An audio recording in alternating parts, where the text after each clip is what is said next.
Mansfield Park by Jane Austen. About 30 years ago, Miss Maria Ward of Huntingdon, with only £7,000, had the good luck to captivate Sir Thomas Bertram of Mansfield Park, in the county of Northampton, and to be thereby raised to the rank of a baronet's lady, with all the comforts and consequences of an handsome house and large income. All Huntingdon exclaimed on the greatness of the match, and her uncle, the lawyer, himself allowed her to be at least £3,000 short of any equitable claim to it.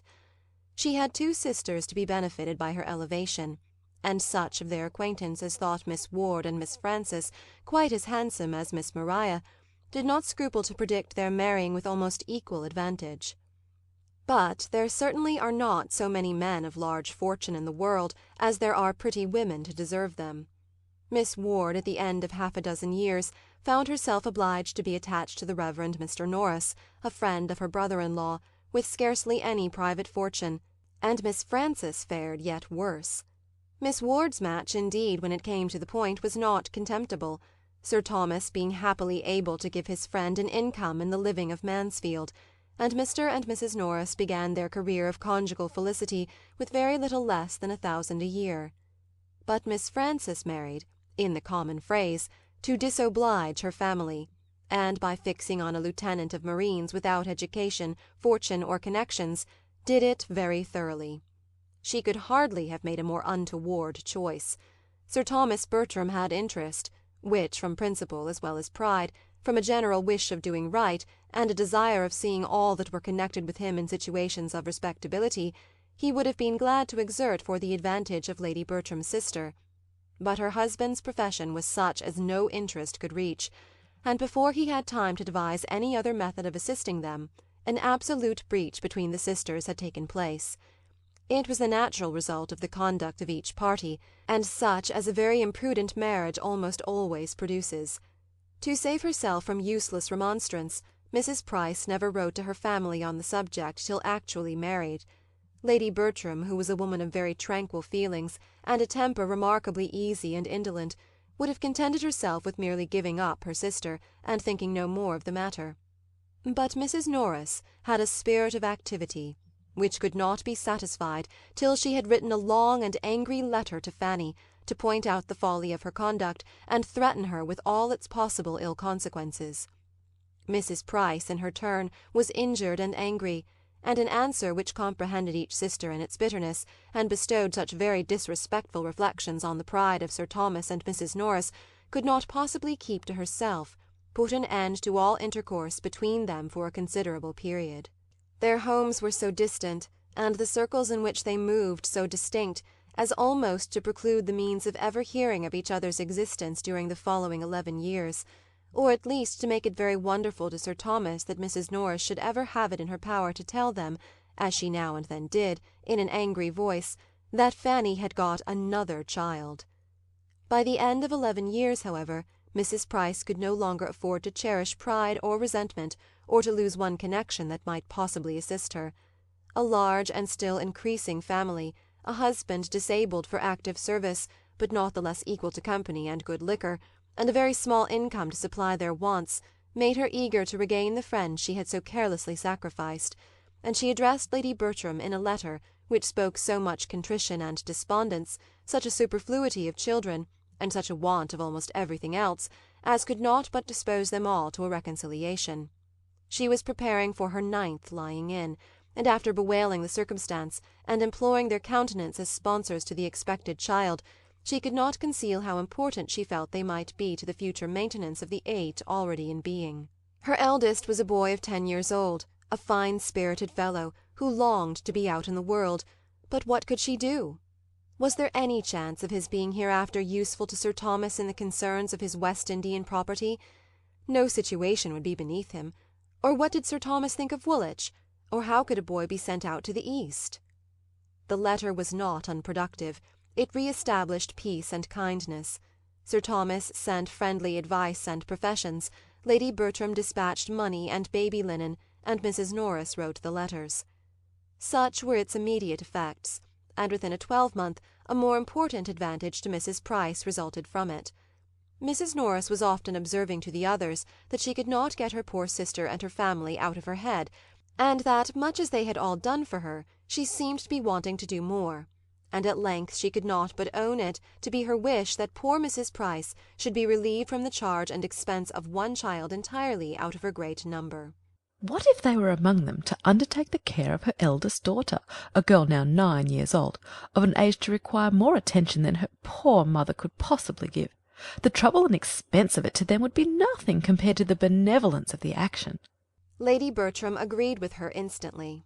"I think we cannot do better," said she.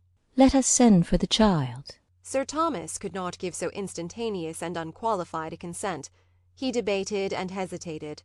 It was a serious charge. A girl so brought up must be adequately provided for, or there would be cruelty instead of kindness in taking her from her family. He thought of his own 4 children, of his 2 sons, of cousins in love, etc., but no sooner had he deliberately begun to state his objections than Mrs. Norris interrupted him with a reply to them all, whether stated or not. My dear Sir Thomas, I perfectly comprehend you, and do justice to the generosity and delicacy of your notions, which indeed are quite of a piece with your general conduct, and I entirely agree with you in the main as to the propriety of doing everything one could by way of providing for a child one had, in a manner, taken into one's own hands, and I'm sure I should be the last person in the world to withhold my mite upon such an occasion. Having no children of my own, who should I look to in any little matter I may ever have to bestow but the children of my sisters? And I'm sure Mr. Norris is too just. But you know I am a woman of few words and professions. Do not let us be frightened from a good deed by a trifle. Give a girl an education and introduce her properly into the world, and 10 to 1 but she has the means of settling well without further expense to anybody. A niece of ours, Sir Thomas, I may say, or at least of yours, would not grow up in this neighbourhood without many advantages. I don't say she would be so handsome as her cousins, I dare say she would not, but she would be introduced into the society of this country under such very favourable circumstances as, in all human probability, would get her a creditable establishment. You are thinking of your sons, but do you not know that of all things upon the earth that is the least likely to happen? Brought up as they would be, always together like brothers and sisters, it is morally impossible. I never knew an instance of it. It is, in fact, the only sure way of providing against the connection. Suppose her a pretty girl, and seen by Tom or Edmund for the first time 7 years hence, and I dare say there would be mischief. The very idea of her having been suffered to grow up at a distance from us all in poverty and neglect would be enough to make either of the dear sweet-tempered boys in love with her. But breed her up with them from this time, and suppose her even to have the beauty of an angel, and she will never be more to either than a sister." "There is a great deal of truth in what you say," replied Sir Thomas. "and far be it from me to throw any fanciful impediment in the way of a plan which would be so consistent with the relative situations of each.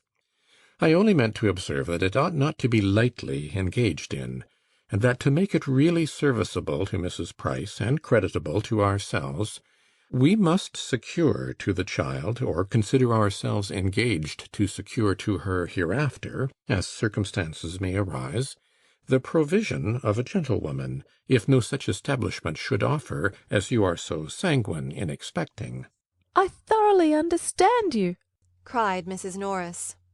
"You are everything that is generous and considerate, and I am sure we shall never disagree on this point. Whatever I can do, as you well know, I am always ready enough to do for the good of those I love, and though I could never feel for this little girl the 100th part of the regard I bear your own dear children, nor consider her in any respect so much my own, I should hate myself if I were capable of neglecting her. Is she not a sister's child? And could I bear to see her want while I had a bit of bread to give her?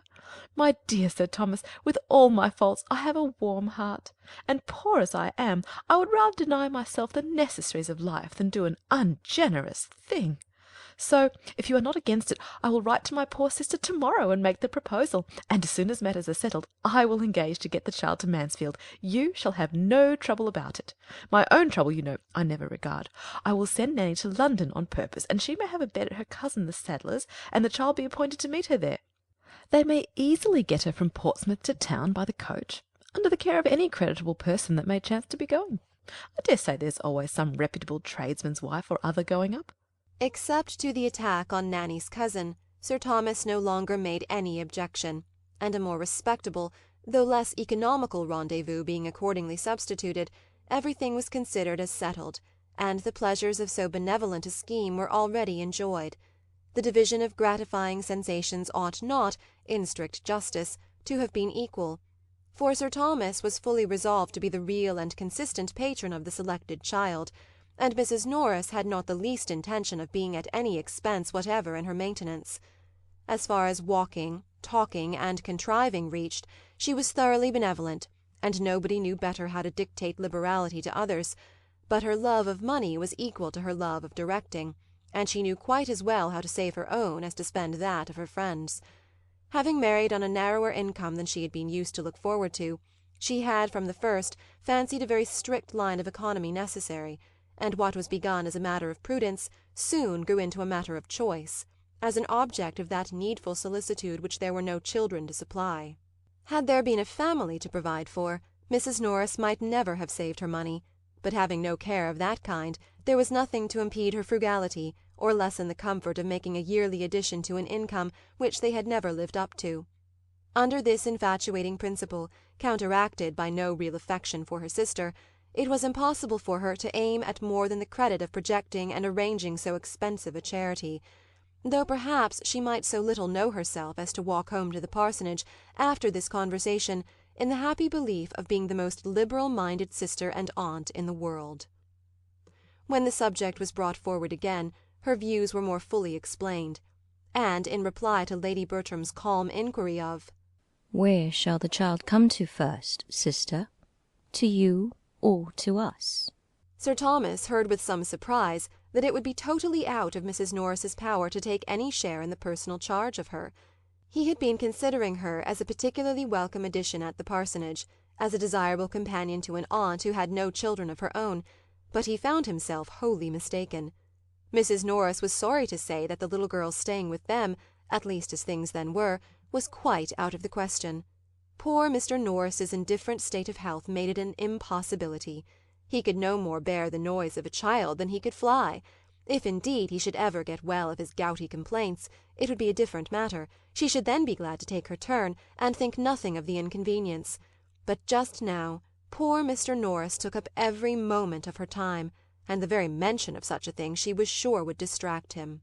"Then she had better come to us," said Lady Bertram, with the utmost composure.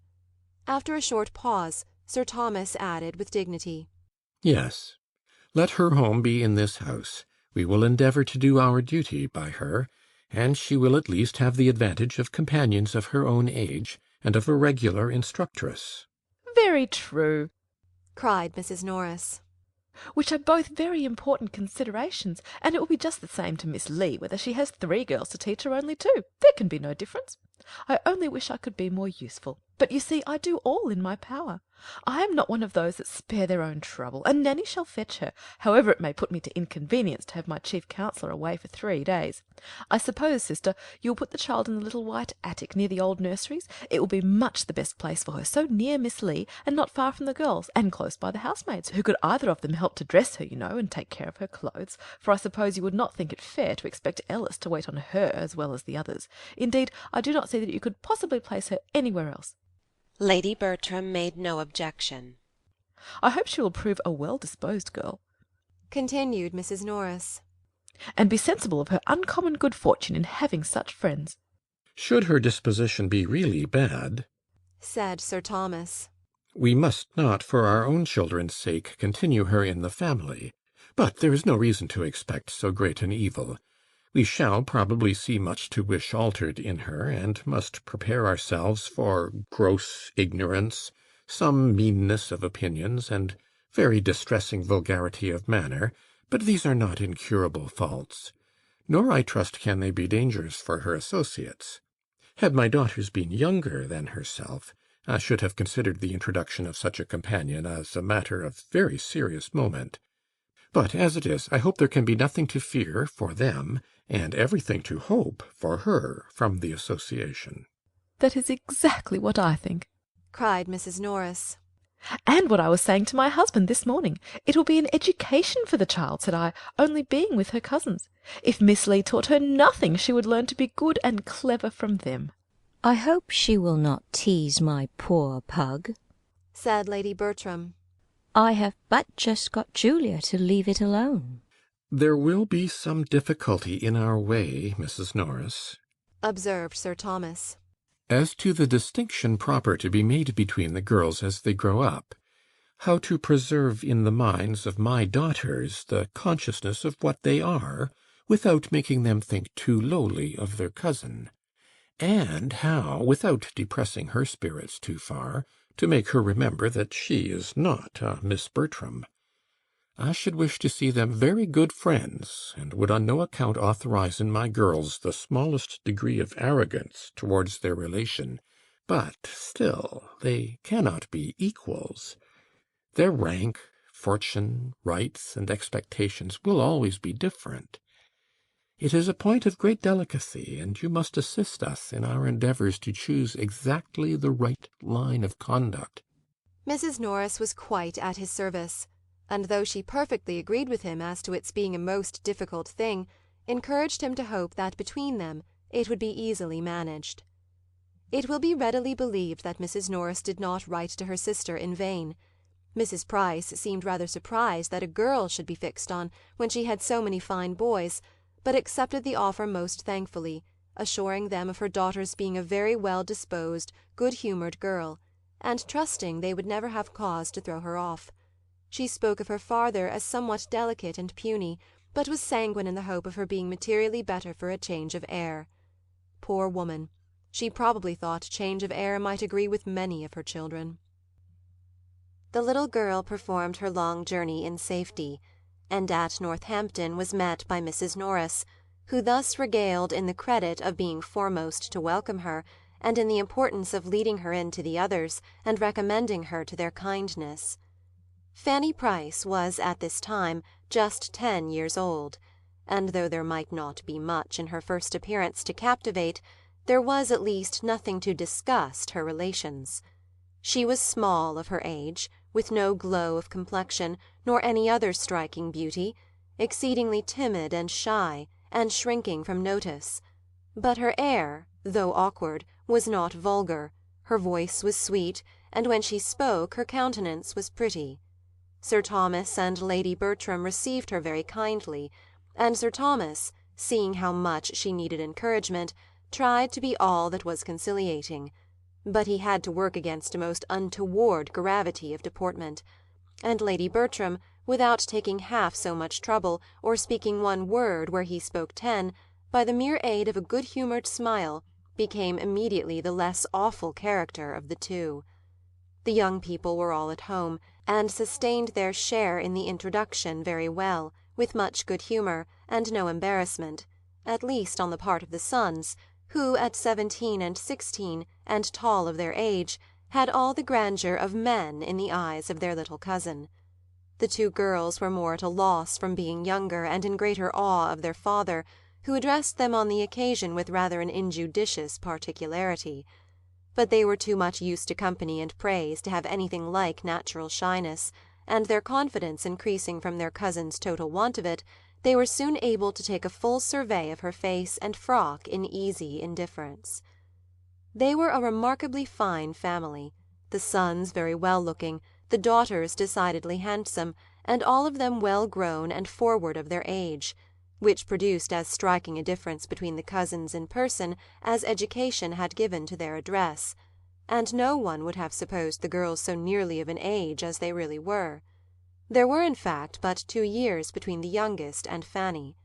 Julia Bertram was only 12, and Maria but a year older. The little visitor meanwhile was as unhappy as possible, afraid of everybody, ashamed of herself, and longing for the home she had left. She knew not how to look up, and could scarcely speak to be heard, or without crying.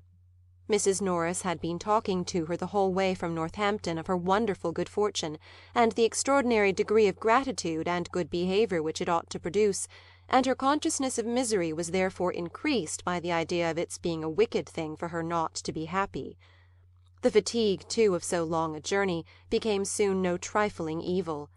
In vain were the well-meant condescensions of Sir Thomas, and all the officious prognostications of Mrs. Norris that she would be a good girl. In vain did Lady Bertram smile and make her sit on the sofa with herself and Pug, and vain was even the sight of a gooseberry tart towards giving her comfort. She could scarcely swallow 2 mouthfuls before tears interrupted her, and sleep seeming to be her likeliest friend, she was taken to finish her sorrows in bed. "This is not a very promising beginning," said Mrs. Norris, when Fanny had left the room. "After all that I said to her as we came along, I thought she would have behaved better. I told her how much might depend upon her acquitting herself well at first. I wish there may not be a little sulkiness of temper. Her poor mother had a good deal, but we must make allowances for such a child. And I do not know that her being sorry to leave her home is really against her, for with all its faults it was her home, and she cannot as yet understand how much she has changed for the better. But then there is moderation in all things." It required a longer time, however, than Mrs. Norris was inclined to allow, to reconcile Fanny to the novelty of Mansfield Park, and the separation from everybody she had been used to. Her feelings were very acute, and too little understood to be properly attended to. Nobody meant to be unkind, but nobody put themselves out of their way to secure her comfort. The holiday allowed to the Miss Bertrams the next day, on purpose to afford leisure for getting acquainted with and entertaining their young cousin, produced little union. They could not but hold her cheap on finding that she had but 2 sashes and had never learned French, and when they perceived her to be little struck with the duet they were so good as to play, they could do no more than make her a generous present of some of their least valued toys, and leave her to herself, while they adjourned to whatever might be the favourite holiday sport of the moment, making artificial flowers or wasting gold paper. Fanny, whether near or from her cousins, whether in the schoolroom, the drawing-room, or the shrubbery, was equally forlorn, finding something to fear in every person and place.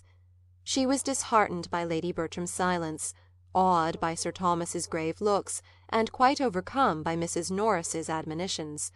Her elder cousins mortified her by reflections on her size, and abashed her by noticing her shyness. Miss Lee wondered at her ignorance, and the maidservants sneered at her clothes. And when to these sorrows was added the idea of the brothers and sisters among whom she had always been important as playfellow, instructress, and nurse, the despondence that sunk her little heart was severe. The grandeur of the house astonished but could not console her. The rooms were too large for her to move in with ease. Whatever she touched she expected to injure, and she crept about in constant terror of something or other, often retreating towards her own chamber to cry, and the little girl who was spoken of in the drawing-room when she left it at night as seeming so desirably sensible of her peculiar good fortune, ended every day's sorrows by sobbing herself to sleep. A week had passed in this way, and no suspicion of it conveyed by her quiet, passive manner, when she was found one morning by her cousin Edmund, the youngest of the sons, sitting crying on the attic stairs. "My dear little cousin," said he, with all the gentleness of an excellent nature, "what can be the matter?" And sitting down by her, he was at great pains to overcome her shame in being so surprised, and persuade her to speak openly. Was she ill, or was anybody angry with her, or had she quarrelled with Maria and Julia, or was she puzzled about anything in her lesson that he could explain? Did she, in short, want anything he could possibly get her or do for her? For a long while no answer could be obtained beyond a "No, no, not at all. No, thank you." But he still persevered, and no sooner had he begun to revert to her own home than her increased sobs explained to him where the grievance lay. He tried to console her. "You are sorry to leave mamma, my dear little Fanny," said he, "which shows you to be a very good girl, but you must remember that you are with relations and friends who all love you and wish to make you happy. Let us walk out in the park, and you shall tell me all about your brothers and sisters." On pursuing the subject, he found that, dear as all these brothers and sisters generally were, there was one among them who ran more in her thoughts than the rest. It was William whom she talked of most, and most wanted to see. William the eldest, a year older than herself, her constant companion and friend, her advocate with her mother, of whom he was the darling, in every distress. William did not like she should come away. He had told her he should miss her very much indeed. "But William will write to you, I dare say?" Yes, he had promised he would, but he had told her to write first. And when shall you do it? She hung her head and answered hesitatingly. She did not know. She had not any paper. Oh, if that be all your difficulty, I will furnish you with paper and every other material, and you may write your letter whenever you choose. Would it make you happy to write to William? Yes, very. Then let it be done now. Come with me into the breakfast-room. We shall find everything there, and be sure of having the room to ourselves. But, cousin, will it go to the post? Yes, depend upon me, it shall. It shall go with the other letters. And as your uncle will frank it, it will cost William nothing. My uncle? Repeated Fanny, with a frightened look. Yes, when you have written the letter, I will take it to my father to frank. Fanny thought it a bold measure, but offered no further resistance, and they went together into the breakfast-room, where Edmund prepared her paper and ruled her lines with all the good-will that her brother could himself have felt, and probably with somewhat more exactness. He continued with her the whole time of her writing, to assist her with his penknife or his orthography, as either were wanted, and added to these attentions, which she felt very much, a kindness to her brother which delighted her beyond all the rest. He wrote with his own hand his love to his cousin William, and sent him half a guinea under the seal. Fanny's feelings on the occasion were such as she believed herself incapable of expressing, but her countenance and a few artless words fully conveyed all her gratitude and delight, and her cousin began to find her an interesting object. He talked to her more, and from all that she said was convinced of her having an affectionate heart, and a strong desire of doing right, and he could perceive her to be farther entitled to attention by a great sensibility of her situation and great timidity. He had never knowingly given her pain, but he now felt that she required more positive kindness, and with that view endeavoured, in the first place, to lessen her fears of them all, and gave her especially a great deal of good advice as to playing with Maria and Julia, and being as merry as possible. From this day Fanny grew more comfortable. She felt that she had a friend, and the kindness of her cousin Edmund gave her better spirits with everybody else.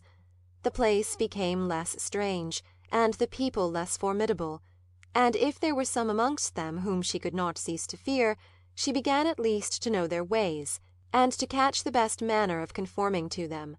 The little rusticities and awkwardnesses which had at first made grievous inroads on the tranquillity of all, and not least of herself, necessarily wore away, and she was no longer materially afraid to appear before her uncle, nor did her Aunt Norris's voice make her start very much.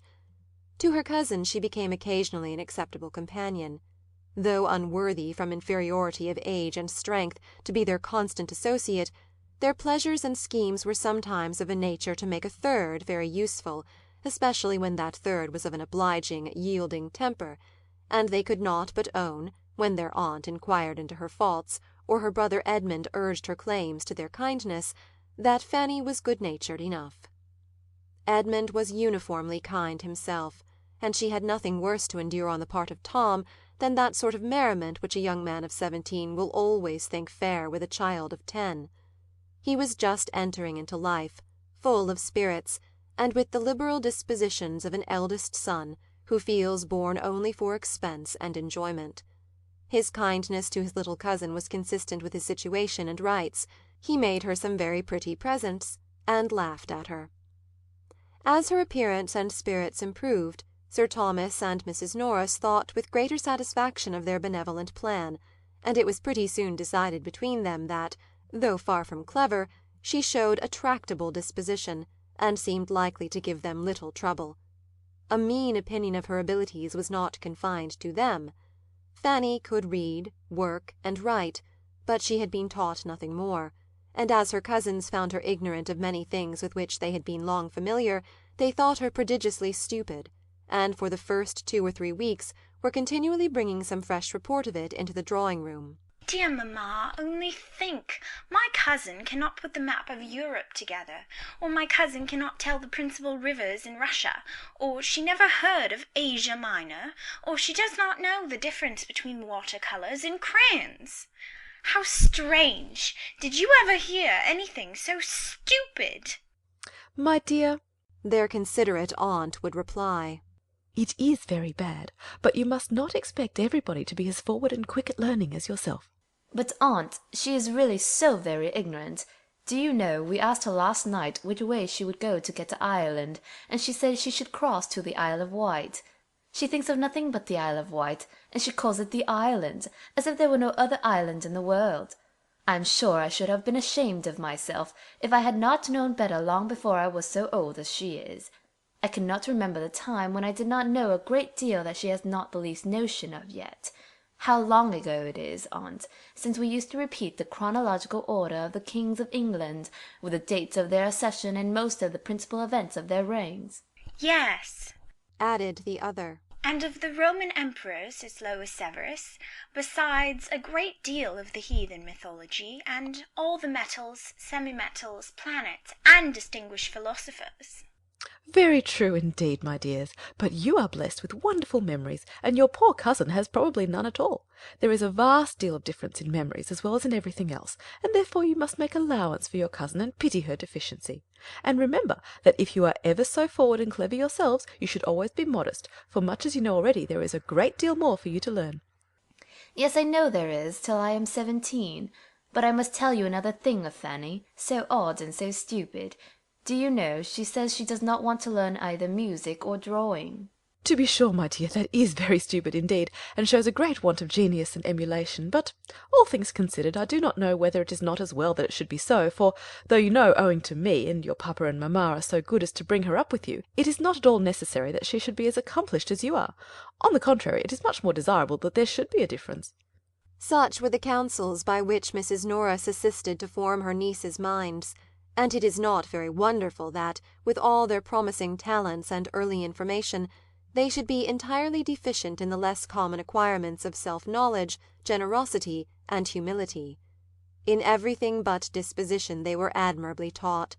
Sir Thomas did not know what was wanting, because, though a truly anxious father, he was not outwardly affectionate, and the reserve of his manner repressed all the flow of their spirits before him. To the education of her daughters, Lady Bertram paid not the smallest attention. She had not time for such cares. She was a woman who spent her days in sitting, nicely dressed, on a sofa, doing some long piece of needlework, of little use and no beauty, thinking more of her pug than her children, but very indulgent to the latter when it did not put herself to inconvenience, guided in everything important by Sir Thomas, and in smaller concerns by her sister. Had she possessed greater leisure for the service of her girls, she would probably have supposed it unnecessary, for they were under the care of a governess, with proper masters, and could want nothing more. As for Fanny's being stupid at learning, she could only say it was very unlucky, but some people were stupid, and Fanny must take more pains. She did not know what else was to be done, and except her being so dull, she must add she saw no harm in the poor little thing, and always found her very handy and quick in carrying messages and fetching what she wanted. Fanny, with all her faults of ignorance and timidity, was fixed at Mansfield Park, and learning to transfer in its favour much of her attachment to her former home, grew up there not unhappily among her cousins. There was no positive ill nature in Maria or Julia, and though Fanny was often mortified by their treatment of her, she thought too lowly of her own claims to feel injured by it. From about the time of her entering the family, Lady Bertram, in consequence of a little ill health and a great deal of indolence, gave up the house in town, which she had been used to occupy every spring, and remained wholly in the country, leaving Sir Thomas to attend his duty in Parliament with whatever increase or diminution of comfort might arise from her absence. In the country, therefore, the Miss Bertrams continued to exercise their memories, practise their duets, and grow tall and womanly, and their father saw them becoming in person, manner, and accomplishments everything that could satisfy his anxiety. His eldest son was careless and extravagant, and had already given him much uneasiness, but his other children promised him nothing but good. His daughters, he felt, while they retained the name of Bertram, must be giving it new grace, and in quitting it, he trusted, would extend its respectable alliances, and the character of Edmund, his strong good sense and uprightness of mind, bid most fairly for utility, honour, and happiness to himself and all his connections. He was to be a clergyman. Amid the cares and the complacency which his own children suggested, Sir Thomas did not forget to do what he could for the children of Mrs. Price. He assisted her liberally in the education and disposal of her sons as they became old enough for determinate pursuit, and Fanny, though almost totally separated from her family, was sensible of the truest satisfaction in hearing of any kindness towards them, or of anything at all promising in their situation or conduct. Once, and once only in the course of many years, had she the happiness of being with William. Of the rest she saw nothing. Nobody seemed to think of her ever going amongst them again, even for a visit. Nobody at home seemed to want her, but William, determining soon after her removal to be a sailor, was invited to spend a week with his sister in Northamptonshire before he went to sea. Their eager affection in meeting, their exquisite delight in being together, the hours of happy mirth and moments of serious conference may be imagined, as well as the sanguine views and spirits of the boy even to the last, and the misery of the girl when he left her. Luckily the visit happened in the Christmas holidays, when she could directly look for comfort to her cousin Edmund, and he told her such charming things of what William was to do and be hereafter, in consequence of his profession, as made her gradually admit that the separation might have some use. Edmund's friendship never failed her. His leaving Eton for Oxford made no change in his kind dispositions, and only afforded more frequent opportunities of proving them. Without any display of doing more than the rest, or any fear of doing too much, he was always true to her interests, and considerate of her feelings, trying to make her good qualities understood, and to conquer the diffidence which prevented their being more apparent, giving her advice, consolation, and encouragement. Kept back as she was by everybody else, his single support could not bring her forward, but his attentions were otherwise of the highest importance in assisting the improvement of her mind and extending its pleasures. He knew her to be clever, to have a quick apprehension as well as good sense, and a fondness for reading, which, properly directed, must be an education in itself. Miss Lee taught her French, and heard her read the daily portion of history, but he recommended the books which charmed her leisure hours, he encouraged her taste, and corrected her judgment, he made reading useful by talking to her of what she read, and heightened its attraction by judicious praise. In return for such services, she loved him better than anybody in the world, except William. Her heart was divided between the two. The first event of any importance in the family was the death of Mr. Norris, which happened when Fanny was about 15, and necessarily introduced alterations and novelties. Mrs. Norris, on quitting the parsonage, removed first to the park, and afterwards to a small house of Sir Thomas's in the village, and consoled herself for the loss of her husband by considering that she could do very well without him, and for her reduction of income by the evident necessity of stricter economy. The living was hereafter for Edmund, and, had his uncle died a few years sooner, it would have been duly given to some friend to hold till he were old enough for orders. But Tom's extravagance had, previous to that event, been so great as to render a different disposal of the next presentation necessary, and the younger brother must help to pay for the pleasures of the elder. There was another family living actually held for Edmund, but though this circumstance had made the arrangement somewhat easier to Sir Thomas's conscience, he could not but feel it to be an act of injustice, and he earnestly tried to impress his eldest son with the same conviction, in the hope of its producing a better effect than anything he had yet been able to say or do. "I blush for you, Tom," said he in his most dignified manner. "I blush for the expedient which I am driven on, and I trust I may pity your feelings as a brother on the occasion. You have robbed Edmund for 10, 20, 30 years, perhaps for life, of more than half the income which ought to be his. It may hereafter be in my power, or in yours, I hope it will, to procure him better preferment, but it must not be forgotten that no benefit of that sort would have been beyond his natural claims on us, and that nothing can, in fact, be an equivalent for the certain advantage which he is now obliged to forego through the urgency of your debts."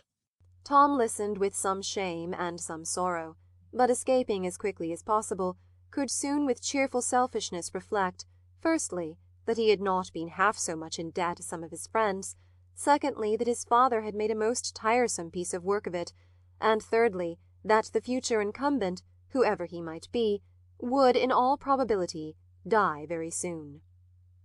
On Mr. Norris's death, the presentation became the right of Dr. Grant, who came consequently to reside at Mansfield, and on proving to be a hearty man of 45, seemed likely to disappoint Mr. Bertram's calculations. But no, he was a short-necked, apoplectic sort of fellow, and plied well with good things, would soon pop off. He had a wife about 15 years his junior, but no children, and they entered the neighbourhood with the usual fair report of being very respectable, agreeable people.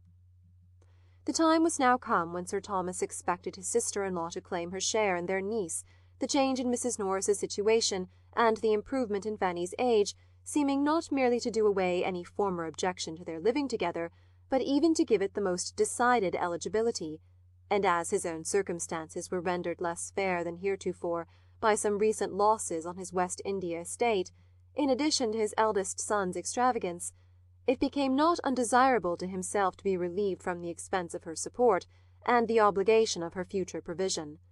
In the fullness of his belief that such a thing must be, he mentioned its probability to his wife, and the first time of the subject's occurring to her again, happening to be when Fanny was present, she calmly observed to her, "So, Fanny, you are going to leave us and live with my sister.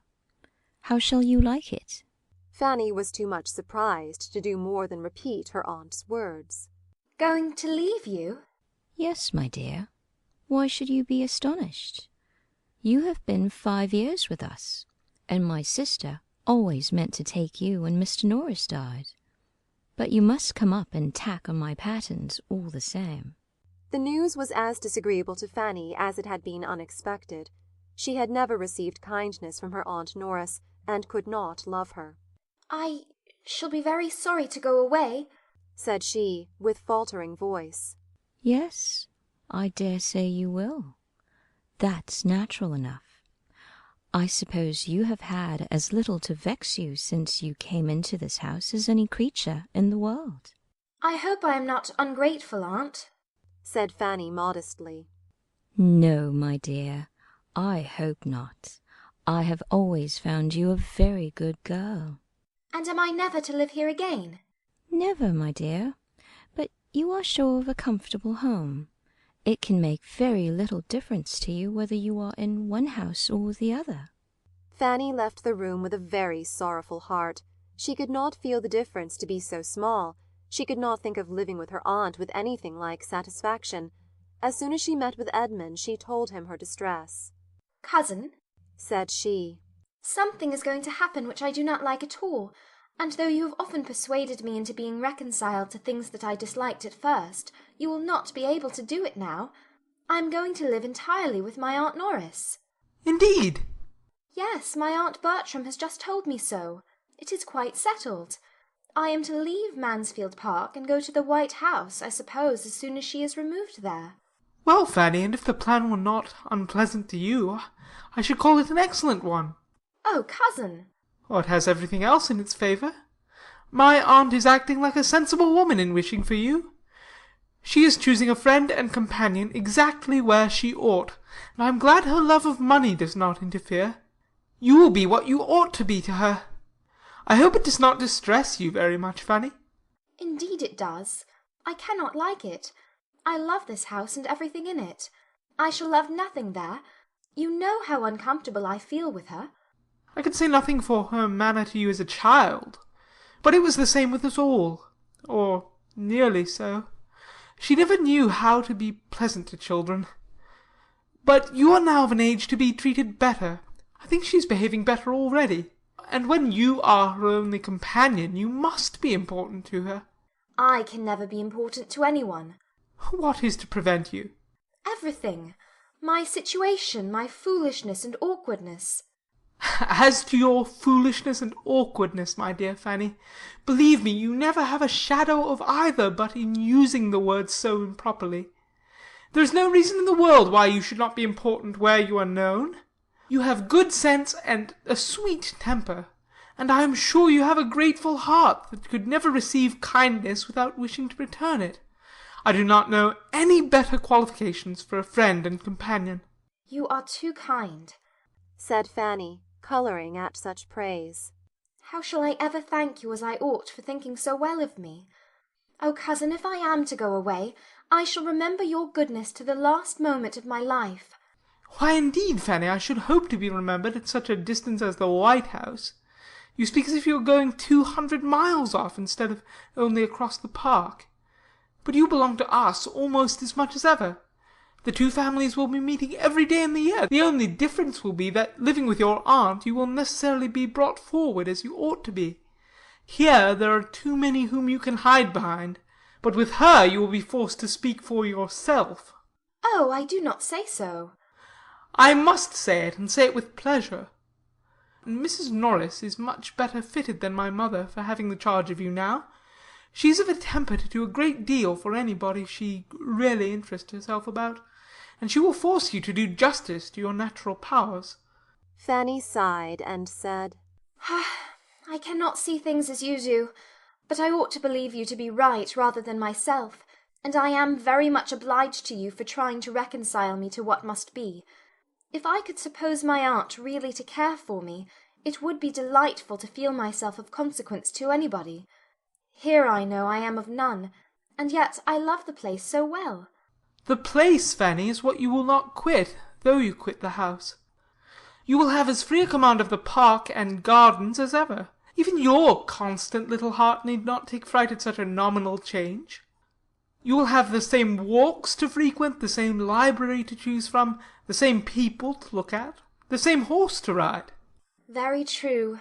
Yes, dear old grey pony. Ah, cousin, when I remember how much I used to dread riding, what terrors it gave me to hear it talked of as likely to do me good. Oh, how I have trembled at my uncle's opening of his lips if horses were talked of.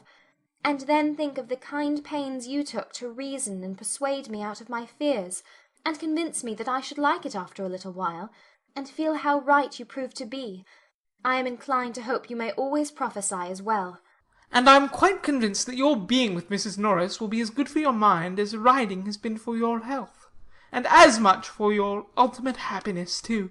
So ended their discourse, which, for any very appropriate service it could render Fanny, might as well have been spared, for Mrs. Norris had not the smallest intention of taking her. It had never occurred to her on the present occasion but as a thing to be carefully avoided. To prevent its being expected, she had fixed on the smallest habitation which could rank as genteel among the buildings of Mansfield parish, the White House, being only just large enough to receive herself and her servants, and allow a spare room for a friend, of which she made a very particular point. The spare rooms at the parsonage had never been wanted, but the absolute necessity of a spare room for a friend was now never forgotten. Not all her precautions, however, could save her from being suspected of something better, or perhaps her very display of the importance of a spare room might have misled Sir Thomas to suppose it really intended for Fanny. Lady Bertram soon brought the matter to a certainty by carelessly observing to Mrs. Norris, "I think, sister, we need not keep Miss Lee any longer. When Fanny goes to live with you." Mrs. Norris almost started. "Live with me, dear Lady Bertram? What do you mean?" "Is she not to live with you? I thought you had settled it with Sir Thomas." "Me? Never. I never spoke a syllable about it to Sir Thomas, nor he to me. Fanny live with me? The last thing in the world for me to think of, or for anybody to wish that really knows us both. Good heaven! What could I do with Fanny? Me, a poor, helpless, forlorn widow, unfit for anything? My spirits quite broke down. What could I do with a girl at her time of life? A girl of 15, the very age of all others to need most attention and care, and put the cheerfullest spirits to the test. Sure, Sir Thomas could not seriously expect such a thing. Sir Thomas is too much my friend.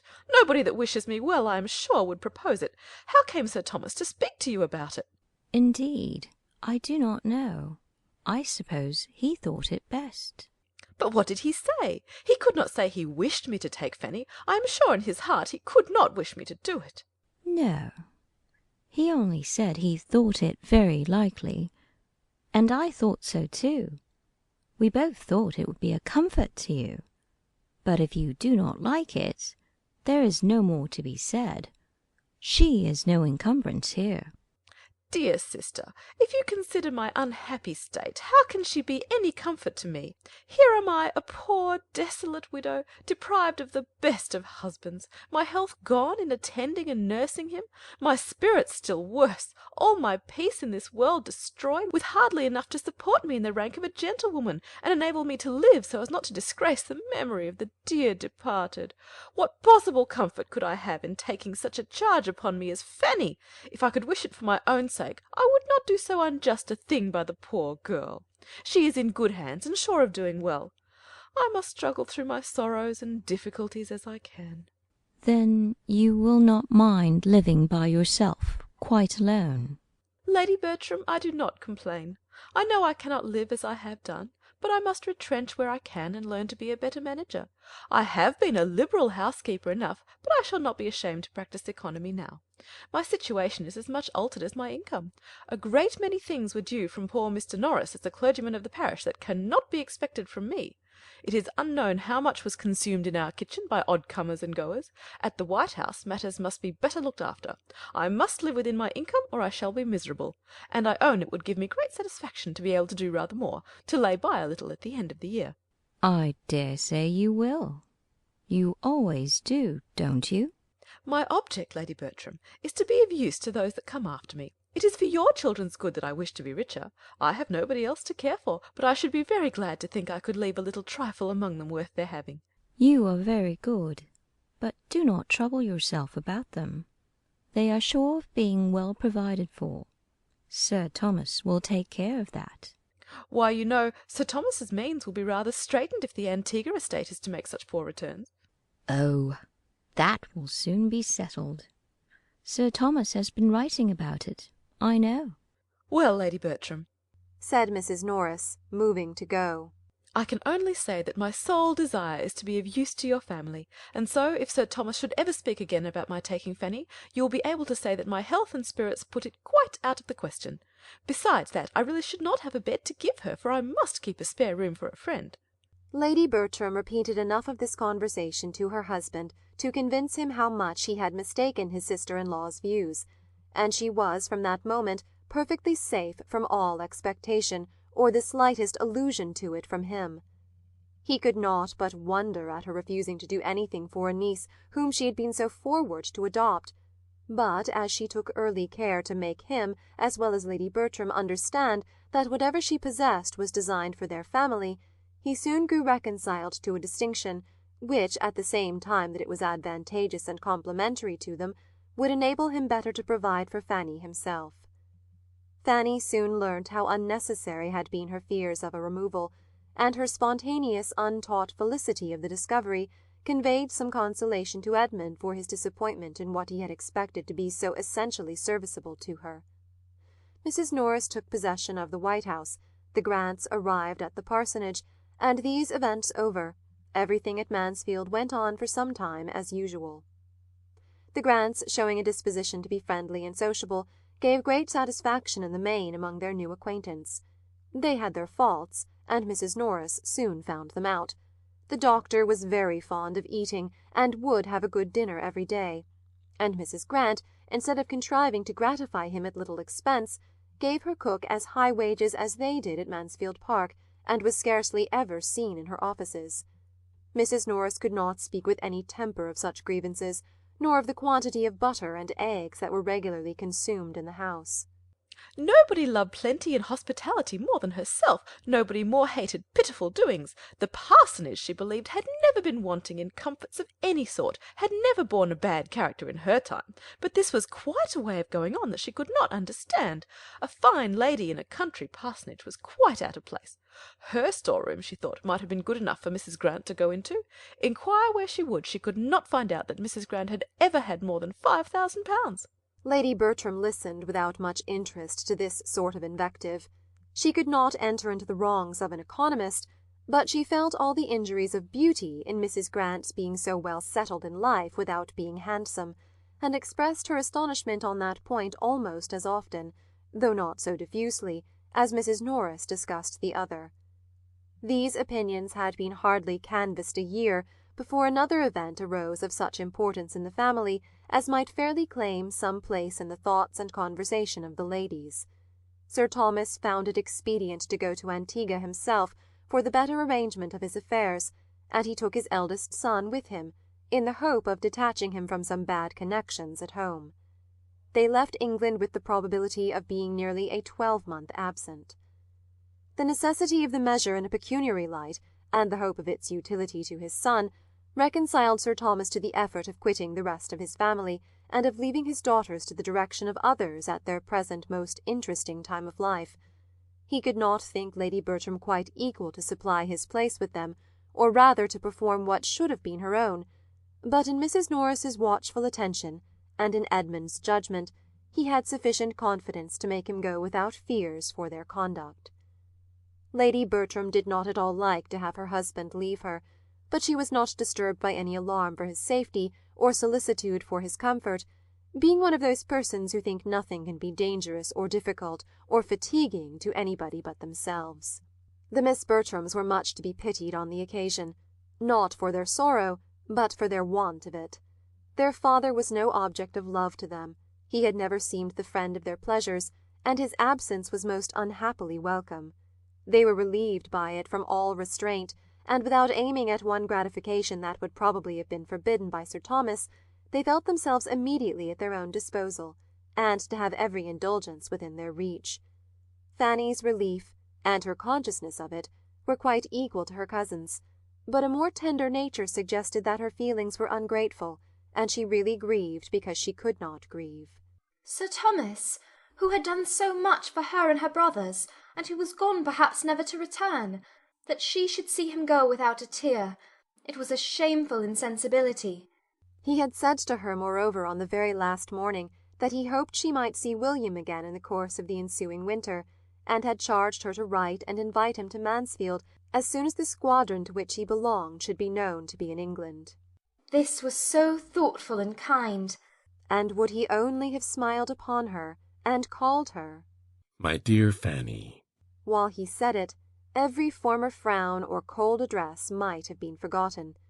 But he had ended his speech in a way to sink her in sad mortification, by adding, "If William does come to Mansfield, I hope you may be able to convince him that the many years which have passed since you parted have not been spent on your side entirely without improvement, though I fear he must find his sister at 16 in some respects too much like his sister at 10.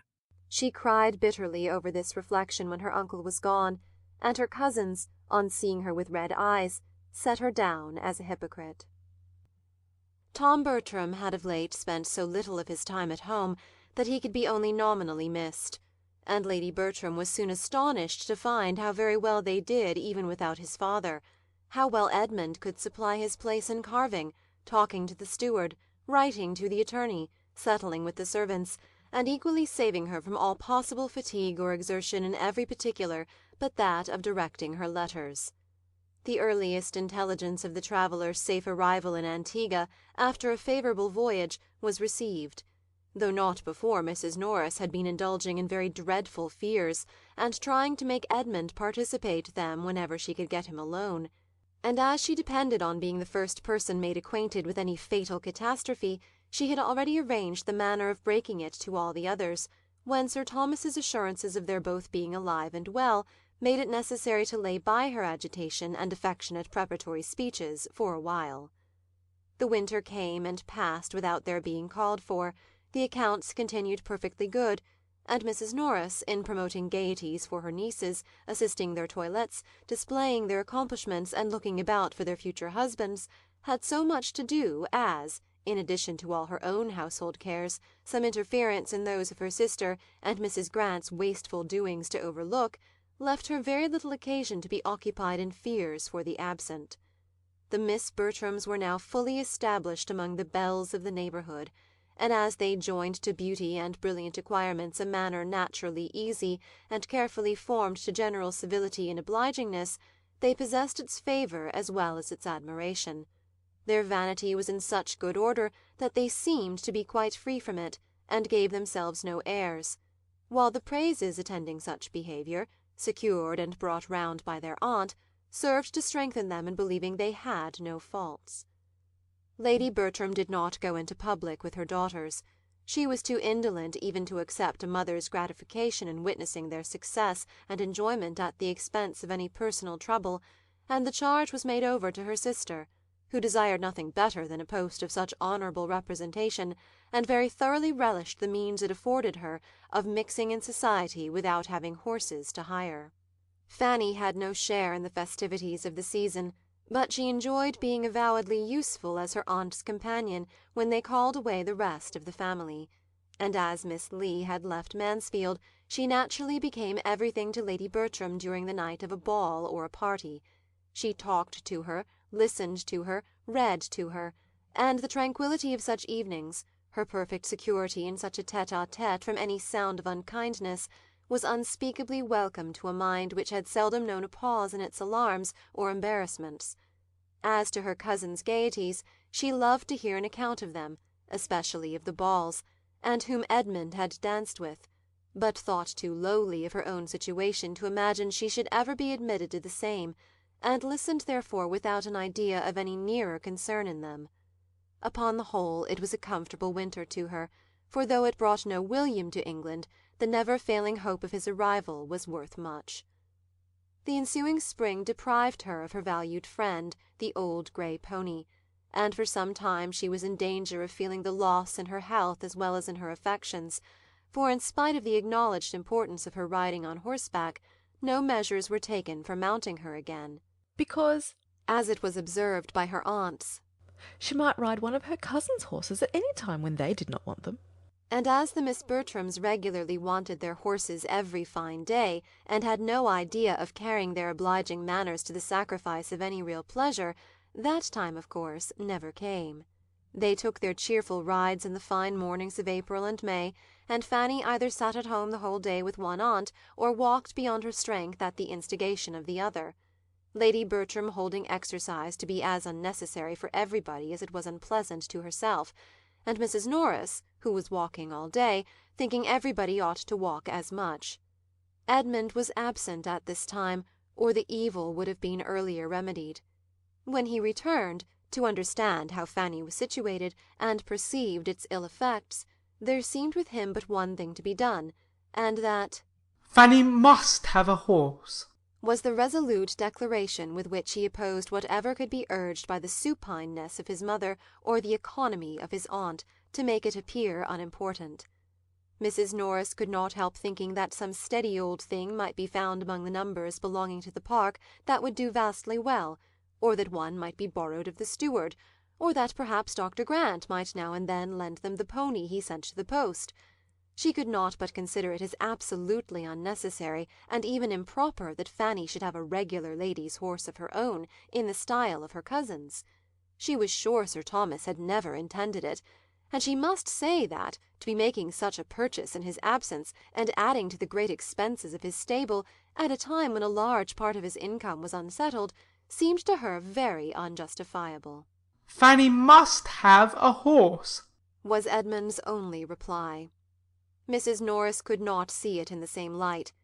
Lady Bertram did. She entirely agreed with her son as to the necessity of it, and as to its being considered necessary by his father. She only pleaded against there being any hurry. She only wanted him to wait till Sir Thomas's return, and then Sir Thomas might settle it all himself. He would be at home in September, and where would be the harm of only waiting till September? Though Edmund was much more displeased with his aunt than with his mother, as evincing least regard for her niece, he could not help paying more attention to what she said, and at length determined on a method of proceeding which would obviate the risk of his father's thinking he had done too much, and at the same time procure for Fanny the immediate means of exercise which he could not bear she should be without. He had 3 horses of his own, but not one that would carry a woman. 2 of them were hunters, the third a useful road horse. This third he resolved to exchange for one that his cousin might ride. He knew where such a one was to be met with, and having once made up his mind, the whole business was soon completed. The new mare proved a treasure. With a very little trouble she became exactly calculated for the purpose, and Fanny was then put in almost full possession of her. She had not supposed before that anything could ever suit her like the old grey pony, but her delight in Edmund's mare was far beyond any former pleasure of the sort, and the addition it was ever receiving in the consideration of that kindness from which her pleasure sprung was beyond all her words to express. She regarded her cousin as an example of everything good and great, as possessing worth which no one but herself could ever appreciate, and as entitled to such gratitude from her as no feelings could be strong enough to pay. Her sentiments towards him were compounded of all that was respectful, grateful, confiding, and tender. As the horse continued in name as well as fact the property of Edmund, Mrs. Norris could tolerate its being for Fanny's use, and had Lady Bertram ever thought about her own objection again, he might have been excused in her eyes for not waiting till Sir Thomas's return in September, for when September came Sir Thomas was still abroad, and without any near prospect of finishing his business. Unfavourable circumstances had suddenly arisen at a moment when he was beginning to turn all his thoughts towards England, and the very great uncertainty in which everything was then involved determined him on sending home his son and waiting the final arrangement by himself. Tom arrived safely, bringing an excellent account of his father's health, but to very little purpose as far as Mrs. Norris was concerned. Sir Thomas's sending away his son seemed to her so like a parent's care under the influence of a foreboding of evil to himself that she could not help feeling dreadful presentiments, and as the long evenings of autumn came on, was so terribly haunted by these ideas, in the sad solitariness of her cottage, as to be obliged to take daily refuge in the dining-room of the Park. The return of winter engagements, however, was not without its effect, and in the course of their progress her mind became so pleasantly occupied in superintending the fortunes of her eldest niece as tolerably to quiet her nerves. If poor Sir Thomas were fated never to return, it would be peculiarly consoling to see their dear Maria well married, she very often thought, always when they were in the company of men of fortune, and particularly on the introduction of a young man who had recently succeeded to one of the largest estates and finest places in the country. Mr. Rushworth was from the first struck with the beauty of Miss Bertram, and being inclined to marry, soon fancied himself in love. He was a heavy young man, with not more than common sense, but as there was nothing disagreeable in his figure or address, the young lady was well pleased with her conquest. Being now in her 21st year, Maria Bertram was beginning to think matrimony a duty, and as a marriage with Mr. Rushworth would give her the enjoyment of a larger income than her father's, as well as ensure her the house in town, which was now a prime object, it became, by the same rule of moral obligation, her evident duty to marry Mr. Rushworth if she could. Mrs. Norris was most zealous in promoting the match by every suggestion and contrivance likely to enhance its desirableness to either party, and among other means by seeking an intimacy with the gentleman's mother, who at present lived with him, and to whom she even forced Lady Bertram to go through 10 miles of indifferent road to pay a morning visit. It was not long before a good understanding took place between this lady and herself. Mrs. Rushworth acknowledged herself very desirous that her son should marry, and declared that of all the young ladies she had ever seen, Miss Bertram seemed, by her amiable qualities and accomplishments, the best adapted to make him happy. Mrs. Norris accepted the compliment, and admired the nice discernment of character which could so well distinguish merit. Maria was indeed the pride and delight of them all, perfectly faultless, an angel, and of course so surrounded by admirers must be difficult in her choice. But yet, as far as Mrs. Norris could allow herself to decide on so short an acquaintance, Mr. Rushworth appeared precisely the young man to deserve and attach her. After dancing with each other at a proper number of balls, the young people justified these opinions, and an engagement, with due reference to the absent Sir Thomas, was entered into, much to the satisfaction of the respective families, and of the general lookers-on of the neighbourhood, who had for many weeks past felt the expediency of Mr. Rushworth's marrying Miss Bertram. It was some months before Sir Thomas's consent could be received, but in the meanwhile, as no one felt a doubt of his most cordial pleasure in the connection, the intercourse of the two families was carried on without restraint, and no other attempt made at secrecy than Mrs. Norris's talking of it everywhere as a matter not to be talked of at present.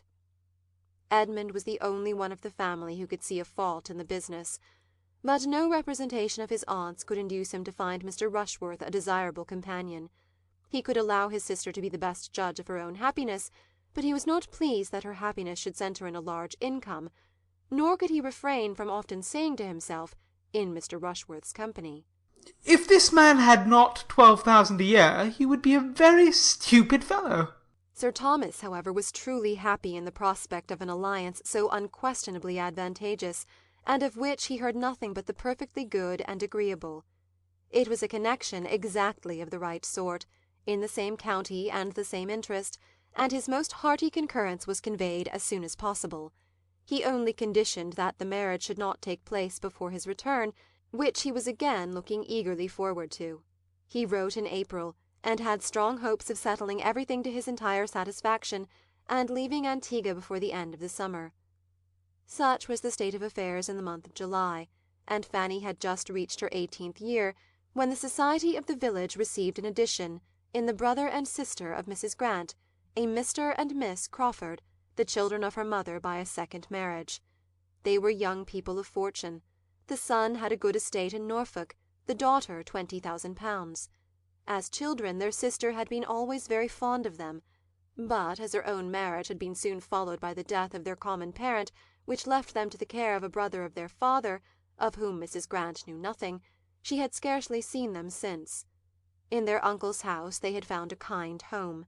Admiral and Mrs. Crawford, though agreeing in nothing else, were united in affection for these children, or at least were no farther adverse in their feelings than that each had their favourite, to whom they showed the greatest fondness of the two. The Admiral delighted in the boy, Mrs. Crawford doted on the girl, and it was the lady's death which now obliged her protégée, after some months' further trial at her uncle's house, to find another home. Admiral Crawford was a man of vicious conduct, who chose, instead of retaining his niece, to bring his mistress under his own roof, and to this Mrs. Grant was indebted for her sister's proposal of coming to her, a measure quite as welcome on one side as it could be expedient on the other, for Mrs. Grant, having by this time run through the usual resources of ladies residing in the country without a family of children, having more than filled her favourite sitting-room with pretty furniture, and made a choice collection of plants and poultry, was very much in want of some variety at home. The arrival, therefore, of a sister whom she had always loved, and now hoped to retain with her as long as she remained single, was highly agreeable, and her chief anxiety was lest Mansfield should not satisfy the habits of a young woman who had been mostly used to London. Miss Crawford was not entirely free from similar apprehensions, though they arose principally from doubts of her sister's style of living and tone of society, and it was not till after she had tried in vain to persuade her brother to settle with her at his own country house that she could resolve to hazard herself among her other relations. To anything like a permanence of abode or limitation of society, Henry Crawford had, unluckily, a great dislike. He could not accommodate his sister in an article of such importance, but he escorted her, with the utmost kindness, into Northamptonshire, and as readily engaged to fetch her away again at half an hour's notice whenever she were weary of the place. The meeting was very satisfactory on each side. Miss Crawford found a sister without preciseness or rusticity, a sister's husband who looked the gentleman, and a house commodious and well fitted up, and Mrs. Grant received in those whom she hoped to love better than ever a young man and woman of very prepossessing appearance. Mary Crawford was remarkably pretty. Henry, though not handsome, had air and countenance. The manners of both were lively and pleasant, and Mrs. Grant immediately gave them credit for everything else. She was delighted with each, but Mary was her dearest object, and having never been able to glory in beauty of her own, she thoroughly enjoyed the power of being proud of her sisters. She had not waited her arrival to look out for a suitable match for her, she had fixed on Tom Bertram. The eldest son of a baronet was not too good for a girl of £20,000, with all the elegance and accomplishments which Mrs. Grant foresaw in her, and being a warm-hearted, unreserved woman, Mary had not been 3 hours in the house before she told her what she had planned. Miss Crawford was glad to find a family of such consequence so very near them, and not at all displeased either at her sister's early care or the choice it had fallen on.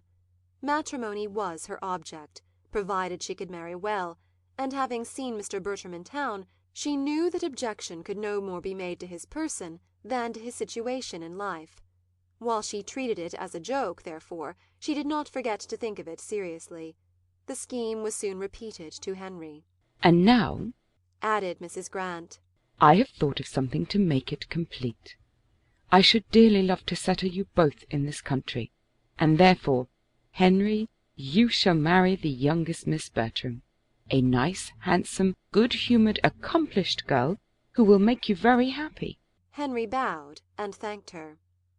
"My dear sister," said Mary, "if you can persuade him into anything of the sort, it will be a fresh matter of delight to me to find myself allied to anybody so clever, and I shall only regret that you have not a half-dozen daughters to dispose of. If you can persuade Henry to marry, you must have the address of a Frenchwoman. All that English abilities can do has been tried already.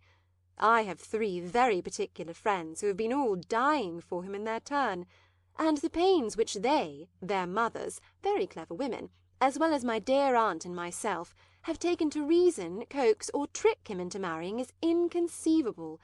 He is the most horrible flirt that can be imagined. If your Miss Bertrams do not like to have their hearts broke, let them avoid Henry." "My dear brother, I will not believe this of you." No, I am sure you are too good. You will be kinder than Mary. You will allow for the doubts of youth and inexperience. I am of a cautious temper, and unwilling to risk my happiness in a hurry. Nobody can think more highly of the matrimonial state than myself. I consider the blessing of a wife as most justly described in those discreet lines of the poet, heaven's last best gift. There, Mrs. Grant, you see how he dwells on one word, and only look at his smile. I assure you he is very detestable. The Admiral's lessons have quite spoiled him." "I pay very little regard," said Mrs. Grant, "to what any young person says on the subject of marriage. If they profess a disinclination for it, I only set it down that they have not yet seen the right person." Dr. Grant laughingly congratulated Miss Crawford on feeling no disinclination to the state herself. "Oh yes, I am not at all ashamed of it. I would have everybody marry if they can do it properly. I do not like to have people throw themselves away, but everybody should marry as soon as they can do it to advantage." The young people were pleased with each other from the first. On each side there was much to attract, and their acquaintance soon promised as early an intimacy as good manners would warrant. Miss Crawford's beauty did her no disservice with the Miss Bertrams. They were too handsome themselves to dislike any woman for being so too, and were almost as much charmed as their brothers with her lively dark eye, clear brown complexion, and general prettiness. Had she been tall, full-formed, and fair, it might have been more of a trial, but as it was, there could be no comparison, and she was most allowably a sweet, pretty girl, while they were the finest young women in the country. Her brother was not handsome. No, when they first saw him he was absolutely plain, black and plain, but still he was the gentleman, with a pleasing address. The second meeting proved him not so very plain. He was plain, to be sure, but then he had so much countenance, and his teeth were so good, and he was so well made, that one soon forgot he was plain. And after a third interview, after dining in company with him at the parsonage, he was no longer allowed to be called so by anybody. He was, in fact, the most agreeable young man the sisters had ever known, and they were equally delighted with him. Miss Bertram's engagement made him in equity the property of Julia, of which Julia was fully aware, and before he had been at Mansfield a week she was quite ready to be fallen in love with. Maria's notions on the subject were more confused and indistinct. She did not want to see or understand. There could be no harm in her liking an agreeable man. Everybody knew her situation. Mr. Crawford must take care of himself. Mr. Crawford did not mean to be in any danger. The Miss Bertrams were worth pleasing, and were ready to be pleased, and he began with no object but of making them like him. He did not want them to die of love, but with sense and temper which ought to have made him judge and feel better, he allowed himself great latitude on such points. "I like your Miss Bertrams exceedingly, sister," said he, as he returned from attending them to their carriage after the said dinner visit. "They are very elegant, agreeable girls." "So they are indeed, and I am delighted to hear you say it. But you like Julia best." "Oh yes, I like Julia best." "But do you really? For Miss Bertram is in general thought the handsomest." "So I should suppose. She has the advantage in every feature, and I prefer her countenance. But I like Julia best. Miss Bertram is certainly the handsomest, and I have found her the most agreeable. But I shall always like Julia best, because you order me. I shall not talk to you, Henry, but I know you will like her best at last. Do not I tell you that I like her best at first? And besides, Miss Bertram is engaged. Remember that, my dear brother. Her choice is made. Yes, and I like her the better for it. An engaged woman is always more agreeable than a disengaged. She is satisfied with herself, her cares are over, and she feels that she may exert all her powers of pleasing without suspicion. All is safe with a lady engaged. No harm can be done. Why, as to that, Mr. Rushworth is a very good sort of young man, and it is a great match for her. But Miss Bertram does not care 3 straws for him. That is your opinion of your intimate friend. I do not subscribe to it.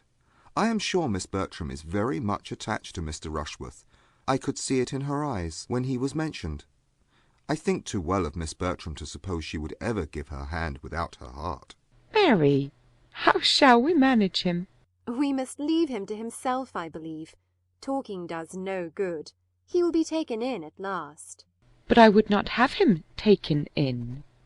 I would not have him duped. I would have it all fair and honourable. Oh dear! Let him stand his chance and be taken in. It'll do just as well. Everybody is taken in at some period or other. Not always in marriage, dear Mary. In marriage especially. With all due respect to such of the present company as chance to be married, my dear Mrs. Grant, there is not 1 in 100 of either sex who is not taken in when they marry. Look where I will, I see that it is so, and I feel that it must be so, when I consider that it is of all transactions the one in which people expect most from others, and are least honest themselves. Ah, you have been in a bad school for matrimony in Hill Street. My poor aunt had certainly little cause to love the state. But, however, speaking from my own observation, it is a manoeuvring business. I know so many who have married in the full expectation and confidence of some one particular advantage in the connection, or accomplishment or good quality in the person, who have found themselves entirely deceived, and been obliged to put up with exactly the reverse. What is this but a take-in? My dear child, there must be a little imagination here. I beg your pardon, but I cannot quite believe you. Depend upon it, you see but half. You see the evil, but you do not see the consolation. There will be little rubs and disappointments everywhere, and we are all apt to expect too much. But then, if one scheme of happiness fails, human nature turns to another. If the first calculation is wrong, we make a second better. We find comfort somewhere. And those evil-minded observers, dearest Mary, who make much of a little, are more taken in and deceived than the parties themselves. Well done, sister. I honour your esprit de corps. When I am a wife, I mean to be just as staunch myself, and I wish my friends in general would be so too. It would save me many a heartache. You are as bad as your brother, Mary, but we will cure you both. Mansfield shall cure you both, and without any taking in. Stay with us, and we will cure you. The Crawfords, without wanting to be cured, were very willing to stay. Mary was satisfied with the parsonage as a present home, and Henry equally ready to lengthen his visit. He had come intending to spend only a few days with them, but Mansfield promised well, and there was nothing to call him elsewhere. It delighted Mrs. Grant to keep them both with her, and Dr. Grant was exceedingly well contented to have it so. A talking, pretty young woman like Miss Crawford is always pleasant society to an indolent, stay-at-home man, and Mr. Crawford's being his guest was an excuse for drinking claret every day. The Miss Bertrams' admiration of Mr. Crawford was more rapturous than anything which Miss Crawford's habits made her likely to feel.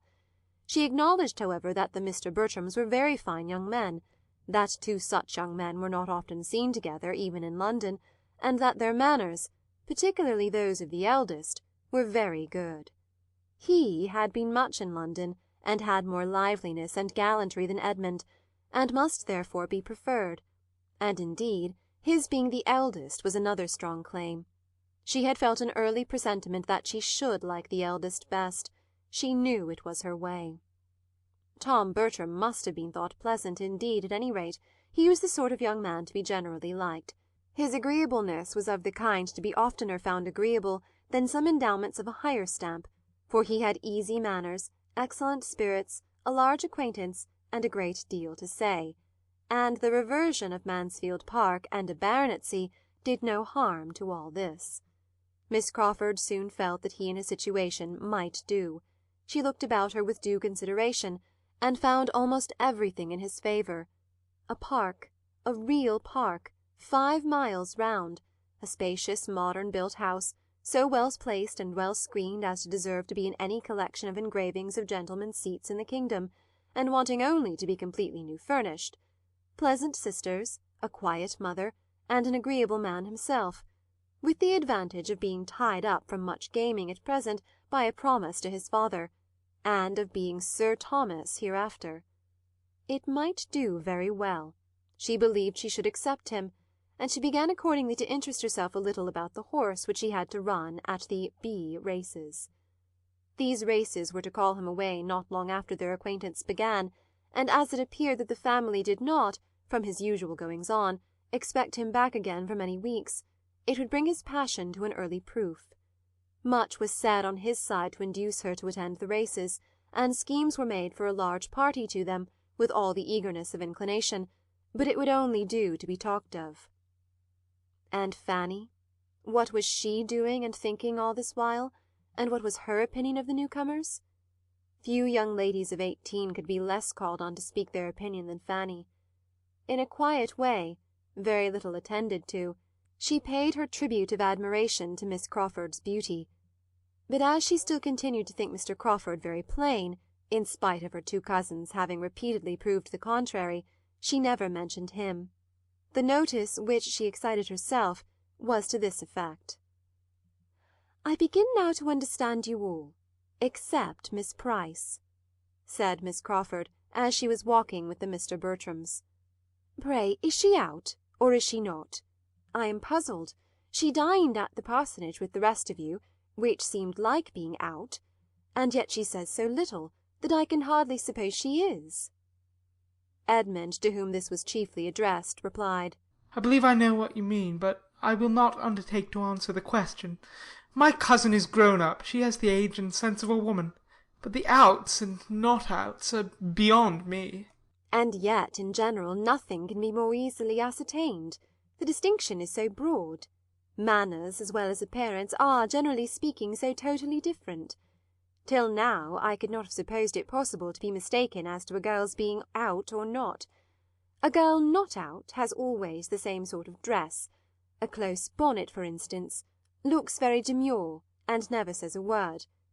You may smile, but it is so, I assure you, and except that it is sometimes carried a little too far, it is all very proper. Girls should be quiet and modest.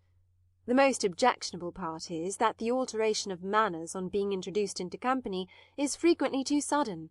They sometimes pass in such very little time from reserve to quite the opposite, to confidence. That is the faulty part of the present system. One does not like to see a girl of 18 or 19 so immediately up to everything, and perhaps when one has seen her hardly able to speak the year before. Mr. Bertram, I dare say you have sometimes met with such changes? I believe I have, but this is hardly fair. I see what you are at. You are quizzing me and Miss Anderson.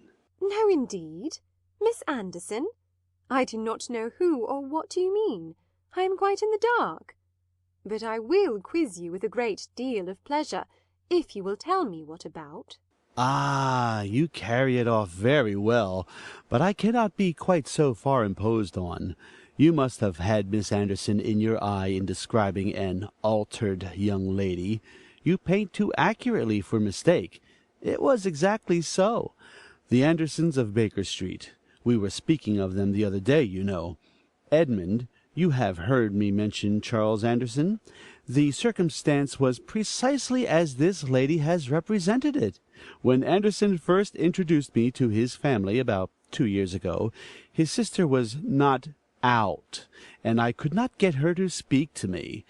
I sat there an hour one morning waiting for Anderson, with only her and a little girl or two in the room, the governess being sick or run away, and the mother in and out every moment with letters of business, and I could hardly get a word or a look from the young lady. Nothing like a civil answer. She screwed up her mouth and turned from me with such an air. I did not see her again for a 12th. She was then out. I met her at Mrs. Holford's, and did not recollect her.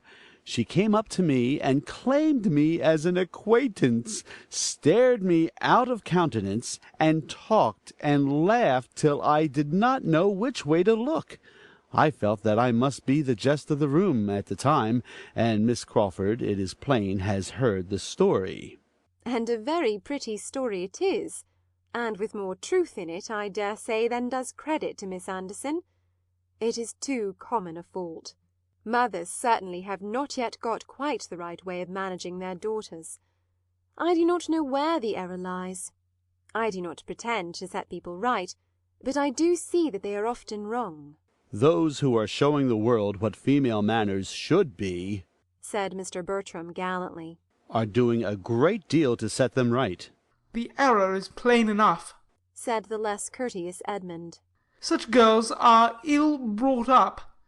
They're given wrong notions from the beginning. They are always acting upon motives of vanity, and there is no more real modesty in their behaviour before they appear in public than afterwards. I do not know, replied Miss Crawford hesitatingly.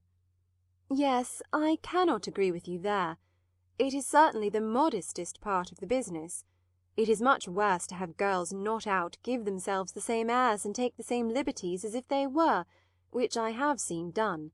That is worse than anything, quite disgusting. Yes, that is very inconvenient indeed, said Mr. Bertram. It leads one astray. One does not know what to do. The close bonnet and demure air you describe so well, and nothing was ever juster, tell one what is expected. But I got into a dreadful scrape last year from the want of them. I went down to Ramsgate for a week with a friend last September, just after my return from the West Indies.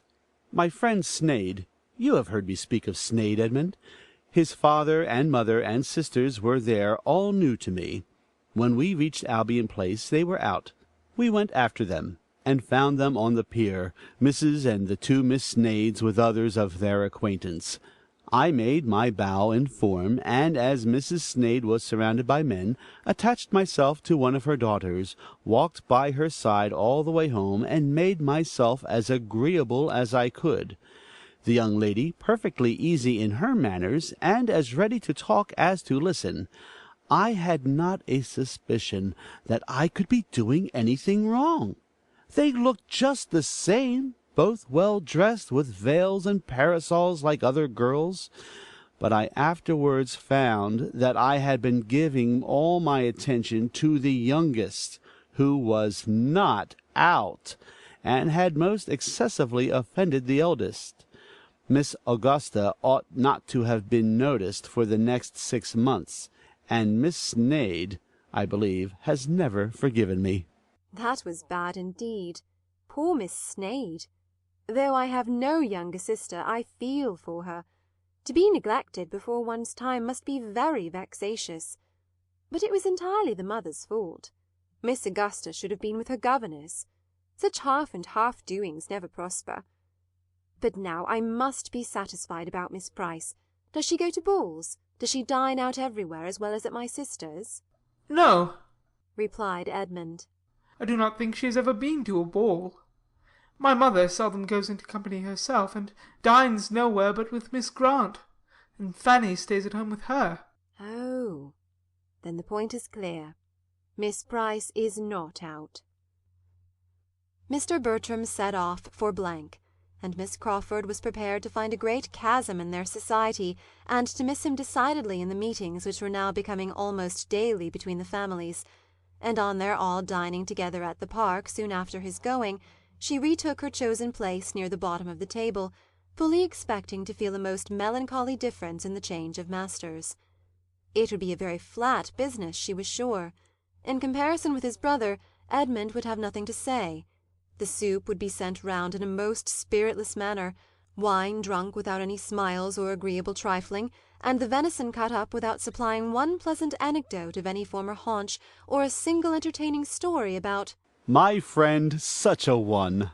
She must try to find amusement in what was passing at the upper end of the table, and in observing Mr. Rushworth, who was now making his appearance at Mansfield for the first time since the Crawfords' arrival. He had been visiting a friend in the neighbouring county, and that friend having recently had his grounds laid out by an improver, Mr. Rushworth was returned with his head full of the subject, and very eager to be improving his own place in the same way, and though not saying much to the purpose, could talk of nothing else. The subject had been already handled in the drawing-room, it was revived in the dining-parlour. Miss Bertram's attention and opinion was evidently his chief aim, and though her deportment showed rather conscious superiority than any solicitude to oblige him, the mention of Sotherton Court, and the ideas attached to it, gave her a feeling of complacency, which prevented her from being very ungracious. "I wish you could see Compton," said he. "It is the most complete thing. I never saw a place so altered in my life. I told Smith I did not know where I was. The approach now is one of the finest things in the country. You see the house in a most surprising manner. I declare, when I got back to Sotherton yesterday, it looked like a prison, quite a dismal old prison." "Oh, for shame!" cried Mrs. Norris. "A prison indeed! Sotherton Court is the noblest old place in the world." "It wants improvement, ma'am, beyond anything. I never saw a place that wanted so much improvement in my life, and it is so forlorn that I do not know what can be done with it." No wonder that Mr. Rushworth should think so at present, said Mrs. Grant to Mrs. Norris with a smile. "But depend upon it, Sotherton will have every improvement in time which his heart can desire." "I must try to do something with it," said Mr. Rushworth. "but I do not know what. I hope I shall have some good friend to help me." Your best friend upon such an occasion, said Miss Bertram calmly, would be Mr. Upton, I assume. "That is what I was thinking of. As he has done so well by Smith, I think I had better have him at once. His terms are 5 guineas a day." "Well, and if they were 10?" cried Mrs. Norris. "I am sure you need not regard it. The expense need not be any impediment. If I were you, I should not think of the expense. I would have everything done in the best style and made as nice as possible. Such a place as Sotherton Court deserves everything that taste and money can do. You have space to work upon there, and grounds that will well reward you. For my own part, if I had anything within the 50th part of the size of Sotherton, I should be always planting and improving, for naturally I am excessively fond of it. It would be too ridiculous for me to attempt anything where I am now, with my little half-acre. It would be quite a burlesque. But if I had more room, I should take a prodigious delight in improving and planting. We did a vast deal in that way at the parsonage. We made it quite a different place from what it was when we first had it. You young ones do not remember much about it, perhaps, but if dear Sir Thomas were here, he could tell you what improvements we made, and a great deal more would have been done but for poor Mr. Norris's sad state of health. He could hardly ever get out, poor man, to enjoy anything, and that disheartened me from doing several things that Sir Thomas and I used to talk of. If it had not been for that, we should have carried on the garden wall and made the plantation to shut out the churchyard, just as Dr. Grant has done. We were always doing something as it was. It was only the spring 12 months before Mr. Norris's death that we put in the apricot against the stable wall, which has now grown such a noble tree and getting to such perfection, sir." Addressing herself then to Dr. Grant. "The tree thrives well, beyond a doubt, madam," replied Dr. Grant. "The soil is good, and I never pass it without regretting that the fruit should be so little worth the trouble of gathering." "Sir, it is a Moor Park. We bought it as a Moor Park, and it cost us, that is, it was a present from Sir Thomas, but I saw the bill, and I know it cost 7 shillings, and was charged as a Moor Park." "You were imposed on, ma'am," replied Dr. Grant. "These potatoes have as much the flavour of a Moor Park apricot as the fruit from that tree.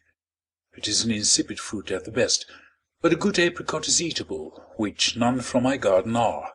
"The truth is, ma'am," said Mrs. Grant, pretending to whisper across the table to Mrs. Norris, "that Dr. Grant hardly knows what the natural taste of our apricot is. He is scarcely ever indulged with one, for it is so valuable a fruit, with a little assistance, and ours is such a remarkably large, fair sort, that what with early tarts and preserves, my cook contrives to get them all. Mrs. Norris, who had begun to redden, was appeased, and for a little while other subjects took place of the improvements of Sotherton. Dr. Grant and Mrs. Norris were seldom good friends. Their acquaintance had begun in dilapidations, and their habits were totally dissimilar. After a short interruption, Mr. Rushworth began again. Smith's place is the admiration of all the country, and it was a mere nothing before Repton took it in hand. I think I shall have Repton. Mr. Rushworth, said Lady Bertram, if I were you, I would have a very pretty shrubbery.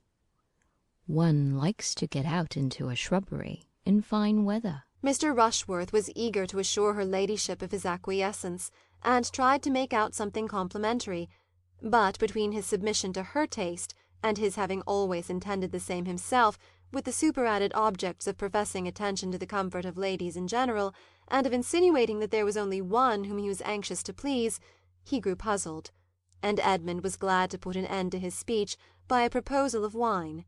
Mr. Rushworth, however, though not usually a great talker, had still more to say on the subject next his heart. Smith has not much above 100 acres altogether in his grounds, which is little enough, and which makes it more surprising that the place can have been so improved.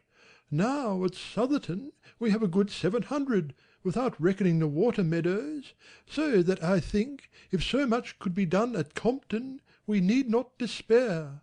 There have been 2 or 3 fine old trees cut down, that grew too near the house, and it opens the prospect amazingly, which makes me think that Repton, or anybody of that sort, would certainly have the avenue at Sotherton down, the avenue that leads from the west front to the top of the hill, you know.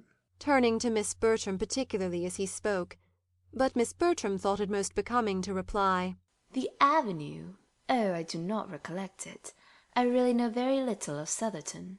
Fanny, who was sitting on the other side of Edmund, exactly opposite Miss Crawford, and who had been attentively listening, now looked at him and said in a low voice, Cut down an avenue? What a pity! Does it not make you think of Cowper? Ye fallen avenues, once more I mourn your fate unmerited. He smiled as he answered, I'm afraid the avenue stands a bad chance, Fanny. I should like to see Sotherton before it is cut down, to see the place as it is now in its old state, but I do not suppose I shall. Have you never been there? No, you never can. And unluckily it is out of distance for a ride. I wish we could contrive it. Oh, it does not signify. Whenever I do see it, you will tell me how it has been altered. I collect, said Miss Crawford, that Sotherton is an old place, and a place of some grandeur. In any particular style of building? The house was built in Elizabeth's time, and is a large, regular brick building, heavy but respectable looking, and has many good rooms. It is ill-placed. It stands in one of the lowest spots of the park. In that respect unfavourable for improvement, but the woods are fine, and there is a stream which I dare say might be made a good deal of. Mr. Rushworth is quite right, I think, in meaning to give it a modern dress, and I've no doubt that it will be all done extremely well. Miss Crawford listened with submission, and said to herself, He is a well-bred man. He makes the best of it. I do not wish to influence Mr. Rushworth, he continued, but had I a place to new fashion, I should not put myself into the hands of an improver. I would rather have an inferior degree of beauty of my own choice, and acquired progressively. I would rather abide by my own blunders than by his. You would know what you were about, of course, but that would not suit me. I have no eye or ingenuity for such matters, but as they are before me, and had I a place of my own in the country, I should be most thankful to any Mr. Repton who would undertake it, and give me as much beauty as he could for my money, and I should never look at it until it was complete. It would be delightful to me to see the progress of it all, said Fanny. Ay, you've been brought up to it. It was no part of my education, and the only dose I ever had, being administered by not the first favourite in the world, has made me consider improvements in hand as the greatest of nuisances. 3 years ago, the Admiral, my honoured uncle, bought a cottage at Twickenham for us all to spend our summers in, and my aunt and I went down to it quite in raptures; but it being excessively pretty, it was soon found necessary to be improved, and for 3 months we were all dirt and confusion, without a gravel walk to step on, or a bench fit for use. I would have everything as complete as possible in the country, shrubberies and flower gardens, and rustic seats innumerable, but it must be all done without my care. Henry is different. He loves to be doing. Edmund was sorry to hear Miss Crawford, whom he was much disposed to admire, speak so freely of her uncle. It did not suit his sense of propriety, and he was silenced, till induced by further smiles and liveliness to put the matter by for the present. "Mr. Bertram," said she, "I have tidings of my harp at last.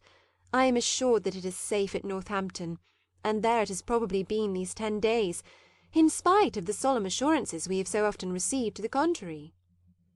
Edmund expressed his pleasure and surprise. "The truth is, that our inquiries were too direct. We sent a servant, we went ourselves. This will not do 70 miles from London. But this morning we heard of it in the right way. It was seen by some farmer, and he told the miller, and the miller told the butcher, and the butcher's son-in-law left word at the shop." I am very glad that you have heard of it by whatever means, and hope there will be no further delay. "I am to have it to-morrow. But how do you think it is to be conveyed? Not by a waggon or cart. Oh, no, nothing of that kind could be hired in the village. I might as well have asked for porters and a hand-barrow." You would find it difficult, I dare say, just now, in the middle of a very late hay harvest, to hire a horse and cart. I was astonished to find what a piece of work was made of it. To want a horse and cart in the country seemed impossible, so I told my maid to speak for one directly, and as I cannot look out of my dressing-closet without seeing one farmyard, nor walk in the shrubbery without passing another, I thought it would be only ask and have, and was rather grieved that I could not give the advantage to all. Guess my surprise when I found that I had been asking the most unreasonable, most impossible thing in the world, had offended all the farmers, all the labourers, all the hay in the parish. As for Dr. Grant's bailiff, I believe I had better keep out of his way, and my brother-in-law himself, who was all kindness in general, looked rather black upon me when he found what I had been at. You could not be expected to have thought on the subject before, but when you do think of it, you must see the importance of getting in the grass. The hire of a cart at any time might not be so easy as you suppose. Our farmers are not in the habit of letting them out, but in harvest it must be quite out of their power to spare a horse. I shall understand all your ways in time, but coming down with the true London maxim that everything is to be got with money, I was a little embarrassed at first by the sturdy independence of your country customs.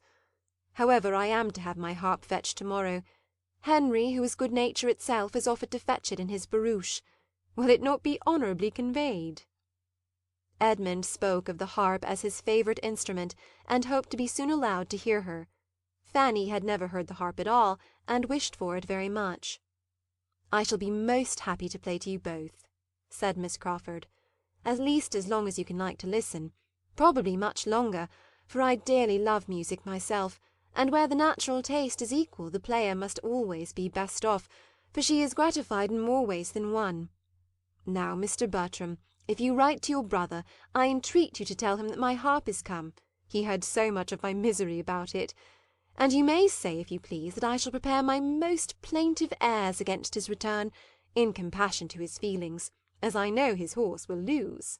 If I write, I will say whatever you wish me, but I do not at present foresee any occasion for writing. "No, I dare say. Nor if he were to be gone a 12-month would you ever write to him, nor he to you if it could be helped. The occasion would never be foreseen. What strange creatures brothers are! You would not write to each other but upon the most urgent necessity in the world, and when obliged to take up the pen to say that such a horse is ill, or such a relation dead, it is done in the fewest possible words. You have but one style among you, I know it perfectly.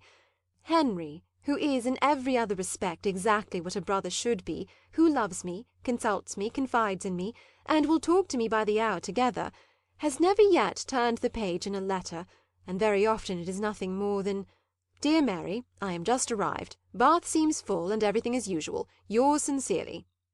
That is the true manly style. That is a complete brother's letter. When they are at a distance from all their family, said Fanny, colouring for William's sake. They can write long letters. Miss Price has a brother at sea, said Edmund, whose excellence as a correspondent makes her think you too severe upon us. At sea, has she? In the King's service, of course. Fanny would rather have had Edmund tell the story, but his determined silence obliged her to relate her brother's situation. Her voice was animated in speaking of his profession, and the foreign stations he had been on, but she could not mention the number of years that he had been absent without tears in her eyes. Miss Crawford civilly wished him an early promotion. Do you know anything of my cousins, Captain? Said Edmund. Captain Marshall. You have a large acquaintance in the navy, I conclude. Among admirals large enough, but, with an air of grandeur, we know very little of the inferior ranks. Post-captains may be a very good sort of men, but they do not belong to us. Of various admirals I could tell you a good deal, of them and their flags, and the gradation of their pay, and their bickerings and jealousies. But in general I can assure you that they are all passed over, and all very ill-used. Certainly my home at my uncle's brought me acquainted with a circle of admirals. Of arrears and vices I saw enough. Now do not be suspecting me of a pun, I entreat. Edmund again felt grave, and only replied, It is a noble profession. Yes, the profession is well enough, under two circumstances, if it make the fortune, and there be discretion in spending it. But in short, it is not a favourite profession of mine. It has never worn an amiable form to me. Edmund reverted to the harp, and was again very happy in the prospect of hearing her play. The subject of improving grounds, meanwhile, was still under consideration among the others, and Mrs. Grant could not help addressing her brother, though it was calling his attention from Miss Julia Bertram. My dear Henry, have you nothing to say? You have been an improver yourself, and from what I hear of Everingham, it may vie with any place in England. Its natural beauties, I am sure, are great. Everingham, as it used to be, was perfect in my estimation. Such a happy fall of ground, and such timber. What would I not give to see it again? Nothing could be so gratifying to me as to hear your opinion of it, was his answer. But I fear there would be some disappointment. You would not find it equal to your present ideas. In extent, it is a mere nothing. You would be surprised at its insignificance, and, as for improvement, there was very little for me to do, too little. I should like to have been busy much longer. You are fond of the sort of thing? Said Julia. Excessively. But what with the natural advantages of the ground, which pointed out, even to a very young eye, what little remained to be done, and my own consequent resolutions, I had not been of age 3 months before Everingham was all that it is now. My plan was laid at Westminster, a little altered, perhaps, at Cambridge, and at 21 executed. I am inclined to envy Mr. Rushworth for having so much happiness yet before him. I have been a devourer of my own. Those who see quickly will resolve quickly, and act quickly, said Julia. You can never want employment. Instead of envying Mr. Rushworth, you should assist him with your opinion. Mrs. Grant, hearing the latter part of this speech, enforced it warmly, persuaded that no judgment could be equal to her brother's, and as Miss Bertram caught at the idea likewise, and gave it her full support, declaring that, in her opinion, it was infinitely better to consult with friends and disinterested advisers than immediately to throw the business into the hands of a professional man, Mr. Rushworth was very ready to request the favour of Mr. Crawford's assistance, and Mr. Crawford, after properly depreciating his own abilities, was quite at his service in any way that could be useful. Mr. Rushworth then began to propose Mr. Crawford's doing him the honour of coming over to Sotherton and taking a bed there, when Mrs. Norris, as if reading in her two nieces' minds their little approbation of a plan which was to take Mr. Crawford away, interposed with an amendment.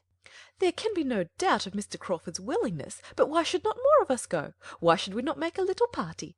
Here are many that would be interested in your improvements, my dear Mr. Rushworth, and that would like to hear Mr. Crawford's opinion on the spot, and that might be of some small use to you with their opinions. And for my own part, I have been long wishing to wait upon your good mother again. Nothing but having no horses of my own could have made me so remiss, but now I could go and sit a few hours with Mrs. Rushworth while the rest of you walked about and settled things, and then we could all return to a late dinner here, or dine at Southerton, just as might be most agreeable to your mother, and have a pleasant drive home by moonlight. I dare say Mr. Crawford would take my 2 nieces and me in his barouche, and Edmund can go on horseback, you know, sister, and Fanny will stay at home with you. Lady Bertram made no objection, and every one concerned in the going was forward in their expressing their ready concurrence, excepting Edmund, who heard it all and said nothing. "Well, Fanny, and how do you like Miss Crawford now?" said Edmund the next day, after thinking some time on the subject himself. "How did you like her yesterday?" Very well, very much. I like to hear her talk. She entertains me, and she is so extremely pretty that I have great pleasure in looking at her. It is her countenance that is so attractive. She has a wonderful play of feature. But was there nothing in her conversation that struck you, Fanny, is not quite right? Oh, yes. She ought not to have spoken of her uncle as she did. I was quite astonished.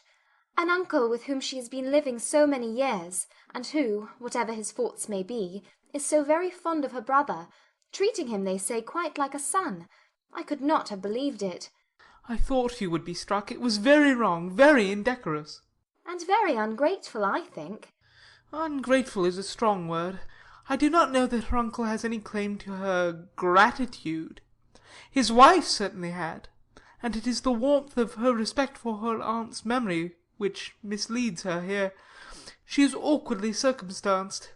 With such warm feelings and lively spirits, it must be difficult to do justice to her affection for Mrs. Crawford, without throwing a shade on the Admiral. I do not pretend to know which was most to blame in their disagreements, though the Admiral's present conduct might incline one to the side of his wife, but it is natural and amiable that Miss Crawford should acquit her aunt entirely. I do not censure her opinions, but there certainly is impropriety in making them public. Do not you think, said Fanny, after a little consideration, that this impropriety is a reflection itself upon Mrs. Crawford, as her niece has been entirely brought up by her? She cannot have given her right notions of what was due to the Admiral. That is a fair remark. Yes, we must suppose the faults of her niece to have been those of the aunt, and it makes one sensible of the disadvantages she has been under. But I think her present home must do her good. Mrs. Grant's manners are just what they ought to be. She speaks of her brother with a very pleasing affection. Yes, except as to his writing her such short letters. She made me almost laugh. But I cannot rate so very highly the love or good nature of a brother who will not give himself the trouble of writing anything worth reading to his sisters, when they are separated. I am sure William would never have used me so, under any circumstances.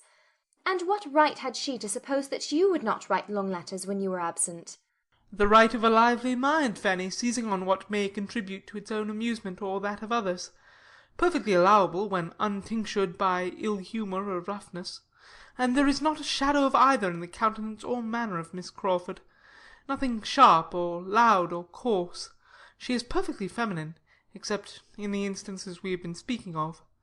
There she cannot be justified. I am glad you saw it all as I did. Having formed her mind and gained her affections, he had a good chance of her thinking like him, though at this period, and on this subject, there began now to be some danger of dissimilarity, for he was in a line of admiration of Miss Crawford which might lead him where Fanny could not follow. Miss Crawford's attractions did not lessen. The harp arrived, and rather added to her beauty, wit, and good humour, for she played with the greatest obligingness, with an expression and taste which were peculiarly becoming, and there was something clever to be said at the close of every air. Edmund was at the parsonage every day, to be indulged with his favourite instrument. One morning secured an invitation for the next, for the lady could not be unwilling to have a listener, and everything was soon in a fair train. A young woman, pretty, lively, with a harp as elegant as herself, and both placed near a window, cut down to the ground, and opening on a little lawn, surrounded by shrubs in the rich foliage of summer, was enough to catch any man's heart. The season, the scene, the air, were all favourable to tenderness and sentiment. Mrs. Grant and her tambour frame were not without their use. It was all in harmony, and as everything will turn to account when love is once set going, even the sandwich tray, and Dr. Grant doing the honours of it, were worth looking at. Without studying the business, however, or knowing what he was about, Edmund was beginning, at the end of a week of such intercourse, to be a good deal in love; and to the credit of the lady it may be added that, without his being a man of the world or an elder brother, without any of the arts of flattery or the gaieties of small talk, he began to be agreeable to her. She felt it to be so, though she had not foreseen and could hardly understand it, for he was not pleasant by any common rule, he talked no nonsense, he paid no compliments, his opinions were unbending, his attentions tranquil and simple. There was a charm perhaps in his sincerity, his steadiness, his integrity, which Miss Crawford might be equal to feel, though not equal to discuss with herself. She did not think very much about it, however. He pleased her enough for the present, she liked to have him near her. It was enough. Fanny could not wonder that Edmund was at the parsonage every morning. She would gladly have been there too, might she have gone in uninvited and unnoticed, to hear the harp. Neither could she wonder that, when the evening stroll was over, and the two families parted again, he should think it right to attend Mrs. Grant and her sister to their home, while Mr. Crawford was devoted to the ladies of the park. But she thought it a very bad exchange, and if Edmund were not there to mix the wine and water for her, would rather go without it than not. She was a little surprised that he could spend so many hours with Miss Crawford, and not see more of the sort of fault which he had already observed, and of which she was almost always reminded by a something of the same nature whenever she was in her company. But so it was. Edmund was fond of speaking to her of Miss Crawford, but he seemed to think it enough that the Admiral had since been spared, and she scrupled to point out her own remarks to him, lest it should appear like ill-nature. The first actual pain which Miss Crawford occasioned her was the consequence of an inclination to learn to ride, which the former caught, soon after her being settled at Mansfield, from the example of the young ladies at the park, and which, when Edmund's acquaintance with her increased, led to his encouraging the wish, and the offer of his own quiet mare for the purpose of her first attempts, as the best fitted for a beginner that either stable could furnish.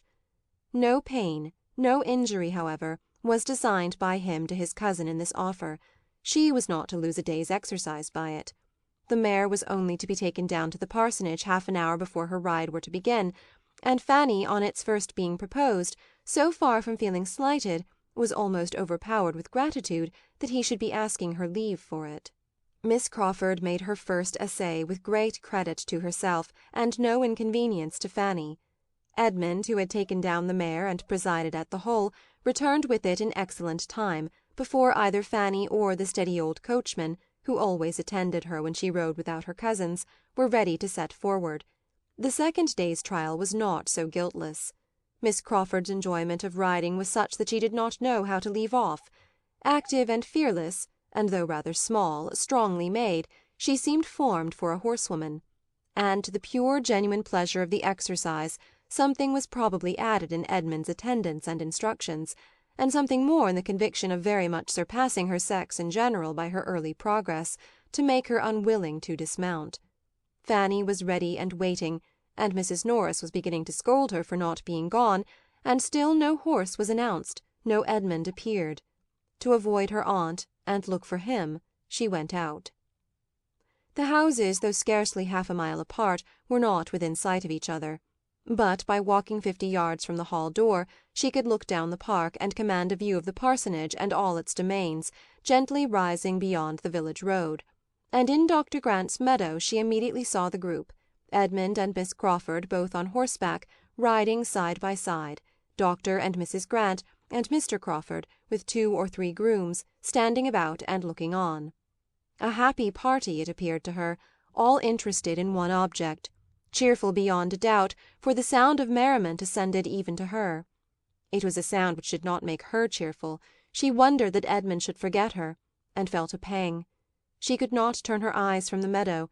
She could not help watching all that passed. At first Miss Crawford and her companion made the circuit of the field, which was not small, at a foot's pace. Then, at her apparent suggestion, they rose into a canter. And to Fanny's timid nature it was most astonishing to see how well she sat. After a few minutes they stopped entirely. Edmund was close to her. He was speaking to her. He was evidently directing her management of the bridle. He had hold of her hand. She saw it, or the imagination supplied what the eye could not reach. She must not wonder at all this. What could be more natural than that Edmund should be making himself useful, and proving his good nature by any one? She could not but think, indeed, that Mr. Crawford might as well have saved him the trouble, that it would have been particularly proper and becoming in a brother to have done it himself. But Mr. Crawford, with all his boasted good nature, and all his coachmanship, probably knew nothing of the matter, and had no active kindness in comparison of Edmund. She began to think it rather hard upon the mare to have such double duty. If she were forgotten, the poor mare should be remembered. Her feelings for one and the other were soon a little tranquillized by seeing the party in the meadow disperse, and Miss Crawford still on horseback, but attended by Edmund on foot, pass through a gate into the lane, and so into the park, and make towards the spot where she stood. She began then to be afraid of appearing rude and impatient, and walked to meet them with a great anxiety to avoid the suspicion. "My dear Miss Price," said Miss Crawford, as soon as she was at all within hearing, "I am come to make my own apologies for keeping you waiting, but I have nothing in the world to say for myself. I knew it was very late, and that I was behaving extremely ill, and therefore, if you please, you must forgive me. Selfishness must always be forgiven, you know, because there is no hope of a cure." Fanny's answer was extremely civil, and Edmund added his conviction that she could be in no hurry. "For there is more than enough time for my cousin to ride twice as far as she ever goes," said he. "And you have been promoting her comfort by preventing her from setting off half an hour sooner. Clouds are now coming up, and she will not suffer from the heat as she would have done then. I wish you may not be fatigued by so much exercise. I wish you had saved yourself this walk home." "No part of it fatigues me but getting off this horse, I assure you," said she, as she sprang down with his help. "I am very strong. Nothing ever fatigues me but doing what I do not like. Miss Price, I give way to you with a very bad grace, but I sincerely hope you will have a pleasant ride, and that I may have nothing but good to hear of this dear, delightful, beautiful animal." The old coachman, who had been waiting about with his own horse, now joining them, Fanny was lifted on hers, and they set off across another part of the park, her feelings of discomfort not lightened by seeing, as she looked back, that the others were walking down the hill together to the village. Nor did her attendant do her much good by his comments on Miss Crawford's great cleverness as a horsewoman, which she had been watching with an interest almost equal to her own. "It is a pleasure to see a lady with such a good heart for riding," said he. "I never see one sit a horse better. She did not seem to have a thought of fear. Very different from you, miss, when you first began 6 years ago come next Easter. Lord bless you, how you did tremble when Sir Thomas first had put you on." In the drawing-room Miss Crawford was also celebrated. Her merit in being gifted by nature with strength and courage was fully appreciated by the Miss Bertrams. Her delight in riding was like their own, her early excellence in it was like their own, and they had great pleasure in praising it. "I was sure she would ride well," said Julia. "She has the make for it. Her figure is as neat as her brother's." Yes, added Maria. "And her spirits are as good, and she has the same energy of character. I cannot but think that good horsemanship has a great deal to do with the mind." When they parted at night, Edmund asked Fanny whether she meant to ride the next day. "No, I do not know. Not if you want the mare," was her answer. "I do not want her at all for myself," said he. "But whenever you are next inclined to stay at home, I think Miss Crawford would be glad to have her a longer time. For a whole morning, in short. She has a great desire to get as far as Mansfield Common. Mrs. Grant has been telling her of its fine views, and I have no doubt of her being perfectly equal to it. But any morning will do for this. She would be extremely sorry to interfere with you. It would be very wrong if she did. She only rides for pleasure, you for health." "I shall not ride to-morrow, certainly," said Fanny. I have been out very often lately, and would rather stay at home. You know I am strong enough now to walk very well. Edmund looked pleased, which must be Fanny's comfort, and the ride to Mansfield Common took place the next morning. The party included all the young people but herself, and was much enjoyed at the time, and doubly enjoyed again in the evening discussion. A successful scheme of this sort generally brings on another, and the having been to Mansfield Common disposed them all for going somewhere else the day after. There were many other views to be shown, and though the weather was hot, there were shady lanes wherever they wanted to go. A young party is always provided with a shady lane. 4 fine mornings successively were spent in this manner, in showing the Crawfords the country, and doing the honours of its finest spots. Everything answered, it was all gaiety and good humour, the heat only supplying inconvenience enough to be talked of with pleasure, till the 4th day, when the happiness of one of the party was exceedingly clouded. Miss Bertram was the one. Edmund and Julia were to dine at the parsonage, and she was excluded. It was meant and done by Mrs. Grant with perfect good humour, on Mr. Rushworth's account, who was partly expected at the Park that day, but it was felt as a very grievous injury, and her good manners were severely taxed to conceal her vexation and anger till she reached home. As Mr. Rushworth did not come, the injury was increased, and she had not even the relief of showing her power over him. She could only be sullen to her mother, aunt, and cousin, and throw as great a gloom as possible over their dinner and dessert.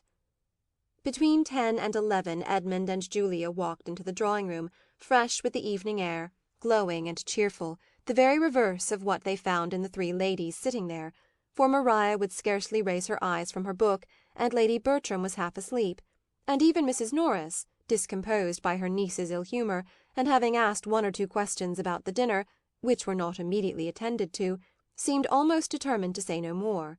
For a few minutes the brother and sister were too eager in their praise of the night and their remarks on the stars to think beyond themselves, but when the first pause came, Edmund, looking around, said, "But where is Fanny? Is she gone to bed?" "No, not that I know of," replied Mrs. Norris. "She was here a moment ago." Her own gentle voice, speaking from the other end of the room, which was a very long one, told them that she was on the sofa. Mrs. Norris began scolding. "That is a very foolish trick, Fanny, to be idling away all the evening upon a sofa. Why cannot you come and sit here and employ yourself as we do? If you have no work of your own, I can supply you from the poor basket. There is all the new calico that was bought last week not touched yet. I am sure I almost broke my back by cutting it out. You should learn to think of other people, and take my word for it, it is a shocking trick for a young person to be always lolling upon a sofa." Before half this was said, Fanny was returned to her seat at the table, and had taken up her work again, and Julia, who was in high good humour from the pleasures of the day, did her the justice of exclaiming, "I must say, ma'am, that Fanny is as little upon the sofa as anybody in the house." "Fanny," said Edmund, after looking at her attentively, "I'm sure you have the headache." She could not deny it, but said it was not very bad. "I can hardly believe you," he replied. "I know your looks too well. How long have you had it?" "Since a little before dinner. It is nothing but the heat." "Did you go out in the heat?" "Go out? To be sure she did," said Mrs. Norris. "Would you have her stay within such a fine day as this? Were we not all out? Even your mother was out to-day for above an hour." "Yes, indeed, Edmund," added her ladyship, who had been thoroughly awakened by Mrs. Norris's sharp reprimand to Fanny. "I was out above an hour. I sat 3/4 of an hour in the flower garden, while Fanny cut the roses. And very pleasant it was, I assure you, but very hot. It was shady enough in the alcove, but I declare I quite dreaded the coming home again." "Fanny has been cutting roses, has she?" "Yes, and I'm afraid they will be the last this year. Poor thing, she found it hot enough, but they were so full-blown that one could not wait." "There was no help for it, certainly," rejoined Mrs. Norris in rather a softened voice. "But I question whether her headache might not be caught then, sister. There is nothing so likely to give it as standing and stooping in a hot sun. But I dare say it will be well tomorrow. Suppose you let her have your aromatic vinegar. I always forget to have mine filled." "She has got it," said Lady Bertram. "She has had it ever since she came back from your house the 2nd time." "What?" cried Edmund.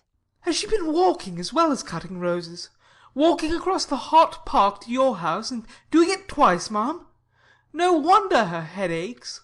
Mrs. Norris was talking to Julia, and did not hear. I was afraid it would be too much for her, said Lady Bertram. But when the roses were gathered, your aunt wished to have them, and then you know they must be taken home. But were there roses enough to oblige her to go twice? No, but they were to be put into the spare room to dry, and unluckily Fanny forgot to lock the door of the room and bring away the key, so she was obliged to go again. Edmund got up and walked about the room, saying, And could nobody be employed on such an errand but Fanny? Upon my word, ma'am, it has been a very ill-managed business. I am sure I do not know how it was to have been done better, cried Mrs. Norris, unable to be longer deaf.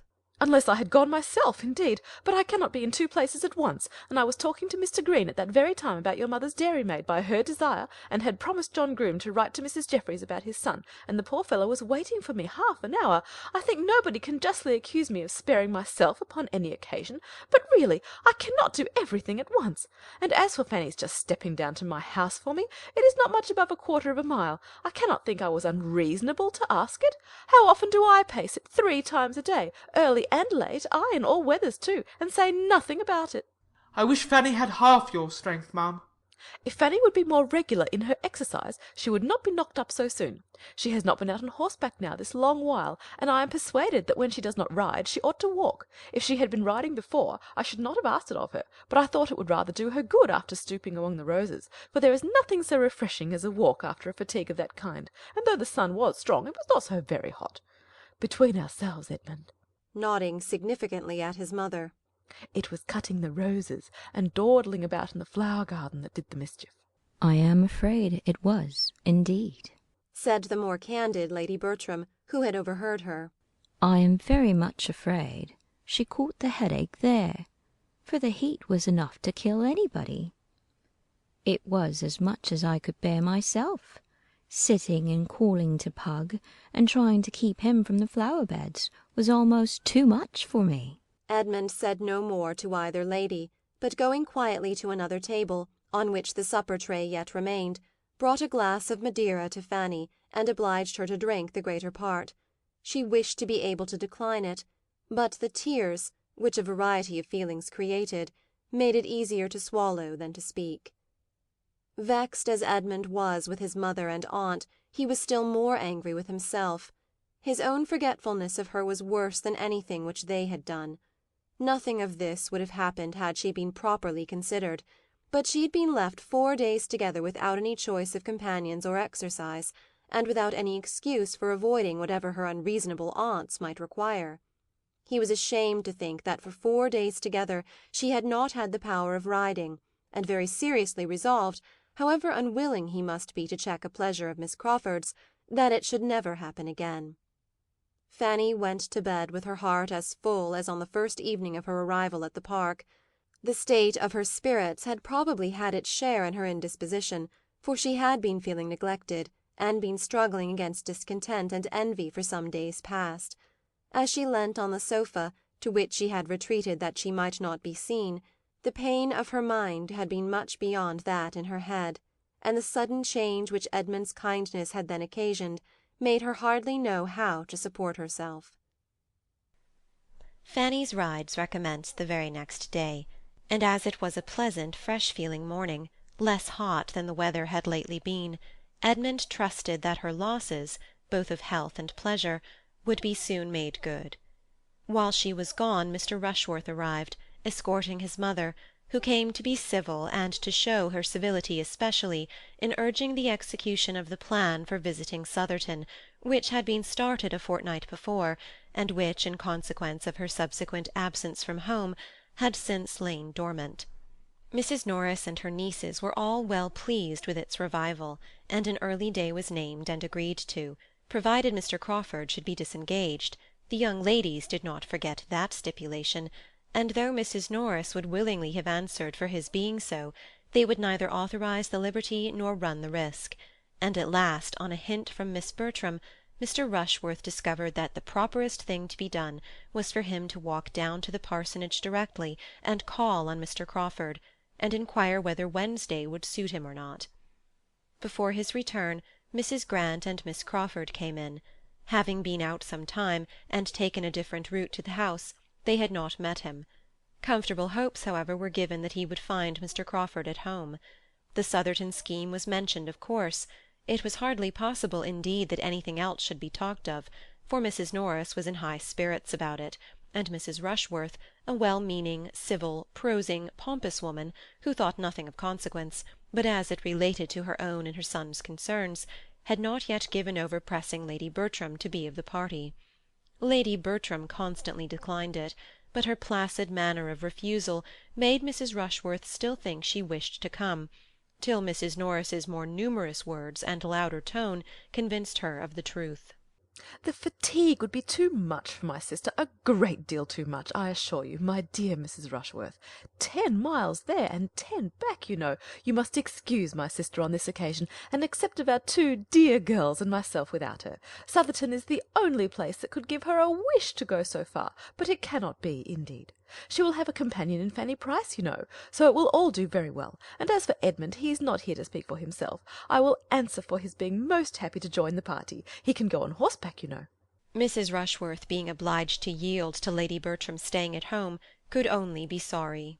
The loss of her ladyship's company would be a great drawback, and she should have been extremely happy to have seen the young lady too, Miss Price, who had never been at Southerton yet, and it was a pity she should not see the place.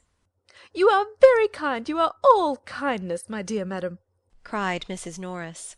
But as to Fanny, she will have opportunities in plenty of seeing Southerton. She has time enough before her, and her going now is quite out of the question. Lady Bertram could not possibly spare her. Oh, no, I cannot do without Fanny. Mrs. Rushworth proceeded next, under the conviction that everybody must be wanting to see Southerton, to include Miss Crawford in the invitation, and though Mrs. Grant, who had not been at the trouble of visiting Mrs. Rushworth on her coming into the neighbourhood, civilly declined it on her own account, she was glad to secure any pleasure for her sister, and Mary, properly pressed and persuaded, was not long in accepting her share of the civility. Mr. Rushworth came back from the parsonage successful, and Edmund made his appearance just in time to learn what had been settled for Wednesday, to attend Mrs. Rushworth to her carriage, and walk half-way down the park with the 2 other ladies. On his return to the breakfast-room, he found Mrs. Norris trying to make up her mind as to whether Miss Crawford's being of the party were desirable or not, or whether her brother's barouche would not be full without her. The Miss Bertrams laughed at the idea, assuring her that the barouche would hold 4 perfectly well, independent of the box, on which one might go with him. But why is it necessary, said Edmund, that Crawford's carriage or his only should be employed? Why is no use to be made of my mother's chaise? I could not, when the scheme was first mentioned the other day, understand why a visit from the family were not to be made in the carriage of the family. What? cried Julia. Go boxed up 3 in a post-chaise in this weather, when we may have seats in a barouche? No, my dear Edmund, that will not quite do. Besides, said Maria, I know that Mr. Crawford depends upon taking us. After what passed at first, he would claim it as a promise. And, my dear Edmund, added Mrs. Norris, taking out 2 carriages when 1 will do would be trouble for nothing, and between ourselves, Coachman is not very fond of the roads between this and Southerton. He always complains bitterly of the narrow lanes scratching his carriage, and you know one should not like to have dear Sir Thomas, when he comes home, find all the varnish scratched off. That would not be a very handsome reason for using Mr. Crawford's, said Maria. But the truth is that Wilcox is a stupid old fellow, and does not know how to drive. I will answer for it that we shall find no inconvenience from narrow roads on Wednesday. There is no hardship, I suppose, nothing unpleasant, said Edmund, in going on the barouche box. Unpleasant? cried Maria. Oh dear, I believe it would be generally thought the favourite seat. There can be no comparison as to one's view of the country. Probably Miss Crawford will choose the barouche box herself. Well, there can be no objection then to Fanny's going with you. There can be no doubt of your having room for her. Fanny? repeated Mrs. Norris. My dear Edmund, there is no idea of her going with us. She stays with her aunt. I told Mrs. Rushworth so. She is not expected." You can have no reason, I imagine, madam, said he, addressing his mother, for wishing Fanny not to be of the party, but as it relates to yourself, to your own comfort. If you could do without her, you would not wish to keep her at home. To be sure, not. But I cannot do without her. You can if I stay at home with you, as I mean to do. There was a general cry-out at this. Yes, he continued, there is no necessity for my going, and I mean to stay at home. Fanny has a great desire to see Southerton. I know she wishes it very much. She has not often a gratification of the kind. And I am sure, ma'am, you would be glad to give her the pleasure now. Oh, yes, very glad, if your aunt sees no objection. Mrs. Norris was very ready with the only objection which could remain, their having positively assured Mrs. Rushworth that Fanny could not go, and the very strange appearance there would consequently be in taking her, which seemed to her a difficulty quite impossible to be got over. It must have the strangest appearance. It would be something so very unceremonious, so bordering on disrespect for Mrs. Rushworth, whose own manners were such a pattern of good breeding and attention, that she really did not feel equal to it. Mrs. Norris had no affection for Fanny, and no wish of procuring her pleasure at any time, but her opposition to Edmund now arose more from partiality for her own scheme, because it was her own, than from anything else. She felt that she had arranged everything extremely well, and that any alteration must be for the worse. When Edmund, therefore, told her in reply, as he did when she would give him the hearing, that she need not distress herself on Mrs. Rushworth's account, because he had taken the opportunity, as he walked with her through the hall, of mentioning Miss Price as one who would probably be of the party, and had directly received a very sufficient invitation for his cousin, Mrs. Norris was too much vexed to submit with a very good grace, and would only say, very well, just as you choose. Settle it your own way. I am sure I do not care about it." It seems very odd, said Maria, that you should be staying at home instead of Fanny. I'm sure she ought to be very much obliged to you, added Julia, hastily leaving the room as she spoke, from a consciousness that she ought to offer to stay at home herself. Fanny will feel quite as grateful as the occasion requires, was Edmund's only reply, and the subject dropped.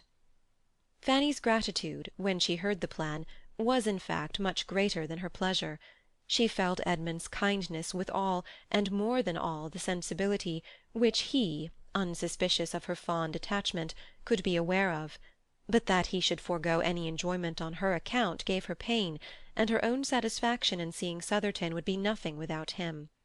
The next meeting of the two Mansfield families produced another alteration in the plan, and one that was admitted with general approbation. Mrs. Grant offered herself as companion for the day to Lady Bertram in lieu of her son, and Dr. Grant was to join them at dinner. Lady Bertram was very well pleased to have it so, and the young ladies were in spirits again. Even Edmund was very thankful for an arrangement which restored him to his share of the party, and Mrs. Norris thought it an excellent plan, and had it at her tongue's end, and was on the point of proposing it, when Mrs. Grant spoke. Wednesday was fine, and soon after breakfast the barouche arrived, Mr. Crawford driving his sisters, and as everybody was ready, there was nothing to be done but for Mrs. Grant to alight and the others to take their places. The place of all places, the envied seat, the post of honour, was unappropriated.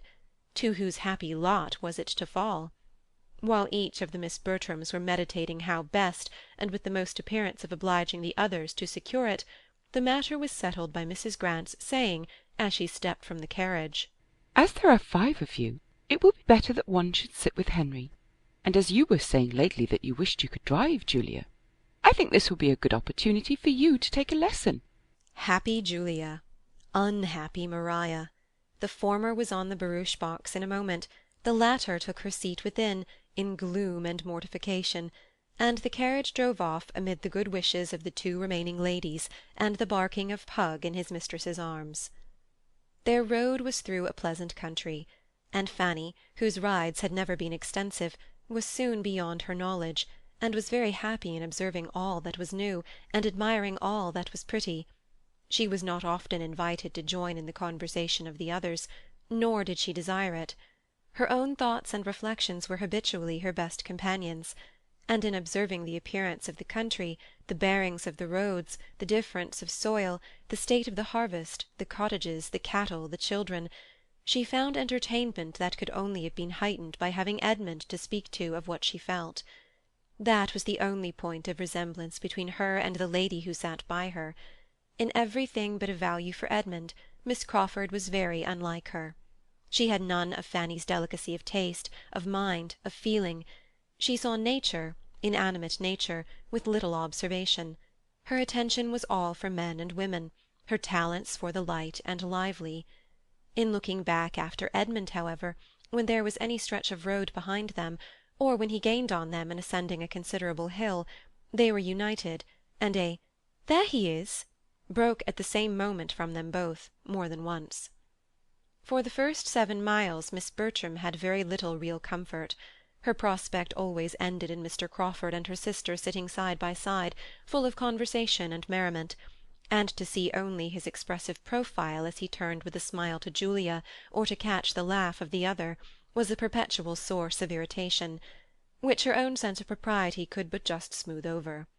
When Julia looked back, it was with a countenance of delight, and whenever she spoke to them, it was in the highest spirits.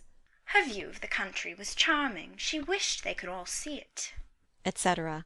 But her only offer of exchange was addressed to Miss Crawford as they gained the summit of a long hill, and was not more inviting than this.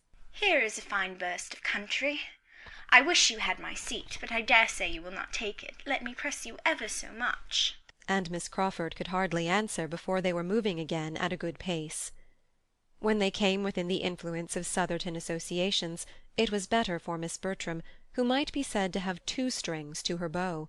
She had Rushworth feelings and Crawford feelings, and in the vicinity of Southerton the former had considerable effect.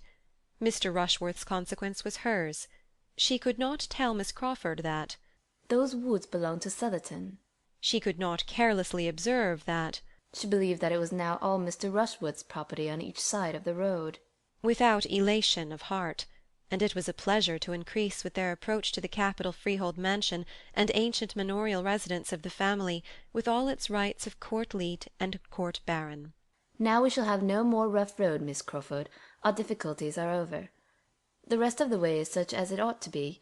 Mr. Rushworth has made it since he succeeded to the estate. Here begins the village.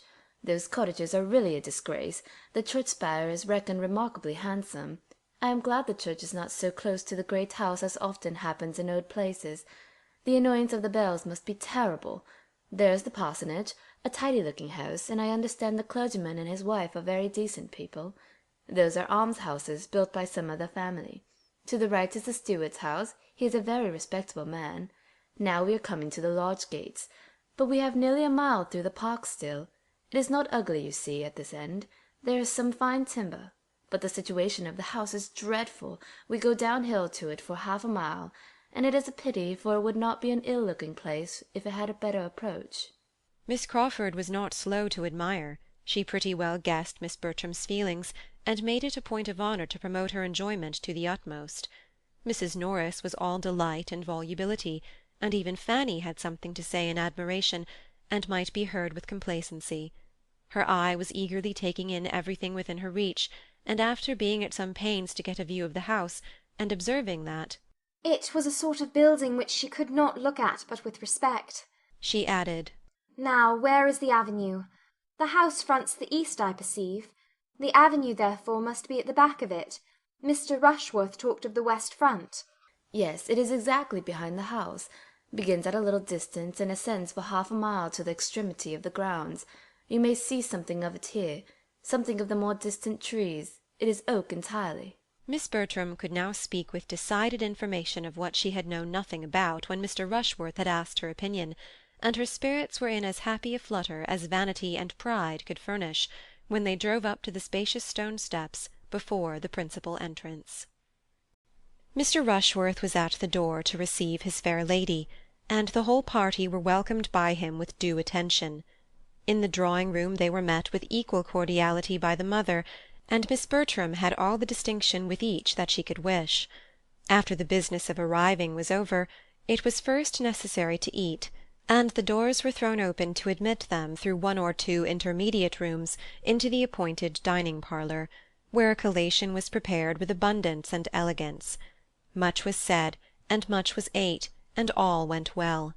The particular object of the day was then considered. How would Mr. Crawford like, in what manner would he choose, to take a survey of the grounds? Mr. Rushworth mentioned his curricle. Mr. Crawford suggested the greater desirableness of some carriage which might convey more than two. To be depriving themselves of the advantage of other eyes and other judgments might be an evil even beyond the loss of present pleasure. Mrs. Rushworth proposed that the chaise should be taken also, but this was scarcely received as an amendment. The young ladies neither smiled nor spoke. Her next proposition, of showing the house to such of them as had not been there before, was more acceptable, for Miss Bertram was pleased to have its size displayed, and all were glad to be doing something. The whole party rose accordingly, and under Mrs. Rushworth's guidance were shown through a number of rooms, all lofty, and many large, and amply furnished in the taste of 50 years back, with shining floors, solid mahogany, rich damask, marble, gilding, and carving, each handsome in its way. Of pictures there were abundance, and some few good, but the larger part were family portraits, no longer anything to anybody but Mrs. Rushworth, who had been at great pains to learn all that the housekeeper could teach, and was now almost equally well qualified to show the house. On the present occasion she addressed herself chiefly to Miss Crawford and Fanny, but there was no comparison in the willingness of their attention, for Miss Crawford, who had seen scores of great houses, and cared for none of them, had only the appearance of civilly listening, while Fanny, to whom everything was almost as interesting as it was new, attended with unaffected earnestness to all that Mrs. Rushworth could relate of the family in former times, its rise and grandeur, regal visits and loyal efforts, delighted to connect anything with history already known, or warm her imagination with scenes of the past.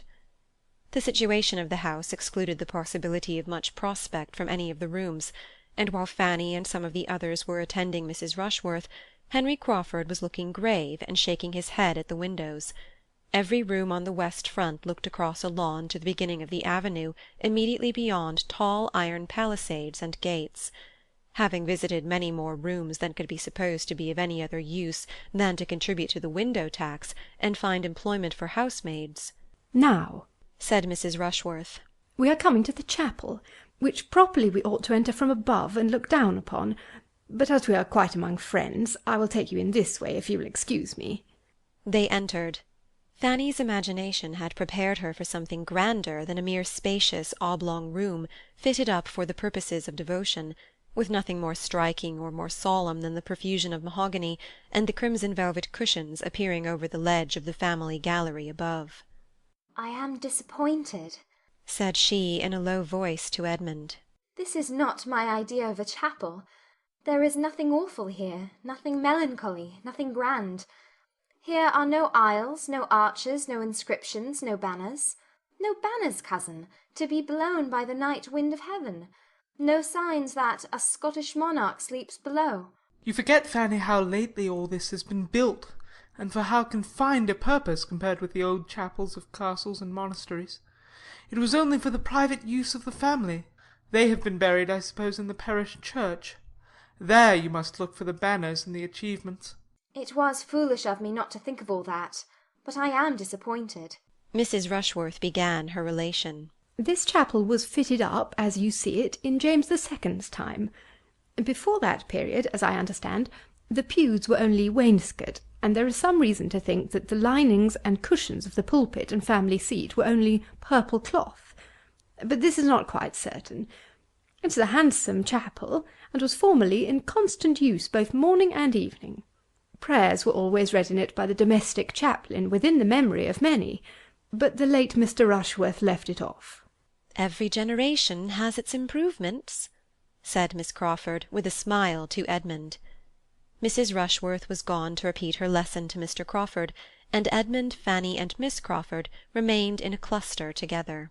"It is a pity," cried Fanny, "that the custom should have been discontinued. It was a valuable part of former times. There is something in a chapel and chaplain so much in character with a great house, with one's ideas of what such a household should be. A whole family assembling regularly for the purpose of prayer is fine. Very fine indeed, said Miss Crawford, laughing.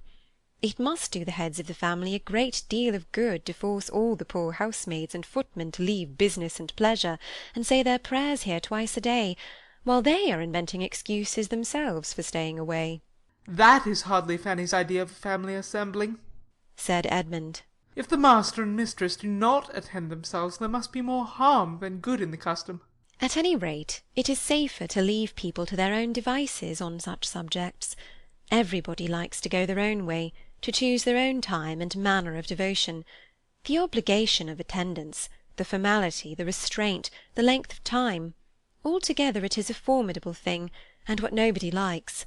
And if the good people who used to kneel and gape in that gallery could have foreseen that the time would ever come when men and women might lie another 10 minutes in bed, when they woke with a headache, without danger of reprobation, because chapel was missed, they would have jumped with joy and envy. Cannot you imagine with what unwilling feelings the former belles of the house of Rushworth did many a time repair to this chapel? The young Mrs. Elinors and Mrs. Bridgets, starched up into seeming piety, but with heads full of something very different, especially if the poor chaplain were not worth looking at, and in those days, I fancy, parsons were very inferior even to what they are now. For a few moments she was unanswered. Fanny coloured and looked at Edmund, but felt too angry for speech, and he needed a little recollection before he could say, Your lively mind can hardly be serious even on serious subjects. You have given us an amusing sketch, and human nature cannot say it was not so. We must all feel at times the difficulty of fixing our thoughts as we could wish, but if you are supposing it a frequent thing, that is to say, a weakness grown into a habit from neglect, what could be expected from the private devotions of such persons? Do you think the minds which are suffered, which are indulged in wanderings in a chapel, would be more collected in a closet? Yes, yes, very likely. They would have 2 chances at least in their favour. There would be less to distract the attention from without, and it would not be tried so long. The mind which does not struggle against itself under one circumstance would find objects to distract it in the other, I believe. And the influence of the place and example may often rouse better feelings than are begun with. The greater length of the service, however, I admit to be sometimes too hard a stretch upon the mind. One wishes it were not so. But I have not yet left Oxford long enough to forget what chapel prayers are. While this was passing, the rest of the party being scattered about the chapel, Julia called Mr. Crawford's attention to her sister by saying, Do look at Mr. Rushworth and Maria standing side by side, exactly as if the ceremony were going to be performed. Have not they completely the air of it? Mr. Crawford smiled his acquiescence, and stepping forward to Maria, said in a voice which she only could hear, I do not like to see Miss Bertram so near the altar. Starting, the lady instinctively moved a step or two, but recovering herself in a moment, affected to laugh, and asked him in a tone not much louder, If he would give her away. I am afraid I should do it very awkwardly, was his reply, with a look of meaning. Julia, joining them at the moment, carried on the joke. Upon my word, it is really a pity that it should not take place directly, if we had but a proper licence, for here we are, all together, and nothing in the world could be more snug and pleasant. And she talked and laughed about it with so little caution as to catch the comprehension of Mr. Rushworth and his mother, and expose her sister to the whispered gallantries of her lover, while Mrs. Rushworth spoke with proper smiles and dignity of its being a most happy event to her whenever it took place. If Edmund were but in orders, cried Julia, and running to where he stood with Miss Crawford and Fanny. My dear Edmund, if you were but in orders now, you might perform the ceremony directly. How unlucky that you are not ordained.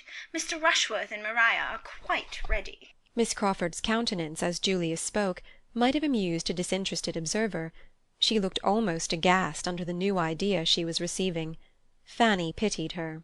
How distressed she will be at what she said just now, passed across her mind. Ordained? said Miss Crawford. What? Are you to be a clergyman? Yes, I shall take orders soon after my father's return, probably at Christmas. Miss Crawford, rallying her spirits and recovering her complexion, replied only, "If I had known this before, I would have spoken of the cloth with more respect," and turned the subject. The chapel was soon afterwards left to the silence and stillness which reigned in it, with few interruptions, throughout the year. Miss Bertram, displeased with her sister, led the way, and all seemed to feel that they had been there long enough. The lower part of the house had been now entirely shown, and Mrs. Rushworth, never weary in the cause, would have proceeded towards the principal staircase, and taken them through all the rooms above, if her son had not interposed with a doubt of there being time enough. For if, said he, with the sort of self-evident proposition which many a clearer head does not always avoid, we are too long going over the house, we shall not have time for what is to be done out of doors. It is past 2, and we are to dine at 5. Mrs. Rushworth submitted, and the question of surveying the grounds, with the who and the how, was likely to be more fully agitated, and Mrs. Norris was beginning to arrange by what junction of carriages and horses most could be done, when the young people, meeting with an outward door, temptingly open on a flight of steps which led immediately to turf and shrubs, and all the sweets of pleasure-grounds, as by one impulse, one wish for air and liberty, all walked out. "Suppose we turn down here for the present," said Mrs. Rushworth, civilly taking the hint and following them. "Here are the greatest number of our plants, and here are the curious pheasants." Query, said Mr. Crawford, looking round him, whether we may not find something to employ us here before we go farther. I see walls of great promise. Mr. Rushworth, shall we summon a council on this lawn? "James," said Mrs. Rushworth to her son, "I believe the wilderness will be new to all the party. The Miss Bertrams have never seen the wilderness yet." No objection was made, but for some time there seemed no inclination to move in any plan or to any distance. All were attracted at first by the plants or the pheasants, and all dispersed about in happy independence. Mr. Crawford was the first to move forward to examine the capabilities of that end of the house. The lawn, bounded on each side by a high wall, contained beyond the first planted area a bowling-green, and beyond the bowling-green a long terrace-walk, backed by iron palisades, and commanding a view over them into the tops of the trees of the wilderness immediately adjoining. It was a good spot for fault-finding. Mr. Crawford was soon followed by Miss Bertram and Mr. Rushworth, and when, after a little time, the others began to form into parties, these three were found in busy consultation on the terrace by Edmund, Miss Crawford, and Fanny, who seemed as naturally to unite, and who, after a short participation of their regrets and difficulties, left them and walked on. The remaining three, Mrs. Rushworth, Mrs. Norris, and Julia, were still far behind, for Julia, whose happy star no longer prevailed, was obliged to keep by the side of Mrs. Rushworth, and restrain her impatient feet to that lady's slow pace, while her aunt, having fallen in with the housekeeper, who was come out to feed the pheasants, was lingering behind and gossip with her. Poor Julia, the only one out of the 9 not tolerably satisfied with their lot, was now in a state of complete penance, and as different from the Julia of the barouche box as could well be imagined. The politeness which she had been brought up to exercise as a duty made it impossible for her to escape, while the want of that higher species of self-command, that just consideration of others, that knowledge of her own heart, that principle of right, which had not formed any essential part of her education, made her miserable under it. "This is insufferably hot," said Miss Crawford, when they had taken one turn on the terrace, and were drawing a second time to the door in the middle which opened to the wilderness. "Shall any of us object to being comfortable? Here is a nice little wood, if one can but get into it. What happiness if the door should not be locked! But of course it is, for in these great places the gardeners are the only people who can go where they like." The door, however, proved not to be locked, and they were all agreed in turning joyfully through it, and leaving the unmitigated glare of day behind. A considerable flight of steps landed them in the wilderness, which was a planted wood of about 2 acres, and though chiefly of larch and laurel, and beech cut down, and though laid out with too much regularity, was darkness and shade, and natural beauty, compared with the bowling-green and the terrace. They all felt the refreshment of it, and for some time could only walk and admire. At length, after a short pause, Miss Crawford began with, "So you are to be a clergyman, Mr. Bertram. This is rather a surprise to me." Why should it surprise you? You must suppose me designed for some profession, and might perceive that I am neither a lawyer, nor a soldier, nor a sailor.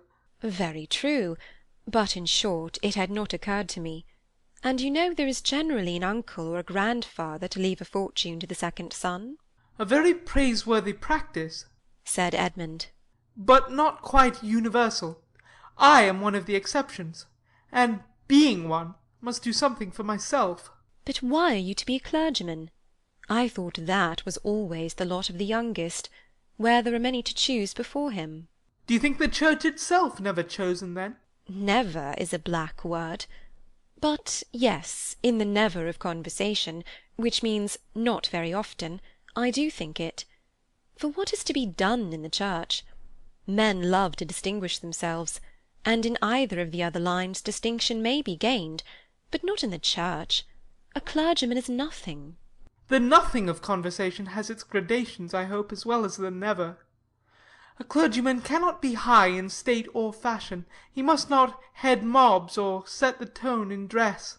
But I cannot call that situation nothing which has the charge of all that is of the first importance to mankind, individually or collectively considered, temporally and eternally; which has the guardianship of religion and morals, and consequently the manners which result from their influence.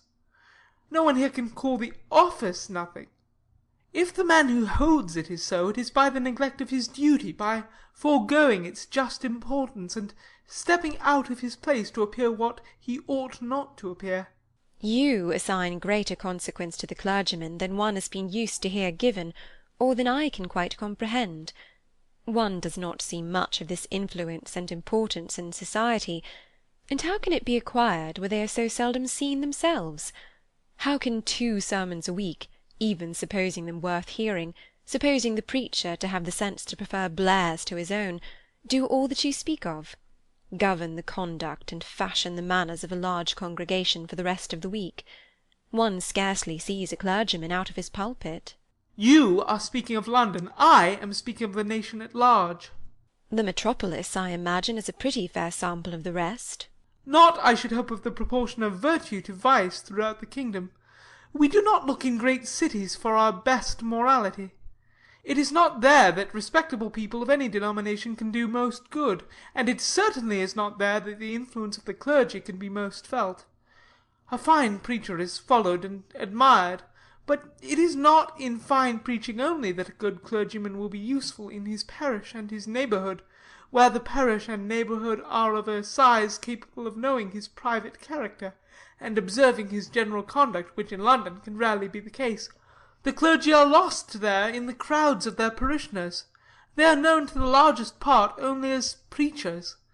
And with regard to their influencing public manners, Miss Crawford must not misunderstand me, or suppose I mean to call them arbiters of good breeding, the regulators of refinement and courtesy, the masters of the ceremonies of life.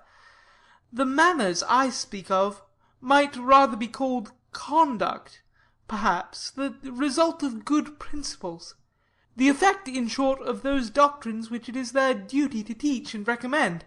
And it will, I believe, be everywhere found that as the clergy are, or are not, what they ought to be, so are the rest of the nation. Certainly, said Fanny, with gentle earnestness. There, cried Miss Crawford, you have quite convinced Miss Price already. I wish I could convince Miss Crawford too. I do not think you ever will, said she, with an arch smile. I am just as much surprised now as I was at first that you should intend to take orders. You really are fit for something better. Come, do change your mind. It is not too late. Go into the law. Go into the law? With as much ease as I was told to go into this wilderness. Now you are going to say something about law being the worst wilderness of the two, but I forestall you. Remember, I have forestalled you. And you need not hurry when the object is only to prevent my saying a bon mot, for there is not the least wit in my nature. I am a very matter-of-fact, plain-spoken being, and may blunder on the borders of a repartee for half an hour together without striking it out. A general silence succeeded. Each was thoughtful. Fanny made the first interruption by saying, I wonder that I should be tired with only walking in this sweet wood. But the next time we come to a seat, if it is not disagreeable to you, I should be glad to sit down for a little while. My dear Fanny, cried Edmund, immediately drawing her arm within his. How thoughtless I have been. I hope you are not very tired. Perhaps, turning to Miss Crawford, my other companion may do me the honour of taking an arm. Thank you, but I am not at all tired. She took it, however, as she spoke, and the gratification of having her do so, of feeling such a connection for the first time, made him a little forgetful of Fanny. You scarcely touch me, said he. You do not make me of any use. What a difference in the weight of a woman's arm from that of a man! At Oxford I have been a good deal used to have a man lean on me for the length of a street, and you are only a fly in the comparison. I am really not tired, which I almost wonder at, for we must have walked at least a mile in this wood. Do not you think we have?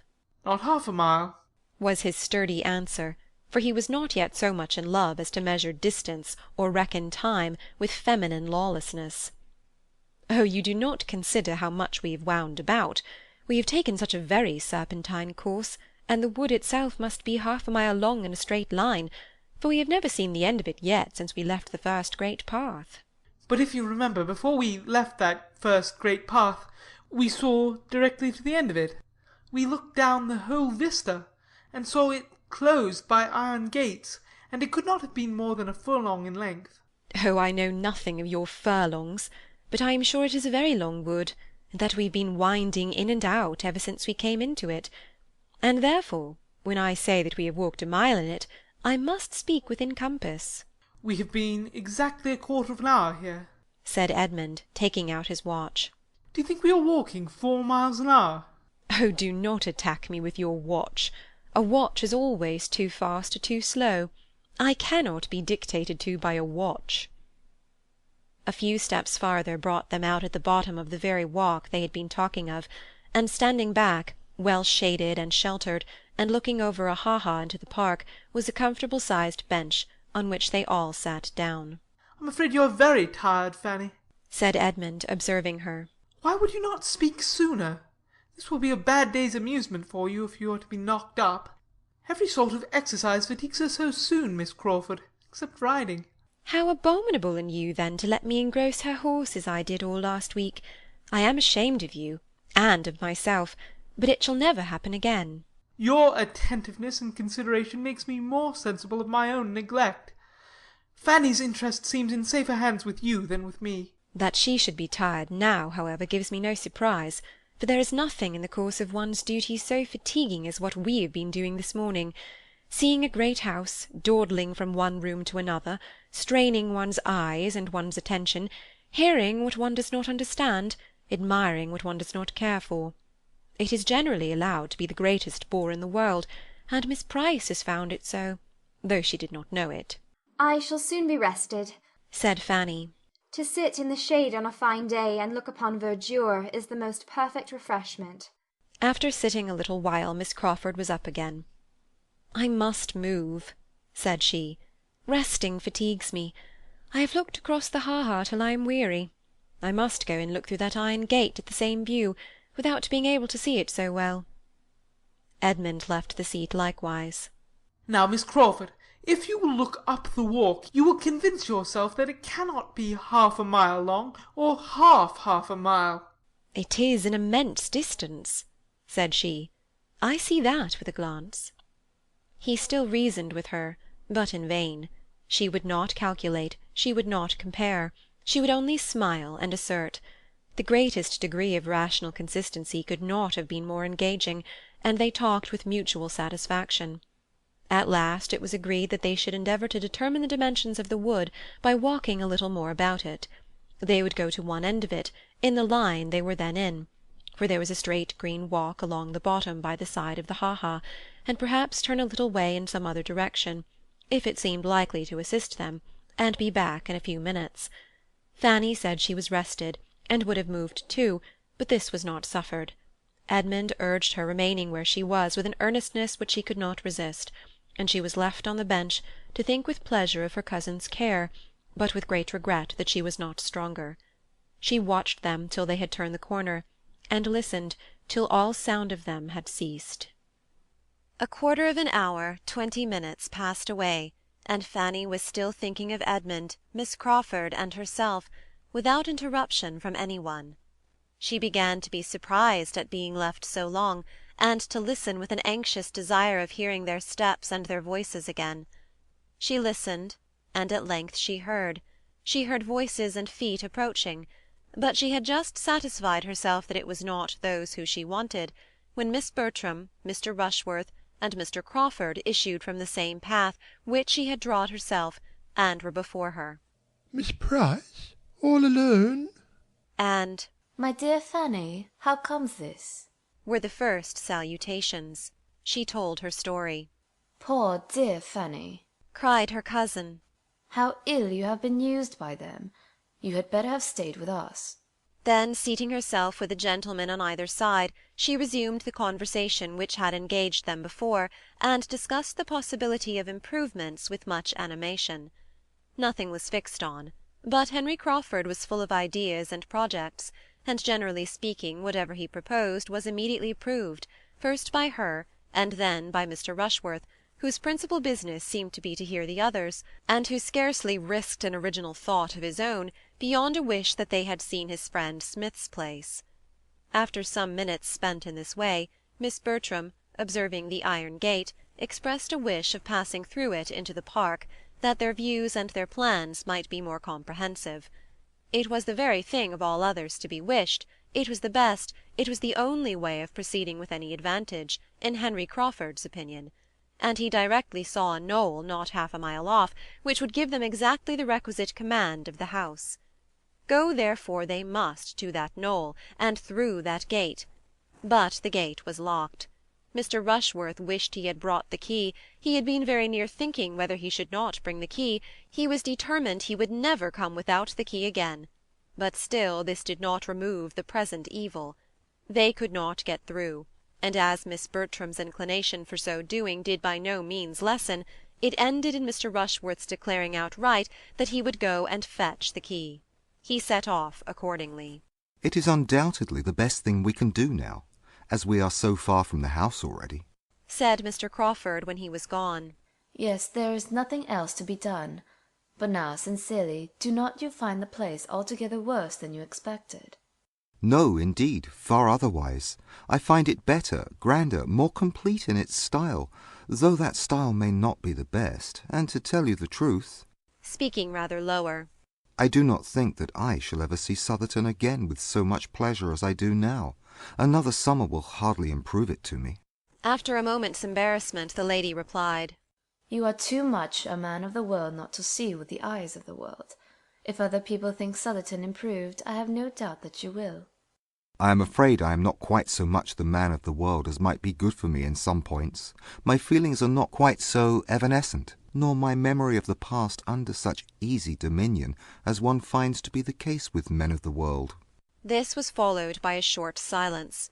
Miss Bertram began again. "You seem to enjoy your drive here very much this morning. I was glad to see you so well entertained. You and Julia were laughing the whole way." Were we? Yes, I believe we were. But I have not the least recollection at what. Oh, I believe I was relating to her some ridiculous stories of an old Irish groom of my uncle's. Your sister loves to laugh. "You think her more light-hearted than I am?" More easily amused. He replied, Consequently, you know, smiling, better company. I could not have hoped to entertain you with Irish anecdotes during a 10 miles drive. "Naturally, I believe I am as lively as Julia, but I have more to think of now." You have, undoubtedly, and there are situations in which very high spirits would denote insensibility. Your prospects, however, are too fair to justify want of spirits. You have a very smiling scene before you. "Do you mean literally or figuratively?" "Literally, I conclude. Yes, certainly the sun shines and the park looks very cheerful. But unluckily that iron gate, that ha-ha, gives me a feeling of restraint and hardship. I cannot get out, as the starling said." As she spoke, and it was with expression, she walked to the gate. He followed her. "Mr. Rushworth is so long fetching this key." and for the world you would not get out without the key, and without Mr. Rushworth's authority and protection, or I think you might with little difficulty pass round the edge of the gate, here, with my assistance. I think it might be done, if you really wished to be more at large, and could allow yourself to think it not prohibited. Prohibited? Nonsense! I certainly can get out that way, and I will. Mr. Rushworth will be here in a moment, you know. We shall not be out of sight. Or if we are, Miss Price will be so good as to tell him that he will find us near that knoll, the grove of oak on the knoll. Fanny, feeling all this to be wrong, could not help making an effort to prevent it. You will hurt yourself, Miss Bertram, she cried. You will certainly hurt yourself against those spikes. You will tear your gown. You will be in danger of slipping into the ha-ha. You had better not go. Her cousin was safe on the other side while these words were spoken, and smiling with all the good humour of success, she said, Thank you, my dear Fanny, but I and my gown are alive and well, and so good-bye. Fanny was again left to her solitude, and with no increase of pleasant feelings, for she was sorry for almost all that she had seen and heard, astonished at Miss Bertram, and angry with Mr. Crawford. By taking a circuitous route, and, as it appeared to her, very unreasonable direction to the knoll, they were soon beyond her eye, and for some minutes longer she remained without sight or sound of any companion. She seemed to have the little wood all to herself. She could almost have thought that Edmund and Miss Crawford had left it, but that it was impossible for Edmund to forget her so entirely. She was again roused from disagreeable musings by sudden footsteps. Somebody was coming at a quick pace down the principal walk. She expected Mr. Rushworth, but it was Julia, who, hot and out of breath, and with a look of disappointment, cried out on seeing her, Heyday! Where are the others? I thought Maria and Mr. Crawford were with you. Fanny explained. A pretty trick, upon my word. I cannot see them anywhere. Looking eagerly into the park. But they cannot be very far off, and I think I am equal to as much as Maria, even without help. But, Julia, Mr. Rushworth will be here in a moment with the key. Do wait for Mr. Rushworth. Not I, indeed. I have had enough of the family for one morning. Why, child, I have but this moment escaped from his horrible mother. Such a penance as I've been enduring, while you were sitting here so composed and so happy. It might have been as well, perhaps, if you had been in my place, but you always contrive to keep out of these scrapes. This was a most unjust reflection, but Fanny could allow for it, and let it pass. Julia was vexed, and her temper was hasty, but she felt that it would not last, and therefore, taking no notice, only asked her if she had not seen Mr. Rushworth. Yes, yes, we saw him. He was posting away as if upon life and death, and could but just spare time to tell us his errand and where you all were. It is a pity he should have so much trouble for nothing. That is Miss Maria's concern. I'm not obliged to punish myself for her sins. The mother I could not avoid as long as my tiresome aunt was dancing about with the housekeeper, but the son I can get away from. And she immediately scrambled across the fence and walked away, not attending to Fanny's last question of whether she had seen anything of Miss Crawford and Edmund. The sort of dread in which Fanny now sat of seeing Mr. Rushworth prevented her thinking so much of their continued absence, however, as she might have done. She felt that he had been very ill-used, and was quite unhappy in having to communicate what had passed. He joined her within 5 minutes after Julia's exit, and though she made the best of the story, he was evidently mortified and displeased in no common degree. At first he scarcely said anything, his looks only expressed his extreme surprise and vexation, and he walked to the gate and stood there, without seeming to know what to do. They desired me to stay. My cousin Maria charged me to say that you would find them at that knoll, or thereabouts. I do not believe I shall go any farther, said he sullenly. I see nothing of them. By the time I get to the knoll, they may be gone somewhere else. I have had walking enough. And he sat down with a most gloomy countenance by Fanny. I am very sorry, said she. It is very unlucky. And she longed to be able to say something more to the purpose. After an interval of silence, I think they might as well have stayed for me, said he. Miss Bertram thought you would follow her. I should not have had to follow her if she had stayed.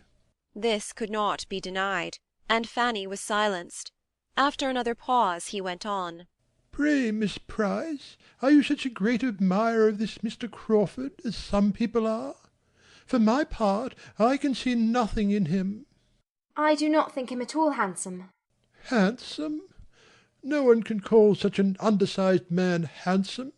He is not 5'9". I should not wonder if he is not more than 5'8". I think he is an ill-looking fellow. In my opinion, these Crawfords are no addition at all. We did very well without them." A small sigh escaped Fanny here, and she did not know how to contradict him. "If I had made any difficulty about fetching the key, there might have been some excuse. But I went the very moment she said she wanted it." Nothing could be more obliging than your manner, I am sure, and I dare say you walked as fast as you could. But still it is some distance, you know, from this spot to the house, quite into the house, and when people are waiting they are bad judges of time, and every half-minute seems like 5. He got up and walked to the gate again, and "Wished he had had the key about him at the time." Fanny thought she discerned in his standing there an indication of relenting, which encouraged her to another attempt, and she said, therefore, "It is a pity you should not join them. They expected to have a better view of the house from that part of the park, and will be thinking how it may be improved, and nothing of that sort, you know, can be settled without you." She found herself more successful in sending away than in retaining a companion. Mr. Rushworth was worked on. "Well," said he, "if you really think I had better go, it would be foolish to bring the key for nothing." And letting himself out, he walked off without farther ceremony. Fanny's thoughts were now all engrossed by the two who had left her so long ago, and getting quite impatient, she resolved to go in search of them. She followed their steps along the bottom walk, and had just turned up into another, when the voice and the laugh of Miss Crawford once more caught her ear. The sound approached, and a few more windings brought them before her. They were just returned into the wilderness from the park, to which a side gate, not fastened, had tempted them very soon after their leaving her, and they had been across a portion of the park into the very avenue which Fanny had been hoping the whole morning to reach at last, and had been sitting down under one of the trees. This was their history. It was evident that they had been spending their time pleasantly, and were not aware of the length of their absence. Fanny's best consolation was in being assured that Edmund had wished for her very much, and that he should certainly have come back for her, had she not been tired already. But this was not quite sufficient to do away with the pain of having been left a whole hour, when he had talked of only a few minutes, nor to banish the sort of curiosity she felt to know what they had been conversing about all that time, and the result of the whole was to her disappointment and depression, as they prepared by general agreement to return to the house. On reaching the bottom of the steps to the terrace, Mrs. Rushworth and Mrs. Norris presented themselves at the top, just ready for the wilderness, at the end of an hour and a half from their leaving the house. Mrs. Norris had been too well employed to move faster. Whatever cross accidents had occurred to intercept the pleasures of her nieces, she had found a morning of complete enjoyment, for the housekeeper, after a great many courtesies on the subjects of pheasants, had taken her to the dairy, told her all about their cows, and given her the recipe for a famous cream cheese, and since Julia's leaving them they had been met by the gardener, with whom she had made a most satisfactory acquaintance, for she had set him right as to his grandson's illness, convinced him that it was an ague, and promised him a charm for it, and he in return had shown her all his choicest nursery of plants, and actually presented her with a very curious specimen of heath. On this rencontre they all returned to the house together, there to lounge away the time as they could with sofas and chit-chat and quarterly reviews, till the return of the others, and the arrival of dinner. It was late before the Miss Bertrams and the two gentlemen came in, and their ramble did not appear to have been more than partially agreeable, or at all productive of anything useful with regard to the object of the day. By their own accounts they had been all walking after each other, and the junction which had taken place at last seemed to Fanny's observation to have been as much too late for re-establishing harmony as it confessedly had been for determining on any alteration. She felt, as she looked at Julia and Mr. Rushworth, that hers was not the only dissatisfied bosom amongst them. There was gloom on the face of each. Mr. Crawford and Miss Bertram were much more gay, and she thought that he was taking particular pains, during dinner, to do away with any little resentment of the other two, and restore general good humour. Dinner was soon followed by tea and coffee, a 10 miles' drive home allowed no waste of hours, and from the time of their sitting down to table it was a quick succession of busy nothings till the carriage came to the door, and Mrs. Norris, having fidgeted about, and obtained a few pheasants' eggs and a cream cheese from the housekeeper, and made abundance of civil speeches to Mrs. Rushworth, was ready to lead the way. At the same moment Mr. Crawford, approaching Julia, said, I hope I am not to lose my companion, unless she is afraid of the evening air in so exposed a seat. The request had not been foreseen, but was very graciously received, and Julia's day was likely to end almost as well as it began. Miss Bertram had made up her mind to something different, and was a little disappointed, but her conviction of being really the one preferred comforted her under it, and enabled her to receive Mr. Rushworth's parting attentions as she ought. He was certainly better pleased to hand her into the barouche than to assist her in ascending the box, and his complacency seemed confirmed by the arrangement. "Well, Fanny, this has been a fine day for you, upon my word," said Mrs. Norris, as they drove through the park. "Nothing but pleasure from beginning to end. I'm sure you ought to be very much obliged to your Aunt Bertram and me for contriving to let you go. A pretty good day's amusement you have had." Maria was just discontented enough to say directly, I think you have done pretty well yourself, ma'am. Your lap seems full of good things, and here's a basket of something between us which has been knocking my elbow unmercifully. "My dear, it is only a beautiful little heath, which that nice old gardener would make me take. But if it is in your way, I will have it in my lap directly. There, Fanny, you shall carry that parcel for me. Take great care of it. Do not let it fall. It is a cream cheese, just like the excellent one we had at dinner. Nothing would satisfy that good old Mrs. Whittaker but my taking one of the cheeses. I stood out as long as I could, till the tears almost came into her eyes, and I knew it was just the thought that my sister would be delighted with. That Mrs. Whittaker is a treasure. She was quite shocked when I asked her whether wine was allowed at the second table, and she has turned away 2 housemaids for wearing white gowns. Take care of the cheese, Fanny. Now, I can manage the other parcel and the basket very well." What else have you been sponging? said Maria, half pleased that Sotherton should be so complimented. "Sponging, my dear? It is nothing but 4 of those beautiful pheasants' eggs, which Mrs. Whittaker would quite force upon me. She would not take a denial. She said it must be such an amusement to me, as she understood I lived quite alone, to have a few living creatures of that sort, and so to be sure it will. I shall get the dairymaid to set them under the first spare hen, and if they come to good I can have them moved to my own house and borrow a coop, and it will be a great delight to me in my lonely hours to attend to them. And if I have good luck, your mother shall have some." It was a beautiful evening, mild and still, and the drive was as pleasant as the serenity of nature could make it. But when Mrs. Norris ceased speaking, it was altogether a silent drive to those within. Their spirits were in general exhausted, and to determine whether the day had afforded most pleasure or pain might occupy the meditations of almost all. The day at Sotherton, with all its imperfections, afforded the Miss Bertrams much more agreeable feelings than were derived from the letters from Antigua, which soon afterwards reached Mansfield. It was much pleasanter to think of Henry Crawford than of their father, and to think of their father in England again within a certain period, which these letters obliged them to do, was a most unwelcome exercise. November was the black month fixed for his return. Sir Thomas wrote of it with as much decision as experience and anxiety could authorize. His business was so nearly concluded as to justify him in proposing to take his passage in the September packet, and he consequently looked forward with the hope of being with his beloved family again early in November. Maria was more to be pitied than Julia, for to her the father brought a husband, and the return of the friend most solicitous for her happiness would unite her to the lover, on whom she had chosen that happiness should depend. It was a gloomy prospect, and all she could do was to throw a mist over it, and hope when the mist cleared away she should see something else. It would hardly be early in November. There were generally delays, a bad passage or something, that favouring something which everybody who shuts their eyes while they look, or their understandings while they reason, feels the comfort of. It would probably be the middle of November at least. The middle of November was 3 months off. 3 months comprised 13 weeks. Much might happen in 13 weeks. Sir Thomas would have been deeply mortified by a suspicion of half that his daughters felt on the subject of his return, and would hardly have found consolation in a knowledge of the interest it excited in the breast of another young lady.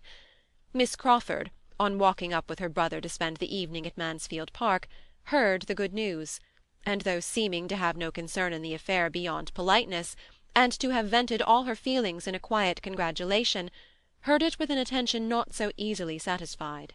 Mrs. Norris gave the particulars of the letters, and the subject was dropped. But after tea, as Miss Crawford was standing at an open window with Edmund and Fanny looking out on a twilight scene, while the Miss Bertrams, Mr. Rushworth, and Henry Crawford were all busy with candles at the pianoforte, she suddenly revived it by turning round towards the group and saying, "How happy Mr. Rushworth looks! He is thinking of November." Edmund looked round at Mr. Rushworth too, but had nothing to say. "Your father's return will be a very interesting event." It will indeed, after such an absence not only long, but including so many dangers. It will be the forerunner also of other interesting events. Your sister's marriage, and your taking orders. Yes. Don't be affronted, said she, laughing. But it does put me in mind of some of the old heathen heroes, who, after performing great exploits in a foreign land, offered sacrifices to the gods on their safe return. There is no sacrifice in the case, replied Edmund with a serious smile, and glancing at the pianoforte again. It is entirely her own doing. Oh, yes, I know it is. I was merely joking. She has done no more than what every young woman would do, and I have no doubt of her being extremely happy. My other sacrifice, of course, you do not understand. My taking orders, I assure you, is quite as voluntary as Maria's marrying. It is fortunate that your inclination and your father's convenience should accord so well. There is a very good living kept for you, I understand, hereabouts. Which you suppose has biassed me? But that I am sure it has not, cried Fanny. Thank you for your good word, Fanny, but it is more than I would affirm myself. On the contrary, the knowing that there was such a provision for me probably did bias me. Nor can I think it wrong that it should. There was no natural disinclination to be overcome, and I see no reason why a man should make a worse clergyman for knowing that he will have a competence early in life. I was in safe hands. I hope I should not have been influenced myself in a wrong way, and I am sure my father was too conscientious to have allowed it. I have no doubt that I was biassed, but I think it was blamelessly. It is the same sort of thing, said Fanny after a short pause, as for the son of an admiral to go into the navy, or the son of a general to be in the army, and nobody sees anything wrong in that. Nobody wonders that they should prefer the line where their friends can serve them best, or suspects them to be less in earnest in it than they appear. No, my dear Miss Price, and for reasons good. The profession, either navy or army, is its own justification. It has everything in its favour: heroism, danger, bustle, fashion. Soldiers and sailors are always acceptable in society. Nobody can wonder that men are soldiers and sailors. But the motives of a man who takes orders with the certainty of preferment may be fairly suspected, you think? Said Edmund. To be justified in your eyes, he must do it in the most complete uncertainty of any provision. What? Take orders without a living? No, that is madness indeed, absolute madness. Shall I ask you how the church is to be filled if a man is neither to take orders with a living nor without? No, for you certainly would not know what to say. But I must beg some advantage to the clergyman from your own argument. As he cannot be influenced by those feelings which you rank highly as temptation and reward to the soldier and sailor in their choice of a profession, as heroism and noise and fashion are all against him, he ought to be less liable to the suspicion of wanting sincerity or good intentions in the choice of his. Oh, no doubt he is very sincere in preferring an income ready-made to the trouble of working for one, and has the best intentions of doing nothing all the rest of his days but eat, drink, and grow fat. It is indolence, Mr. Bertram, indeed, indolence and love of ease, a want of all laudable ambition, of taste for good company, or of inclination to take the trouble of being agreeable, which make men clergymen. A clergyman has nothing to do but be slovenly and selfish, read the newspaper, watch the weather, and quarrel with his wife. His curate does all the work, and the business of his own life is to dine. There are such clergymen, no doubt, but I think they are not so common as to justify Miss Crawford in esteeming it their general character. I suspect that in this comprehensive and, may I say, commonplace censure, you are not judging from yourself, but from prejudiced persons whose opinions you have been in the habit of hearing. It is impossible that your own observation can have given you much knowledge of the clergy. You have been personally acquainted with very few of a set of men you condemn so conclusively. You are speaking what you have been told at your uncle's table. I speak what appears to me the general opinion, and where an opinion is general, it is usually correct.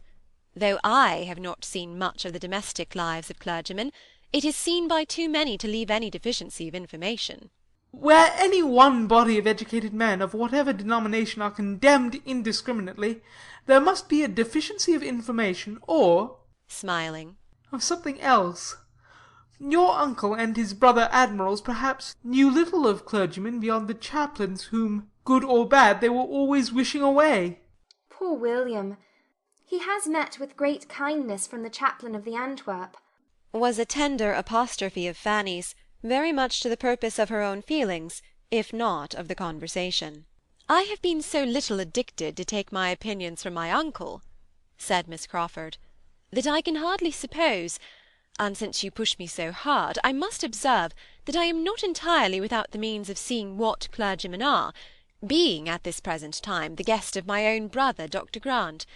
And though Dr. Grant is most kind and obliging to me, and though he is really a gentleman, and I dare say a good scholar and clever, and often preaches good sermons, and is very respectable, I see him to be an indolent, selfish bon vivant, who must have his palate consulted in everything, who will not stir a finger for the convenience of any one, and who, moreover, if the cook makes a blunder, is out of humour with his excellent wife.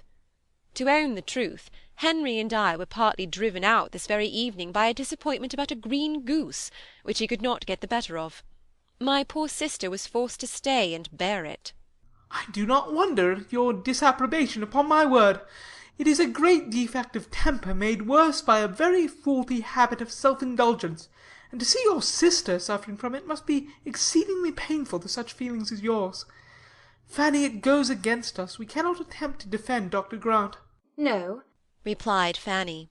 But we need not give up his profession for all that, because, whatever profession Dr. Grant had chosen, he would have taken not a good temper into it, and as he must, either in the navy or army, have had a great many more people under his command than he has now, I think more would have been made unhappy by him as a sailor or soldier than as a clergyman. Besides, I cannot but suppose that whatever there may be to wish otherwise in Dr. Grant, would have been in a greater danger of becoming worse in a more active and worldly profession, where he would have had less time and obligation, where he might have escaped that knowledge of himself, the frequency, at least, of that knowledge which it is impossible he should escape as he is now. A man, a sensible man like Dr. Grant, cannot be in the habit of teaching others their duty every week, cannot go to church twice every Sunday, and preach such very good sermons in so good a manner as he does, without being the better for it himself. It must make him think, and I have no doubt that he oftener endeavours to restrain himself than he would if he had been anything but a clergyman. We cannot prove to the contrary, to be sure, but I wish you a better fate, Miss Price, than to be the wife of a man whose amiableness depends upon his own sermons. For though he may preach himself into a good humour every Sunday, it'll be bad enough to have him quarrelling about green geese from Monday morning till Saturday night. I think the man who could often quarrel with Fanny, said Edmund affectionately, must be beyond the reach of any sermons. Fanny turned farther into the window, and Miss Crawford had only time to say in a pleasant manner, I fancy Miss Price has been more used to deserve praise than to hear it. When, being earnestly invited by the Miss Bertrams to join in a glee, she tripped off to the instrument, leaving Edmund looking after her in an ecstasy of admiration of all her many virtues, from her obliging manners down to her light and graceful tread. There goes good humour, I am sure, said he presently. There goes a temper which would never give pain. How well she walks! And how readily she falls in with the inclination of others, joining them the moment she is asked. What a pity, he added after an instant's reflection, that she should have been in such hands. Fanny agreed to it, and had the pleasure of seeing him continue at the window with her, in spite of the expected glee, and of having his eyes soon turned, like hers, towards the scene without, where all that was solemn and soothing and lovely appeared in the brilliancy of an unclouded night, and the contrast of the deep shade of the woods. Fanny spoke her feelings. "Here's harmony," said she. "Here's repose. Here's what may leave all painting and all music behind, and what poetry only can attempt to describe. Here's what may tranquillize every care and lift the heart to rapture. When I look out on such a night as this, I feel as if there could be neither wickedness nor sorrow in the world, and there certainly would be less of both if the sublimity of nature were more attended to, and people were carried more out of themselves by contemplating such a scene." I like to hear your enthusiasm, Fanny. It is a lovely night, and they are much to be pitied who have not been taught to feel in some degree as you do, who have not at least been given a taste for nature in early life. They lose a great deal. You taught me to think and feel on the subject, cousin. I had a very apt scholar. There's Arcturus looking very bright. Yes, and the bear. I wish I could see Cassiopeia. We must go out on the lawn for that. Should you be afraid? Not in the least. It is a great while since we have had any stargazing. Yes, I do not know how it has happened. The glee began. We will stay till this is finished, Fanny, said he, turning his back on the window, and as it advanced, she had the mortification of seeing him advance too, moving forward by gentle degrees towards the instrument, and when it ceased, he was close by the singers, among the most urgent in requesting to hear the glee again. Fanny sighed alone at the window, till scolded away by Mrs. Norris's threats of catching cold. Sir Thomas was to return in November, and his eldest son had duties to call him earlier home.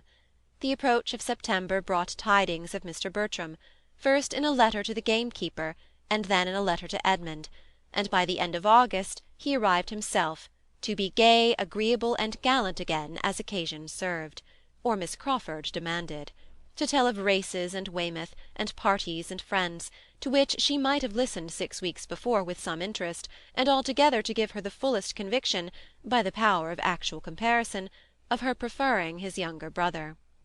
It was very vexatious, and she was heartily sorry for it, but so it was, and so far from now meaning to marry the elder, she did not even want to attract him beyond what the simplest claims of conscious beauty required.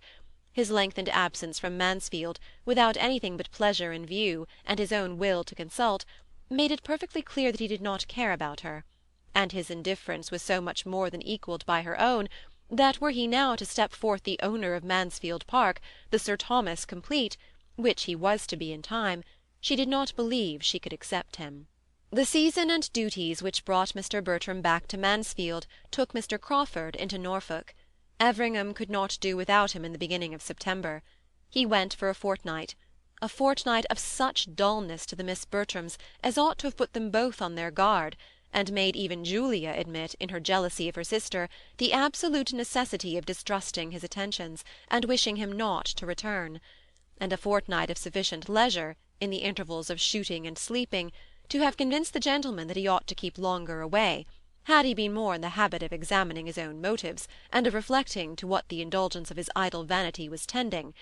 But, thoughtless and selfish from prosperity and bad example, he would not look beyond the present moment. The sisters, handsome, clever, and encouraging, were an amusement to his sated mind, and finding nothing in Norfolk to equal the social pleasures of Mansfield, he gladly returned to it at the time appointed, and was welcomed thither quite as gladly by those whom he came to trifle with further. Maria, with only Mr. Rushworth to attend her, and doomed to the repeated details of his day's sport, good or bad, his boast of his dogs, his jealousy of his neighbours, his doubts of their qualifications, and his zeal after poachers, subjects which will not find their way to female feelings without some talent on one side or some attachment on the other, had missed Mr. Crawford grievously, and Julia, unengaged and unemployed, felt all the right of missing him much more. Each sister believed herself the favourite. Julia might be justified in doing so by the hints of Mrs. Grant, inclined to credit what she wished, and Maria by the hints of Mr. Crawford himself. Everything returned into the same channel as before his absence, his manners being to each so animated and agreeable as to lose no ground with either, and just stopping short of the consistence, the steadiness, the solicitude, and the warmth which might excite general notice. Fanny was the only one of the party who found anything to dislike, but since the day at Sotherton she could never see Mr. Crawford with either sister without observation, and seldom without wonder or censure, and had her confidence in her own judgment been equal to her exercise of it in every other respect, had she been sure that she was seeing clearly and judging candidly, she would probably have made some important communications to her usual confidant. As it was, however, she only hazarded a hint, and the hint was lost.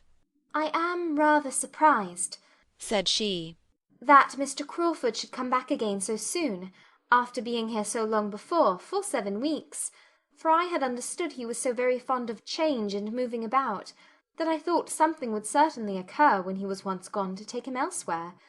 He is used to much gayer places than Mansfield. It is to his credit, was Edmund's answer. And I dare say it gives his sister pleasure. She does not like his unsettled habits. What a favourite he is with my cousins.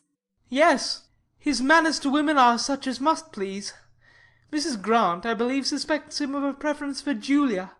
I have never seen much symptom of it, but I wish it may be so. He has no faults but what a serious attachment would remove. If Miss Bertram were not engaged, said Fanny cautiously, I could sometimes almost think that he admired her more than Julia. Which is, perhaps, more in favour of his liking Julia best than you, Fanny, may be aware. For I believe that it often happens that a man, before he has quite made up his own mind, will distinguish the sister or intimate friend of the woman he is really thinking of, more than the woman herself. Crawford has too much sense to stay here if he found himself in any danger from Maria, and I am not at all afraid for her, after such a proof as she has given that her feelings are not strong. Fanny supposed she must have been mistaken, and meant to think differently in future, but with all that submission to Edmund could do, and all the help of the coinciding looks and hints which he occasionally noticed in some of the others, and which seemed to say that Julia was Mr. Crawford's choice, she knew not always what to think. She was privy one evening to the hopes of her aunt Norris on the subject, as well as to her feelings, and the feelings of Mrs. Rushworth, on a point of some similarity, and could not help wondering as she listened, and glad would she have been not to be obliged to listen, for it was while all the other young people were dancing, and she sitting, most unwillingly, among the chaperons at the fire, longing for the re-entrance of her elder cousin, on whom all her own hopes of a partner then depended. It was Fanny's first ball, though without the preparation or splendour of many a young lady's first ball, being the thought only of the afternoon, built on the late acquisition of a violin player in the servants' hall, and the possibility of raising 5 couple with the help of Mrs. Grant, and a new intimate friend of Mr. Bertram's just arrived on a visit. It had, however, been a very happy one to Fanny through 4 dances, and she was quite grieved to be losing even a quarter of an hour. While waiting and wishing, looking now at the dancers and now at the door, this dialogue between the 2 above-mentioned ladies was forced on her. I think, ma'am, said Mrs. Norris, her eyes directed towards Mr. Rushworth and Maria, who were partners for the 2nd time, we shall see some happy faces again now. Yes, ma'am, indeed, replied the other with a stately simper. There will be some satisfaction in looking on now, and I think it was rather a pity they should have been obliged to part. Young folks in their situation should be excused complying with the common forms. I wonder my son did not propose it. I dare say he did, ma'am. Mr. Rushworth is never remiss. But dear Maria has such a strict sense of propriety, so much of that true delicacy which one seldom meets with nowadays, Mrs. Rushworth, that wish of avoiding particularity. Dear ma'am, only look at her face at this moment, how different from what it was the last 2 dances. Miss Bertram did indeed look happy, her eyes were sparkling with pleasure, and she was speaking with great animation, for Julia and her partner, Mr. Crawford, were close to her. They were all in a cluster together. How she had looked before, Fanny could not recollect, for she had been dancing with Edmund herself, and had not thought about her. Mrs. Norris continued. It is quite delightful, ma'am, to see young people so properly happy, so well suited, and so much the thing. I cannot but think of dear Sir Thomas's delight. And what do you say, ma'am, to the chance of another match? Mr. Rushworth has set a good example, and such things are very catching. Mrs. Rushworth, who saw nothing but her son, was quite at a loss. The couple above, ma'am. Do you see no symptoms there? Oh dear! Miss Julia and Mr. Crawford. Yes, indeed, a very pretty match. What is his property? 4,000 a year. Very well. Those who have not more must be satisfied with what they have. 4,000 a year is a pretty estate, and he seems a very genteel, steady young man, so I hope Miss Julia will be very happy. It is not a settled thing, ma'am, yet. We only speak of it among friends, but I have very little doubt it will be. He is growing extremely particular in his attentions. Fanny could listen no farther. Listening and wondering were all suspended for a time, for Mr. Bertram was in the room again, and though feeling it would be a great honour to be asked by him, she thought it must happen. He came towards their little circle, but instead of asking her to dance, drew a chair near her, and gave her an account of the present state of a sick horse, and the opinion of the groom, from whom he had just parted. Fanny found that it was not to be, and in the modesty of her nature immediately felt that she had been unreasonable in expecting it. When he had told of his horse, he took a newspaper from the table, and looking over it, said in a languid way, "If you want to dance, Fanny, I will stand up with you." With more than equal civility the offer was declined. She did not wish to dance. "I'm glad of it," said he in a much brisker tone, and throwing down the newspaper again. "for I am tired to death. I only wonder how the good people can keep it up so long. They had need all be in love to find any amusement in such folly, and so they are, I fancy. If you look at them you may see they are so many couple of lovers, all but Yates and Mrs. Grant, and between ourselves, she, poor woman, must want a lover as much as any of them. A desperate, dull life hers must be with the doctor," making a sly face as he spoke towards the chair of the latter, who, proving, however, to be close at his elbow, made so instantaneous a change of expression and subject necessary, as Fanny, in spite of everything, could hardly help laughing at. "A strange business this in America, Dr. Grant. What is your opinion? I always come to you to know what I am to think of public matters." "My dear Tom," cried his aunt soon afterwards, "as you are not dancing, I dare say you will have no objection to join us in a rubber, shall you?" Then, leaving her seat and coming to him to enforce the proposal, added in a whisper, "We want to make a table for Mrs. Rushworth, you know. Your mother is quite anxious about it, but cannot very well spare time to sit down herself because of her fringe. Now, you and I and Dr. Grant will just do, and though we play but half-crowns, you know, you may bet half-guineas with him." "I should be most happy," replied he aloud, and jumping up with alacrity. "It would give me the greatest pleasure that I am this moment going to dance. Come, Fanny," taking her hand. "do not be dawdling any longer, or the dance will be over." Fanny was led off very willingly, though it was impossible for her to feel much gratitude towards her cousin, or distinguish, as he certainly did, between the selfishness of another person and his own. "A pretty modest request, upon my word," he indignantly exclaimed as they walked away. "to want to nail me to a card table for the next 2 hours with herself and Dr. Grant, who are always quarrelling, and that poking old woman who knows no more of whist than of algebra. I wish my good aunt would be a little less busy, and to ask me in such a way, too, without ceremony before them all, so as to leave me no possibility of refusing. That is what I dislike most particularly. It raises my spleen more than anything to have the pretence of being asked, of being given a choice, and at the same time addressed in such a way as to oblige one to do the very thing, whatever it be. If I had not luckily thought of standing up with you, I could not have got out of it. It is a great deal too bad, but when my aunt has got a fancy in her head, nothing can stop her." The Honourable John Yates, this new friend, had not much to recommend him beyond habits of fashion and expense, and being the younger son of a lord with a tolerable independence; and Sir Thomas would probably have thought his introduction at Mansfield by no means desirable. Mr. Bertram's acquaintance with him had begun at Weymouth, where they had spent 10 days together in the same society, and the friendship, if friendship it might be called, had been proved and perfected by Mr. Yates's being invited to take Mansfield in his way, whenever he could, and by his promising to come; and he did come rather earlier than had been expected, in consequence of the rather sudden breaking up of a large party assembled for gaiety at the house of another friend, which he had left Weymouth to join. He came on the wings of disappointment, and with his head full of acting, for it had been a theatrical party, and the play in which he had borne a part was within 2 days of representation, when the sudden death of one of the nearest connections of the family had destroyed the scheme and dispersed the performers. To be so near happiness, so near fame, so near the long paragraph in praise of the private theatricals at Ecclesford, the seat of the Right Honourable Lord Ravenshaw in Cornwall, which would of course have immortalized the whole party for at least a 12-month, and being so near, to lose it all was an injury to be keenly felt, and Mr. Yates could talk of nothing else. Ecclesford and its theatre, with its arrangements and dresses, rehearsals and jokes, was his never-failing subject, and to boast of the past his only consolation.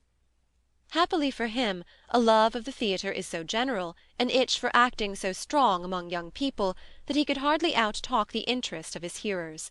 From the first casting of the parts to the epilogue it was all bewitching, and there were few who did not wish to have been a party concerned, or would have hesitated to try their skill. The play had been Lovers' Vows, and Mr. Yates was to have been Count Cassel. "A trifling part," said he, "and not at all to my taste, and such a one as I certainly would not accept again. But I was determined to make no difficulties. Lord Ravenshaw and the Duke had appropriated the only 2 characters worth playing before I reached Ecclesford, and though Lord Ravenshaw offered to resign his to me, it was impossible to take it, you know. I was sorry for him that he should have so mistaken his powers, for he was no more equal to the Baron, a little man with weak voice, always hoarse after the first 10 minutes.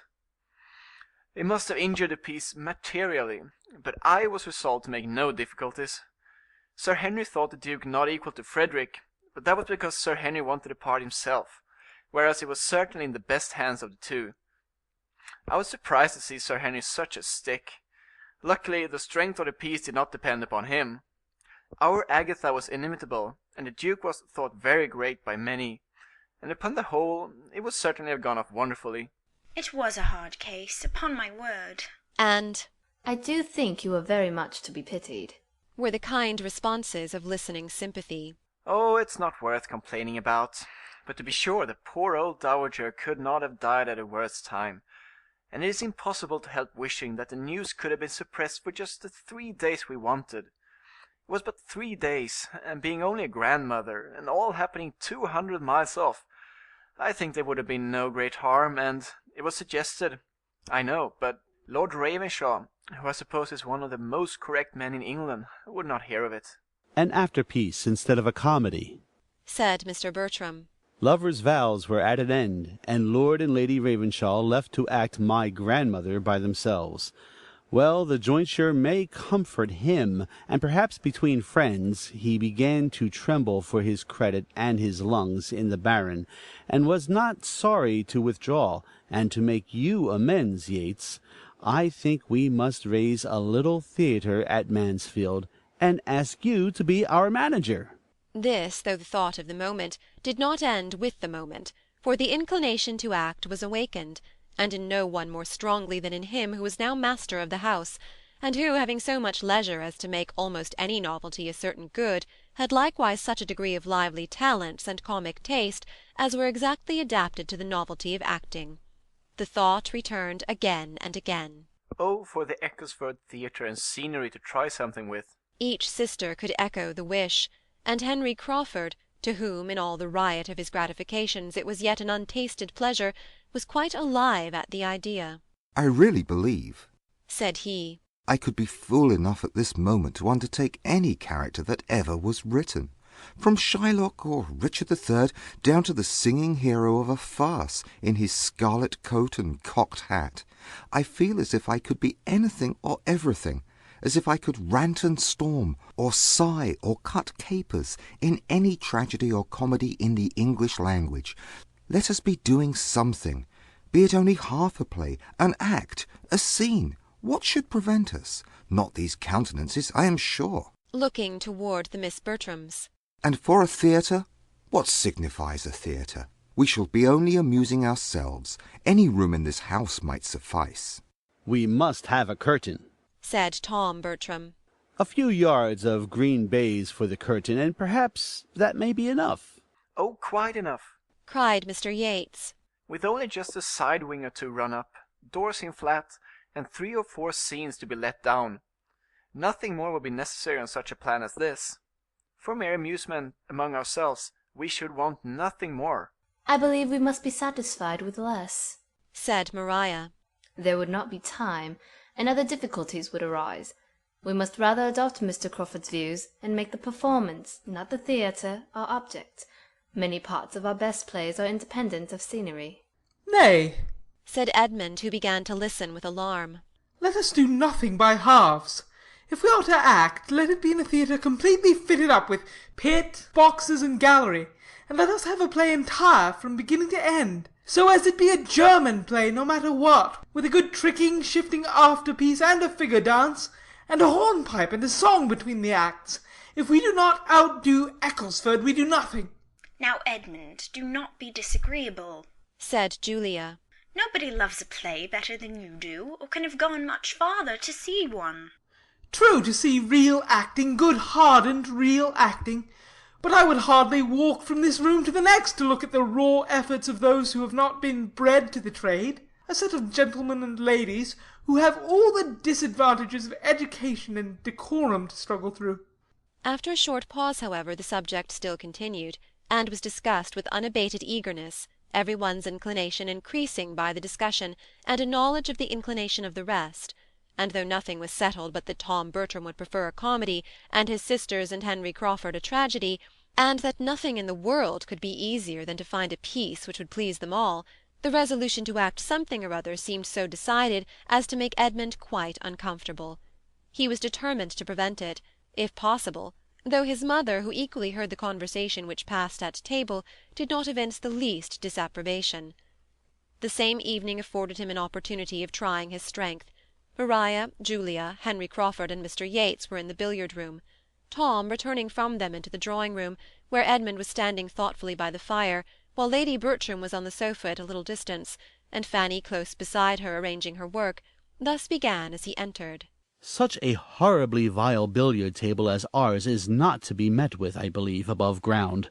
I can stand it no longer, and I think I may say that nothing shall ever tempt me to it again. But one good thing I have just ascertained. It is the very room for a theatre, precisely the shape and length for it, and the doors at the farther end communicating with each other, as they may be made to do in 5 minutes by merely moving the bookcase in my father's room, is the very thing we could have desired, if we had sat down to wish for it. And my father's room will be an excellent green room. It seems to join the billiard-room on purpose. You're not serious, Tom, in meaning to act, said Edmund in a low voice, as his brother approached the fire. Not serious? Never more so, I assure you. What is there to surprise you in it? I think it would be very wrong. In a general light, private theatricals are open to some objections, but as we are circumstanced, I must think it would be highly injudicious, and more than injudicious, to attempt anything of the kind. It would show great want of feeling on my father's account, absent as he is, and in some degree of constant danger. And it would be imprudent, I think, with regard to Maria, whose situation is a very delicate one, considering everything, extremely delicate. You take up a thing so seriously, as if we were going to act 3 times a week till my father's return, and invite all the country. But it is not to be a display of that sort. We mean nothing but a little amusement among ourselves, just to vary the scene and exercise our powers in something new. We want no audience, no publicity. We may be trusted, I think, in choosing some play most perfectly unexceptionable, and I can conceive no greater harm or danger to any of us in conversing in the elegant written language of some respectable author than in chattering words of our own. I have no fears and no scruples. And as to my father's being absent, it is so far from an objection that I consider it rather as a motive, for the expectation of his return must be a very anxious period to my mother, And if we can be the means of amusing that anxiety and keeping up her spirits for the next few weeks, I shall think our time very well spent, and so, I am sure, will he. It is a very anxious period for her." As he said this, each looked towards their mother. Lady Bertram sunk back in one corner of the sofa, the picture of health, wealth, ease, and tranquillity, was just falling into a gentle doze, while Fanny was getting through the few difficulties of her work for her. Edmund smiled and shook his head. "By Jove, this won't do!" cried Tom, throwing himself into a chair with a hearty laugh. "To be sure, my dear mother, your anxiety, I was unlucky there." What is the matter? asked her ladyship, in the heavy tone of one half-roused. I was not asleep. "Oh, dear, no, ma'am. Nobody suspected you. Well, Edmund?" he continued, returning to the former subject, posture and voice, as soon as Lady Bertram began to nod again. "But this I will maintain, that we shall be doing no harm." I cannot agree with you. I am convinced that my father would totally disapprove it. "And I am convinced to the contrary. Nobody is fonder of the exercise of talent in young people or promotes it more than my father. And for anything of the acting, spouting, reciting kind, I think he has always a decided taste. I am sure he encouraged it in us boys. How many a time have we mourned over the dead body of Julius Caesar, and to bead or not to bead in this very room for his amusement? And I am sure my name was Norval every evening of my life through one Christmas holidays. It was a very different thing. You must see the difference yourself. My father wished us, as schoolboys, to speak well, but he would never wish his grown-up daughters to be acting plays. His sense of decorum is strict." "I know all that," said Tom, displeased. "I know my father as well as you do, and I'll take care that his daughters do nothing to distress him. Manage your own concerns, Edmund, and I'll take care of the rest of the family." "If you are resolved on acting," replied the persevering Edmund, "I must hope it will be in a very small and quiet way, and I think a theatre ought not to be attempted. It would be taking liberties with my father's house in his absence, which could not be justified." "For everything of that nature, I will be answerable," said Tom in a decided tone. "His house shall not be hurt. I have quite as great an interest in being careful of his house as you can have. And as to such alterations as I was suggesting just now, such as moving a bookcase, or unlocking a door, or even using the billiard room for the space of a week without playing at billiards in it, you might just as well suppose he would object to our sitting more in this room and less in the breakfast room than we did before he went away, or to my sister's pianoforte being moved from one side of the room to the other. Absolute nonsense." "The innovation, if not wrong as an innovation, will be wrong as an expense." "Yes, the expense of such an undertaking would be prodigious. Perhaps it might cost a whole £20. Something of a theatre we must have undoubtedly, and it will be on the simplest plan. A green curtain and a little carpenter's work, and that's all.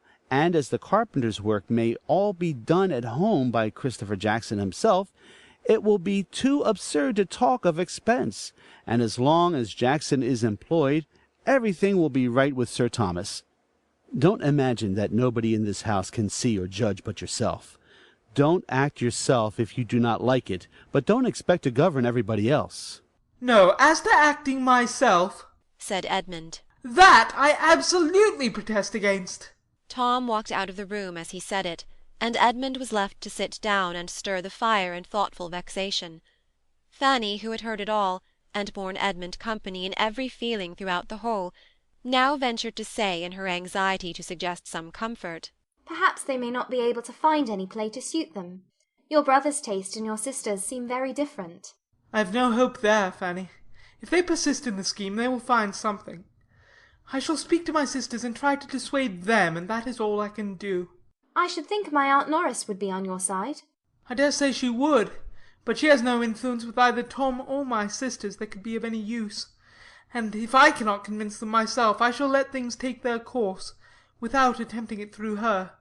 Family squabbling is the greatest evil of all, and we had better do anything than be altogether by the ears. His sisters, to whom he had an opportunity of speaking the next morning, were quite as impatient of his advice, quite as unyielding to his representation, quite as determined in the cause of pleasure as Tom. Their mother had no objection to the plan, and they were not in the least afraid of their father's disapprobation.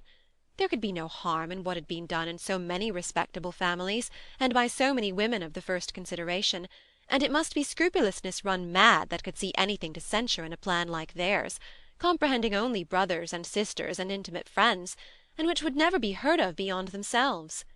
Julia did seem inclined to admit that Maria's situation might require particular caution and delicacy, but that could not extend to her. She was at liberty, and Maria evidently considered her engagement as only raising her so much more above restraint, and leaving her less occasion than Julia to consult either father or mother. Edmund had little to hope, but he was still urging the subject, when Henry Crawford entered the room, fresh from the parsonage, calling out, "No want of hands in our theatre, Miss Bertram. No want of understrappers. My sister desires her love, and hopes to be admitted into the company, and will be happy to take the part of any old duenna or tame confidante that you may not like to do yourselves." Maria gave Edmund a glance which meant, "What say you now? Can we be wrong if Mary Crawford feels the same?" And Edmund, silenced, was obliged to acknowledge that the charm of acting might well carry fascination to the mind of genius, and with the ingenuity of love, to dwell more on the obliging, accommodating purport of the message than on anything else.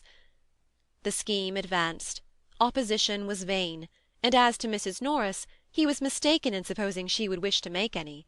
She started no difficulties that were not talked down in 5 minutes by her eldest nephew and niece, who were all powerful with her, and as the whole arrangement was to bring very little expense to anybody, and none at all to herself, as she foresaw in it all the comforts of hurry, bustle, and importance, and derived the immediate advantage of fancying herself obliged to leave her own house, where she had been living a month at her own cost, and take up her abode in theirs, that every hour might be spent in their service, she was in fact exceedingly delighted with the project. Fanny seemed nearer being right than Edmund had supposed. The business of finding a play that would suit everybody proved to be no trifle, and the carpenter had received his orders and taken his measurements, had suggested and removed at least 2 sets of difficulties, and having made the necessity of an enlargement of plan and expense fully evident, was already at work, while a play was still to seek. Other preparations were also in hand. An enormous roll of green baize had arrived from Northampton, and been cut out by Mrs. Norris, with a saving by her good management of a full 3/4 of a yard, and was actually forming into a curtain by the housemaids, and still the play was wanting. And as 2 or 3 days passed away in this manner, Edmund began almost to hope that none might ever be found. There were, in fact, so many things to be attended to, so many people to be pleased, so many best characters required, and above all such a need that the play should be at once both tragedy and comedy, that there did seem as little chance of a decision as anything pursued by youth and zeal could hold out. On the tragic side were the Miss Bertrams, Henry Crawford, and Mr. Yates. On the comic, Tom Bertram, not quite alone, because it was evident that Mary Crawford's wishes, though politely kept back, inclined the same way, but his determinateness and his power seemed to make allies unnecessary, and independent of this great irreconcilable difference, they wanted a piece containing very few characters in the whole, but every character first-rate, and 3 principal women. All the best plays were run over in vain. Neither Hamlet, nor Macbeth, nor Othello, nor Douglas, nor the Gamester presented anything that could satisfy even the tragedians, and the Rivals, the School for Scandal, Wheel of Fortune, Heir at Law, and Along, etc., were successively dismissed with yet warmer objections. No piece could be proposed that did not supply somebody with a difficulty, and on one side or the other it was a continual repetition of, "Oh no, that will never do. Let us have no ranting tragedies. Too many characters. Not a tolerable woman's part in the play." Anything but that, my dear Tom. It would be impossible to fill it up. One could not expect anybody to take such a part. Nothing but buffoonery from beginning to end. That might do, perhaps, but for the low parts. If I must give my opinion, I have always thought it the most insipid play in the English language. I do not wish to make objections. I shall be happy to be of any use, but I think we could not choose worse. Fanny looked on and listened, not unamused to observe the selfishness which, more or less disguised, seemed to govern them all, and wondering how it would end. For her own gratification she could have wished that something might be acted, for she had never seen even half a play, but everything of higher consequence was against it. "This will never do," said Tom Bertram at last. "We are wasting time most abominably. Something must be fixed on, no matter what, so that something is chosen. We must not be so nice. A few characters too many must not frighten us. We must double them. We must descend a little. If a part is insignificant, the greater our credit in making anything of it. From this moment I make no difficulties. I take any part you choose to give me, so as it be comic. Let it but be comic. I condition for nothing more."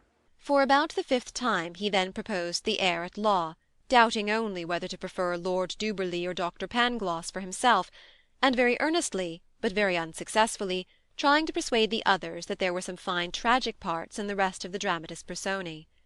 The pause which followed this fruitless effort was ended by the same speaker, who, taking up one of the many volumes of plays that lay on the table, and turning it over, suddenly exclaimed, "Lovers' vows! And why should not lovers' vows do for us as well as for the Ravenshaws? How came it never to be thought of before? It strikes me as if it would do exactly. What say you all? Here are two capital tragic parts for Yates and Crawford, and here is the rhyming butler for me, if nobody else wants it.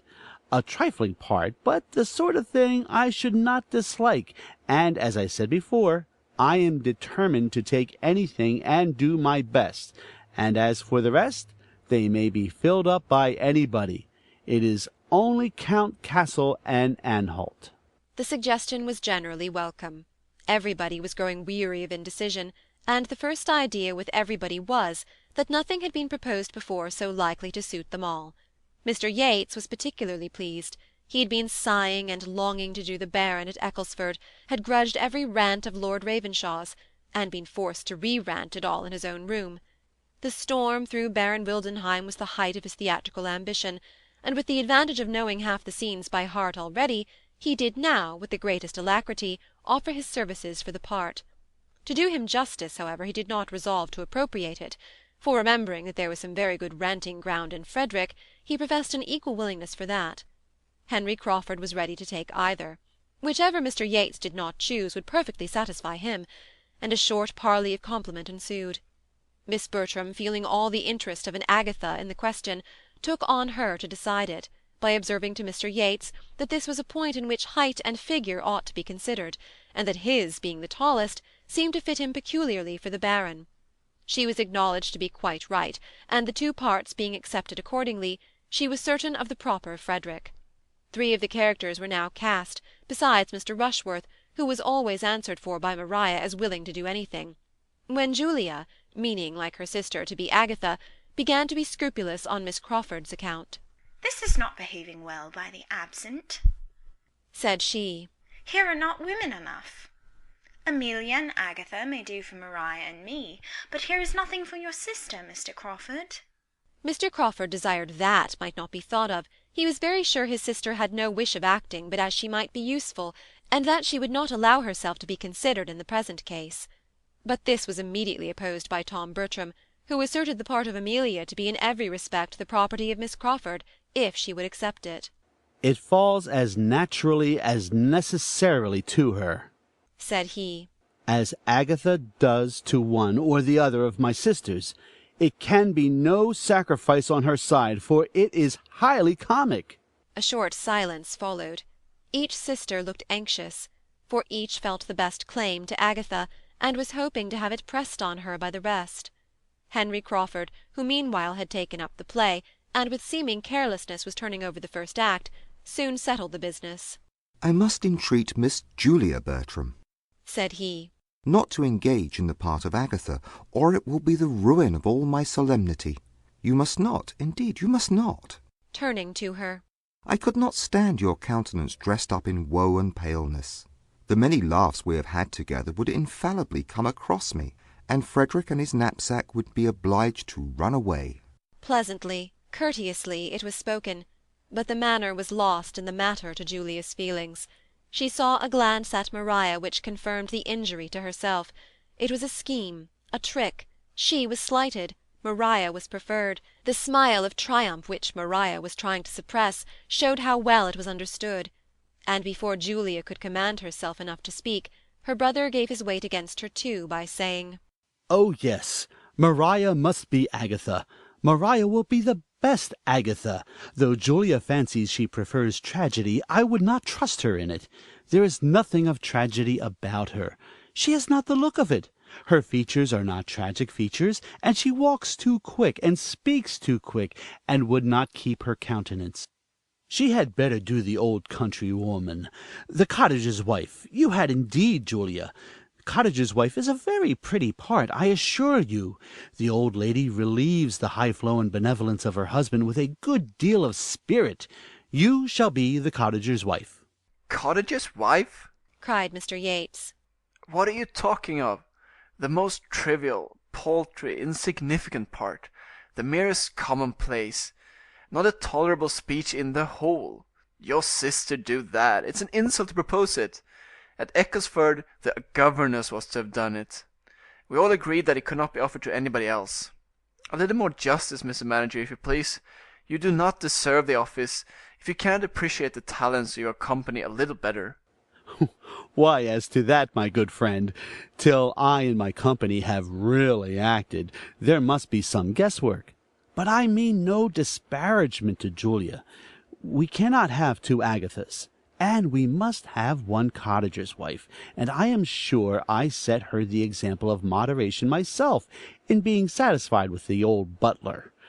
If the part is trifling, she will have more credit in making something of it, and if she is so desperately bent against everything humorous, let her take cottagers' speeches instead of cottagers' wives, and so change the parts all through. He is solemn and pathetic enough, I am sure.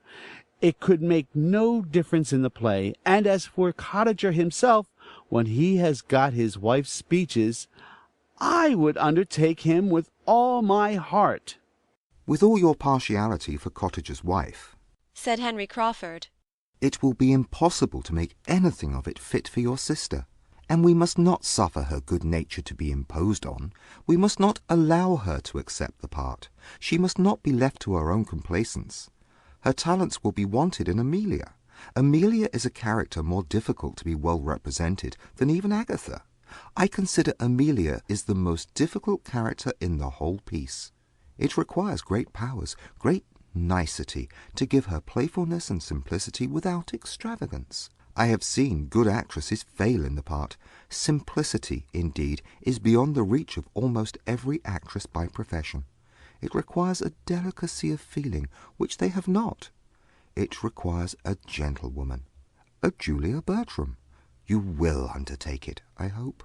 turning to her with a look of anxious entreaty, which softened her a little. But while she hesitated what to say, her brother again interposed with Miss Crawford's better claim. "No, no, Julia must not be Amelia. It is not at all the part for her. She would not like it. She would not do well. She is too tall and robust. Amelia should be a small, light, girlish, skipping figure. It is fit for Miss Crawford, and Miss Crawford only. She looks the part, and I am persuaded will do it admirably." Without attending to this, Henry Crawford continued his application. "You must oblige us," said he. "Indeed you must. When you have studied the character, I am sure you will feel it suit you. Tragedy may be your choice, but it will certainly appear that comedy chooses you. You will be to visit me in prison with a basket of provisions. You will not refuse to visit me in prison. I think I see you coming in with your basket." The influence of his voice was felt. Julia wavered, but was he only trying to soothe and pacify her, and make her overlook the previous affront? She distrusted him. The slight had been most determined. He was perhaps but at treacherous play with her. She looked suspiciously at her sister, Maria's countenance was to decide it. If she were vexed and alarmed, but Maria looked all serenity and satisfaction, and Julia well knew that on this ground Maria could not be happy but at her expense. With hasty indignation, therefore, and a tremulous voice, she said to him, "You do not seem afraid of not keeping your countenance when I come in with a basket of provisions, though one might have supposed. But it is only as Agatha that I was to be so overpowering." She stopped. Henry Crawford looked rather foolish, and as if he did not know what to say. Tom Bertram began again. Miss Crawford must be Amelia. She will be an excellent Amelia. "Do not be afraid of my wanting the character," cried Julia with angry quickness. "I am not to be Agatha, and I am sure I will do nothing else. And as to Amelia, it is of all parts in the world the most disgusting to me. I quite detest her. An odious, little, pert, unnatural, impudent girl. I have always protested against comedy, and this is comedy in its worst form." And so saying, she walked hastily out of the room, leaving awkward feelings to more than one, but exciting small compassion in any except Fanny, who had been a quiet auditor of the whole, and who could not think of her as under the agitations of jealousy without great pity. A short silence succeeded her leaving them, but her brother soon returned to business and lovers' vows, and was eagerly looking over the play, with Mr. Yates's help, to ascertain what scenery would be necessary, while Maria and Henry Crawford conversed together in an under voice, and the declaration with which she began of "I'm sure I would give up the part to Julia most willingly, but that though I shall probably do it very ill, I feel persuaded she would do it worse," was doubtless receiving all the compliments it called for. When this had lasted some time, the division of the party was completed by Tom Bertram and Mr. Yates walking off together to consult farther in the room now beginning to be called the theatre, and Miss Bertram's resolving to go down to the parsonage herself with the offer of Amelia to Miss Crawford, and Fanny remained alone. The first use she made of her solitude was to take up the volume which had been left on the table, and begin to acquaint herself with the play of which she had heard so much. Her curiosity was all awake, and she ran through it with an eagerness which was suspended only by intervals of astonishment, that it could be chosen in the present instance, that it could be proposed and accepted in a private theatre. Agatha and Amelia appeared to her in their different ways so totally improper for home representation, the situation of one, and the language of the other, so unfit to be expressed by any woman of modesty, that she could hardly suppose her cousins could be aware of what they were engaging in, and longed to have them aroused as soon as possible by the remonstrance which Edmund would certainly make. Miss Crawford accepted the part very readily, and soon after Miss Bertram's return from the parsonage, Mr. Rushworth arrived, and another character was consequently cast. He had the offer of Count Cassel and Anhalt, and at first did not know which to choose, and wanted Miss Bertram to direct him. But upon being made to understand the different style of the characters, and which was which, and recollecting that he had once seen the play in London, and had thought Anhalt a very stupid fellow, he soon decided for the Count. Miss Bertram approved the decision, for the less he had to learn the better, and though she could not sympathize in his wish that the Count and Agatha might be to act together, nor wait very patiently while he was slowly turning over the leaves with the hope of still discovering such a scene, she very kindly took his part in hand, and curtailed every speech that admitted being shortened, besides pointing out the necessity of his being very much dressed, and choosing his colours.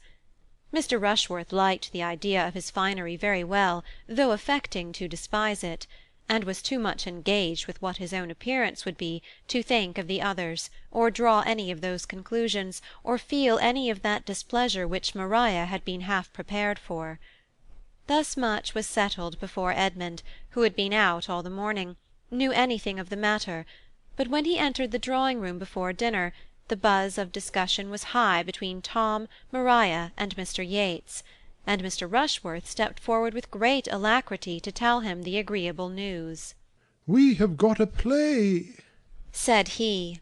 "It is to be Lovers' Vows, and I am to be Count Castle, and am to come in first with a blue dress and a pink satin cloak, and afterwards am to have another fine fancy suit by way of a shooting dress. I do not know how I shall like it."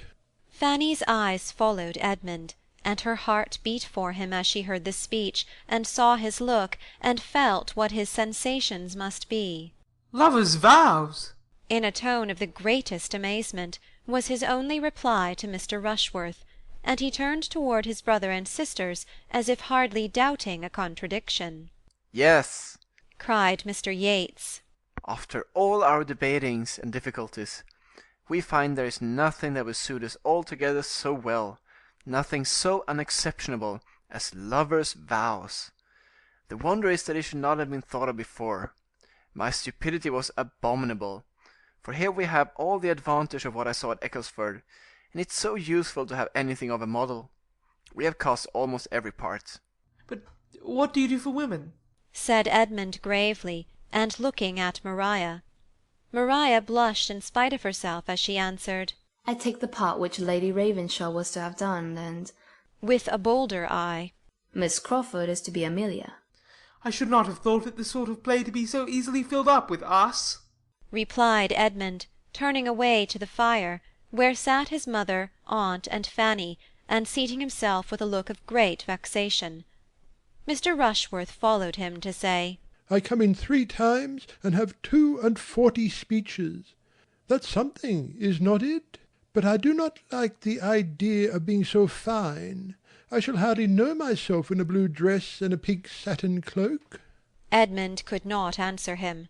In a few minutes Mr. Bertram was called out of the room to satisfy some doubts of the carpenter, and being accompanied by Mr. Yates, and followed soon afterwards by Mr. Rushworth, Edmund almost immediately took the opportunity of saying, I cannot, before Mr. Yates, speak what I feel as to this play without reflecting on his friends at Ecclesford.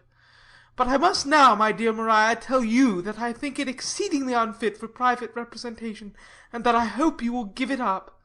I cannot but suppose you will when you have read it carefully over. Read only the first act aloud to either your mother or aunt, and see how you can approve it. It will not be necessary to send to your father's judgment, I am convinced. We see things very differently, cried Maria.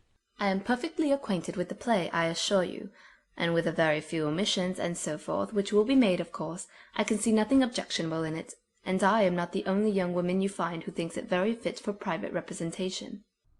I am sorry for it, was his answer. But in this matter it is you who are to lead. You must set the example. If others have blundered, it is your place to put them right, and show them what true delicacy is. In all points of decorum, your conduct must be the law to the rest of the party. The picture of her consequence had some effect, for no one loved better to lead than Maria, and with far more good humour she answered, I am much obliged to you, Edmund. You mean very well, I am sure, but I still think you see things too strongly, and I really cannot undertake to harangue all the rest upon a subject of this kind. There would be the greatest indecorum, I think. Do you imagine that I could have any such an idea in my head? No! Let your conduct be the only harangue. Say that, on examining the part, you feel yourself unequal to it, that you find it requiring more exertion and confidence than you can be supposed to have. Say this with firmness, and it will be quite enough. All who can distinguish will understand your motive. The play will be given up, and your delicacy honoured as it ought. Do not act anything improper, my dear, said Lady Bertram. Sir Thomas would not like it. Fanny, ring the bell. I must have my dinner. To be sure, Julia is dressed by this time. I am convinced, madam, said Edmund, preventing Fanny, that Sir Thomas will not like it. There, my dear. Do you hear what Edmund says? If I were to decline the part, said Maria, with renewed zeal, Julia would certainly take it. What? cried Edmund. If she knew your reasons? Oh, she might think the difference between us, the difference in our situations, that she need not be so scrupulous as I might feel necessary. I am sure she would argue so. No, you must excuse me, I cannot retract my consent. It is too far settled. Everybody would be so disappointed. Tom would be quite angry, and if we are so very nice, we shall never act anything. I was just going to say the very same thing, said Mrs. Norris. If every play is to be objected to, you will act nothing, and the preparations will be all so much money thrown away, and I'm sure that would be a discredit to us all. I do not know the play, but as Maria says, if there is anything a little too warm, and so it is with most of them, it can easily be left out. We must not be over-precise, Edmund. As Mr. Rushworth is to act too, there can be no harm. I only wish Tom had known his own mind when the carpenters began, for there was a loss of half a day's work about those side doors. The curtain will be a good job, however. The maids do their work very well, and I think we shall be able to send back some dozens of the rings. There is no occasion to put them so very close together. I am of some use, I hope, in preventing waste and making the most of things. There should always be one steady head to superintend so many young ones. I forgot to tell Tom of something that happened to me this very day. I had been looking about me in the poultry yard and was just coming out, when who should I see but Dick Jackson making up to the servants' hall door with 2 bits of deal board in his hand, bringing them to father, you may be sure. Mother had chanced to send him of a message to father, and then father had bid him bring up the 2 bits of board, for he could not know how to do without them. I knew what all this meant, for the servants' dinner bell was ringing at that very moment over our heads, and as I hate such encroaching people, the Jacksons are very encroaching, I have always said so, just the sort of people to get all they can. I said to the boy directly, a great lubberly fellow of 10 years old, you know, who ought to be ashamed of himself, I'll take the boards to your father, Dick, so get you home again as fast as you can. The boy looked very silly, and turned away without offering a word, for I believe I might speak pretty sharp, and I dare say it will cure him of coming marauding about the house for one while. I hate such greediness, so good as your father is to the family, employing the man all year round. Nobody was at the trouble of an answer. The others soon returned, and Edmund found that to have endeavoured to set them right must be his only satisfaction. Dinner passed heavily. Mrs. Norris related again her triumph over Dick Jackson, but neither play nor preparation were otherwise much talked of, for Edmund's disapprobation was felt even by his brother, though he would not have owned it. Maria, wanting Henry Crawford's animating support, thought the subject better avoided. Mr. Yates, who was trying to make himself agreeable to Julia, found her gloom less impenetrable on any topic than that of his regret at her secession from their company, and Mr. Rushworth, having only his own part and his own dress in his head, had soon talked away all that could be said of either. But the concerns of the theatre were suspended only for an hour or two. There was still a great deal to be settled, and the spirits of evening giving fresh courage, Tom, Maria, and Mr. Yates, soon after their being reassembled in the drawing-room, seated themselves in committee at a separate table, with the play open before them, and were just getting deep in the subject, when a most welcome interruption was given by the entrance of Mr. and Miss Crawford, who, late and dark and dirty as it was, could not help coming, and were received with the most grateful joy. Well, how do you go on? And, what have you settled? And, oh, we can do nothing without you, followed the first salutations, and Henry Crawford was soon seated with the other 3 at the table, while his sister made her way to Lady Bertram, and with pleasant attention was complimenting her. "I must really congratulate your ladyship," said she, "on the play being chosen, for though you have borne it with exemplary patience, I am sure you must be sick of all our noise and difficulties. The actors may be glad, but the bystanders must be infinitely more thankful for a decision, and I do sincerely give you joy, madam, as well as Mrs. Norris, and everybody else who is in the same predicament," glancing half fearfully, half slyly beyond Fanny to Edmund. She was very civilly answered by Lady Bertram, but Edmund said nothing. His being only a bystander was not disclaimed. After continuing in chat with the party round the fire a few minutes, Miss Crawford returned to the party round the table, and standing by them, seemed to interest herself in their arrangements, till, as if struck by a sudden recollection, she exclaimed, "My good friends, you are most composedly at work upon these cottages and ale-houses inside and out, but pray let me know my fate in the meanwhile. Who is to be Anhalt? What gentleman among you am I to have the pleasure of making love to?" For a moment no one spoke, and then many spoke together to tell the same melancholy truth, that they had not yet got any Anhalt. Mr. Rushworth was to be Count Castle, but no one had yet undertaken Anhalt. I had my choice of the parts, said Mr. Rushworth, but I thought I should like the Count best, though I do not much relish the finery I am to have. You chose very wisely, I am sure, replied Miss Crawford, with a brightened look. "Anhalt is a heavy part," The Count has 42 speeches, returned Mr. Rushworth. which is no trifle. "I am not at all surprised," said Miss Crawford, after a short pause, "at this want of an Anhalt. Amelia deserves no better. Such a forward young lady may well frighten the men." I should be but too happy in taking the part if it were possible. cried Tom. But unluckily, the butler and Anhalt are in together. I will not entirely give it up, however. I will try what can be done. I will look it over again. Your brother should take the part, said Mr. Yates in a low voice. Do not you think he would? I shall not ask him, replied Tom in a cold, determined manner. Miss Crawford talked of something else, and soon afterwards rejoined the party at the fire. "They do not want me at all," said she, seating herself. "I only puzzle them, and oblige them to make civil speeches. Mr. Edmund Bertram, as you do not act yourself, you will be a disinterested adviser, and therefore I apply to you.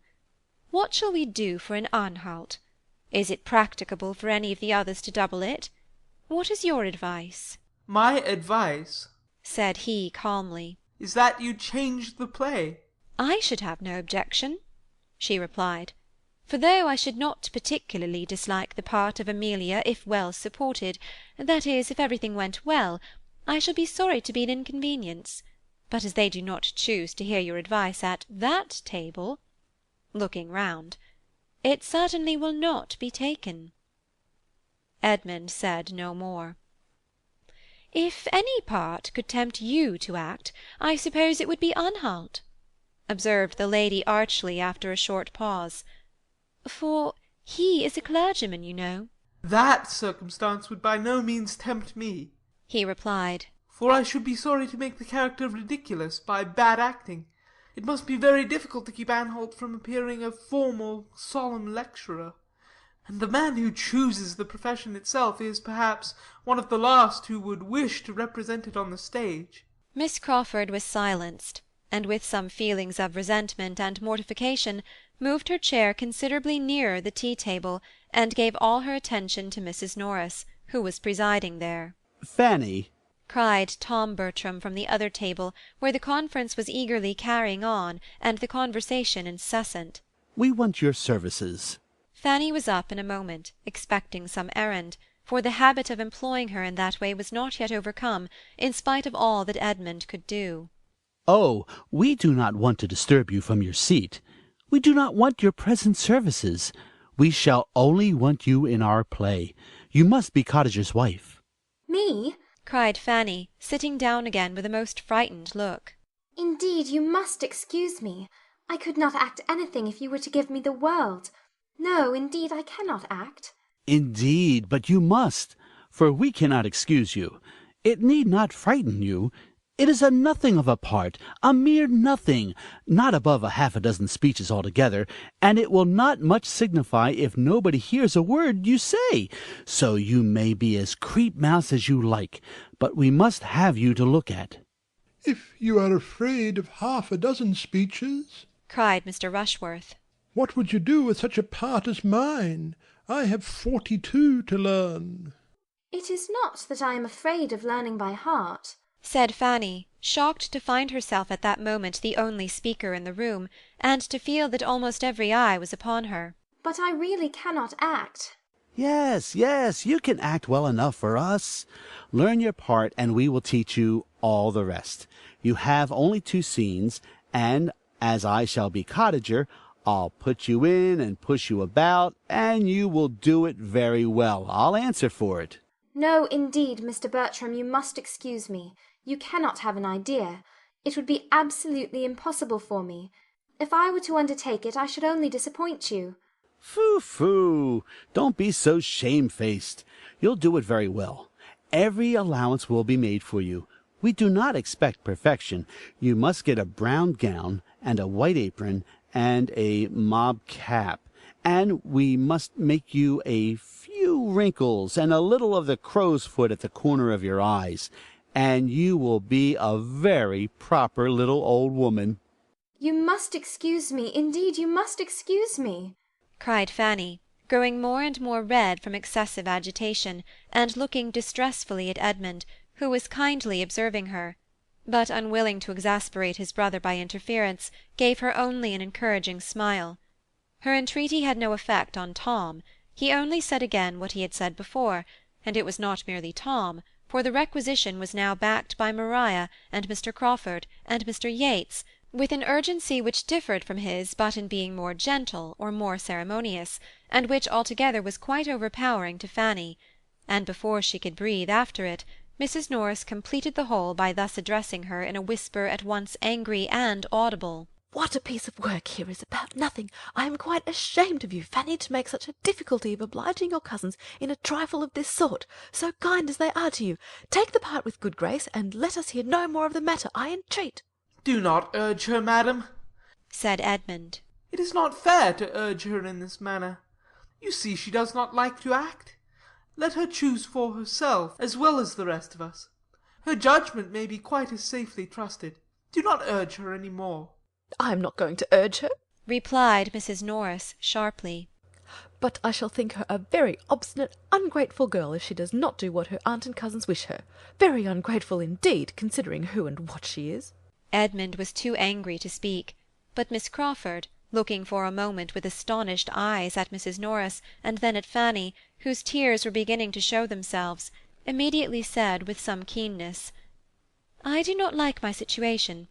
This place is too hot for me," and moved away her chair to the opposite side of the table, close to Fanny, saying to her in a kind, low whisper as she placed herself, "Never mind, my dear Miss Price, this is a cross evening. Everybody is cross and teasing, but do not let us mind them," and with pointed attention continued to talk to her and endeavour to raise her spirits, in spite of being out of spirits herself.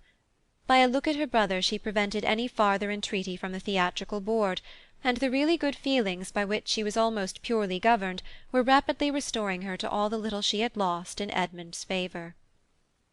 Fanny did not love Miss Crawford, but she felt very much obliged to her for her present kindness, and when, from taking notice of her work, and wishing she could work as well, and begging for the pattern, and supposing Fanny was now preparing for her appearance, as of course she would come out when her cousin was married, Miss Crawford proceeded to inquire if she had heard lately from her brother at sea, and said that she had quite a curiosity to see him, and imagined him a very fine young man, and advised Fanny to get his picture drawn before he went to sea again. She could not help admitting it to be a very agreeable flattery, or help listening, and answering with more animation than she had intended. The consultation upon the play still went on, and Miss Crawford's attention was first called from Fanny by Tom Bertram's telling her, with infinite regret, that he found it absolutely impossible for him to undertake the part of Anhalt in addition to the butler. He had been most anxiously trying to make it out to be feasible, but it would not do. He must give it up. But there will not be the smallest difficulty in filling it, he added. We have but to speak the word. We may pick and choose. I could name at this moment at least 6 young men within 6 miles of us who are wild to be admitted into our company, and there are 1 or 2 that would not disgrace us. I would not be afraid to trust either of the Olivers or Charles Maddox. Tom Oliver is a very clever fellow, and Charles Maddox is as gentlemanlike a man as you will see anywhere, so I will take my horse early tomorrow morning and ride over to Stoke and settle with one of them." While he spoke, Maria was looking apprehensively round at Edmund in full expectation that he must oppose such an enlargement of the plan as this, so contrary to all their first protestations, but Edmund said nothing. After a moment's thought, Miss Crawford calmly replied, "As far as I am concerned, I can have no objection to anything that you all think eligible. Have I ever seen either of the gentlemen? Yes, Mr. Charles Maddox dined at my sister's one day. Did not he, Henry? A quiet-looking young man. I remember him. Let him be applied to, if you please, for it will be less unpleasant to me than to have a perfect stranger." Charles Maddox was to be the man. Tom repeated his resolution of going to him early on the morrow, and though Julia, who had scarcely opened her lips before, observed in a sarcastic manner, and with a glance first at Maria and then at Edmund, that the Mansfield theatricals would enliven the whole neighbourhood exceedingly. Edmund still held his peace, and showed his feelings only by a determined gravity. "I am not very sanguine as to our play," said Miss Crawford in an under-voice to Fanny, after some consideration. "And I can tell Mr. Maddox that I shall shorten some of his speeches, and a great many of my own, before we rehearse together. It will be very disagreeable, and by no means what I expected." It was not in Miss Crawford's power to talk Fanny into any real forgetfulness of what had passed. When the evening was over, she went to bed full of it, her nerves still agitated by the shock of such an attack from her cousin Tom, so public and so persevered in, and her spirits sinking under her aunt's unkind reflection and reproach. To be called into such notice in such a manner, to hear that it was but the prelude to something so infinitely worse, to be told that she must do what was so impossible as to act, and then to have the charge of obstinacy and ingratitude follow it, enforced with such a hint at the dependence of her situation, had been too distressing at the time to make the remembrance when she was alone much less so, especially with the superadded dread of what the morrow might produce in continuation of the subject. Miss Crawford had protected her only for the time, and if she were applied to again among themselves, with all the authoritative urgency that Tom and Maria were capable of, and Edmund perhaps away, what should she do? She fell asleep before she could answer the question, and found it quite as puzzling when she awoke the next morning. The little white attic, which had continued her sleeping-room ever since her first entering the family, proving incompetent to suggest any reply, she had recourse, as soon as she was dressed, to another apartment more spacious and more meet for walking about in and thinking, and of which she had now for some time been almost equally mistress. It had been their schoolroom, so called till the Miss Bertrams would not allow it to be called so any longer, and inhabited as such to a later period. There Miss Lee had lived, and there they had read and written, and talked and laughed, till within the last 3 years, when she had quitted them. The room had then become useless, and for some time was quite deserted, except by Fanny, when she visited her plants, or wanted one of the books, which she was still glad to keep there, from the deficiency of space and accommodation in her little chamber above. But gradually, as her value for the comforts of it increased, she had added to her possessions, and spent more of her time there, and having nothing to oppose her, had so naturally and so artlessly worked herself into it, that it was now generally admitted to be hers.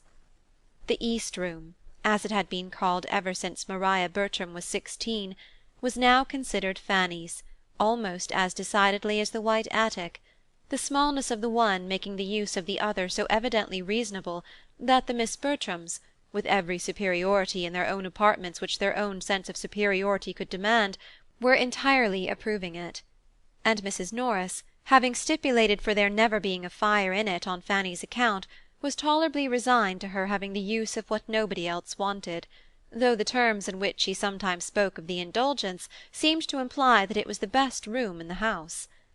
The aspect was so favourable that even without a fire it was habitable in many an early spring and late autumn morning to such a willing mind as Fanny's, and while there was a gleam of sunshine she hoped not to be driven from it entirely, even when winter came.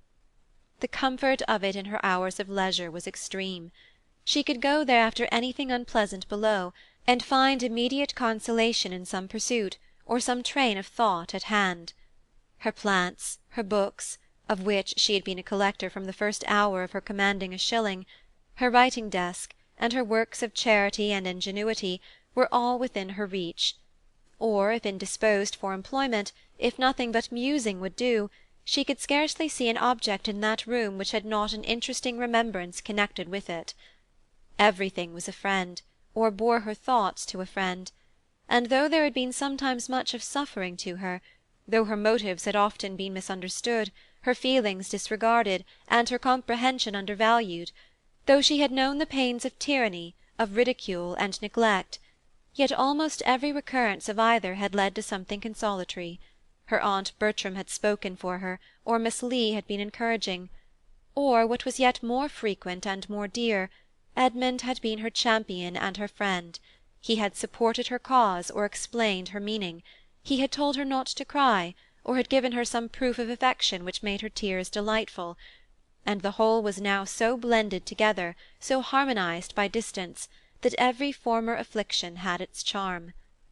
The room was most dear to her, and she would not have changed its furniture for the handsomest in the house, though what had been originally plain had suffered all the ill uses of children, and its greatest elegancies and ornaments were a faded footstool of Julia's work, too ill done for the drawing-room, 3 transparencies, made in a rage for transparencies, for the 3 lower panes of one window, where Tintern Abbey held its station between a cave in Italy and a moonlight lake in Cumberland, a collection of family profiles, thought unworthy of being anywhere else, over the mantelpiece, and by their side, and pinned against the wall, a small sketch of a ship sent 4 years ago from the Mediterranean by William, with H.M.S. Antwerp at the bottom, in letters as tall as the mainmast. To this nest of comforts Fanny now walked down to try its influence on an agitated, doubting spirit, to see if by looking at Edmund's profile she could catch any of his counsel, or by giving air to her geraniums she might inhale a breeze of mental strength herself. But she had more than fears of her own perseverance to remove. She had begun to feel undecided as to what she ought to do, and as she walked round the room, her doubts were increasing. Was she right in refusing what was so warmly asked, so strongly wished for, what might be so essential to a scheme on which some of those to whom she owed the greatest complaisance had set their hearts? Was it not ill-nature, selfishness, and a fear of exposing herself? And would Edmund's judgment, would his persuasion of Sir Thomas's disapprobation of the whole, be enough to justify her in a determined denial in spite of all the rest? It would be so horrible to her to act, that she was inclined to suspect the truth and purity of her own scruples, and as she looked around her, the claims of her cousins to being obliged were strengthened by the sight of present upon present that she had received from them. The table between the windows was covered with work-boxes and netting-boxes which had been given her at different times, principally by Tom, and she grew bewildered as to the amount of the debt which all these kind remembrances produced. A tap at the door roused her in the midst of this attempt to find her way to her duty, and her gentle "Come in" was answered by the appearance of one before whom all her doubts were wont to be laid. Her eyes brightened at the sight of Edmund. "Can I speak with you, Fanny, for a few minutes?" said he. Yes, certainly. "I want to consult. I want your opinion." My opinion? she cried, shrinking from such a compliment, highly as it gratified her. "Yes, your advice and opinion. I do not know what to do. This acting scheme gets worse and worse, you see. They have chosen almost as bad a play as they could, and now, to complete the business, are going to ask the help of a young man very slightly known to any of us. This is the end of all the privacy and propriety which was talked about at first.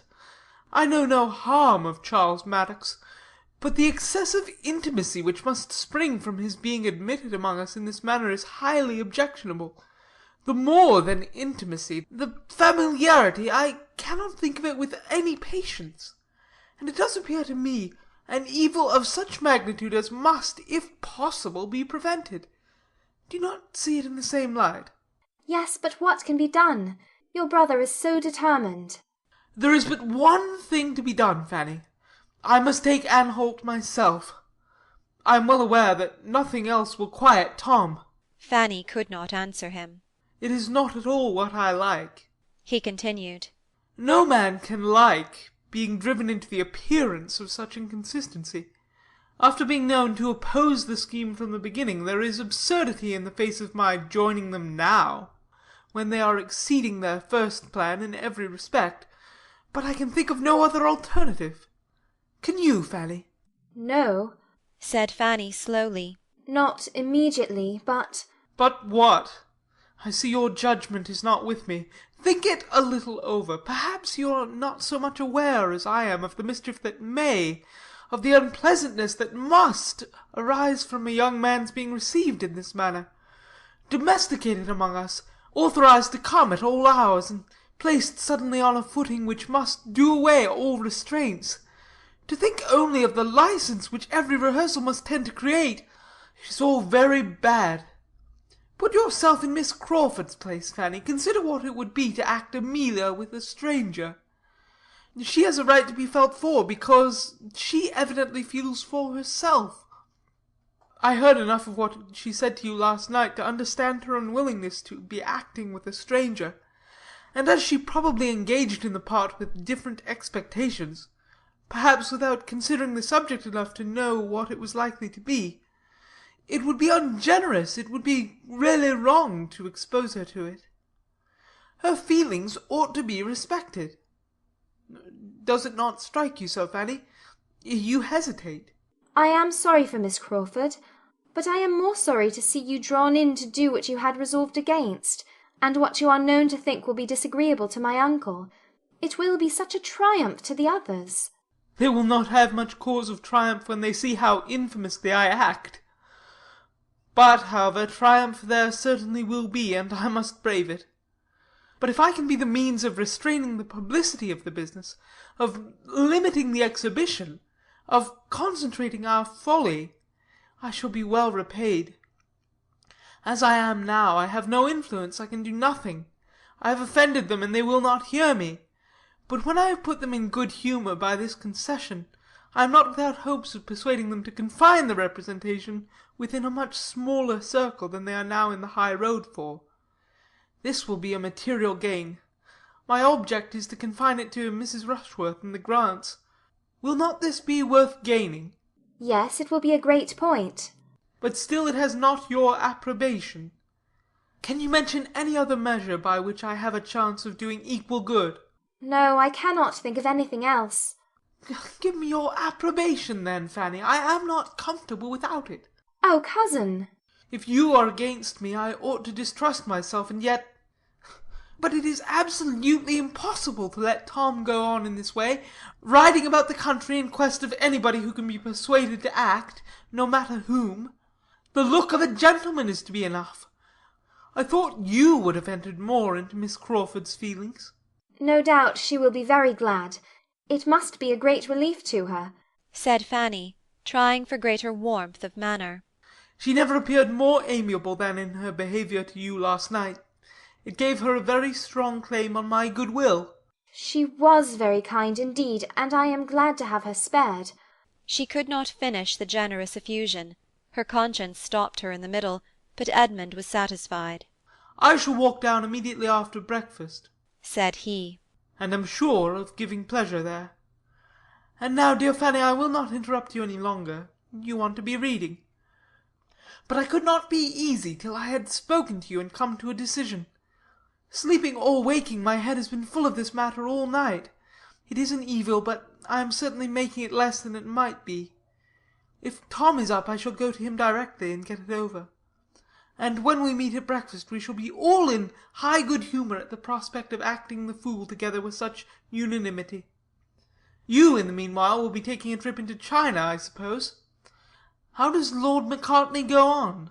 Opening a volume on the table, and then taking up some others. And here are Crabbe's Tables and the Idler at hand to relieve you if you tire of your great book. I admire your little establishment exceedingly, and as soon as I am gone you will empty your head of all this nonsense of acting, and sit comfortably down to your table. But do not stay here to be cold. He went, but there was no reading, no china, no composure for Fanny. He had told her the most extraordinary, the most inconceivable, the most unwelcome news, and she could think of nothing else. To be acting! After all his objections so just and so public, after all that she had heard him say, and seen him look, and known him to be feeling, could it be possible? Edmund so inconsistent! Was he not deceiving himself? Was he not wrong? Alas, it was all Miss Crawford's doing.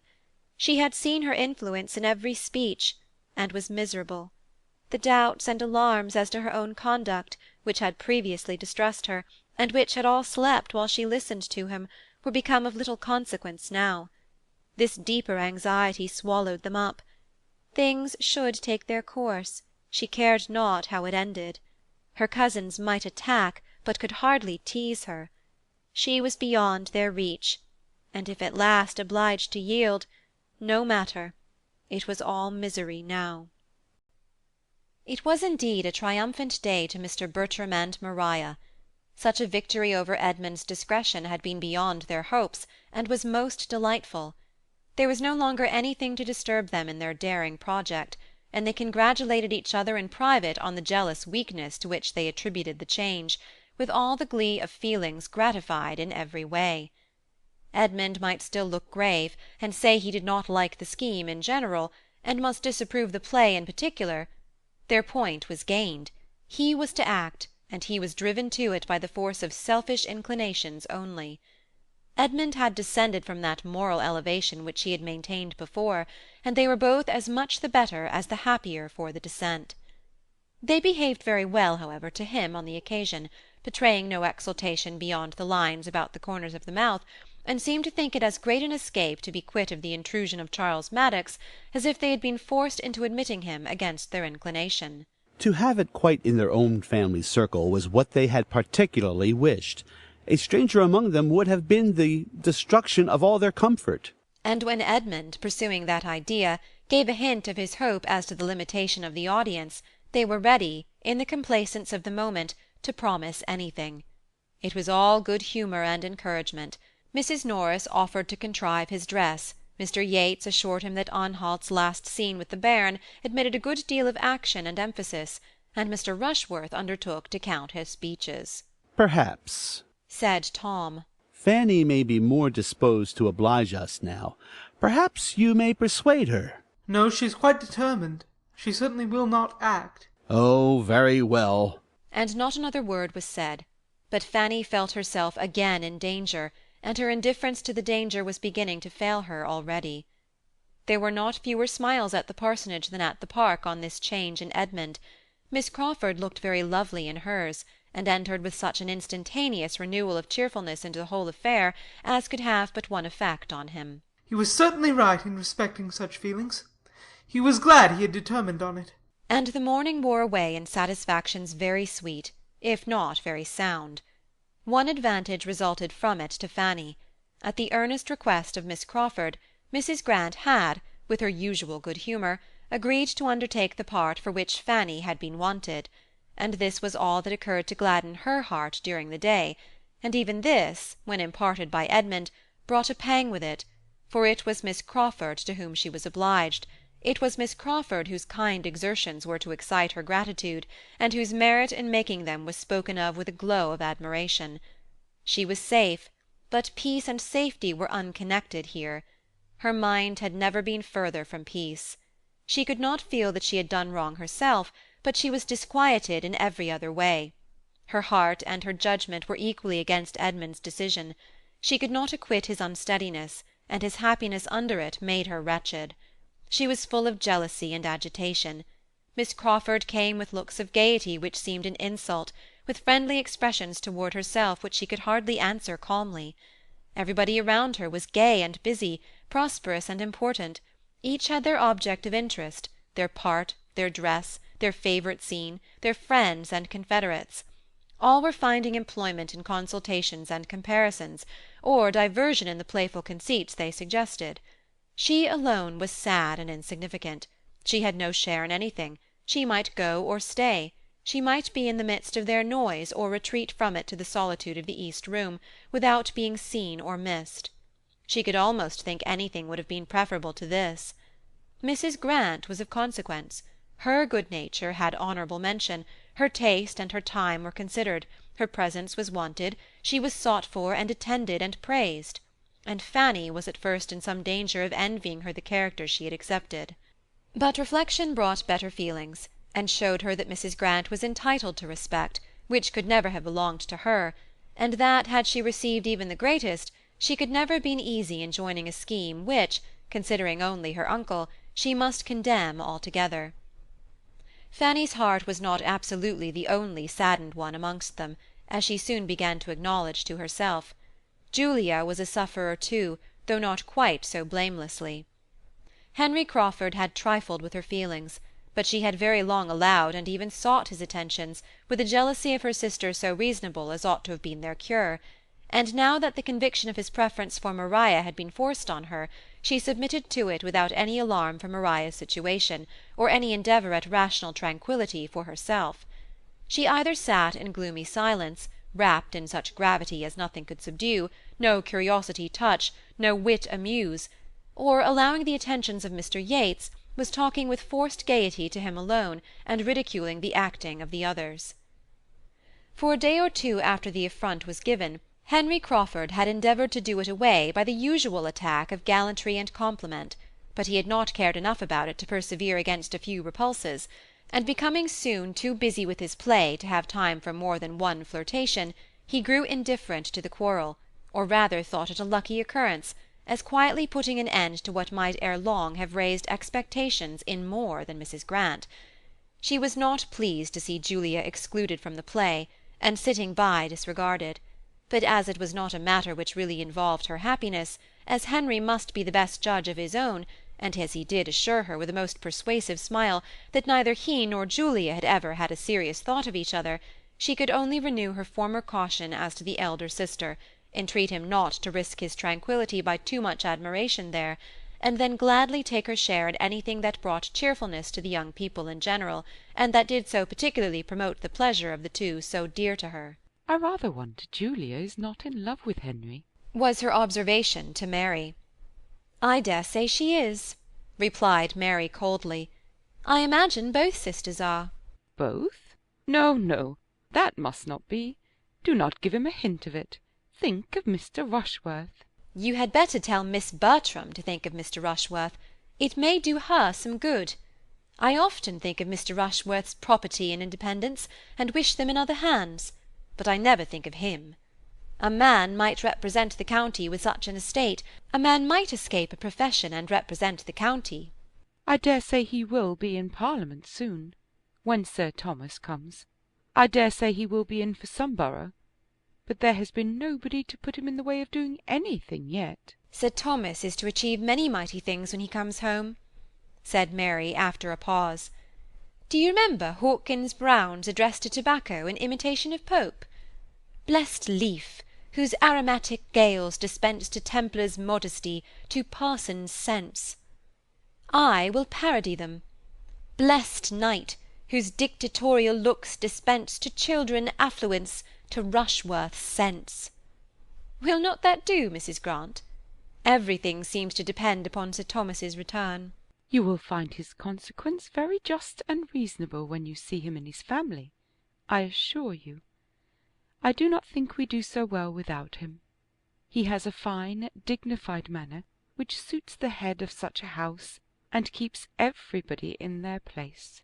Lady Bertram seems more of a cipher now than when he is at home, and nobody else can keep Mrs. Norris in order.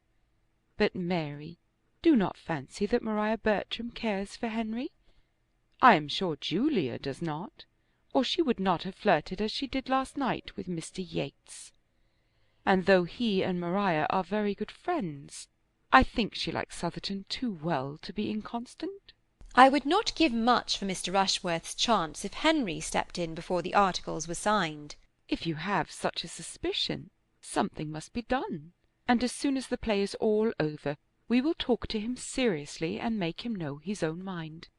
And if he means nothing, we will send him off, though he is Henry, for a time." Julia did suffer, however, though Mrs. Grant discerned it not, and though it escaped the notice of many of her own family likewise. She had loved, she did love still, and she had all the suffering which a warm temper and a high spirit were likely to endure under the disappointment of a dear, though a rational hope, with a strong sense of ill usage. Her heart was sore and angry, and she was capable only of angry consolations. The sister with whom she was used to be on easy terms now became her greatest enemy. They were alienated from each other, and Julia was not superior to the hope of some distressing end to the attentions which were still carrying on there, some punishment to Maria for conduct so shameful towards herself as well as towards Mr. Rushworth. With no material fault of temper or difference of opinion to prevent their being very good friends while their interests were the same, The sisters, under such a trial as this, had not affection or principle enough to make them merciful or just, to give them honour or compassion. Maria felt her triumph, and pursued her purpose, careless of Julia; and Julia could never see Maria distinguished by Henry Crawford without trusting that it would create jealousy and bring a public disturbance at last. Fanny saw and pitied much of this in Julia, but there was no outward fellowship between them. Julia made no communication, and Fanny took no liberties. They were two solitary sufferers, or connected only by Fanny's consciousness. The inattention of the two brothers and the aunt to Julia's discomposure, and their blindness to its true cause, must be imputed to the fulness of their own minds. They were totally preoccupied. Tom was engrossed by the concerns of his theatre, and saw nothing that did not immediately relate to it. Edmund, between his theatrical and his real part, between Miss Crawford's claims and his own conduct, between love and consistency, was equally unobservant, and Mrs. Norris was too busy in contriving and directing the general little matters of the company, superintending their various dresses with economical expedient, for which nobody thanked her, and saving with delighted integrity half a crown here and there to the absent Sir Thomas, to have leisure for watching the behaviour or guarding the happiness of his daughters. Everything was now in a regular train. Theatre, actors, actresses, and dresses were all getting forward, but though no other great impediments arose, Fanny found, before many days were past, that it was not all uninterrupted enjoyment to the party themselves, and that she had not to witness the continuance of such unanimity and delight as had been almost too much for her at first. Everybody began to have their vexation. Edmund had many.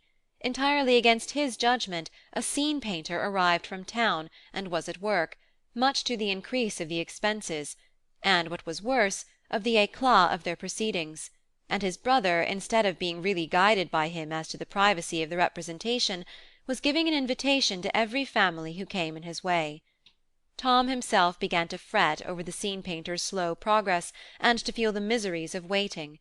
He had learnt his part, all his parts, for he took every trifling one that could be united with the butler, and began to be impatient to be acting, and every day thus unemployed was tending to increase his sense of the insignificance of all his parts together, and make him more ready to regret that some other play had not been chosen. Fanny, always being a very courteous listener, and often the only listener at hand, came in for the complaints and the distresses of most of them. She knew that Mr. Yates was in general thought to rant dreadfully, that Mr. Yates was disappointed in Henry Crawford, that Tom Bertram spoke so quick he would be unintelligible, that Mrs. Grant spoiled everything by laughing, that Edmund was behindhand with his part, and that it was misery to have anything to do with Mr. Rushworth, who was wanting a prompter through every speech. She knew also that poor Mr. Rushworth could seldom get anybody to rehearse with him.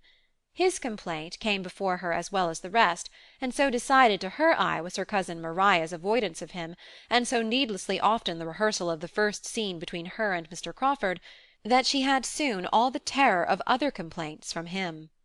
So far from being all satisfied and all enjoying, she found everybody requiring something they had not, and giving occasion of discontent to the others.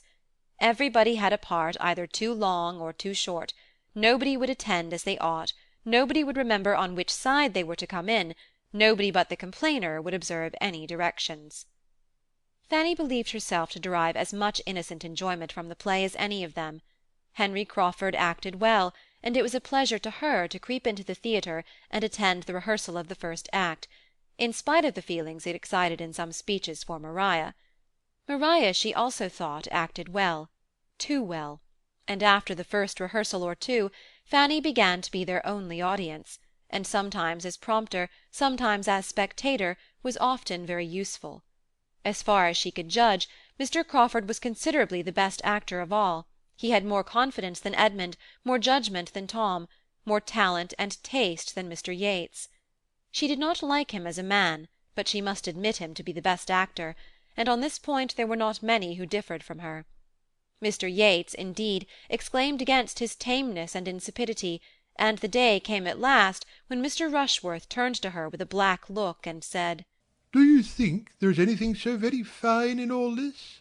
For the life and soul of me, I cannot admire him, and, between ourselves, to see such an undersized, little, mean-looking man set up for a fine actor is very ridiculous in my opinion." From this moment there was a return of his former jealousy, which Maria, from increasing hopes of Crawford, was at little pains to remove, and the chances of Mr. Rushworth's ever attaining to the knowledge of his 42 speeches became much less.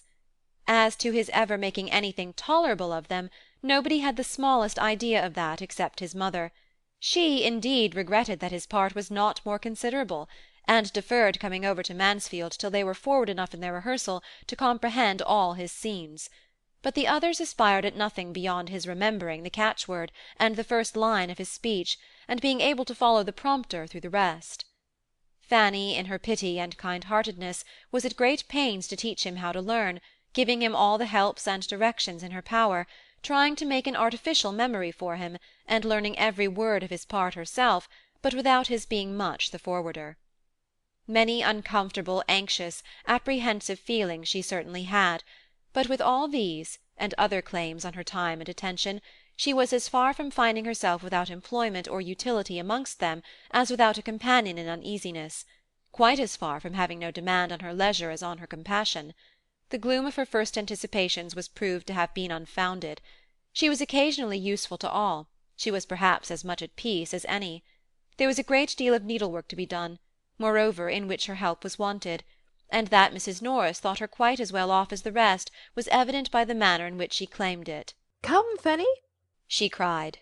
"These are fine times for you, but you must not be always walking from one room to the other, and doing the lookings-on at your ease in this way. I want you here. I have been slaving myself till I can hardly stand to contrive Mr. Rushworth's cloak, without sending for any more satin, and now I think you may give me your help in putting it together. There are but 3 seams, you may do them in a trice. It would be lucky for me if I had nothing but the executive part to do. You are best off, I can tell you, but if nobody did more than you, we should not get on very fast." Fanny took the work very quietly, without attempting any defence, but her kinder aunt Bertram observed on her behalf, "One cannot wonder, sister, that Fanny should be delighted. It is all new to her, you know. You and I used to be very fond of a play ourselves, and so am I still. And as soon as I am a little more at leisure, I mean to look in at their rehearsals too. What is the play about, Fanny? You have never told me." "Oh, sister, pray do not ask her now, for Fanny is not one of those who can talk and work at the same time. It is about lovers' vows." "I believe," said Fanny to her aunt Bertram, "there will be 3 acts rehearsed tomorrow evening, and that will give you an opportunity of seeing all the actors at once." "You had better stay till the curtain is hung," interposed Mrs. Norris. "The curtain will be hung in a day or 2. There is very little sense in a play without a curtain, and I am much mistaken if you do not find it draws up into very handsome festoons." Lady Bertram seemed quite resigned to waiting. Fanny did not share her aunt's composure. She thought of the morrow a great deal, for if the first 3 acts were rehearsed, Edmund and Miss Crawford would then be acting together for the first time. The 3rd act would bring a scene between them which interested her most particularly, and which she was longing and dreading to see how they would perform. The whole subject of it was love. A marriage of love was to be described by the gentleman, and very little short of a declaration of love to be made by the lady. She had read and read the scene again with many painful, many wondering emotions, and looked forward to their representation of it as a circumstance almost too interesting. She did not believe they had yet rehearsed it, even in private. The morrow came, the plan for the evening continued, and Fanny's consideration of it did not become less agitated. She worked very diligently under her aunt's directions, but her diligence and her silence concealed a very absent, anxious mind, and about noon she made her escape with her work to the east room, that she might have no concern in another, and as she deemed it, most unnecessary rehearsal of the first act, which Henry Crawford was just proposing, desirous at once of having her time to herself and of avoiding the sight of Mr. Rushworth. A glimpse, as she passed through the hall, of the 2 ladies walking up from the parsonage made no change in her wish of retreat, and she worked and meditated in the east room undisturbed for a quarter of an hour, when a gentle tap at the door was followed by the entrance of Miss Crawford. "Am I right? Yes, this is the east room. My dear Miss Price, I beg your pardon, but I have made my way to you on purpose to entreat your help." Fanny, quite surprised, endeavoured to show herself mistress of the room by her civilities, and looked at the bright bars of her empty grate with concern. "Thank you, I am quite warm, very warm. Allow me to stay here a little while, and do have the goodness to hear me my third act. I have brought my book, and if you would but rehearse it with me, I should be so obliged. I came here to-day intending to rehearse it with Edmund, by ourselves, against the evening, but he is not in the way, and if he were, I do not think I could go through it with him, till I have hardened myself a little, for really there is a speech or two. You will be so good, won't you?" Fanny was most civil in her assurances, though she could not give them in a very steady voice. "Have you ever happened to look at the part I mean?" continued Miss Crawford, opening her book. "Here it is. I did not think much of it at first, but upon my word! There, look at that speech, and that, and that! How am I ever to look him in the face and say such things? Could you do it? But then he is your cousin, which makes all the difference. You must rehearse it with me, that I may fancy you him, and get on by degrees. You have a look of his sometimes." Have I? I will do my best with the greatest readiness, but I must read the part, for I can say very little of it. None of it, I suppose. You are to have the book, of course. Now for it. We must have 2 chairs at hand for you to bring forward to the front of the stage. There, very good schoolroom chairs, not made for a theatre, I dare say, much more fitted for little girls to sit and kick their feet against when they are learning a lesson. What would your governess and your uncle say to see them used for such a purpose? Could Sir Thomas look in upon us just now, he would bless himself, for we are rehearsing all over the house. Yates is storming away in the dining-room. I heard him as I came upstairs, and the theatre's engaged, of course, by those indefatigable rehearsers, Agatha and Frederick. If they are not perfect, I shall be surprised. By the by, I looked in upon them 5 minutes ago, and it happened to be exactly at one of the times when they were trying not to embrace, and Mr. Rushworth was with me. I thought he began to look a little queer, so I turned it off as well as I could by whispering to him, "We shall have an excellent Agatha. There is something so maternal in her manner, so completely maternal in her voice and countenance." Was not that well done of me? He brightened up directly. "Now for my soliloquy," she began, and Fanny joined in with all the modest feeling which the idea of representing Edmund was so strongly calculated to inspire, but with looks and voice so truly feminine as to be no very good picture of a man. With such an anhalt, however, Miss Crawford had courage enough, and they had got through half the scene, when a tap at the door brought a pause, and the entrance of Edmund the next moment suspended it all. Surprise, consciousness, and pleasure appeared in each of the 3 on this unexpected meeting, and as Edmund was come on the very same business that had brought Miss Crawford, consciousness and pleasure were likely to be more than momentary in them. He, too, had his book, and was seeking Fanny, to ask her to rehearse with him, and help him to prepare for the evening, without knowing Miss Crawford to be in the house, and great was the joy and animation of being thus thrown together, of comparing schemes, and sympathizing in praise of Fanny's kind offices. She could not equal them in their warmth. Her spirits sank under the glow of theirs, and she felt herself becoming too nearly nothing to both to have any comfort in having been sought by either. They must now rehearse together. Edmund proposed, urged, entreated it, till the lady, not very unwilling at first, could refuse no longer, and Fanny was wanted only to prompt and observe them. She was invested indeed with the office of judge and critic, and earnestly desired to exercise it and tell them all their faults, but from doing so every feeling within her shrank. She could not, would not, dared not attempt it. Had she been otherwise qualified for criticism, her conscience must have restrained her from venturing at disapprobation. She believed herself to feel too much of it in the aggregate for honesty or safety in particulars. To prompt them must be enough for her, and it was sometimes more than enough, for she could not always pay attention to the book. In watching them she forgot herself, and, agitated by the increasing spirit of Edmund's manner, had once closed the page and turned away exactly as he wanted help. It was imputed to very reasonable weariness, and she was thanked and pitied, but she deserved their pity more than she hoped they would ever surmise. At last the scene was over, and Fanny forced herself to add her praise to the compliments each was giving the other, and when again alone and able to recall the whole, she was inclined to believe their performance would, indeed, have such nature and feeling in it as must ensure their credit, and make it a very suffering exhibition to herself. Whatever might be its effect, however, she must stand the brunt of it again that very day. The first regular rehearsal of the 3 first acts was certainly to take place in the evening. Mrs. Grant and the Crawfords were engaged to return for that purpose as soon as they could after dinner, and every one concerned was looking forward with eagerness. There seemed a general diffusion of cheerfulness on the occasion. Tom was enjoying such an advance towards the end, Edmund was in spirits from the morning's rehearsal, and little vexation seemed everywhere smoothed away. All were alert and impatient.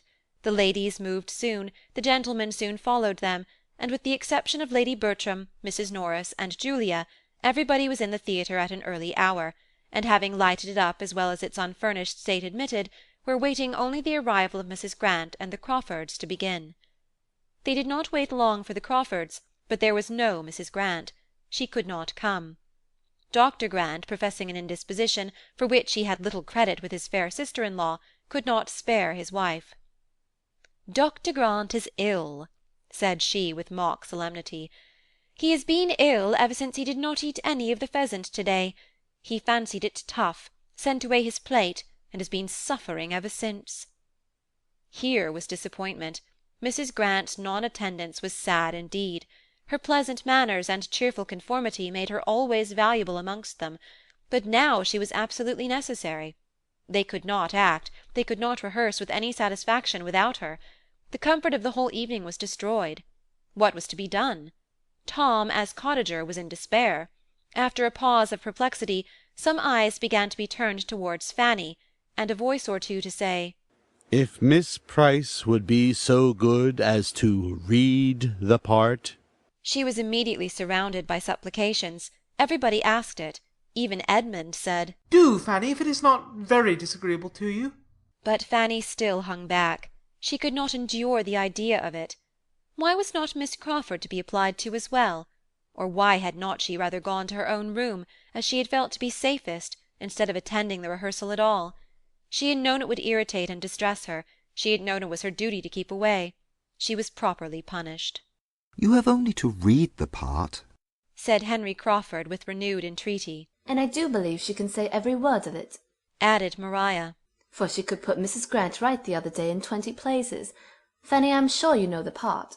Fanny could not say she did not, and as they all persevered, as Edmund repeated his wish, and with a look of even fond dependence on her good nature, she must yield. She would do her best. Everybody was satisfied, and she was left to the tremors of a most palpitating heart while the others prepared to begin. They did begin, and being too much engaged in their own noise to be struck by an unusual noise in the other part of the house, had proceeded some way when the door of the room was thrown open, and Julia, appearing at it, with a face all aghast, exclaimed, "My father is come. He is in the hall at this moment." How is the consternation of the party to be described? To the greater number it was a moment of absolute horror. Sir Thomas in the house! All felt the instantaneous conviction. Not a hope of imposition or mistake was harboured anywhere. Julia's looks were an evidence of the fact that made it indisputable, and after the first starts and exclamations, not a word was spoken for half a minute.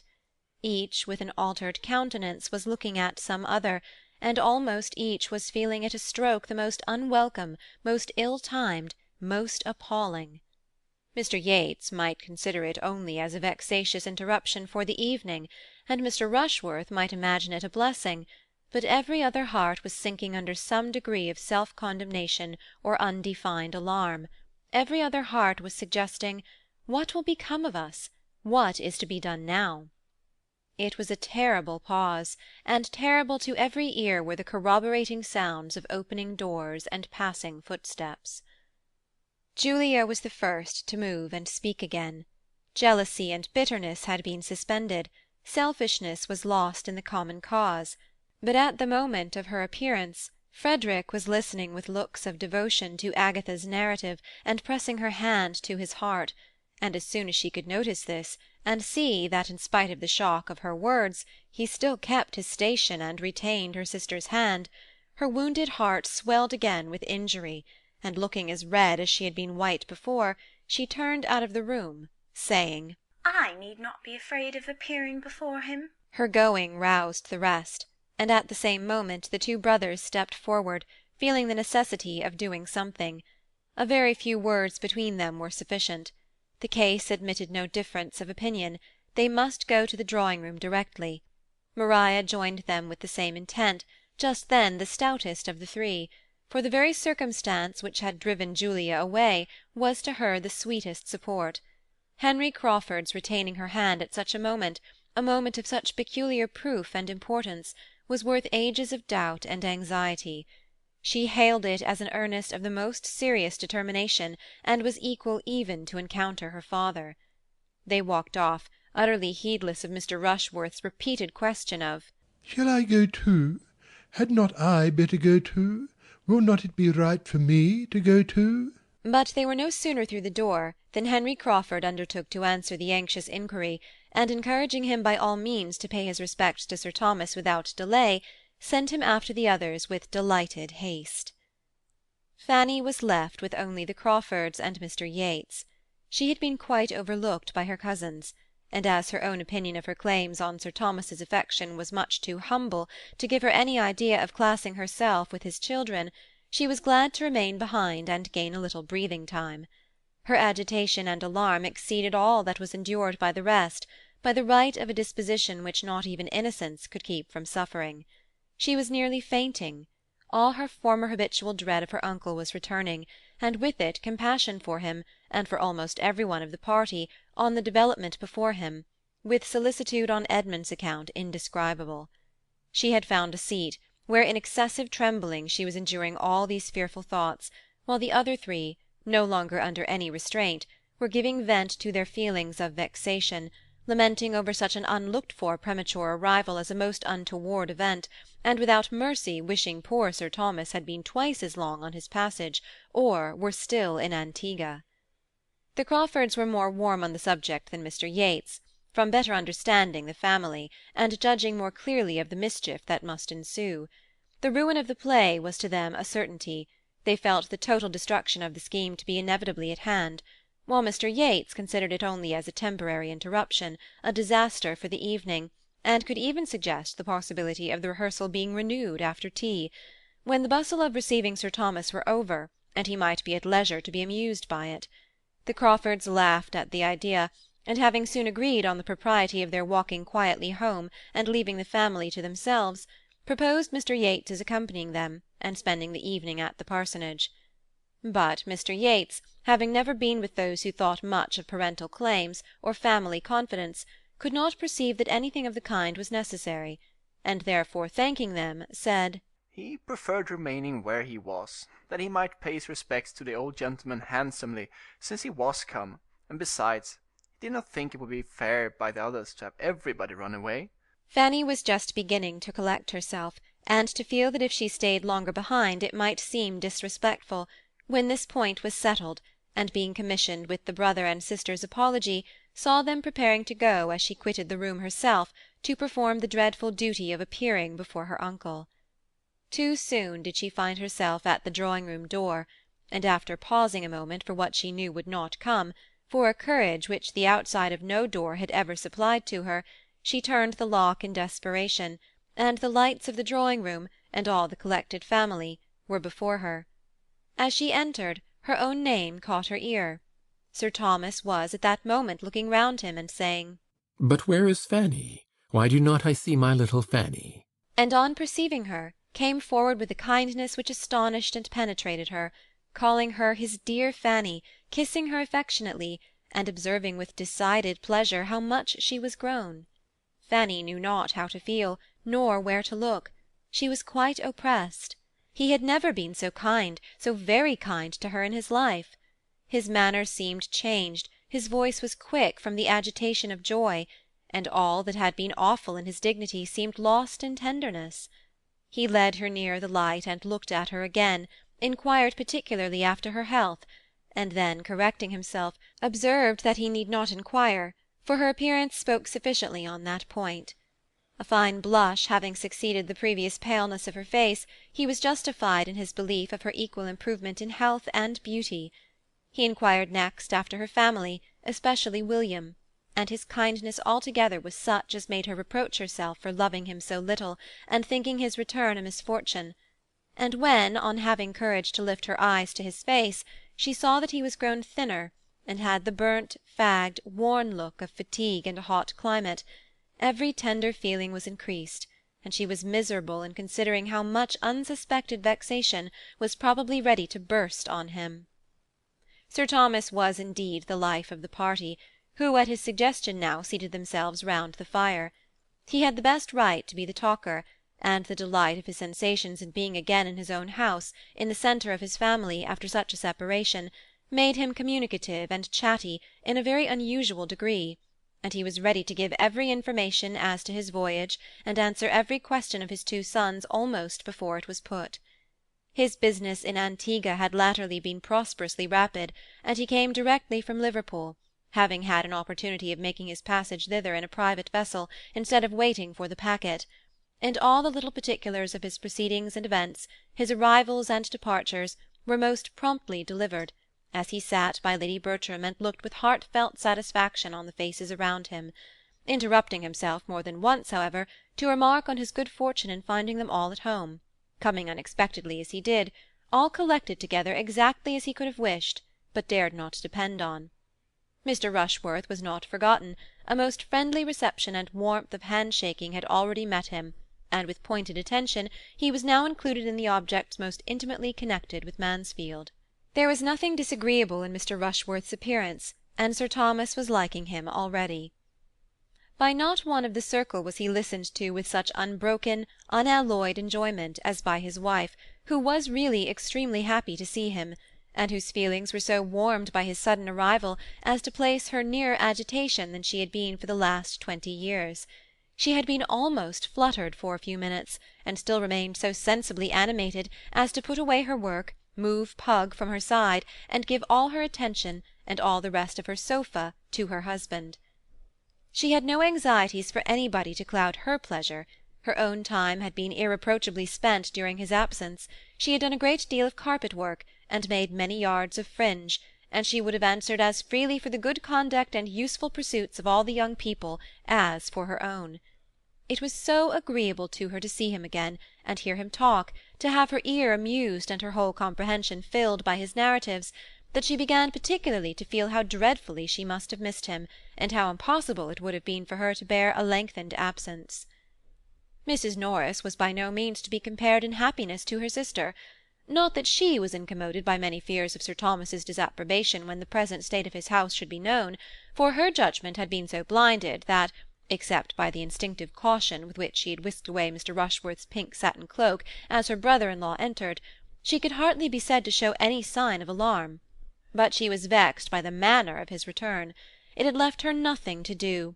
Instead of being sent for out of the room, and seeing him first, and having to spread the happy news through the house, Sir Thomas, with a very reasonable dependence perhaps on the nerves of his wife and children, had sought no confidant but the butler, and had been following him almost instantaneously into the drawing-room.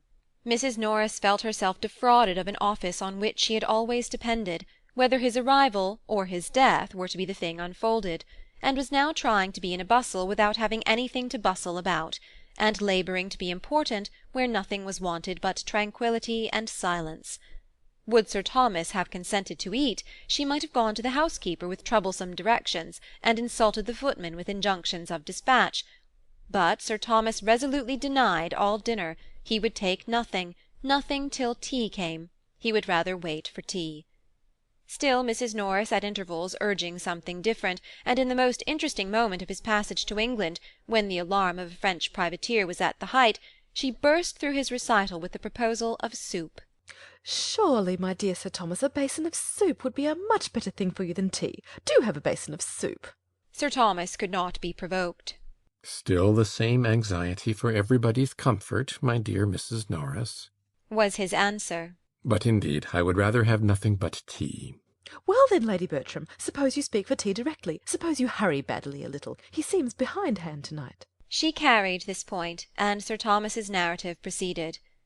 At length there was a pause. His immediate communications were exhausted, and it seemed enough to be joyfully looking round him, now at one, now at another of the beloved circle.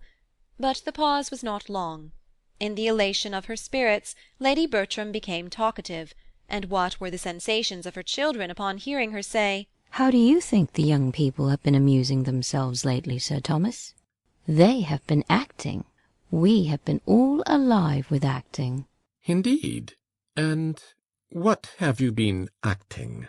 Oh, they'll tell you all about it. The all will soon be told. cried Tom hastily, and with affected unconcern. But it is not worth while to bore my father with it now. You will hear enough of it tomorrow, sir. We have just been trying, by way of doing something and amusing my mother, just within the last week to get up a few scenes, a mere trifle. We have had such incessant rains almost since October began, that we have been nearly confined to the house for days together. I have hardly taken out a gun since the 3rd. Tolerable sport the first 3 days, but there has been no attempting anything since. The first day I went over Mansfield Wood, and Edmund took the copses beyond Easton, and we brought home 6 brace between us, and might each have killed 6 times as many, but we respect your pheasants, sir, I assure you, as much as you could desire. I do not think you will find your woods by any means worse stocked than they were. I never saw Mansfield Wood so full of pheasants in my life as this year. I hope you will take a day's sport there yourself, sir, soon." For the present the danger was over, and Fanny's sick feelings subsided, but when tea was soon afterwards brought in, and Sir Thomas, getting up, said that he found he could not be any longer in the house without just looking into his own dear room, every agitation was returning. He was gone before anything had been said to prepare him for the change he must find there, and a pause of alarm followed his disappearance. Edmund was the first to speak. "Something must be done," said he. "It is time to think of our visitors," said Maria, still feeling her hand pressed to Henry Crawford's heart, and caring little for anything else. "Where did you leave Miss Crawford, Fanny?" Fanny told of their departure, and delivered their message. "Then poor Yates is all alone," cried Tom. "I will go and fetch him. He will be no bad assistant when it all comes out." To the theatre he went, and reached it just in time to witness the first meeting of his father and his friend. Sir Thomas had been a good deal surprised to find candles burning in his room, and on casting his eye round it, to see other symptoms of recent habitation and a general air of confusion in the furniture. The removal of the bookcase from before the billiard-room door struck him especially, but he had scarcely more than time to feel astonished at all this before there were sounds from the billiard-room to astonish him farther. Some one was talking there in a very loud accent, he did not know the voice, more than talking, almost hallooing. He stepped to the door, rejoicing at that moment in having the means of immediate communication, and opening it, found himself on the stage of a theatre, and opposed to a ranting young man, who appeared likely to knock him down backwards. At the very moment of Yates perceiving Sir Thomas, and giving perhaps the very best start he had ever given in the whole course of his rehearsals, Tom Bertram entered at the other end of the room, and never had he found greater difficulty in keeping his countenance.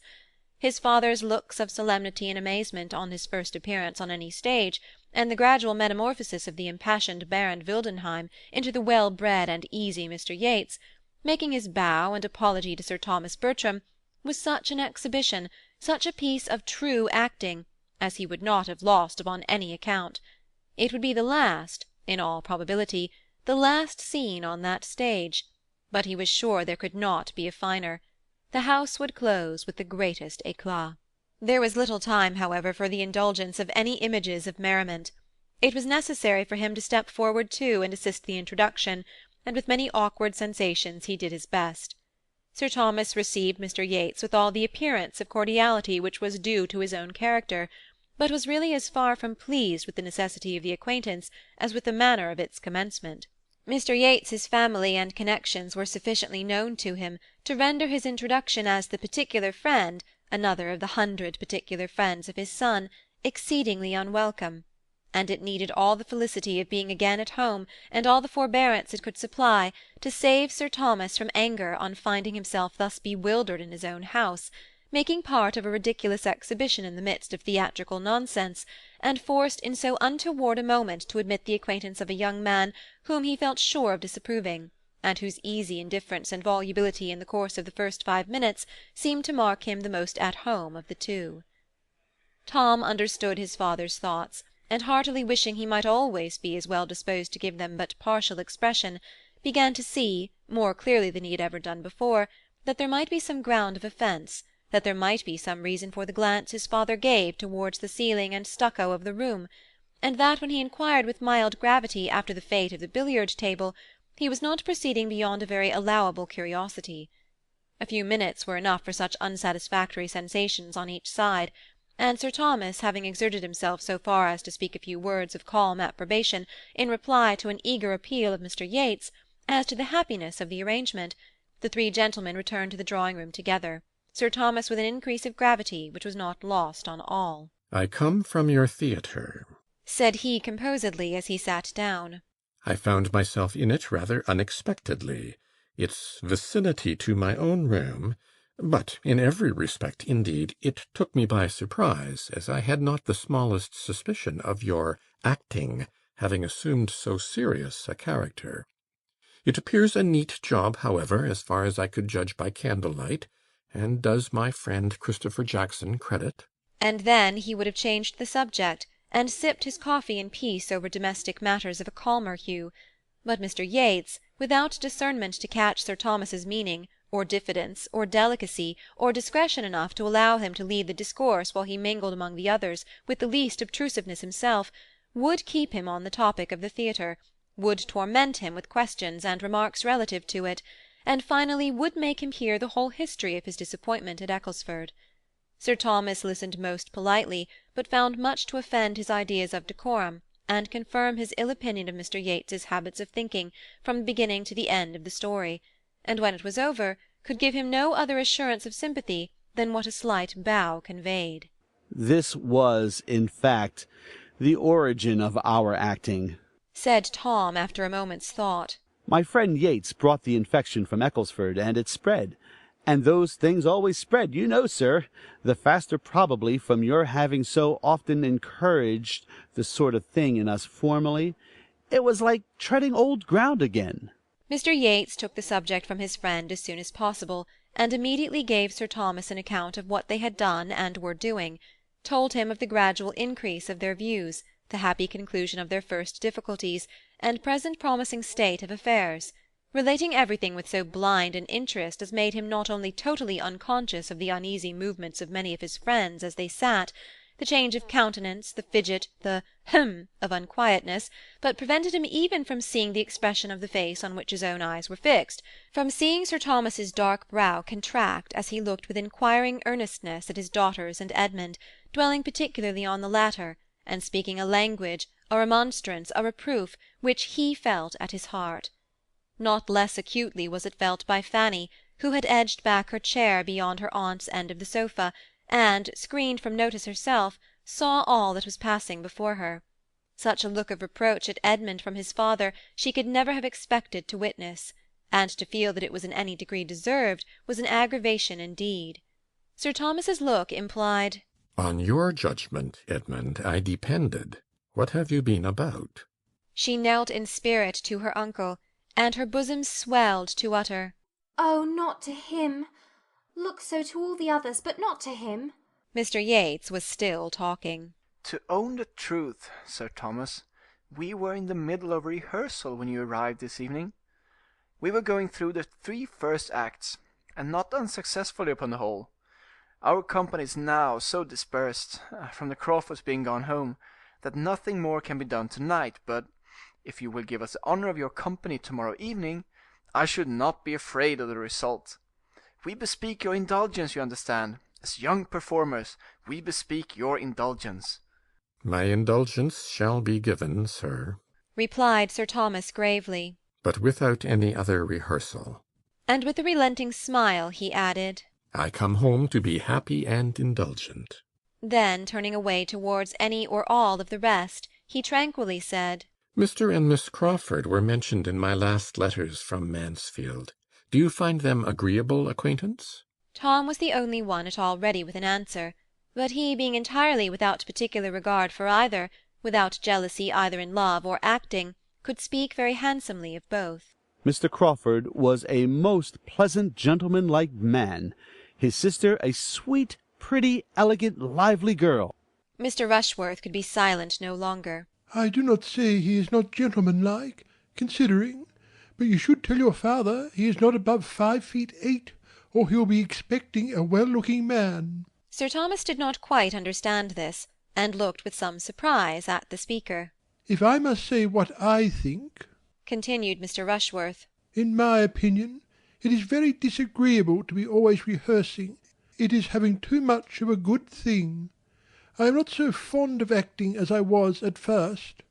I think we are a great deal better employed, sitting comfortably here among ourselves, and doing nothing. Sir Thomas looked again, and then replied with an approving smile, I am happy to find our sentiments on this subject so much the same. It gives me sincere satisfaction. That I should be cautious and quick-sighted, and feel many scruples which my children do not feel, is perfectly natural, and equally so that my value for domestic tranquillity, for a home which shuts out noisy pleasures, should much exceed theirs.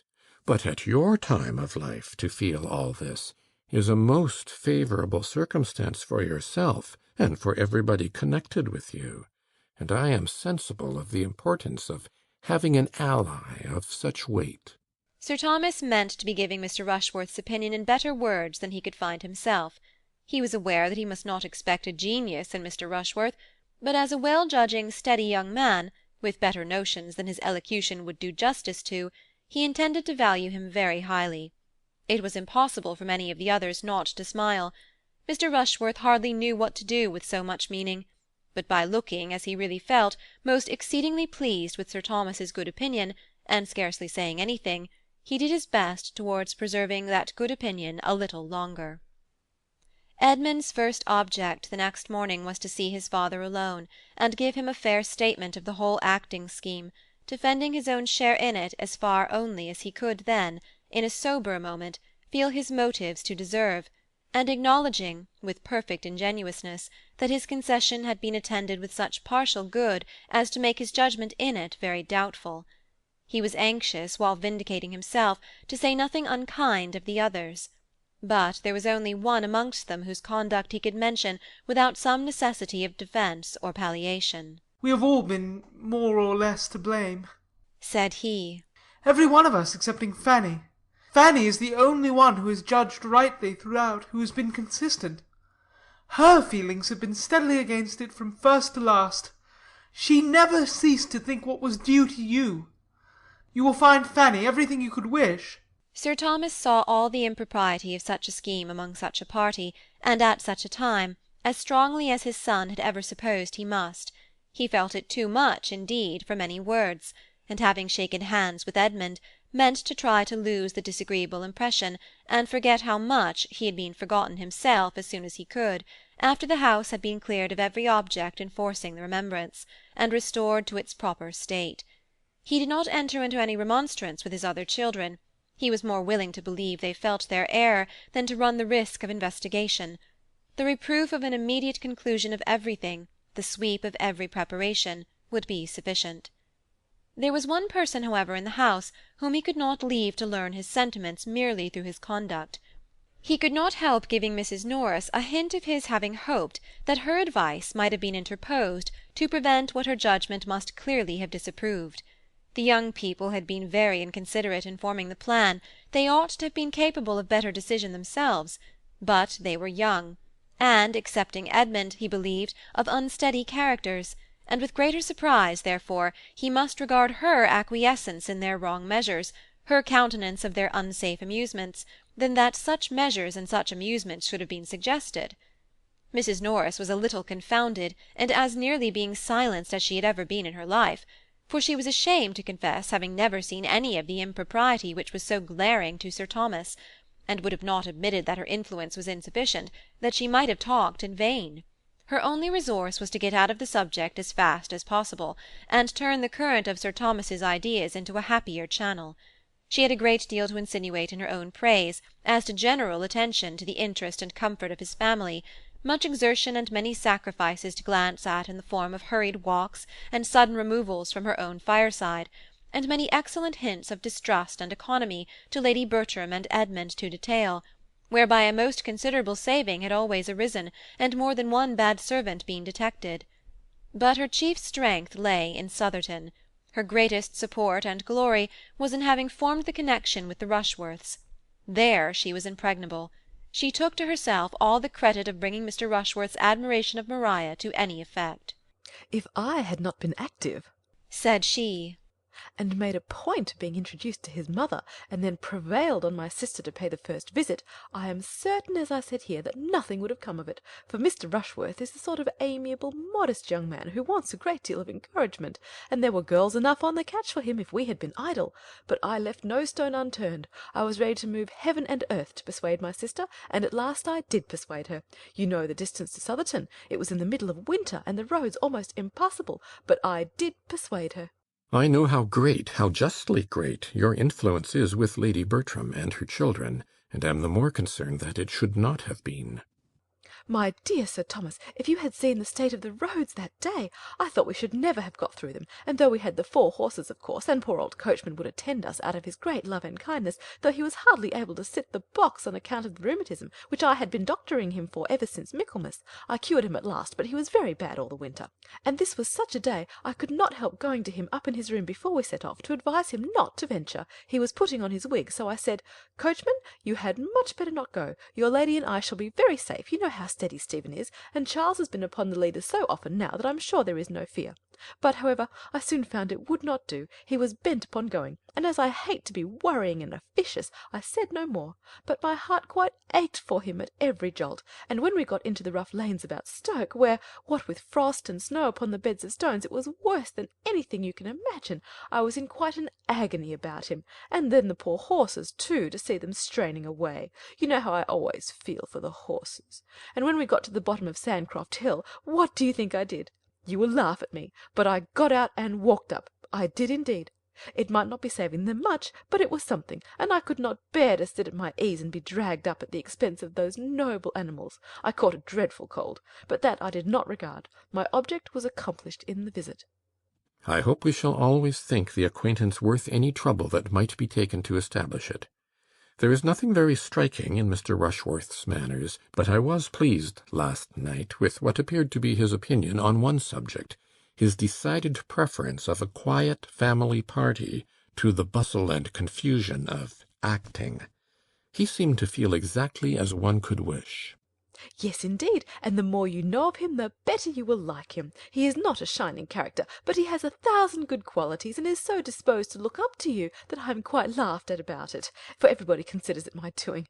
Upon my word, Mrs. Norris," said Mrs. Grant the other day, "if Mr. Rushworth were a son of your own, he could not hold Sir Thomas in greater respect." Sir Thomas gave up the point, foiled by her evasions, disarmed by her flattery, and was obliged to rest satisfied with the conviction that where the present pleasure of those she loved was at stake, her kindness did sometimes overpower her judgment. It was a busy morning with him. Conversation with any of them occupied but a small part of it. He had to reinstate himself in all the wonted concerns of his Mansfield life, to see his steward and his bailiff, to examine and compute, and, in the intervals of business, to walk into his stables and his gardens, and nearest plantations. But, active and methodical, he had not only done all this before he resumed his seat as master of the house at dinner, he had also set the carpenter to work in pulling down what had been so lately put up in the billiard-room, and given the scene-painter his dismissal long enough to justify the pleasing belief of his being then at least as far off as Northampton.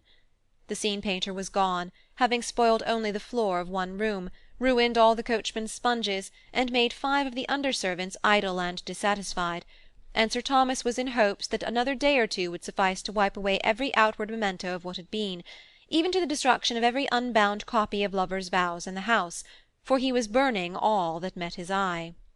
Mr. Yates was beginning now to understand Sir Thomas's intentions, though as far as ever from understanding their source.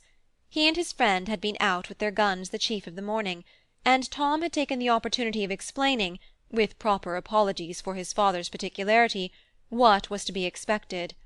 Mr. Yates felt it as acutely as might be supposed. To be a second time disappointed in the same way was an instance of very severe ill luck, and his indignation was such that had it not been for delicacy towards his friend and his friend's youngest sister, he believed he should certainly attack the baronet on the absurdity of his proceedings, and argue him into a little more rationality. He believed this very stoutly while he was in Mansfield Wood, and all the way home, but there was a something in Sir Thomas, when they sat round the same table, which made Mr. Yates think it wiser to let him pursue his own way, and feel the folly of it without opposition. He had known many disagreeable fathers before, and often been struck with the inconveniences they occasioned, but never in the whole course of his life had he seen one of that class so unintelligibly moral, so infamously tyrannical as Sir Thomas. He was not a man to be endured but for his children's sake, and he might be thankful to his fair daughter Julia that Mr. Yates did yet mean to stay a few days longer under his roof. The evening passed with external smoothness, though almost every mind was ruffled, and the music which Sir Thomas called for from his daughters helped to conceal the want of real harmony. Maria was in a good deal of agitation. It was of the utmost consequence to her that Crawford should now lose no time in declaring himself, and she was disturbed that even a day should be gone by without seeming to advance that point. She had been expecting to see him the whole morning, and all the evening too, was still expecting him. Mr. Rushworth had set off early with the great news for Sotherton, and she had fondly hoped for such an immediate éclaircissement as might save him the trouble of ever coming back again. But they had seen no one from the parsonage, not a creature, and had heard no tidings beyond a friendly note of congratulation and inquiry from Mrs. Grant to Lady Bertram. It was the first day for many, many weeks in which the families had been wholly divided. 24 hours had never passed before, since August began, without bringing them together in some way or other. It was a sad, anxious day, and the morrow, though differing in the sort of evil, did by no means bring less. A few moments of feverish enjoyment were followed by hours of acute suffering. Henry Crawford was again in the house. He walked up with Dr. Grant, who was anxious to pay his respects to Sir Thomas, and at rather an early hour they were ushered into the breakfast-room, where were most of the family. Sir Thomas soon appeared, and Maria saw with delight and agitation the introduction of the man she loved to her father. Her sensations were indefinable, and so were they a few minutes afterwards upon hearing Henry Crawford, who had a chair between herself and Tom, ask the latter in an under voice whether there were any plans for resuming the play after the present happy interruption, with a courteous glance at Sir Thomas, because in that case he should make a point of returning to Mansfield at any time required by the party. He was going away immediately, being to meet his uncle at Bath without delay, but if there were any prospect of a renewal of lovers' vows, he should hold himself positively engaged, he should break through every other claim, he should absolutely condition with his uncle for attending them whenever he might be wanted. The play should not be lost by his absence. From Bath, Norfolk, London, York, wherever I may be, said he, I will attend you from any place in England at an hour's notice. It was well at that moment that Tom had to speak and not his sister. He could immediately say with easy fluency, I am sorry you are going, but as to our play, that is all over, entirely at an end. Looking significantly at his father. The painter was sent off yesterday, and very little will remain of the theatre tomorrow. I knew how that would be from the first. It is early for Bath. You will find nobody there. It is about my uncle's usual time. When do you think of going? I may, perhaps, get as far as Banbury today. Whose stables do you use at Bath? Was the next question, and while this branch of the subject was under discussion, Maria, who wanted neither pride nor resolution, was preparing to encounter her share of it with tolerable calmness. To her he soon turned, repeating much of what he had already said, with only a softened air and stronger expressions of regret. But what availed his expressions or his air? He was going, and if not voluntarily going, voluntarily intending to stay away, for, excepting what might be due to his uncle, his engagements were all self-imposed. He might talk of necessity, but she knew his independence. The hand which had so pressed hers to his heart, the hand and the heart were alike motionless and passive now. Her spirit supported her, but the agony of her mind was severe. She had not long to endure what arose from listening to language which his actions contradicted, or to bury the tumult of her feelings under the restraint of society, for general civilities soon called his notice from her, and the farewell visit, as it then became openly acknowledged, was a very short one. He was gone, he had touched her hand for the last time, he had made his parting bow, and she might seek directly all that solitude could do for her. Henry Crawford was gone from the house, and within 2 hours afterwards from the parish, and so ended all the hopes his selfish vanity had raised in Maria and Julia Bertram. Julia could rejoice that he was gone. His presence was beginning to be odious to her, and if Maria gained him not, she was now cool enough to dispense with any other revenge. She did not want exposure to be added to desertion. Henry Crawford gone, she could even pity her sister. With a purer spirit did Fanny rejoice in the intelligence. She heard it at dinner, and felt it a blessing. By all the others it was mentioned with regret, and his merits honoured with due gradation of feeling, from the sincerity of Edmund's too partial regard, to the unconcern of his mother speaking entirely by rote. Mrs. Norris began to look about her, and wonder that his falling in love with Julia had come to nothing, and could almost fear that she had been remiss herself in forwarding it, but with so many to care for, how was it possible for even her activity to keep pace with her wishes? Another day or two, and Mr. Yates was gone likewise. In his departure Sir Thomas felt the chief interest. Wanting to be alone with his family, the presence of a stranger superior to Mr. Yates must have been irksome, but of him, trifling and confident, idle and expensive, it was every way vexatious. In himself he was wearisome, but as the friend of Tom and the admirer of Julia, he became offensive. Sir Thomas had been quite indifferent to Mr. Crawford's going or staying, but his good wishes for Mr. Yates's having a pleasant journey, as he walked with him to the hall door, were given with genuine satisfaction. Mr. Yates had stayed to see the destruction of every theatrical preparation at Mansfield, the removal of everything appertaining to the play. He left the house in all the soberness of its general character, and Sir Thomas hoped, in seeing him out of it, to be rid of the worst object connected with the scheme, and the last that must be inevitably reminding him of its existence. Mrs. Norris contrived to remove one article from his sight that might have distressed him. The curtain, over which she had presided with such talent and such success, went off with her to her cottage, where she happened to be particularly in want of green baize. Sir Thomas's return made a striking change in the ways of the family, independent of lovers' vows. Under his government, Mansfield was an altered place. Some members of their society sent away, and the spirits of many others saddened. It was all sameness and gloom compared with the past, a sombre family party rarely enlivened. There was little intercourse with the parsonage. Sir Thomas, drawing back from intimacies in general, was particularly disinclined at this time for any engagements but in one quarter. The Rushworths were the only addition to his own domestic circle which he could solicit. Edmund did not wonder that such should be his father's feelings, nor could he regret anything but the exclusion of the Grants.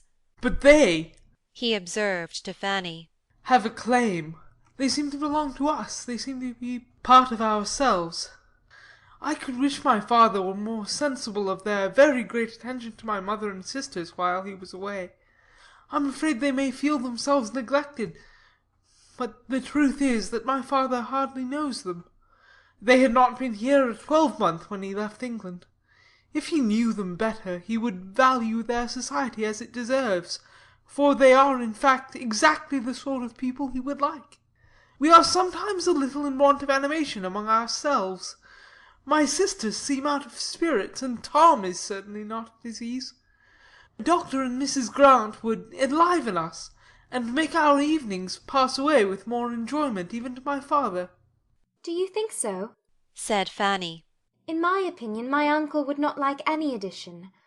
I think he values the very quietness you speak of, and that the repose of his own family circle is all he wants.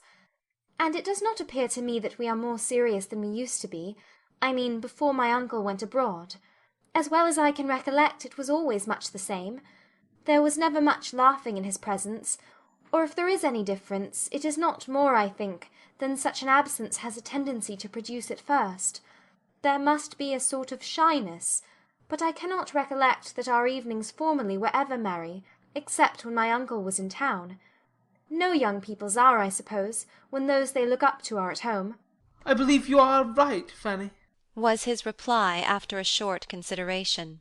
I believe our evenings are rather returned to what they were, than assuming a new character. The novelty was in their being lively, yet how strong the impression that only a few weeks will give! I have been feeling as if we had never lived so before. I suppose I am graver than other people, said Fanny. The evenings do not appear long to me. I love to hear my uncle talk of the West Indies. I could listen to him for an hour together. It entertains me more than many other things have done, but then I am unlike other people, I dare say. Why should you dare say that? Smiling. Do you want to be told that you're only unlike other people in being more wise and discreet? But when did you, or anybody, ever get a compliment from me, Fanny? Go to my father if you want to be complimented. He will satisfy you. Ask your uncle what he thinks, and you will hear compliments enough. And though they may be chiefly on your person, you must put up with it, and trust to his seeing as much beauty of mind in time. Such language was so new to Fanny that it quite embarrassed her. Your uncle thinks you very pretty, dear Fanny, and that is the long and the short of the matter. Anybody but myself would have made something more of it, and anybody but you would resent that you had not been thought very pretty before. But the truth is that your uncle never did admire you till now, and now he does. Your complexion is so improved, and you have gained so much countenance. And your figure. Nay, Fanny, do not turn away about it. It is but an uncle. If you cannot bear an uncle's admiration, what is to become of you? You must really begin to harden yourself to the idea of being worth looking at. You must try not to mind growing up into a pretty woman. Oh, don't talk so. Don't talk so, cried Fanny, distressed by more feelings than he was aware of, but seeing that she was distressed, he had done with the subject, and only added more seriously, Your uncle is disposed to be pleased with you in every respect, and I only wish you would talk to him more. You are one of those who are too silent in the evening circle. But I do talk to him more than I used. I'm sure I do. Did not you hear me ask him about the slave trade last night? I did, and was in hopes the question would be followed up by others. It would have pleased your uncle to be inquired of farther. And I longed to do it, but there was such a dead silence, and while my cousins were sitting by without speaking a word, or seeming at all interested in the subject, I did not like. I thought it would appear as if I wanted to set myself off at their expense, by showing a curiosity and pleasure in his information which he must wish his own daughters to feel. Miss Crawford was very right in what she said of you the other day, that you seemed almost as fearful of notice and praise as other women were of neglect. We were talking of you at the parsonage, and those were her words. She has great discernment. I know nobody who distinguishes characters better. For so young a woman it is remarkable. She certainly understands you better than you are understood by the greater part of those who have known you so long. And with regard to some others, I can perceive from occasional lively hints, the unguarded expressions of the moment, that she could define many as accurately, did not delicacy forbid it. I wonder what she thinks of my father. She must admire him as a fine-looking man, with most gentlemanlike, dignified, consistent manners. But perhaps, having seen him so seldom, his reserve may be a little repulsive. Could they be much together, I feel sure of their liking each other. He would enjoy her liveliness, and she has talents to value his powers. I wish they met more frequently. I hope she does not suppose there is any dislike on his side. She must know herself too secure of the regard of all the rest of you, said Fanny with half a sigh, to have any such apprehension. And Sir Thomas's wishing just at first to be only with his family is so very natural that she can argue nothing from that. After a little while, I dare say, we shall be meeting again in the same sort of way, allowing for the difference of the time of year. This is the first October that she has passed in the country since her infancy. I do not call Tunbridge or Cheltenham the country. And November is a still more serious month, and I can see that Mrs. Grant is very anxious for her not finding Mansfield dull as winter comes on. Fanny could have said a great deal, but it was safer to say nothing, and leave untouched all Miss Crawford's resources, her accomplishments, her spirits, her importance, her friends, lest it should betray her into any observation seemingly unhandsome. Miss Crawford's kind opinion of herself deserved at least a grateful forbearance, and she began to talk of something else. Tomorrow, I think, my uncle dines at Southerton, and you and Mr. Bertram too. We shall be quite a small party at home. I hope my uncle may continue to like Mr. Rushworth. That is impossible, Fanny. He must like him less after tomorrow's visit, for we shall be 5 hours in his company. I should dread the stupidity of the day if it were not a much greater evil to follow. The impression it must leave on Sir Thomas. He cannot much longer deceive himself. I am sorry for them all, and would give something that Rushworth and Maria had never met. In this quarter, indeed, disappointment was impending over Sir Thomas.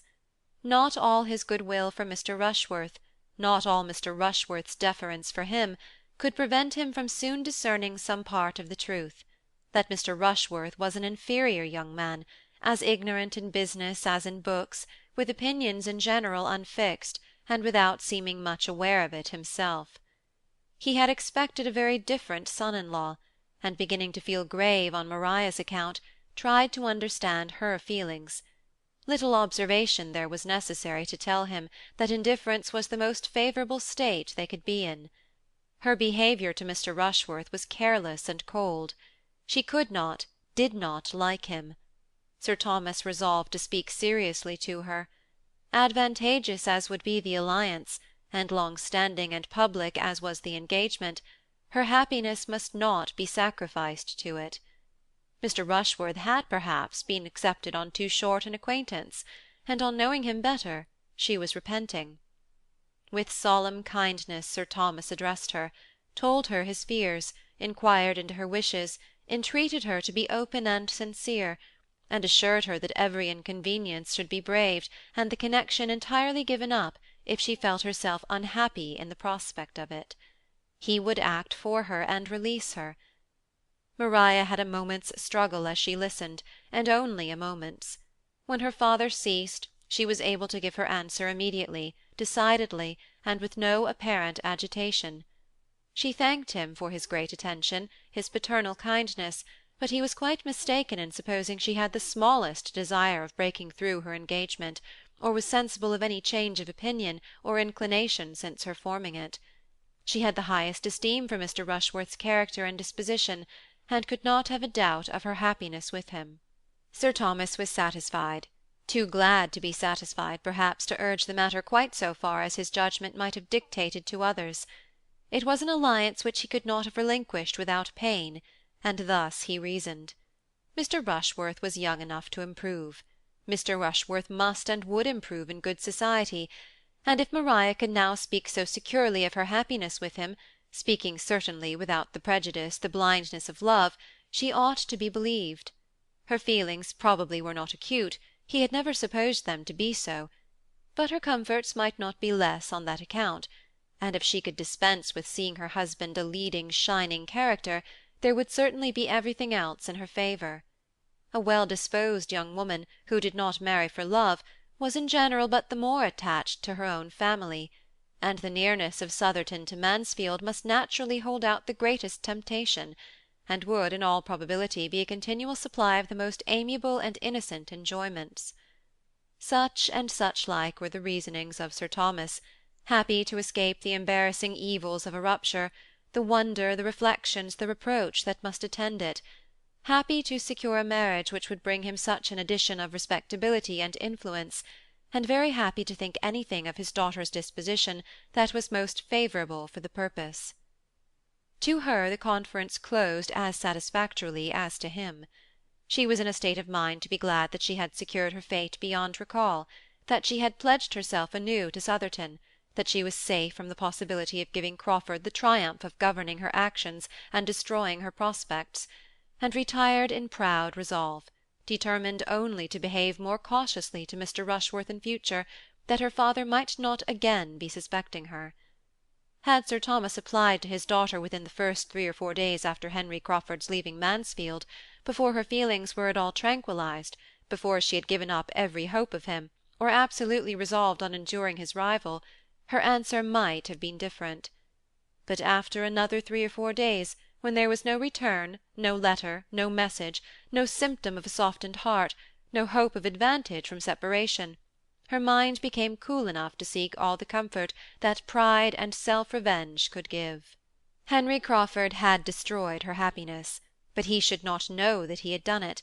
He should not destroy her credit, her appearance, her prosperity too.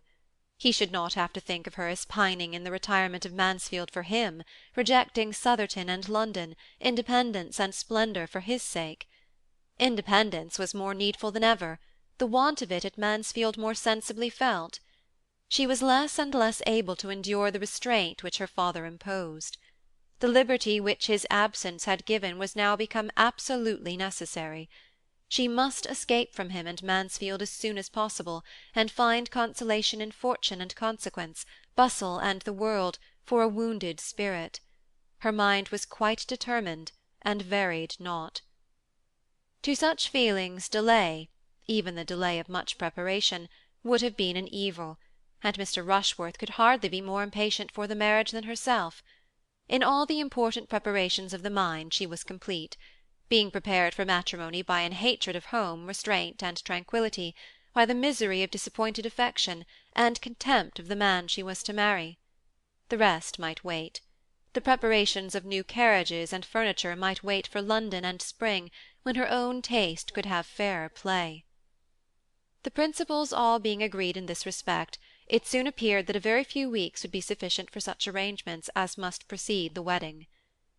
Mrs. Rushworth was quite ready to retire, and make way for the fortunate young woman whom her dear son had selected, and very early in November removed herself, her maid, her footman, and her chariot, with true dowager propriety, to Bath, there to parade over the wonders of Sotherton in her evening parties, enjoying them as thoroughly, perhaps, in the animation of a card-table, as she had ever done on the spot. And before the middle of the same month the ceremony had taken place which gave Sotherton another mistress. It was a very proper wedding. The bride was elegantly dressed, the 2 bridesmaids were duly inferior, her father gave her away, her mother stood with salts in her hand, expecting to be agitated, her aunt tried to cry, and the service was impressively read by Dr. Grant. Nothing could be objected to when it came under the discussion of the neighbourhood, except that the carriage which conveyed the bride and bridegroom and Julia from the church door to Sotherton was the same chaise which Mr. Rushworth had used for a 12-month before. In everything else the etiquette of the day might stand the strictest investigation. It was done, and they were gone. Sir Thomas felt as an anxious father must feel, and was indeed experiencing much of the agitation which his wife had been apprehensive of for herself, but had fortunately escaped. Mrs. Norris, most happy to assist in the duties of the day, by spending it at the park to support her sister's spirits, and drinking the health of Mr. and Mrs. Rushworth in a supernumerary glass or 2, was all joyous delight, for she had made the match, she had done everything, and no one would have supposed from her confident triumph that she had ever heard of conjugal infelicity in her life, or could have the smallest insight into the disposition of the niece who had been brought up under her eye. The plan of the young couple was to proceed, after a few days, to Brighton, and take a house there for some weeks. Every public place was new to Maria, and Brighton is almost as gay in winter as in summer. When the novelty of amusement there was over, it would be time for the wider range of London. Julia was to go with them to Brighton. Since rivalry between the sisters had ceased, they had been gradually recovering much of their former good understanding, and were at least sufficiently friends to make each of them exceedingly glad to be with the other at such a time. Some other companion than Mr. Rushworth was of the first consequence to his lady, and Julia was quite as eager for novelty and pleasure as Maria, though she might not have struggled through so much to obtain them, and could better bear a subordinate situation. Their departure made another material change at Mansfield, a chasm which required some time to fill up. The family circle became greatly contracted, and though the Miss Bertrams had latterly added little to its gaiety, they could not but be missed. Even their mother missed them, and how much more their tender-hearted cousin, who wandered about the house, and thought of them, and felt for them, with a degree of affectionate regret which they had never done much to deserve. Fanny's consequence increased on the departure of her cousins. Becoming, as she then did, the only young woman in the drawing-room, the only occupier of that interesting division of a family in which she had hitherto held so humble a third, it was impossible for her not to be more looked at, more thought of and attended to, than she had ever been before, and "Where is Fanny?" became no uncommon question, even without her being wanted for any one's convenience. Not only at home did her value increase, but at the parsonage too. In that house, which she had hardly entered twice a year since Mr. Norris's death, she became a welcome, an invited guest, and in the gloom and dirt of a November day, most acceptable to Mary Crawford. Her visits there, beginning by chance, were continued by solicitation. Mrs. Grant, really eager to get any change for her sister, could, by the easiest self-deceit, persuade herself that she was doing the kindest thing by Fanny, and giving her the most important opportunities of improvement in pressing her frequent calls. Fanny, having been sent into the village on some errand by her aunt Norris, was overtaken by a heavy shower close to the parsonage, and being descried from one of the windows endeavouring to find shelter under the branches and lingering leaves of an oak just beyond their premises, was forced, though not without some modest reluctance on her part, to come in. A civil servant she had withstood, but when Dr. Grant himself went out with an umbrella, there was nothing to be done but to be very much ashamed, and to get into the house as fast as possible. And to poor Miss Crawford, who had just been contemplating the dismal rain in a very desponding state of mind, sighing over the ruin of all her plan of exercise for that morning, and of every chance of seeing a single creature beyond themselves for the next 24 hours, the sound of a little bustle at the front door, and the sight of Miss Price dripping with wet in the vestibule, was delightful. The value of an event on a wet day in the country was most forcibly brought before her. She was all alive again directly, and among the most active in being useful to Fanny, in detecting her to be wetter than she would at first allow, and providing her with dry clothes. And Fanny, after being much obliged to submit to all this attention, and to being assisted and waited on by mistresses and maids, being also obliged, on returning downstairs, to be fixed in their drawing-room for an hour while the rain continued, the blessing of something fresh to see and think of was thus extended to Miss Crawford, and might carry on her spirits to the period of dressing and dinner. The two sisters were so kind to her, and so pleasant, that Fanny might have enjoyed her visit could she have believed herself not in the way, and could she have foreseen that the weather would certainly clear at the end of the hour, and save her from the shame of having Dr. Grant's carriage and horses out to take her home, with which she was threatened. As to anxiety for any alarm that her absence in such weather might occasion at home, she had nothing to suffer on that score, for as her being out was known only to her two aunts, she was perfectly aware that none would be felt, and that in whatever cottage aunt Norris might choose to establish her during the rain, her being in such cottage would be indubitable to aunt Bertram. It was beginning to look brighter, when Fanny, observing a harp in the room, asked some questions about it, which soon led to an acknowledgment of her wishing very much to hear it, and a confession, which could hardly be believed, of her having never yet heard it since its being in Mansfield. To Fanny herself it appeared a very simple and natural circumstance. She had scarcely ever been at the parsonage since the instrument's arrival, there had been no reason that she should, but Miss Crawford, calling to mind an early expressed wish on the subject, was concerned at her own neglect, and "Shall I play to you now?" and "What will you have?" were questions immediately following with the readiest good humour. She played accordingly, happy to have a new listener, and a listener who seemed so much obliged, so full of wonder at the performance, and who showed herself not wanting in taste. She played till Fanny's eyes, straying to the window on the weather's being evidently fair, spoke what she felt must be done. "Another quarter of an hour," said Miss Crawford, "and we shall see how it will be.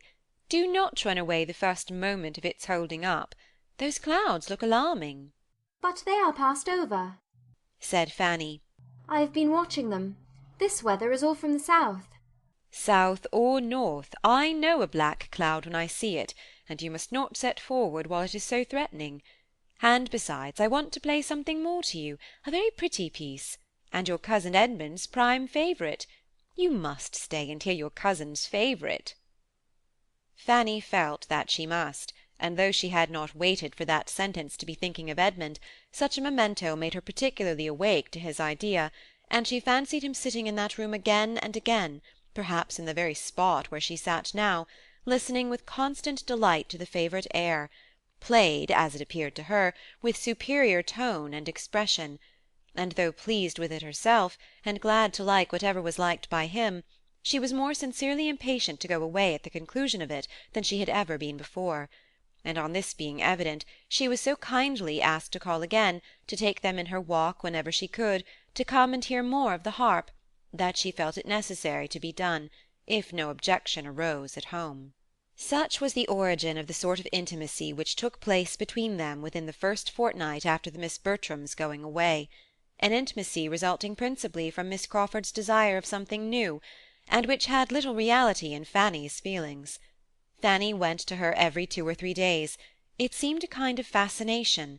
She could not be easy without going, and yet it was without loving her, without ever thinking like her, without any sense of obligation for being sought after now when nobody else was to be had, and deriving no higher pleasure from her conversation than occasional amusement, and that often at the expense of her judgment, when it was raised by pleasantry on people or subjects which she wished to be respected. She went, however, and they sauntered about together many an half-hour in Mrs. Grant's shrubbery, the weather being unusually mild for the time of year, and venturing sometimes even to sit down on one of the benches now comparatively unsheltered, remaining there perhaps till, in the midst of some tender ejaculation of Fanny's on the sweets of so protracted an autumn, they were forced, by the sudden swell of a cold gust shaking down the last few yellow leaves about them, to jump up and walk for warmth. "This is pretty, very pretty," said Fanny, looking around her as they were thus sitting together one day. "Every time I come into this shrubbery I am more struck with its growth and beauty. 3 years ago this was nothing but a rough hedgerow along the upper side of the field, never thought of as anything, or capable of becoming anything, and now it is converted into a walk, and it would be difficult to say whether most valuable as a convenience or an ornament, and perhaps, in another 3 years, we may be forgetting, almost forgetting what it was before. How wonderful, how very wonderful the operations of time, and the changes of the human mind!" And following the latter train of thought, she soon afterwards added, "If any one faculty of our nature may be called more wonderful than the rest, I do think it is memory. There seems something more speakingly incomprehensible in the powers, the failures, the inequalities of memory, than in any other of our intelligences. The memory is sometimes so retentive, so serviceable, so obedient; at others so bewildered and so weak, and at others again so tyrannic, so beyond control. We are, to be sure, a miracle every way, but our powers of recollecting and of forgetting do seem peculiarly past finding out." Miss Crawford, untouched and inattentive, had nothing to say, and Fanny, perceiving it, brought back her own mind to what she thought must interest. "It may seem impertinent in me to praise, but I must admire the taste Mrs. Grant has shown in all this. There is such a quiet simplicity in the plan of the walk, not too much attempted." "Yes," replied Miss Crawford carelessly. "It does very well for a place of this sort. One does not think of extent here, and between ourselves, till I came to Mansfield, I had not imagined a country parson ever aspired to a shrubbery, or anything of the kind." "I am so glad to see the evergreens thrive," said Fanny, in reply. "My uncle's gardener always says the soil here is better than his own, and so it appears from the growth of the laurels and evergreens in general. The evergreen! How beautiful, how welcome, how wonderful the evergreen! When one thinks of it, how astonishing a variety of nature! In some countries we know the tree that sheds its leaf is the variety, but that does not make it less amazing that the same soil and the same sun should nurture plants differing in the first rule and law of their existence. You will think me rhapsodizing, but when I am out of doors, especially when I am sitting out of doors, I am very apt to get into this sort of wondering strain. One cannot fix one's eyes on the commonest natural production without finding food for a rambling fancy." "To say the truth," replied Miss Crawford, I am something like the famous doge at the court of Louis XIV, and may declare that I see no wonder in this shrubbery equal to seeing myself in it. If anybody had told me a year ago that this place would be my home, that I should be spending month after month here, as I have done, I certainly should not have believed them. I have now been here nearly 5 months, and moreover the quietest 5 months I ever passed. Too quiet for you, I believe. I should have thought so theoretically myself, but, and her eyes brightened as she spoke, take it all and all, I never spent so happy a summer. But then, with a more thoughtful air and lowered voice, there is no saying what it may lead to. Fanny's heart beat quick, and she felt quite unequal to surmising or soliciting anything more. Miss Crawford, however, with renewed animation, soon went on. I am conscious of being far better reconciled to a country residence than I had ever expected to be. I can even suppose it pleasant to spend half the year in the country, under certain circumstances, very pleasant.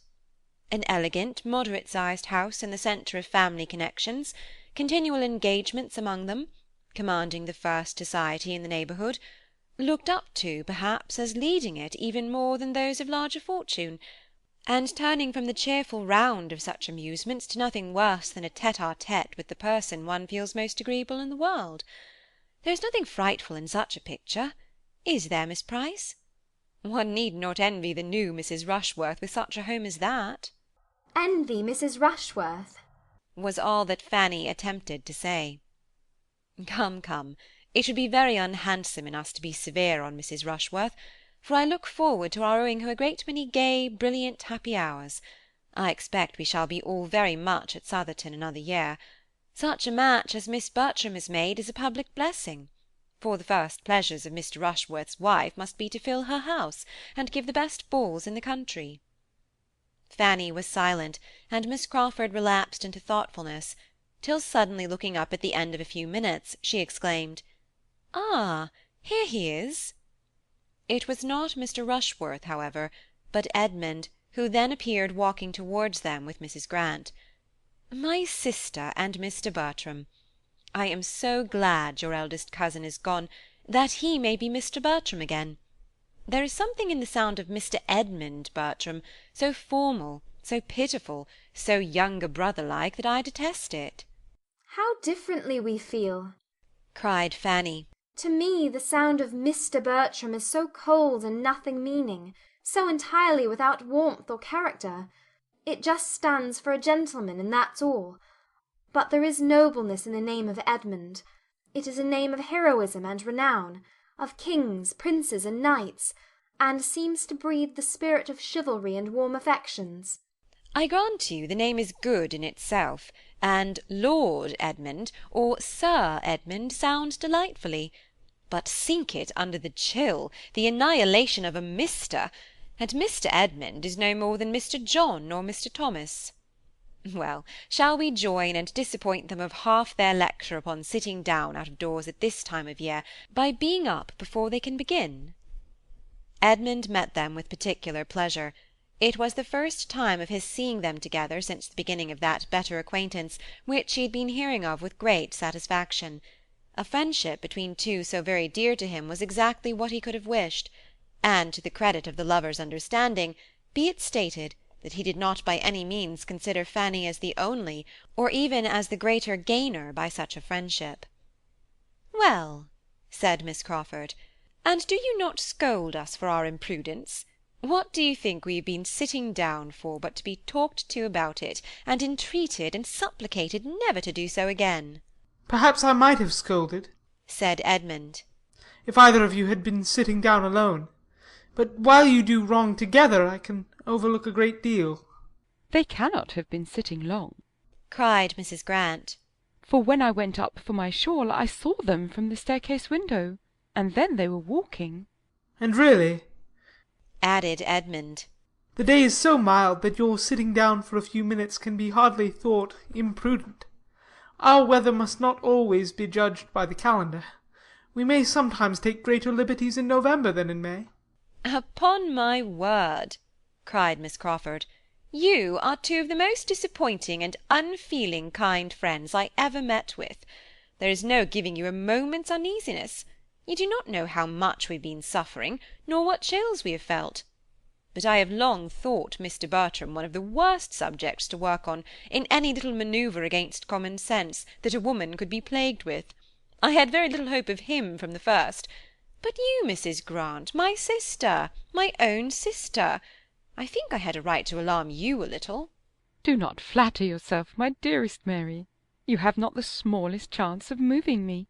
I have my alarms, but they are quite in a different quarter, and if I could have altered the weather, you would have had a good sharp east wind blowing on you the whole time, for here are some of my plants which Robert will leave out, because the nights are so mild, and I know the end of it will be that we shall have a sudden change of weather, a hard frost setting in all at once, taking everybody, at least Robert, by surprise, and I shall lose every one.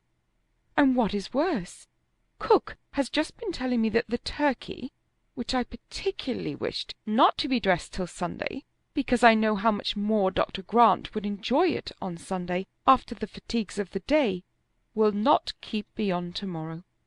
These are something like grievances, and make me think the weather most unseasonably close. The sweets of housekeeping in a country village, said Miss Crawford archly. Commend me to the nurseryman and the poulterer. My dear child, commend Dr. Grant to the Deanery of Westminster or St. Paul's, and I should be as glad of your nurseryman and poulterer as you could be. But we have no such people in Mansfield. What would you have me do? Oh, you can do nothing but what you do already. Be plagued very often, and never lose your temper. Thank you, but there is no escaping these little vexations, Mary, live where we may, and when you are settled in town, and I come to see you, I dare say I shall find you with yours, in spite of the nurseryman and the poulterer, perhaps on their very account. Their remoteness and unpunctuality, or their exorbitant charges and frauds, will be drawing forth bitter lamentations. I mean to be too rich to lament or feel anything of the sort. A large income is the best recipe for happiness I ever heard of. It certainly may secure all the myrtle and turkey part of it. You intend to be very rich? Said Edmund, with a look which, to Fanny's eye, had a great deal of serious meaning. To be sure. Do not you? Do not we all? I cannot intend anything which it must be so completely beyond my power to command. Miss Crawford may choose her degree of wealth. She has only to fix on her number of thousands a year, and there can be no doubt of their coming. My intentions are only not to be poor. By moderation and economy, and bringing down your wants to your income, and all that. I understand you, and a very proper plan it is for a person at your time of life, with such limited means and indifferent connections. What can you want but a decent maintenance? You have not much time before you, and your relations are in no situation to do anything for you, or to mortify you by the contrast of their own wealth and consequence. Be honest and poor by all means, but I shall not envy you. I do not much think I shall even respect you. I have a much greater respect for those that are honest and rich. Your degree of respect for honesty, rich or poor, is precisely what I have no manner of concern with. I do not mean to be poor. Poverty is exactly what I have determined against. Honesty, in the something between, in the middle state of worldly circumstances, is all that I am anxious for your not looking down on. But I do look down upon it, if it might have been higher. I must look down upon anything contented with obscurity when it might rise to distinction. But how may it rise? How may my honesty, at least, rise to any distinction? This was not so very easy a question to answer, and occasioned an "Oh!" of some length from the fair lady before she could add, "You ought to be in Parliament, or you should have gone into the army 10 years ago." That is not so much to the purpose now. And as to my being in Parliament, I believe I must wait till there is an especial assembly for the representation of younger sons, who have little to live on. No, Miss Crawford," he added, in a more serious tone, "there are distinctions which I should be miserable if I thought myself without any chance, absolutely without chance or possibility of obtaining.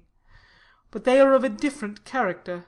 A look of consciousness as he spoke, and what seemed a consciousness of manner on Miss Crawford's side as she made some laughing answer, was sorrowful food for Fanny's observation, and finding herself quite unable to attend as she ought to Mrs. Grant, by whose side she was now following the others, she had nearly resolved on going home immediately, and only waited for courage to say so, when the sound of the great clock at Mansfield Park, striking 3, made her feel that she had really been much longer absent than usual, and brought the previous self-inquiry of whether she should take leave or not just then, and how, to a very speedy issue.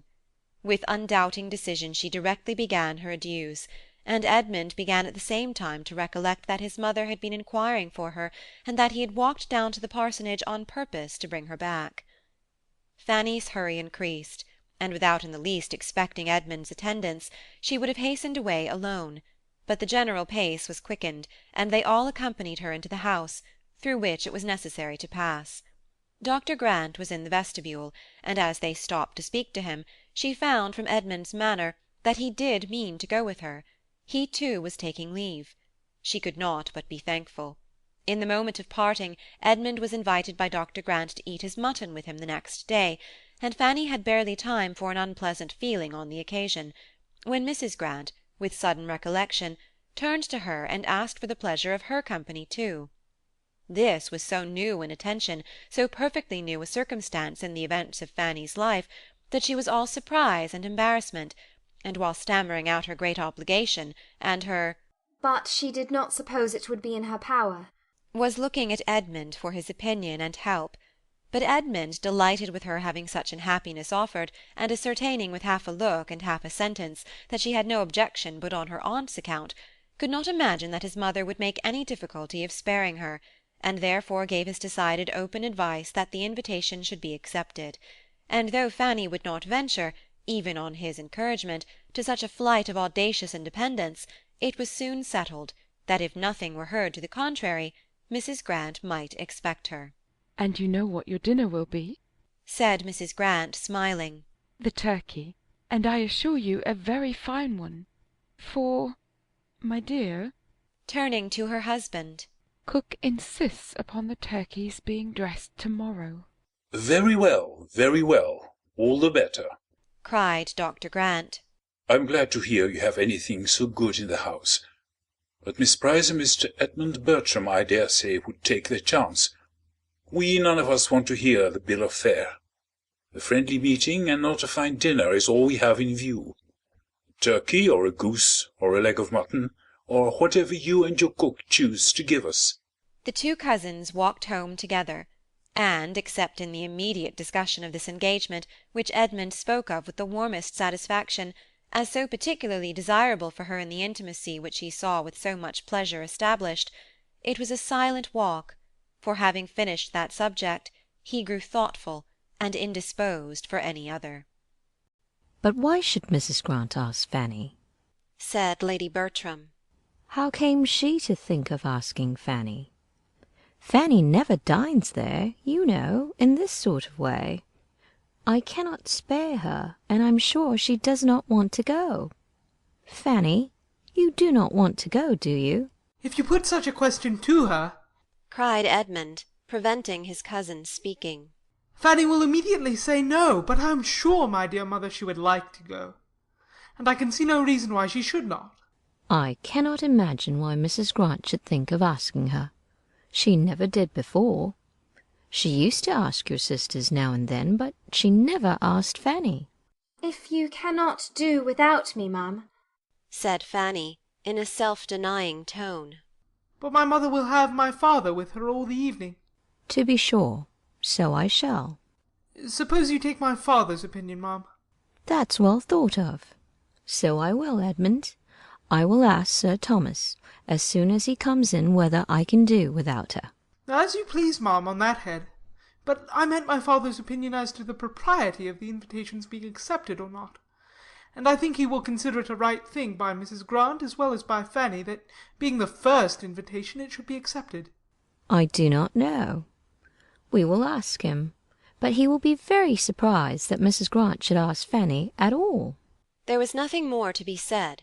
or that could be said to any purpose, till Sir Thomas were present, but the subject involving, as it did, her own evening's comfort for the morrow was so much uppermost in Lady Bertram's mind, that half an hour afterwards, on his looking in for a minute in his way from his plantation to his dressing-room, she called him back again, when he had almost closed the door, with "Sir Thomas, stop a moment. I have something to say to you." Her tone of calm languor, for she never took the trouble of raising her voice, was always heard and attended to, and Sir Thomas came back. Her story began, and Fanny immediately slipped out of the room, for to hear herself the subject of any discussion with her uncle was more than her nerves could bear. She was anxious, she knew, more anxious perhaps than she ought to be, for what was it, after all, whether she went or stayed? But if her uncle were to be a great while considering and deciding, and with very grave looks, and those grave looks directed to her, and at last decide against her, she might not be able to appear properly submissive and indifferent. Her cause, meanwhile, went on well. It began, on Lady Bertram's part, with "I have something to tell you that will surprise you. Mrs. Grant has asked Fanny to dinner." "Well?" said Sir Thomas, as if waiting more to accomplish the surprise. "Edmund wants her to go, but how can I spare her?" "She will be late," said Sir Thomas, taking out his watch. "But what is your difficulty?" Edmund found himself obliged to speak, and fill up the blanks in his mother's story. He told the whole, and she had only to add, "So strange, for Mrs. Grant never used to ask her." But is it not very natural, observed Edmund, that Mrs. Grant should wish to procure so agreeable a visitor for her sister? "Nothing can be more natural," said Sir Thomas, after a short deliberation. "Nor, were there no sister in the case, could anything, in my opinion, be more natural. Mrs. Grant's showing civility to Miss Price, to Lady Bertram's niece, could never want explanation. The only surprise I can feel is that this should be the first time of its being paid.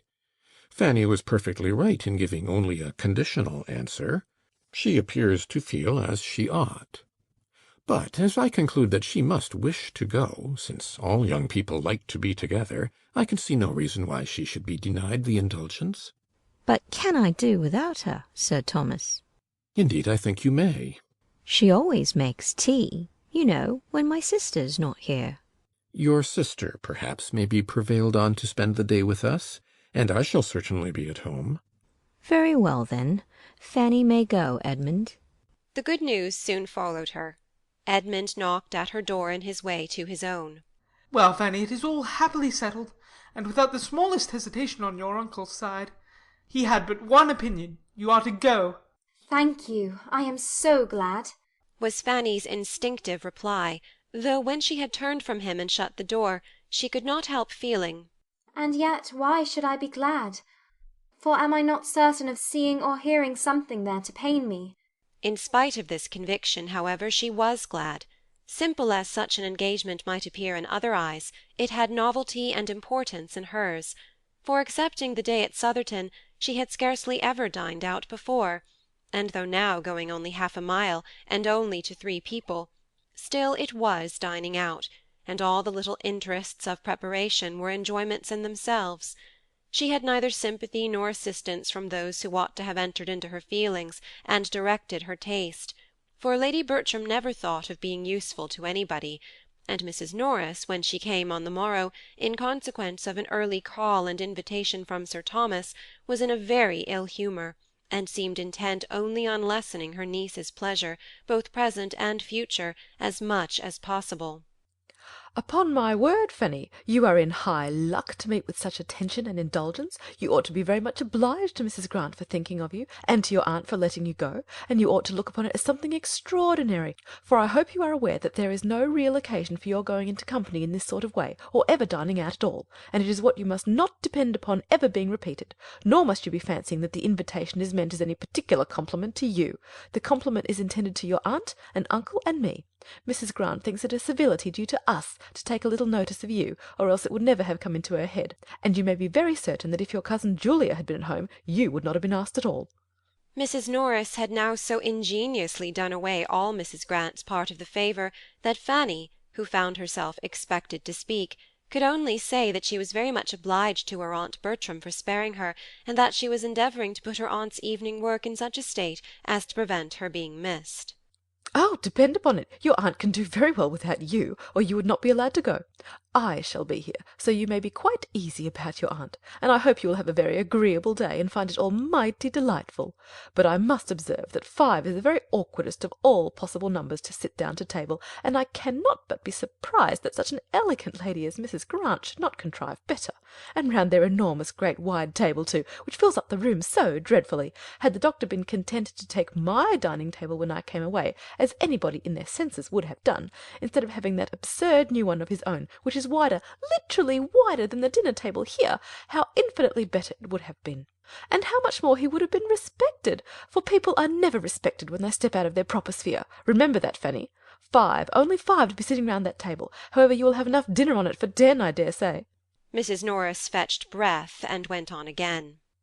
The nonsense and folly of people stepping out of their rank and trying to appear above themselves makes me think it right to give you a hint, Fanny, now that you are going into company without any of us, and I do beseech and entreat you not to be putting yourself forward, and talking and giving your opinion as if you were one of your cousins, as if you were dear Mrs. Rushworth or Julia.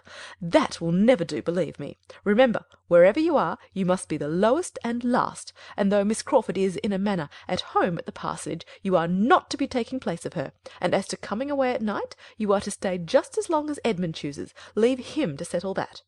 Yes, mum, I should not think of anything else. And if it should rain, which I think exceedingly likely, for I never saw it more threatening for a wet evening in my life, you must manage as well as you can, and not be expecting the carriage to be sent for you. I certainly do not go home to-night, and therefore the carriage will not be out on my account, so you must make up your mind to what may happen, and take your things accordingly. Her niece thought it perfectly reasonable. She rated her own claims to comfort as low even as Mrs. Norris could, and when Sir Thomas, soon afterwards, just opening the door, said, "Fanny, at what time would you have the carriage come round?" she felt a degree of astonishment which made it impossible for her to speak. "My dear Sir Thomas!" cried Mrs. Norris, red with anger. "Fanny can walk." "Walk," repeated Sir Thomas, in a tone of most unanswerable dignity, and coming farther into the room. "My niece walk to a dinner engagement at this time of the year. Will 20 minutes after 4 suit you?" Yes, sir, was Fanny's humble answer, given with the feelings almost of a criminal towards Mrs. Norris, and not bearing to remain with her in what might seem a state of triumph, she followed her uncle out of the room, having stayed behind him only long enough to hear these words spoken in angry agitation. "Quite unnecessary, a great deal too kind. But Edmund goes, true, it is upon Edmund's account. I observed he was hoarse on Thursday night." But this could not impose on Fanny. She felt that the carriage was for herself, and herself alone, and her uncle's consideration of her, coming immediately after such representations from her aunt, cost her some tears of gratitude when she was alone. The coachman drove round to a minute. Another minute brought down the gentleman, and as the lady had, with a most scrupulous fear of being late, been many minutes seated in the drawing-room, Sir Thomas saw them off in as good time as his own correctly punctual habits required. Now I must look at you, Fanny, said Edmund, with the kind smile of an affectionate brother, and tell you how I like you. And as well as I can judge by this light, you look very nicely indeed. What have you got on? The new dress that my uncle was so good as to give me on my cousin's marriage. I hope it is not too fine, but I thought I ought to wear it as soon as I could, and that I might not have such another opportunity all the winter. I hope you do not think me too fine. A woman can never be too fine when she's all in white. No, I see no finery about you, nothing but what is perfectly proper. Your gown seems very pretty. I like these glossy spots. Has not Miss Crawford a gown something the same? In approaching the parsonage they passed close by the stable-yard and coach-house. "Heyday!" said Edmund. "Here's company, here's a carriage. Who have they got to meet us?" And letting down the side-glass to distinguish. "'Tis Crawford's barouche, I protest. There are his 2 men pushing it back into its old quarters. He is here, of course. This is quite a surprise, Fanny. I shall be very glad to see him." There was no occasion, there was no time for Fanny to say how very differently she felt, but the idea of having such another to observe her was a great increase of the trepidation with which she performed the very awful ceremony of walking into the drawing-room. In the drawing-room Mr. Crawford certainly was, having been just long enough arrived to be ready for dinner, and the smiles and pleased looks of the three others standing round him showed how welcome was his sudden resolution of coming to them for a few days on leaving Bath. A very cordial meeting passed between him and Edmund, and with the exception of Fanny the pleasure was general, and even to her there might be some advantage in his presence, since every addition to the party must rather forward her favourite indulgence of being suffered to sit silent and unattended to. She was soon aware of this herself, for though she must submit, as her own propriety of mind directed, in spite of her aunt Norris's opinion, to being the principal lady in company, and to all the little distinctions consequent thereon, she found, while they were at table, such a happy flow of conversation prevailing, in which she was not required to take any part. There was so much to be said between the brother and sister about Bath, so much between the young men about hunting, so much of politics between Mr. Crawford and Dr. Grant, and of everything and altogether between Mr. Crawford and Mrs. Grant, as to leave her the fairest prospect of having only to listen in quiet, and of passing a very agreeable day.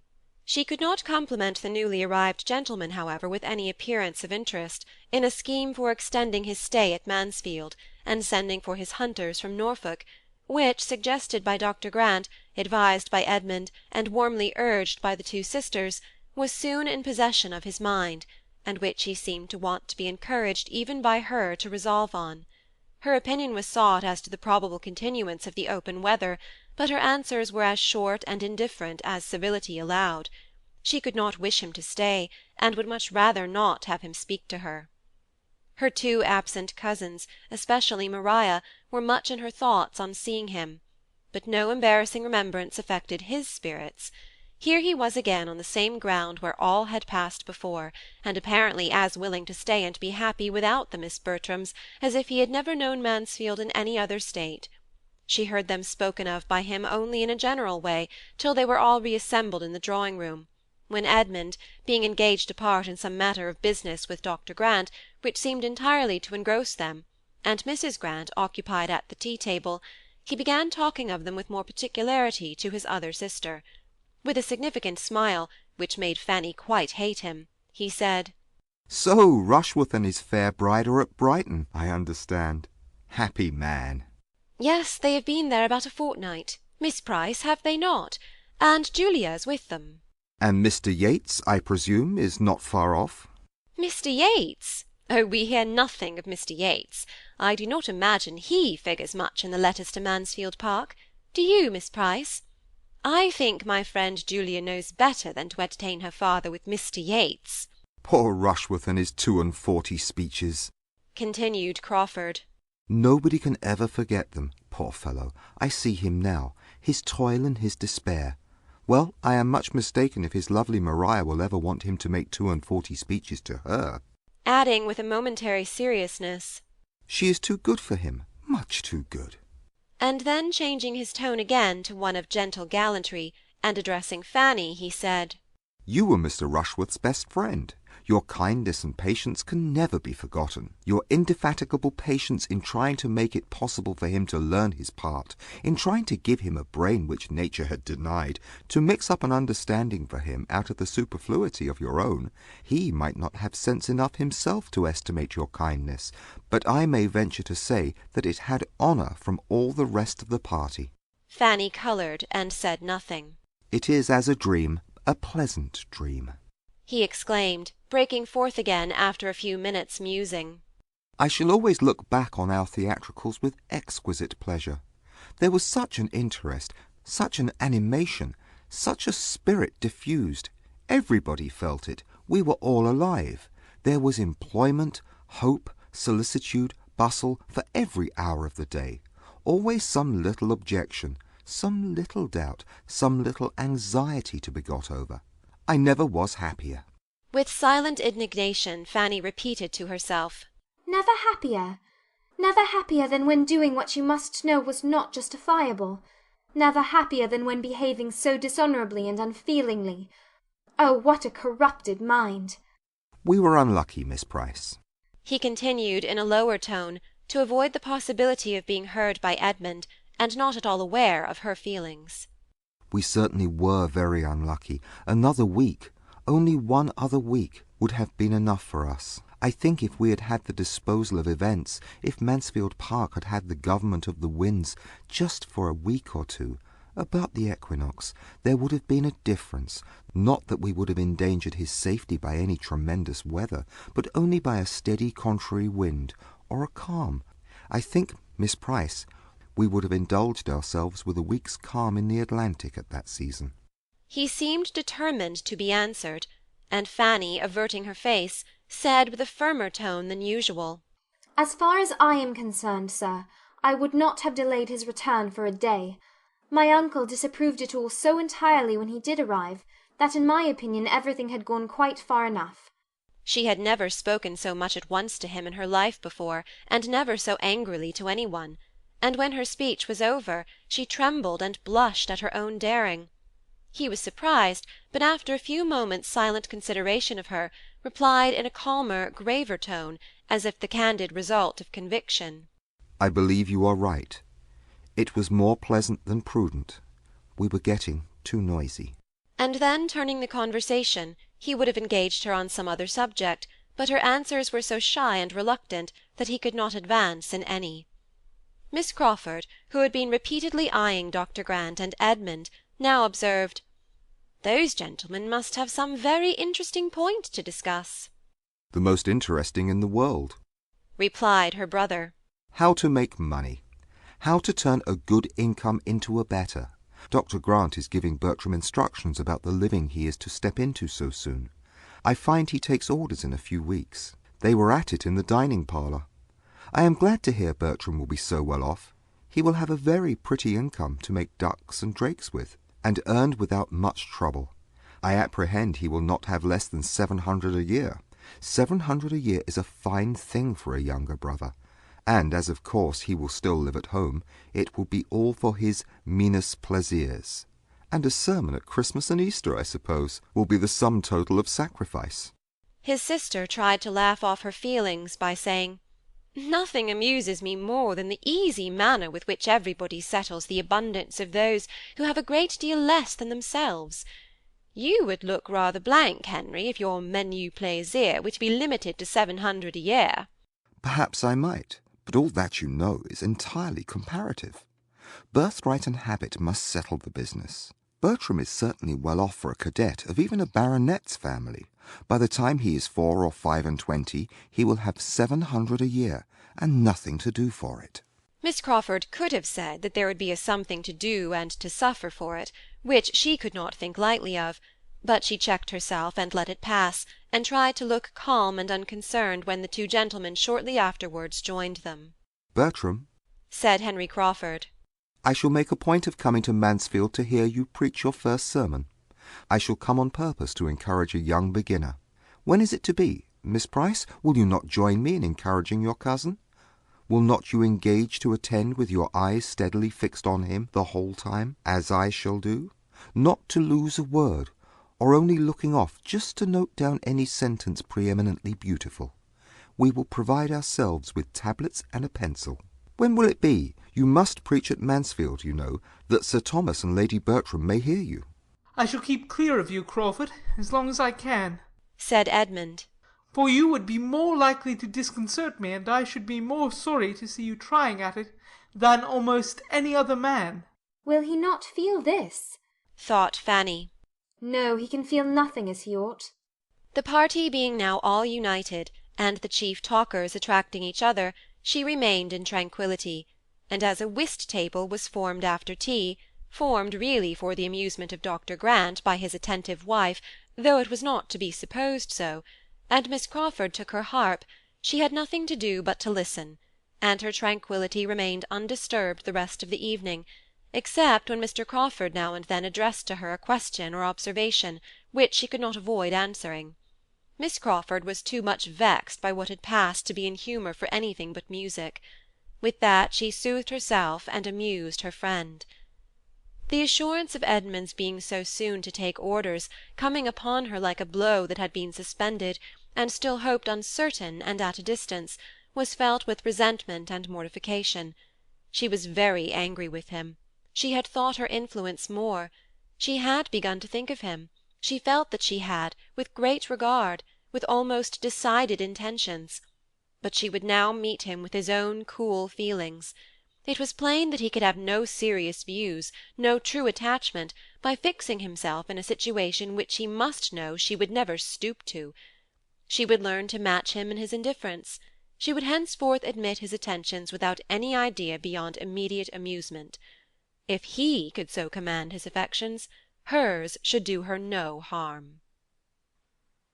Henry Crawford had quite made up his mind by the next morning to give another fortnight to Mansfield, and having sent for his hunters, and written a few lines of explanation to the Admiral, he looked round at his sister as he sealed and threw the letter from him, and seeing the coast clear of the rest of the family, said with a smile, "And how do you think I mean to amuse myself, Mary, on the days that I do not hunt? I am grown too old to go out more than 3 times a week, but I have a plan for the intermediate days. And what do you think it is?" "To walk and ride with me, to be sure." "Not exactly, though I shall be happy to do both, but that would be exercise only to my body. And I must take care of my mind. Besides, that would be all recreation and indulgence, without the wholesome alloy of labour. And I do not like to eat the bread of idleness. No, my plan is to make Fanny Price in love with me." "Fanny Price? Nonsense. No, no. You ought to be satisfied with her 2 cousins." "But I cannot be satisfied without Fanny Price, without making a small hole in Fanny Price's heart. You do not seem properly aware of her claims to notice. When we talked of her last night, you none of you seemed sensible of the wonderful improvement that has taken place in her looks within the last 6 weeks. You see her every day, and therefore do not notice it, but I assure you she is quite a different creature from what she was in the autumn. She was then merely a quiet, modest, not plain-looking girl, but she is now absolutely pretty. I used to think she had neither complexion nor countenance, but in that soft skin of hers, so frequently tinged with a blush as it was yesterday, there is decided beauty, and from what I observed of her eyes and mouth, I do not despair of their being capable of expression enough when she has anything to express. And then her air, her manner, her tout ensemble is so indescribably improved. She must have grown 2 inches at least since October." "Phoo, phoo! This is only because there were no tall women to compare her with, and because she has got a new gown, and you never saw her so well dressed before. She is just what she was in October, believe me. The truth is that she was the only girl in company for you to notice, and you must have a somebody. I have always thought her pretty, not strikingly pretty, but pretty enough, as people say, a sort of beauty that grows on one. Her eyes should be darker, but she has a sweet smile.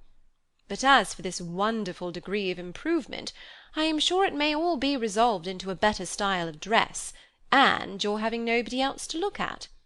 And therefore, if you do set about a flirtation with her, you never will persuade me that it is in compliment to her beauty, or that it proceeds from anything but your own idleness and folly." Her brother gave only a smile to this accusation, and soon afterwards said, "I do not quite know what to make of Miss Fanny. I do not understand her. I could not tell what she would be at yesterday. What is her character? Is she solemn? Is she queer? Is she prudish? Why did she draw back and look so grave at me? I could hardly get her to speak. I never was so long in company with a girl in my life trying to entertain her, and succeed so ill. Never met with a girl who looks so grave on me. I must try to get the better of this. Her looks say, I will not like you. I am determined not to like you, and I say she shall." "Foolish fellow! And so this is her attraction after all. This it is, her not caring about you, which gives her such a soft skin, and makes her so much taller, and produces all these charms and graces. I do desire that you will not be making her really unhappy. A little love, perhaps, may animate and do her good, but I will not have you plunge her deep, for she is as good a little creature as ever lived, and has a great deal of feeling." "It can be but for a fortnight," said Henry. "and if a fortnight can kill her, she must have a constitution which nothing could save. No, I will not do her any harm, dear little soul. Only want her to look kindly on me, to give me smiles as well as blushes, to keep a chair for me by herself whenever we are, and be all animation when I take it and talk to her, to think as I think, be interested in all my possessions and pleasures, try to keep me longer at Mansfield, and feel when I go away that she shall never be happy again. I want nothing more." "Moderation itself," said Mary. "I can have no scruples now. Well, you will have opportunities enough of endeavouring to recommend yourself, for we are a great deal together." And without attempting any farther remonstrance, she left Fanny to her fate. A fate which, had not Fanny's heart been guarded in a way unsuspected by Miss Crawford, might have been a little harder than she deserved, for although there doubtless are such unconquerable young ladies of 18, or one should not read about them, as are never to be persuaded into love against their judgment by all that talent, manner, attention, and flattery can do, I have no inclination to believe Fanny one of them, or to think that with so much tenderness of disposition and so much taste as belonged to her, she could have escaped heart-whole from the courtship, though the courtship only of a fortnight, of such a man as Crawford, in spite of there being some previous ill opinion of him to be overcome, had not her affection been engaged elsewhere. With all the security which love of another and disesteem of him could give to the peace of mind he was attacking, his continued attentions, continued but not obtrusive, and adapting themselves more and more to the gentleness and delicacy of her character, obliged her very soon to dislike him less than formerly. She had by no means forgotten the past, and she thought as ill of him as ever, but she felt his powers. He was entertaining, and his manners were so improved, so polite, so seriously and blamelessly polite, that it was impossible not to be civil to him in return. A very few days were enough to effect this, and at the end of those few days circumstances arose which had a tendency rather to forward his views of pleasing her, inasmuch as they gave her a degree of happiness which must dispose her to be pleased with everybody. William, her brother, the so long absent and dearly loved brother, was in England again. She had a letter from him herself, a few hurried happy lines, written as the ship came up Channel, and sent into Portsmouth with the first boat that left the Antwerp at anchor in Spithead, and when Crawford walked up with the newspaper in his hand, which he had hoped would bring the first tidings, he found her trembling with joy over this letter, and listening with a glowing, grateful countenance to the kind invitation which her uncle was most collectedly dictating in reply. It was but the day before that Crawford had made himself thoroughly master of the subject, or had in fact become at all aware of her having such a brother, or his being in such a ship, but the interest then excited had been very properly lively, determining him on his return to town to apply for information as to the probable period of the Antwerp's return from the Mediterranean, etc., and the good luck which attended his early examination of ship news the next morning seemed the reward of his ingenuity in finding out such a method of pleasing her, as well as of his dutiful attention to the Admiral, in having for many years taken in the paper esteemed to have the earliest naval intelligence. He proved, however, to be too late. All those fine first feelings, of which he had hoped to be the exciter, were already given. But his intention, the kindness of his intention, was thankfully acknowledged, quite thankfully and warmly, for she was elevated beyond the common timidity of her mind by the flow of her love for William. This dear William would soon be amongst them. There could be no doubt of his obtaining leave of absence immediately, for he was still only a midshipman, and as his parents, from living on the spot, must already have seen him, and be seeing him perhaps daily, his direct holidays might with justice be instantly given to the sister who had been his best correspondent through a period of 7 years, and the uncle who had done most for his support and advancement, and accordingly the reply to her reply, fixing a very early day for his arrival, came as soon as possible, and scarcely 10 days had passed since Fanny had been in the agitation of her first dinner visit, when she found herself in an agitation of a higher nature, watching in the hall, in the lobby, on the stairs, for the first sound of the carriage which was to bring her a brother. It came happily while she was thus waiting, and there being neither ceremony nor fearfulness to delay the moment of meeting, she was with him as he entered the house, and the first minutes of exquisite feeling had no interruption and no witnesses, unless the servants chiefly intent upon opening the proper doors could be called such.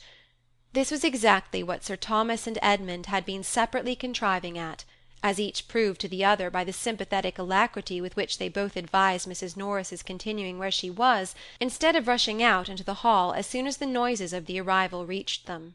William and Fanny soon showed themselves, and Sir Thomas had the pleasure of receiving in his protégé certainly a very different person from the one he had equipped 7 years ago, but a young man of an open, pleasant countenance, and frank, unstudied, but feeling and respectful manners, and such as confirmed him his friend.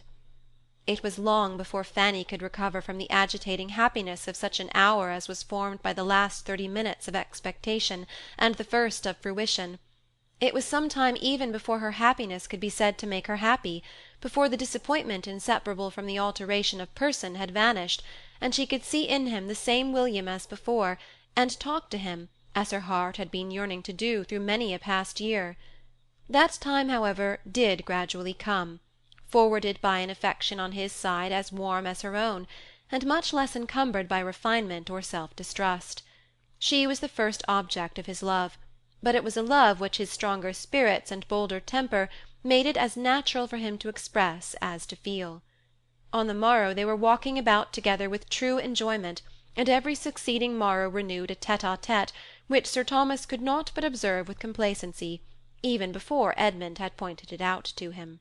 Excepting the moments of peculiar delight which any marked or unlooked-for instance of Edmund's consideration of her in the last few months had elicited, Fanny had never known so much felicity in her life, as in this unchecked, equal, fearless intercourse with the brother and friend who was opening all his heart to her, telling her all his hopes and fears, plans and solicitudes respecting that long-thought-of, dearly earned, and justly valued blessing of promotion, who could give her direct and minute information of the father and mother, brothers and sisters, of whom she very seldom heard, who was interested in all the comforts and all the little hardships of her home at Mansfield, ready to think of every member of that home as she directed, or differing only by a less scrupulous opinion and more noisy abuse of their Aunt Norris, and with whom, perhaps the dearest indulgence of the whole, all the good and evil of their earliest years could be gone over again, and every former united pain and pleasure retraced with the fondest recollection. An advantage this, a strengthener of love, in which even the conjugal tie is beneath the fraternal.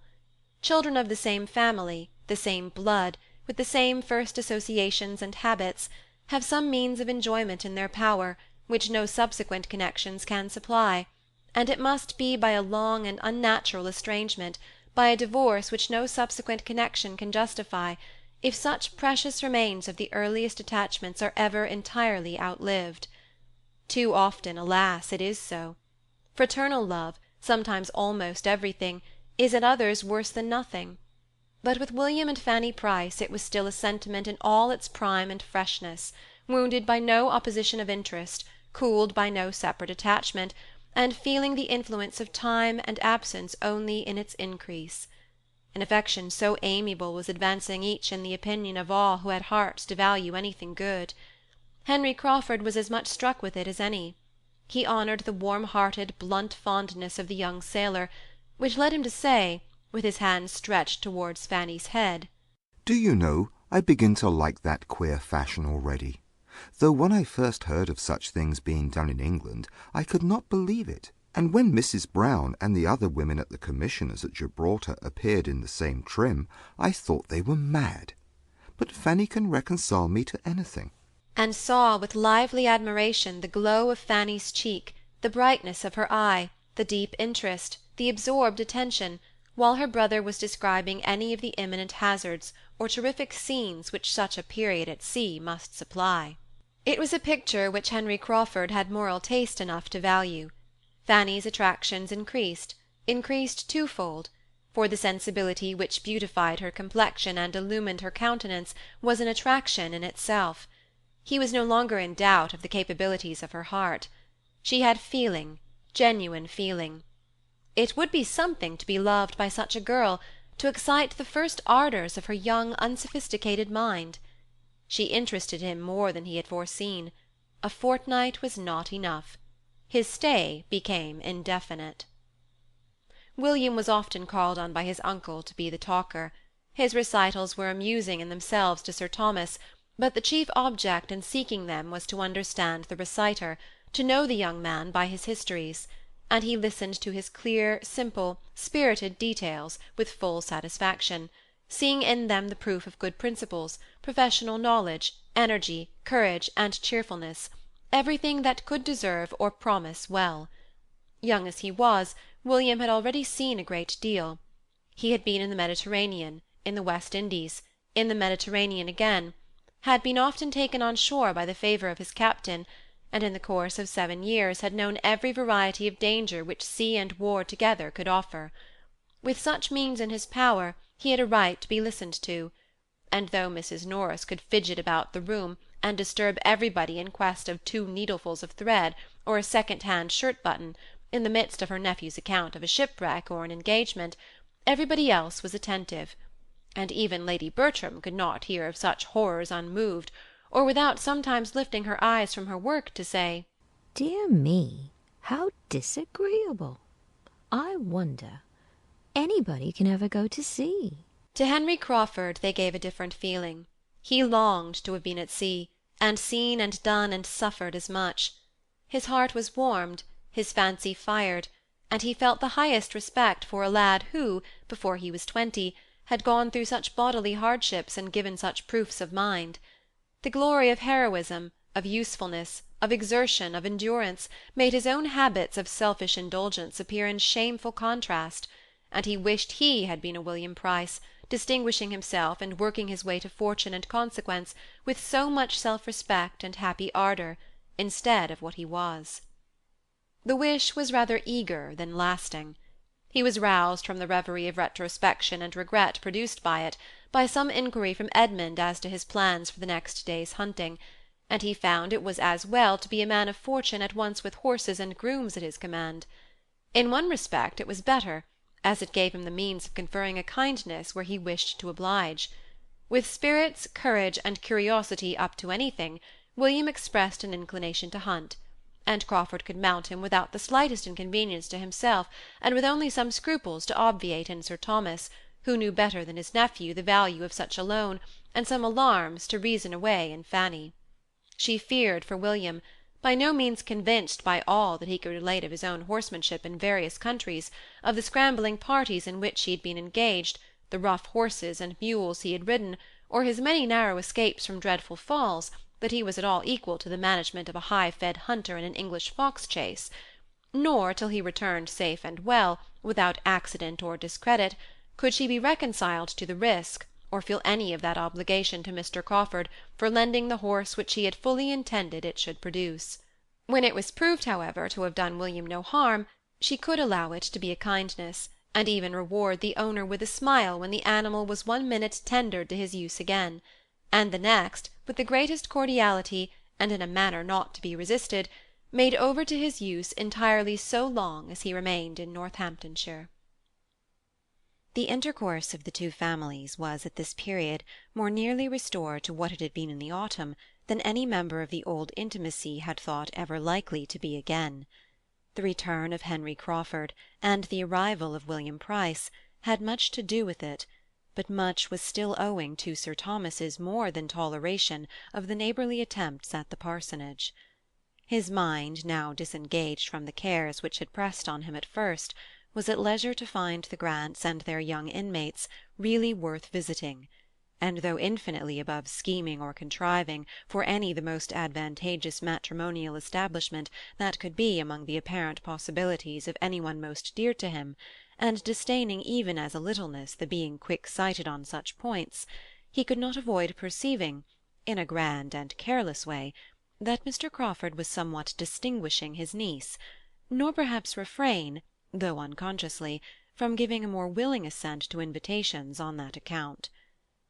His readiness, however, in agreeing to dine at the parsonage, when the general invitation was at last hazarded, after many debates and many doubts as to whether it were worth while, because Sir Thomas seemed so ill-inclined, and Lady Bertram was so indolent, proceeded from good breeding and goodwill alone, and had nothing to do with Mr. Crawford, but as being one in an agreeable group, for it was in the course of that very visit that he first began to think that any one in the habit of such idle observations would have thought that Mr. Crawford was the admirer of Fanny Price.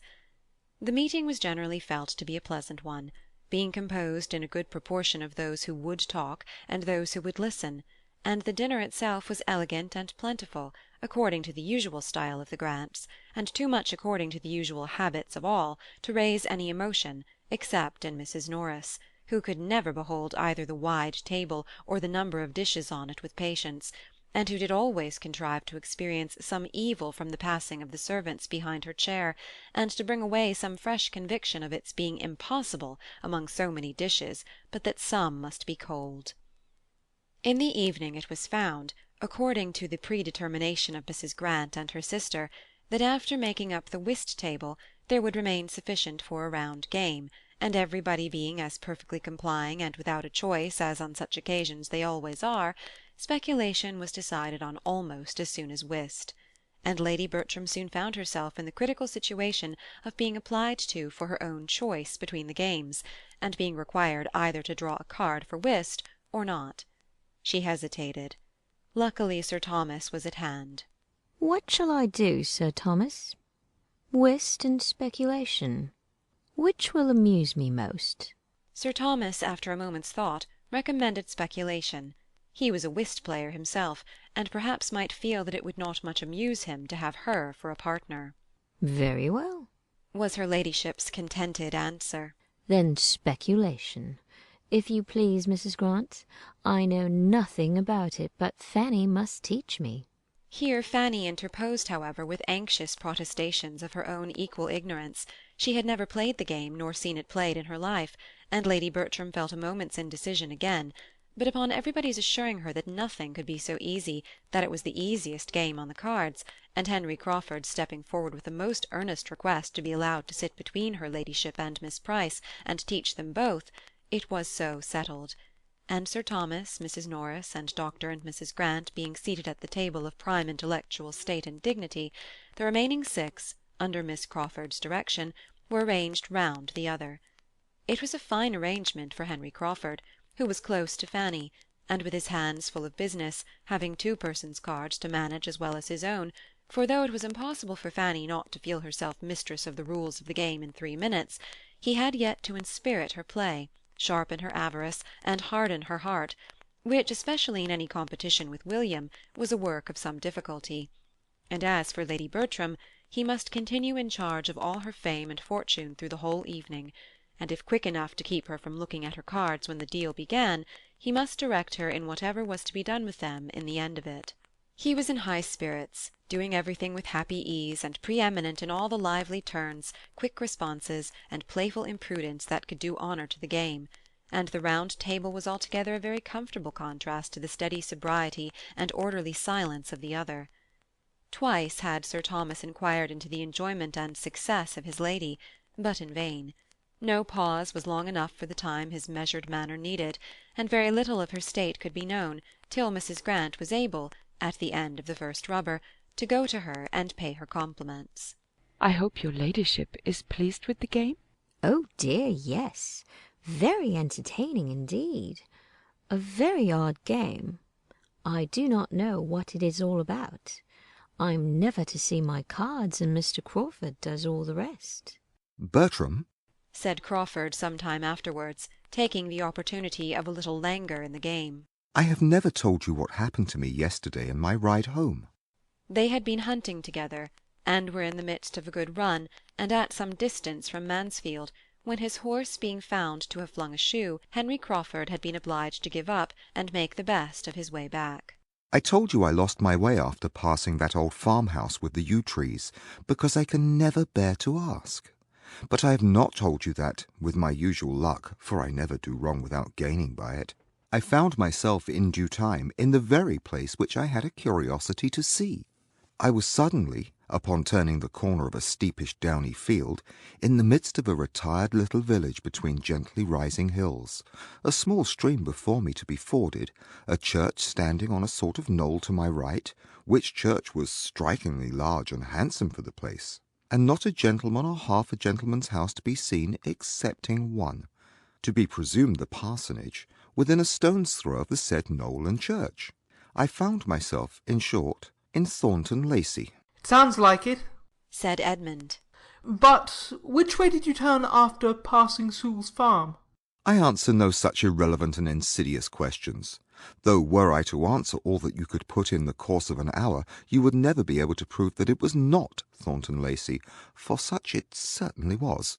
You inquired, then? No, I never inquire, but I told a man mending a hedge that it was Thornton Lacey, and he agreed to it. You have a good memory. I had forgotten having ever told you half so much of the place.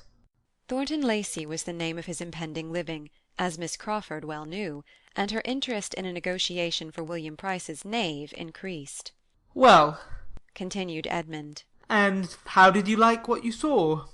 Very much indeed. You are a lucky fellow. There will be work for 5 summers at least before the place is livable. No, not so bad as that.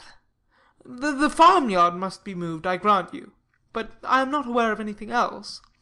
The house is by no means bad, and when the yard is removed, there may be a very tolerable approach to it. The farmyard must be cleared away entirely, and planted up to shut out the blacksmith shop. The house must be turned to front the east instead of the north. The entrance and principal rooms, I mean, must be on that side, where the view is really very pretty.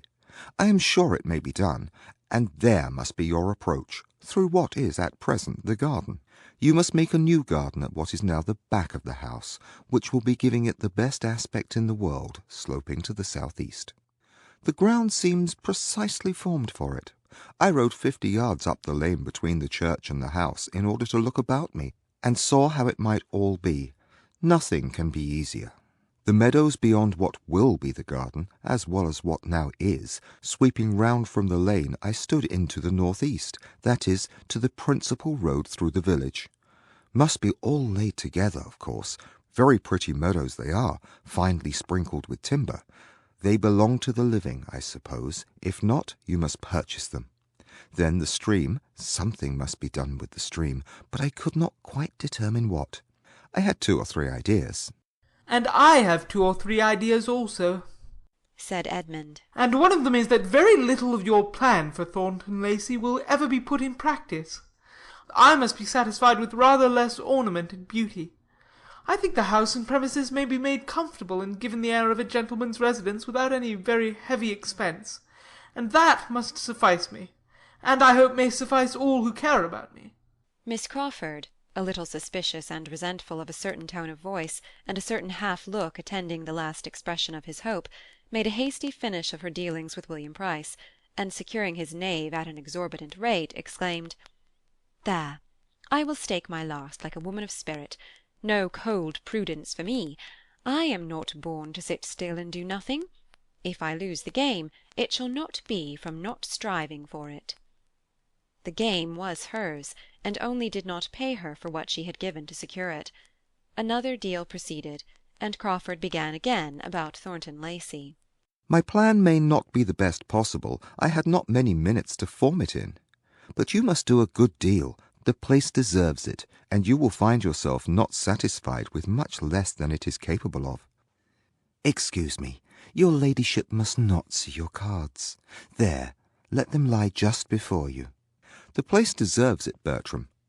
You talk of giving it the air of a gentleman's residence. That will be done by the removal of the farmyard, for, independent of that terrible nuisance, I never saw a house of the kind which had in itself so much the air of a gentleman's residence, so much the look of a something above a mere parsonage house, above the expenditure of a few hundreds a year.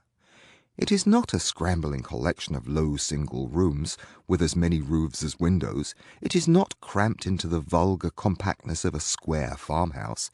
It is a solid, roomy, mansion-like looking house, such as one might suppose a respectable old country family had lived in from generation to generation, through 2 centuries at least, and were now spending from 2,000 to 3,000 a year in. Miss Crawford listened, and Edmund agreed to this. The air of a gentleman's residence, therefore you cannot but give it, if you do anything. But it is capable of much more. Let me see, Mary. Lady Bertram bids 12 for that queen. No, 12 is more than it is worth. Lady Bertram does not bid 12. She will have nothing to say to it. Go on, go on. But some improvements, as I have suggested. I do not really require you to proceed upon my plan, though, by the by. I doubt anybody striking out a better. You may give it a higher character. You may raise it into a place. From being the mere gentleman's residence, it becomes, by judicious improvement, the residence of a man of education, taste, modern manners, good connections. All this may be stamped on it, and that house receives such an air as to make its owner be set down as the great landholder of the parish by every creature travelling the road, especially as there's no real squire's house to dispute the point, a circumstance, between ourselves, to enhance the value of such a situation in point of privilege and independence beyond all calculation. You think with me, I hope. Turning with a softened voice to Fanny. Have you ever seen the place? Fanny gave a quick negative, and tried to hide her interest in the subject by an eager attention to her brother, who was driving as hard a bargain, and imposing on her as much as he could. But Crawford pursued with, No, you must not part with the queen. You have bought her too dearly, and your brother does not offer half her value. No, sir, hands off, hands off. Your sister does not part with the queen. She is quite determined. The game will be yours. Turning to her again. It will certainly be yours. And Fanny had much rather it were William's, said Edmund, smiling at her. Poor Fanny not allowed to cheat herself as she wishes. Mr. Bertram, said Miss Crawford a few minutes afterwards, you know Henry to be such a capital improver that you cannot possibly engage in anything of the sort at Thornton Lacey without accepting his help. Only think how useful he was at Southerton. Only think what grand things were produced there by our all going with him one hot day in August to drive about the grounds and see his genius take fire. There we went, and there we came home again, and what was done there is not to be told. Fanny's eyes were turned on Crawford for a moment, with an expression more than grave, even reproachful, but on catching his, were instantly withdrawn. With something of consciousness he shook his head at his sister, and laughingly replied, I cannot say there was much done at Southerton, but it was a hot day, and we were all walking after each other, and bewildered. As soon as a general buzz gave him shelter, he added, in a low voice, directed solely at Fanny, I should be sorry to have my powers of planning judged of by the day at Southerton. I see things very differently now. Do not think of me as I appeared then. Southerton was a word to catch Mrs. Norris, and being just then in the happy leisure which followed securing the odd trick by Sir Thomas's capital play, and her own against Dr. and Mrs. Grant's great hands, she called out in high good humour, Southerton, yes, that is the place indeed, and we had a charming day there. William, you are quite out of luck, but the next time you come I hope dear Mr. and Mrs. Rushworth will be at home, and I'm sure I can answer for your being kindly received by both. Your cousins are not of a sort to forget their relations, and Mr. Rushworth is a most amiable man. They are at Brighton now, you know, in one of the best houses there, as Mr. Rushworth's fine fortune gives them a right to be. I do not exactly know the distance, but when you get back to Portsmouth, if it is not very far off, you ought to go over and pay your respects to them, and I could send a little parcel by you that I want to get conveyed to your cousins. I should be very happy, aunt, but Brighton is almost by Beachy Head, and if I could get so far, I could not expect to be welcome in such a smart place as that, poor scrubby midshipman as I am. Mrs. Norris was beginning an eager assurance of the affability he might depend upon, when she was stopped by Sir Thomas's saying with authority, I do not advise your going to Brighton, William, as I trust you may soon have more convenient opportunities of meeting. But my daughters would be happy to see their cousins anywhere, and you will find Mr. Rushworth most sincerely disposed to regard all the connections of our family as his own. I would rather find him private secretary to the First Lord than anything else, was William's only answer, in an undervoice, not meant to reach far, and the subject dropped. As yet Sir Thomas had seen nothing to remark in Mr. Crawford's behaviour, But when the whist-table broke up at the end of the second rubber, and leaving Dr. Grant and Mrs. Norris to dispute over their last play, he became a looker-on at the other, he found his niece the object of attentions, or rather of professions, of a somewhat pointed character. Henry Crawford was in the first glow of another scheme about Thornton Lacey, and not being able to catch Edmund's ear, was detailing it to his fair neighbour with a look of considerable earnestness.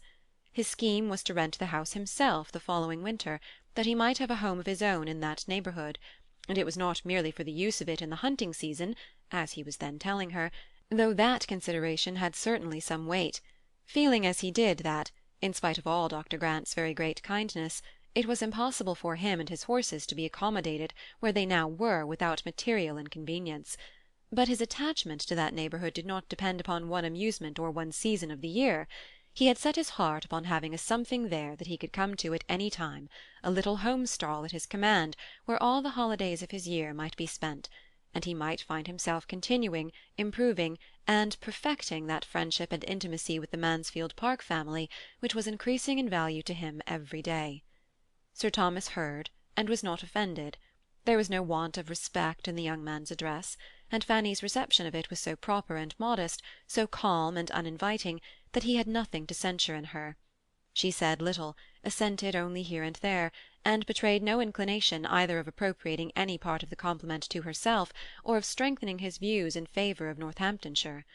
Finding by whom he was observed, Henry Crawford addressed himself on the same subject to Sir Thomas, in a more everyday tone, but still with feeling.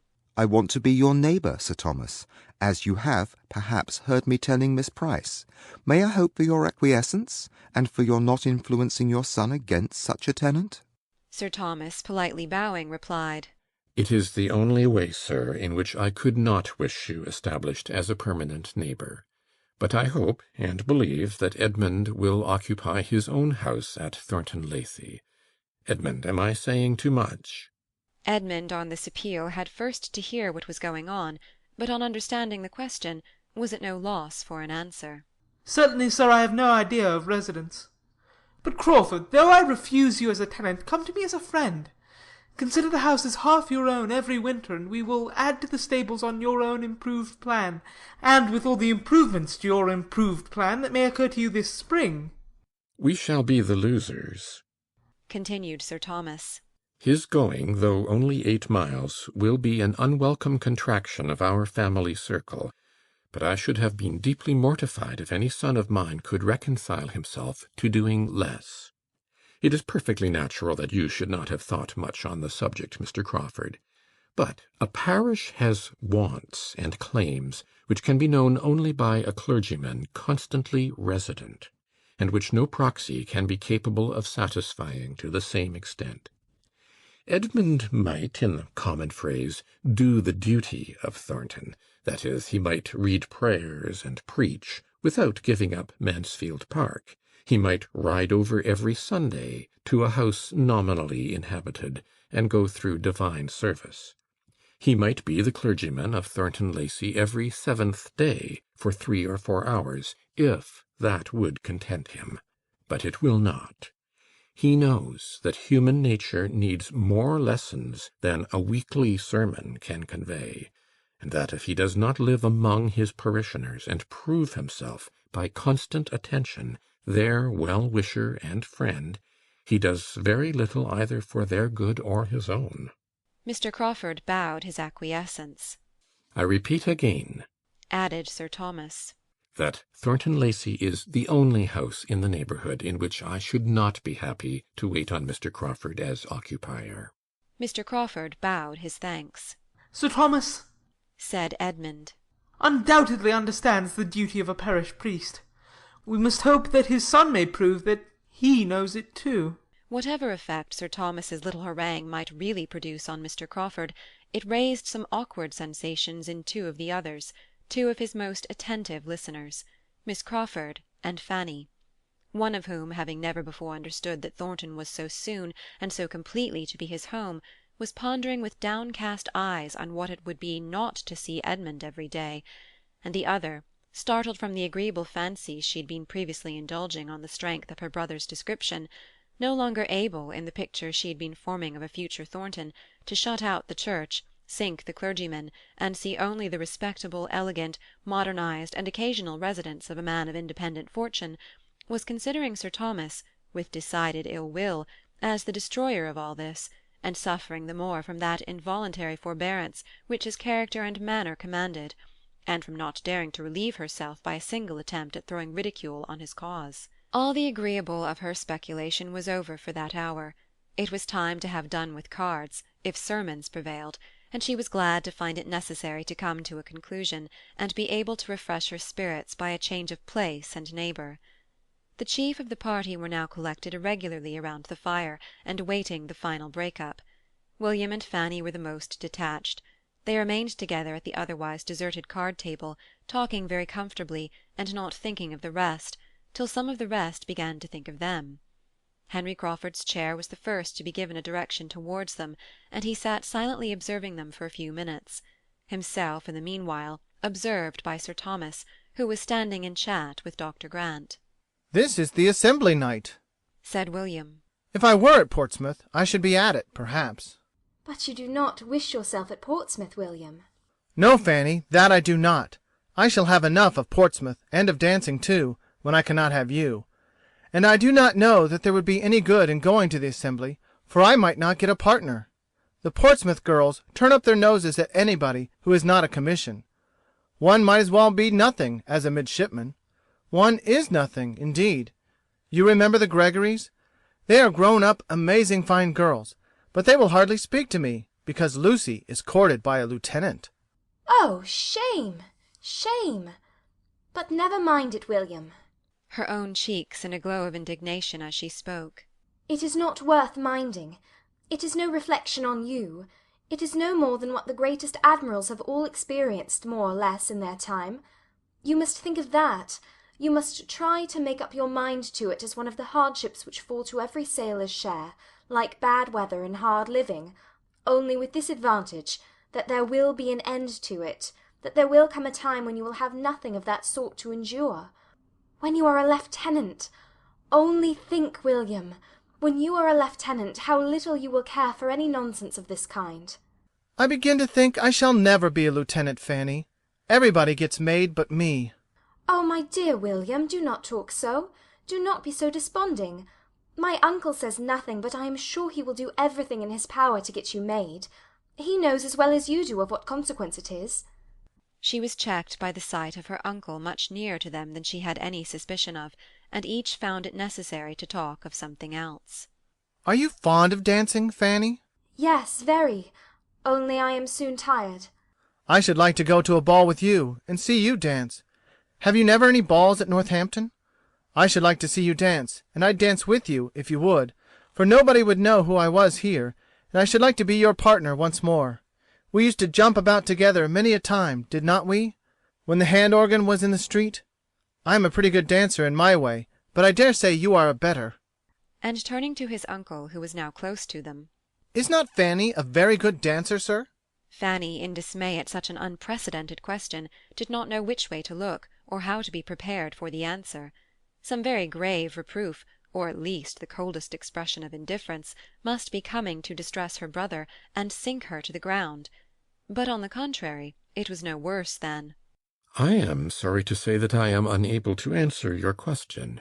I have never seen Fanny dance since she was a little girl, but I trust we shall both think she acquits herself like a gentlewoman when we do see her, which perhaps we may have an opportunity of doing ere long."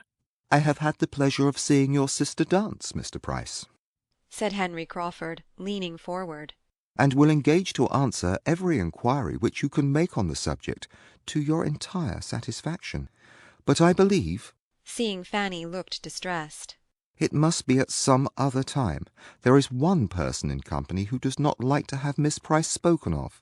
True enough, he had once seen Fanny dance, and it was equally true that he would now have answered for her gliding about with quiet, light elegance and in admirable time, but in fact he could not for the life of him recall what her dancing had been, and rather took it for granted that she had been present than remembered anything about her.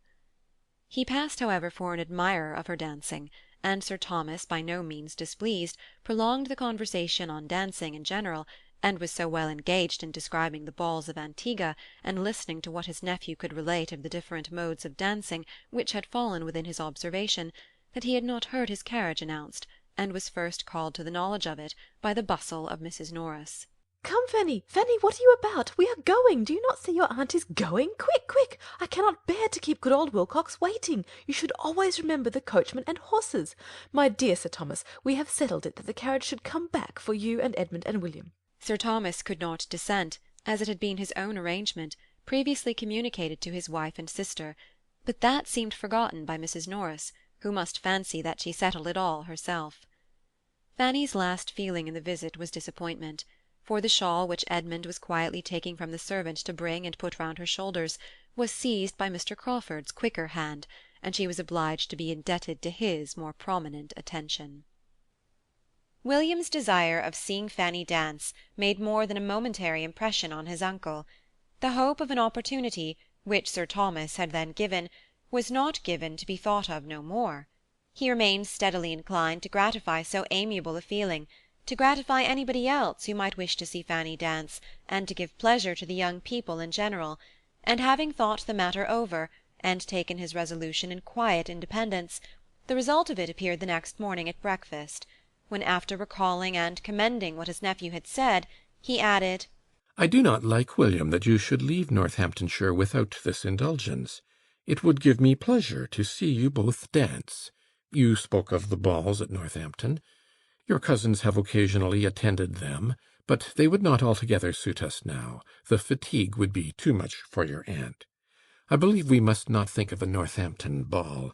A dance at home would be more eligible, and if—" "Ah, my dear Sir Thomas," interrupted Mrs. Norris. "I knew what was coming. I knew what you were going to say. If dear Julia were at home, or dearest Mrs. Rushworth at Southerton, to afford a reason and occasion for such a thing, you would be tempted to give the young people a dance at Mansfield. I know you would. If they were at home to grace a ball you would have this very Christmas. Thank your uncle, William, thank your uncle." "My daughters," replied Sir Thomas, gravely interposing, "have their pleasures at Brighton, and I hope are very happy. But the dance which I think of giving at Mansfield will be for their cousins. Could we be all assembled, our satisfaction would undoubtedly be more complete, but the absence of some is not to debar the others of amusement." Mrs. Norris had not another word to say. She saw decision in his looks, and her surprise and vexation required some minutes' silence to be settled into composure. A ball at such a time! His daughters absent, and herself not consulted! There was comfort, however, soon at hand. She must be the doer of everything. Lady Bertram would, of course, be spared all thought and exertion, and it would all fall upon her. She would have to do the honours of the evening, and this reflection quickly restored so much of her good humour as enabled her to join in with the others before their happiness and thanks were all expressed. Edmund, William, and Fanny did, in their different ways, look and speak as much grateful pleasure in the promised ball as Sir Thomas could desire. Edmund's feelings were for the other two. His father had never conferred a favour or shown a kindness more to his satisfaction. Lady Bertram was perfectly quiescent and contented, and had no objections to make.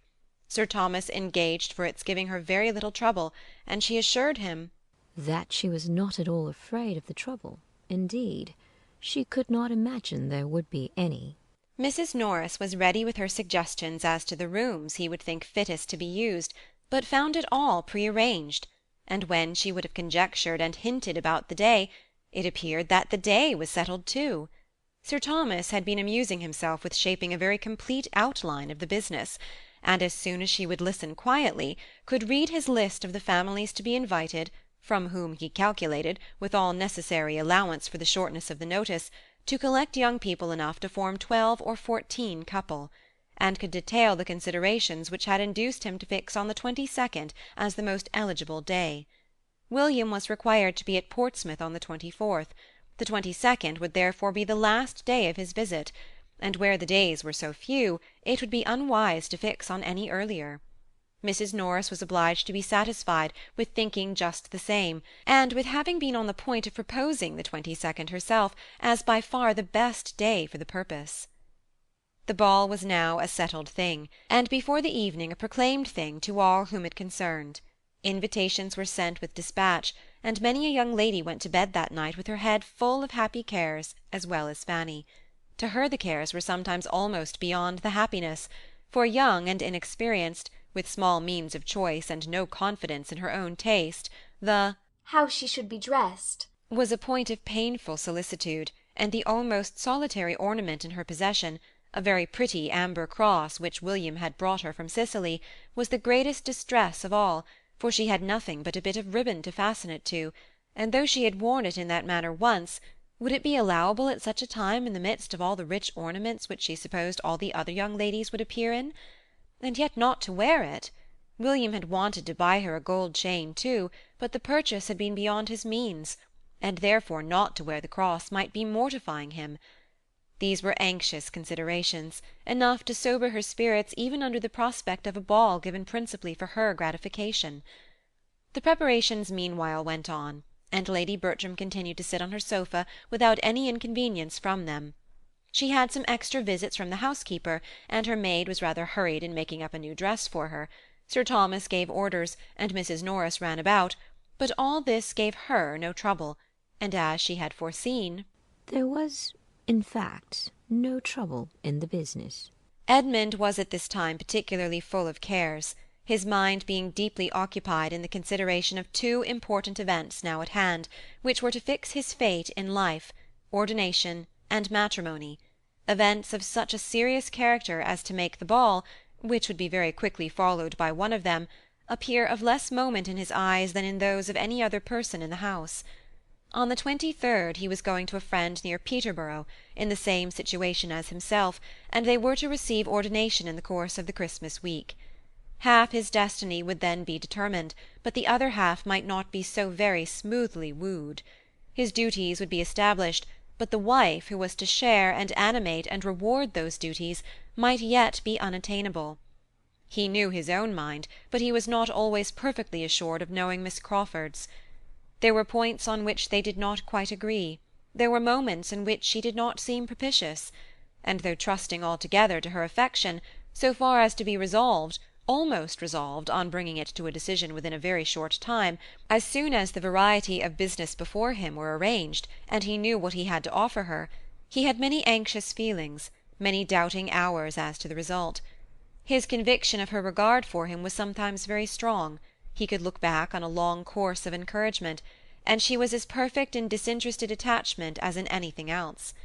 But at other times doubt and alarm intermingled with his hopes, and when he thought of her acknowledged disinclination for privacy and retirement, her decided preference of a London life, what could he expect but a determined rejection? Unless it were an acceptance even more to be deprecated, demanding such sacrifices of situation and employment on his side as conscience must forbid. The issue of all depended on one question. Did she love him well enough to forego what had used to be essential points? Did she love him well enough to make them no longer essential? And this question, which he was continually repeating to himself, though oftenest answered with a yes, had sometimes its no. Miss Crawford was soon to leave Mansfield, and on this circumstance the no and the yes had been very recently in alternation. He had seen her eyes sparkle as she spoke of the dear friend's letter which claimed a long visit from her in London, and of the kindness of Henry in engaging to remain where he was till January, that he might convey her thither. He had heard her speak of the pleasure of such a journey with an animation which had no in every tone. But this had occurred on the first day of its being settled, within the first hour of the burst of such enjoyment, when nothing but the friend she was to visit was before her. He had since heard her express herself differently, with other feelings, more chequered feelings. He had heard her tell Mrs. Grant that she should leave her with regret, that she began to believe neither the friends nor the pleasures she was going to were worth those she left behind, and that, though she felt she must go, and knew she should enjoy herself when once away, she was already looking forward to being at Mansfield again. Was there not a yes in all this? With such matters to ponder over, and arrange and rearrange, Edmund could not, on his own account, think very much of the evening which the rest of the family were looking forward to with a more or equal degree of strong interest. Independent of his two cousins' enjoyment in it, the evening was to him of no higher value than any other appointed meeting of the two families might be. In every meeting there was a hope of receiving farther confirmation of Miss Crawford's attachment, but the whirl of a ball-room, perhaps, was not particularly favourable to the excitement or expression of serious feelings. To engage her early for the first two dances was all the command of individual happiness which he felt in his power, and the only preparation for the ball which he could enter into, in spite of all that was passing around him on the subject from morning till night. Thursday was the day of the ball, and on Wednesday morning Fanny, still unable to satisfy herself as to what she ought to wear, determined to seek the counsel of the more enlightened, and apply to Mrs. Grant and her sister, whose acknowledged taste would certainly bear her blameless, and as Edmund and William were gone to Northampton, and she had reason to think Mr. Crawford likewise out, she walked down to the parsonage without much fear of wanting an opportunity for private discussion, and the privacy of such a discussion was a most important part of it to Fanny, being more than half ashamed of her own solicitude. She met Miss Crawford within a few yards of the parsonage, just setting out to call on her, and as it seemed to her that her friend, though obliged to insist on turning back, was unwilling to lose her walk, she explained her business at once, and observed that if she would be so kind as to give her opinion, it might be all talked over as well without doors as within. Miss Crawford appeared gratified by the application, and after a moment's thought, urged Fanny's returning with her in a much more cordial manner than before, and proposed their going up into her room, where they might have a comfortable cause, without disturbing Dr. and Mrs. Grant, who were together in the drawing-room. It was just the plan to suit Fanny, and with a great deal of gratitude on her side for such ready and kind attention, they proceeded indoors and upstairs, and were soon deep in the interesting subject. Miss Crawford, pleased with the appeal, gave her all her best judgment and taste, made everything easy by her suggestions, and tried to make everything agreeable by her encouragement. The dress being settled in all its grander parts, "But what shall you have by way of necklace?" said Miss Crawford. "Shall not you wear your brother's cross?" And as she spoke, she was undoing a small parcel, which Fanny had observed in her hand when they met. Fanny acknowledged her wishes and doubts on this point. She did not know how either to wear the cross, or to refrain from wearing it. She was answered by having a small trinket-box placed before her, and being requested to choose from among several gold chains and necklaces.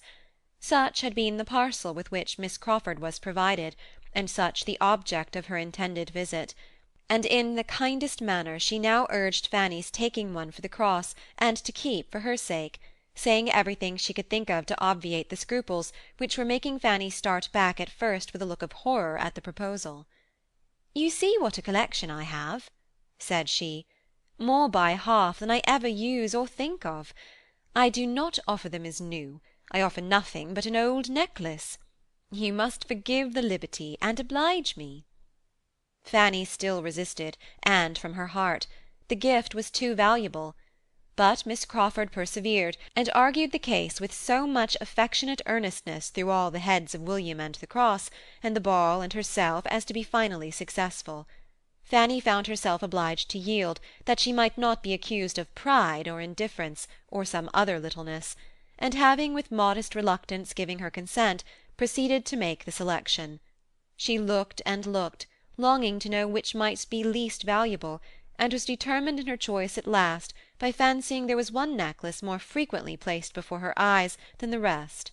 It was of gold, prettily worked, and though Fanny would have preferred a longer and a plainer chain as more adapted for her purpose, she hoped, in fixing on this, to be choosing what Miss Crawford least wished to keep. Miss Crawford smiled her perfect approbation, and hastened to complete the gift by putting the necklace round her, and making her see how well it looked. Fanny had not a word to say against its becomingness, and accepting what remained of her scruples, was exceedingly pleased with an acquisition so very apropos. She would rather, perhaps, have been obliged to some other person, but this was an unworthy feeling. Miss Crawford had anticipated her wants with a kindness which proved her a real friend. "When I wear this necklace I shall always think of you," said she, "and feel how very kind you were." "You must think of somebody else, too, when you wear that necklace," replied Miss Crawford. "You must think of Henry, for it was his choice in the first place. He gave it to me, and with the necklace I make over to you all the duty of remembering the original giver. It is to be a family remembrancer. The sister is not to be in your mind without bringing the brother too." Fanny, in great astonishment and confusion, would have returned the present instantly. To take what had been the gift of another person, of a brother too, impossible! It must not be. And with an eagerness and embarrassment quite diverting to her companion, she laid down the necklace again on its cotton, and seemed resolved either to take another or none at all. Miss Crawford thought she had never seen a prettier consciousness. "My dear child," said she, laughing, "what are you afraid of? Do you think Henry will claim the necklace as mine, and fancy you did not come honestly by it? Or are you imagining he would be too much flattered by seeing round your lovely throat an ornament which his money purchased 3 years ago, before he knew there was such a throat in the world? Or perhaps," looking archly, "you suspect a confederacy between us, and that what I am now doing is with his knowledge and his desire?" With the deepest blushes, Fanny protested against such a thought. "Well, then," replied Miss Crawford more seriously, but without at all believing her, "to convince me that you suspect no trick, and are as unsuspicious of compliment as I have always found you, take the necklace and say no more about it. Its being a gift of my brother's need not make the smallest difference in your accepting it, as I assure you it makes none in my willingness to part with it. He is always giving me something or other. I have such innumerable presents from him, that it is quite impossible for me to value or for him to remember half. And as for this necklace, I do not suppose I have worn it 6 times. It is very pretty, but I never think of it. And though you would be most heartily welcome to any other in my trinket-box, you have happened to fix on the very one which, if I have a choice, I would rather part with and see in your possession than any other. Say no more against it, I entreat you. Such a trifle is not worth half so many words." Fanny dared not make any farther opposition, and with renewed but less happy thanks accepted the necklace again, for there was an expression in Miss Crawford's eyes which she could not be satisfied with. It was impossible for her to be insensible of Mr. Crawford's change of manners. She had long seen it. He evidently tried to please her. He was gallant, he was attentive, he was something like what he had been to her cousins.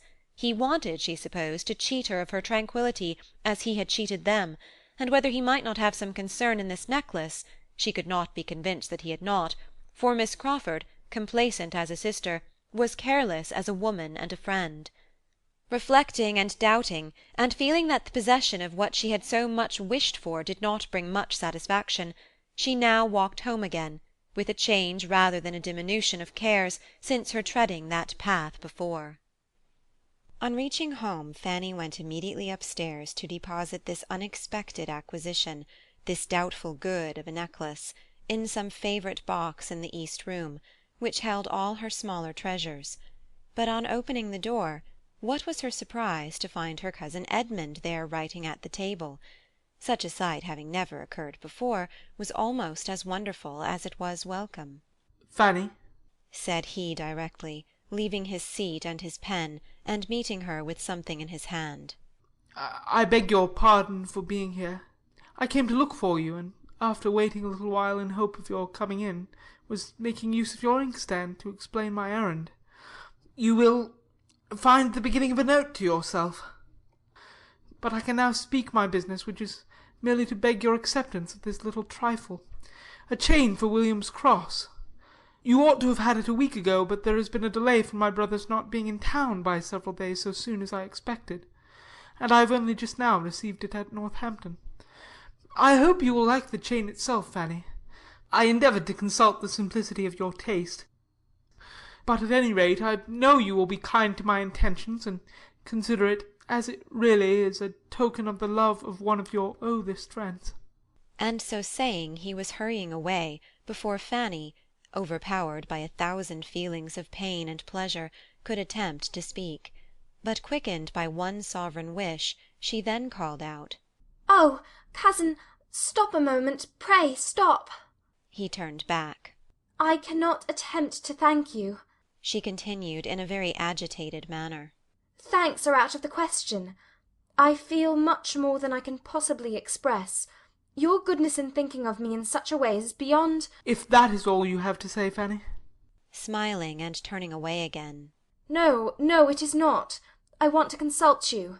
Almost unconsciously she had now undone the parcel he had just put into her hand, and seeing before her, in all the niceness of jeweller's packing, a plain gold chain, perfectly simple and neat, she could not help bursting forth again.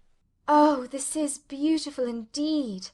This is the very thing, precisely what I wished for. This is the only ornament I have ever had a desire to possess. It will exactly suit my cross. They must and shall be worn together. It comes, too, in such an acceptable moment. Oh, cousin, you do not know how acceptable it is. My dear Fanny, you feel these things a great deal too much. I am most happy that you like the chain, and that it should be here in time for tomorrow. But your thanks are far beyond the occasion. Believe me, I have no pleasure in the world superior to that of contributing to yours. No, I can safely say I have no pleasure so complete, so unalloyed. It is without a drawback. Upon such expressions of affection Fanny could have lived an hour without saying another word, but Edmund, after waiting a moment, obliged her to bring down her mind from its heavenly flight by saying, But what is it that you wish to consult me about? It was about the necklace, which she was now most earnestly longing to return, and hoped to obtain his approbation of her doing. She gave the history of her recent visit, and now her raptures might well be over, for Edmund was so struck with the circumstance, so delighted with what Miss Crawford had done, so gratified by such a coincidence of conduct between them, that Fanny could not but admit the superior power of one pleasure over his own mind, though it might have its drawback. It was some time before she could get his attention to her plan, or any answer to her demand of his opinion. He was in a reverie of fond reflection, uttering only now and then a few half-sentences of praise, but when he did awake and understand, he was very decided in opposing what she wished. Return the necklace? No, my dear Fanny, upon no account. It would be mortifying her severely. There can hardly be a more unpleasant sensation than the having anything returned on our hands which we have given with a reasonable hope of its contributing to the comfort of a friend. Why should she lose a pleasure which she has shown herself so deserving of? If it had been given to me in the first instance, said Fanny, I should not have thought of returning it. But being her brother's present, is not it fair to suppose that she would rather not part with it when it is not wanted? She must not suppose it not wanted, not acceptable at least. And its having been originally her brother's gift makes no difference. For as she was not prevented from offering, nor you from taking it on that account, it ought not to prevent you from keeping it. No doubt it is handsomer than mine, and fitter for a ballroom. No, it is not handsomer, not at all handsomer in its way, and for my purpose not half so fit. The chain will agree with William's cross beyond all comparison better than the necklace. For one night, Fanny, for only one night, if it be a sacrifice. I am sure you will, upon consideration, make that sacrifice rather than give pain to one who has been so studious of your comfort. Miss Crawford's attentions to you have been not more than you were justly entitled to. I am the last person to think that could be, but they have been invariable, and to be returning them with what must have something the air of ingratitude, though I know it would never have the meaning, is not in your nature, I am sure. Wear the necklace as you are engaged to do tomorrow evening, and let the chain, which was not ordered with any reference to the ball, be kept for commoner occasions. This is my advice. I would not have the shadow of a coolness between the two whose intimacy I have been observing with the greatest pleasure, and in whose characters there is so much general resemblance in true generosity and natural delicacy as to make the few slight differences, resulting principally from situation, no reasonable hindrance to a perfect friendship. I would have not the shadow of a coolness arise, he repeated, his voice sinking a little, between the two dearest objects I have on earth. He was gone as he spoke, and Fanny remained to tranquillize herself as she could. She was one of his two dearest. That must support her. But the other, the first! She had never heard him speak so openly before, and though it told her no more than what she had long perceived, it was a stab, for it told of his own convictions and views. They were decided. He would marry Miss Crawford. It was a stab in spite of every long-standing expectation, and she was obliged to repeat again and again that she was one of his two dearest, before the words gave her any sensation. Could she believe Miss Crawford to deserve him, it would be—oh, how different it would be, how far more tolerable! But he was deceived in her, he gave her merits which she had not, her faults were what they had ever been, but he saw them no longer. Till she had shed many tears over this deception, Fanny could not subdue her agitation, and the dejection which followed could only be relieved by the influence of fervent prayers for his happiness. It was her intention, as she felt it to be her duty, to try to overcome all that was excessive, all that bordered on selfishness, in her affection for Edmund. To call or to fancy it a loss, a disappointment, would be a presumption for which she had not words strong enough to satisfy her own humility. To think of him as Miss Crawford might be justified in thinking would in her be insanity. To her he could be nothing under any circumstances, nothing dearer than a friend. Why did such an idea occur to her even enough to be reprobated and forbidden? It ought not to have touched on the confines of her imagination. She would endeavour to be rational, and to deserve the right of judging of Miss Crawford's character and the privilege of true solicitude for him by a sound intellect and an honest heart. She had all the heroism of principle, and was determined to do her duty, but having also many of the feelings of youth and nature, let her not be much wondered at if, after making all these good resolutions on the side of self-government, she seized the scrap of paper on which Edmund had begun writing to her as a treasure beyond all her hopes, and reading with the very tenderest emotion these words: "My very dear Fanny, you must do me the favour to accept," locked it up with the chain, as the dearest part of the gift. It was the only thing approaching to a letter which she had ever received from him. She might never receive another. It was impossible that she should ever receive another so perfectly gratifying in the occasion and the style. 2 lines more prized had never fallen from the pen of the most distinguished author, never more completely blessed the researches of the fondest biographer. The enthusiasm of a woman's love is even beyond the biographer's. To her, the handwriting itself, independent of anything it may convey, is a blessedness. Never were such characters cut by any other human being as Edmund's commonest handwriting gave. This specimen, written in haste as it was, had not a fault, and there was a felicity in the flow of the first 4 words, in the arrangement of "My very dear Fanny," which she could have looked at forever. Having regulated her thoughts and comforted her feelings by this happy mixture of reason and weakness, she was able in due time to go down and resume her usual employments near her aunt Bertram, and pay her the usual observances without any apparent want of spirits. Thursday, predestined to hope and enjoyment, came, and opened with more kindness to Fanny than such self-willed unmanageable days often volunteer, for soon after breakfast a very friendly note was brought from Mr. Crawford to William, stating that as he found himself obliged to go to London on the morrow for a few days, he could not help trying to procure a companion, and therefore hoped that if William could make up his mind to leave Mansfield half a day earlier than had been proposed, he would accept a place in his carriage.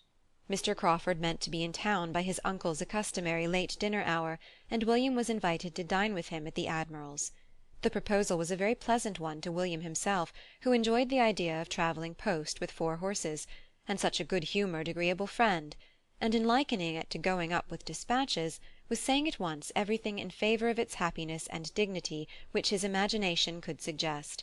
And Fanny, from a different motive, was exceedingly pleased, for the original plan was that William should go up by the mail from Northampton the following night, which would not have allowed him an hour's rest before he must have got into a Portsmouth coach, and though this offer of Mr. Crawford's would rob her of many hours of his company, she was too happy in having William spared from the fatigue of such a journey to think of anything else. Sir Thomas approved of it for another reason. His nephew's introduction to Admiral Crawford might be of service. The Admiral, he believed, had interest. Upon the whole, it was a very joyous note. Fanny's spirits lived on it half the morning, deriving some accession of pleasure from its writer being himself to go away. As for the ball, so near at hand, she had too many agitations and fears to have half the enjoyment and anticipation which she ought to have had, or must have been supposed to have by the many young ladies looking forward to the same event in situations more at ease, but under circumstances of less novelty, less interest, less peculiar gratification than would be attributed to her. Miss Price, known only by name to half the people invited, was now to make her first appearance, and must be regarded as the queen of the evening. Who could be happier than Miss Price? But Miss Price had not been brought up to the trade of coming out, and had she known in what light this ball was in general considered respecting her, it would very much have lessened her comfort by increasing the fears she already had of doing wrong and being looked at. To dance without much observation or extraordinary fatigue, to have strength and partners for about half the evening, to dance a little with Edmund, and not a great deal with Mr. Crawford, to see William enjoy himself, and be able to keep away from her Aunt Norris, was the height of her ambition, and seemed to comprehend her greatest possibility of happiness. As these were the best of her hopes, they could not always prevail, and in the course of a long morning, spent principally with her two aunts, she was often under the influence of much less sanguine views. William, determined to make this last day a day of thorough enjoyment, was out snipe-shooting.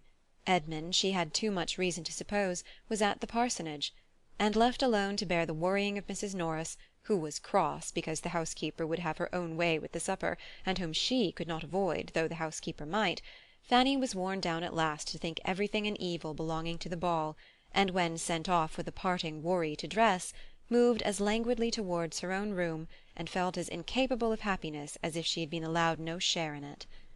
As she walked slowly upstairs, she thought of yesterday. It had been about the same hour that she had returned from the parsonage, and found Edmund in the east room. "Suppose I were to find him there again to-day," said she to herself in a fond indulgence of fancy. "Fanny!" said a voice at that moment near her. Starting and looking up, she saw across the lobby she had just reached Edmund himself, standing at the head of a different staircase. He came towards her. "You look tired and fagged, Fanny. You have been walking too far." "No, I have not been out at all." "Then you have had fatigues with doors, which are worse. You had better have gone out." Fanny, not liking to complain, found it easiest to make no answer, and though he looked at her with his usual kindness, she believed he had soon ceased to think of her countenance. He did not appear in spirits. Something unconnected with her was probably amiss. They proceeded upstairs together, their rooms being on the same floor above. "I come from Dr. Grant's," said Edmund presently. "You may guess my errand there, Fanny." And he looked so conscious that Fanny could think but of one errand, which turned her too sick for speech. "I wished to engage Miss Crawford for the first 2 dances," was the explanation that followed, and brought Fanny to life again, enabling her, as she found she was expected to speak, to utter something like an inquiry as to the result. "Yes," he answered. "She's engaged to me, but—" with a smile that did not sit easy. "She says it is to be the last time that she ever will dance with me. She's not serious, I think. I hope. I'm sure she is not serious, but I would rather not hear it. She never has danced with a clergyman, she says, and she never will. For my own sake, I could wish there had been no ball at all. I mean, not this very week, this very day. Tomorrow I leave home." Fanny struggled for speech and said, "I am very sorry that anything has occurred to distress you. This ought to be a day of pleasure. My uncle meant it so." "Oh, yes, yes, and it will be a day of pleasure. It will all end right. I am only vexed for a moment. In fact, it is not that I consider the ball as ill-timed. What does it signify? But, Fanny—" stopping her by taking her hand, and speaking low and seriously, "you know what all this means. You see how it is, and could tell me, perhaps better than I could tell you, how and why I am vexed. Let me talk to you a little. You are a kind, kind listener. I have been pained by her manner this morning, and cannot get the better of it. I know her disposition to be as sweet and faultless as your own, but the influence of her former companions makes her gives to her conversation, to her professed opinions, sometimes a tinge of wrong. She does not think evil, but she speaks it in playfulness, and though I know it to be playfulness, it grieves me to the soul." "The effect of education," said Fanny gently. Edmund could not but agree to it. "Yes, that uncle and aunt. They have injured the finest mind. For sometimes, Fanny, I own to you, it does appear more than manner. It appears as if the mind itself was tainted. Fanny imagined this to be an appeal to her judgment, and therefore, after a moment's consideration, said, If you only want me as a listener, cousin, I will be as useful as I can, but I am not qualified for an adviser. Do not ask advice of me. I am not competent. You are right, Fanny, to protest against such an office, but you need not be afraid. It is a subject on which I should never ask advice. It is the sort of subject on which it had better never be asked. And few, I imagine, do ask it, but when they want to be influenced against their conscience. I only want to talk to you. One thing more. Excuse the liberty, but take care how you talk to me. Do not tell me anything now which hereafter you may be sorry for. The time may come. The colour rushed into her cheeks as she spoke. Dearest Fanny, cried Edmund, pressing her hand to his lips with almost as much warmth as if it had been Miss Crawford's. You are all considerate thought, but it is unnecessary here. The time will never come. No such time as you allude to will ever come. I begin to think it most improbable. The chances grow less and less, and even if it should, there will be nothing to be remembered by either you or me that we need be afraid of. For I can never be ashamed of my own scruples, and if they are removed, it must be by changes that will only raise her character the more by the recollection of the faults she once had. You are the only being upon earth to whom I should say what I have said. But you have always known my opinion of her. You can bear me witness, Fanny, that I have never been blinded. How many a time have we talked over her little errors? You need not fear me. I have almost given up every serious idea of her. But I must be a blockhead indeed if, whatever befell me, I could think of your kindness and sympathy without the sincerest gratitude. He had said enough to shake the experience of 18. He had said enough to give Fanny some happier feelings than she had lately known, and with a brighter look she answered, Yes, cousin, I am convinced that you would be incapable of anything else, though perhaps some might not. I cannot be afraid of hearing anything you wish to say. Do not check yourself. Tell me whatever you like. They were now on the second floor, and the appearance of a housemaid prevented any farther conversation. For Fanny's present comfort it was concluded, perhaps at the happiest moment. Had he been able to talk another 5 minutes, there is no saying that he might not have talked away all Miss Crawford's faults and his own despondence. But as it was, they parted with looks on his side of grateful affection, and with some very precious sensations on hers. She had felt nothing like it for hours. Since the first joy from Mr. Crawford's note to William had worn away, she had been in a state absolutely the reverse. There had been no comfort around, no hope within her. Now everything was smiling. William's good fortune returned again upon her mind, and seemed of greater value than at first. The ball, too, such an evening of pleasure before her. It was now a real animation, and she began to dress for it with much of the happy flutter which belongs to a ball. All went well. She did not dislike her own looks, and when she came to the necklaces again, her good fortune seemed complete, for upon trial the one given her by Miss Crawford would by no means go through the ring of the cross. She had, to oblige Edmund, resolved to wear it, but it was too large for the purpose. His, therefore, must be worn, and having with delightful feelings joined the chain and the cross, those memorials of the two most beloved of her heart, those dearest tokens so formed for each other by everything real and imaginary, and put them round her neck, and seen and felt how full of William and Edmund they were, she was able without an effort to resolve on wearing Miss Crawford's necklace too. She acknowledged it to be right. Miss Crawford had a claim, and when it was no longer to encroach on, to interfere with the stronger claims, the truer kindness of another, she could do her justice even with pleasure to herself. The necklace really looked very well, and Fanny left her room at last comfortably satisfied with herself and all about her. Her aunt Bertram had recollected her on this occasion with an unusual degree of wakefulness. It had really occurred to her, unprompted, that Fanny, preparing for a ball, might be glad of better help than the upper housemaids, and when dressed herself she actually sent her own maid to assist her, too late, of course, to be of any use. Mrs. Chapman had just reached the attic floor when Miss Price came out of her room completely dressed, and only civilities were necessary. But Fanny felt her aunt's attention almost as much as Lady Bertram or Mrs. Chapman could do themselves. Her uncle and both her aunts were in the drawing-room when Fanny went down. To the former she was an interesting object, and he saw with pleasure the general elegance of her appearance, and her being in remarkably good looks.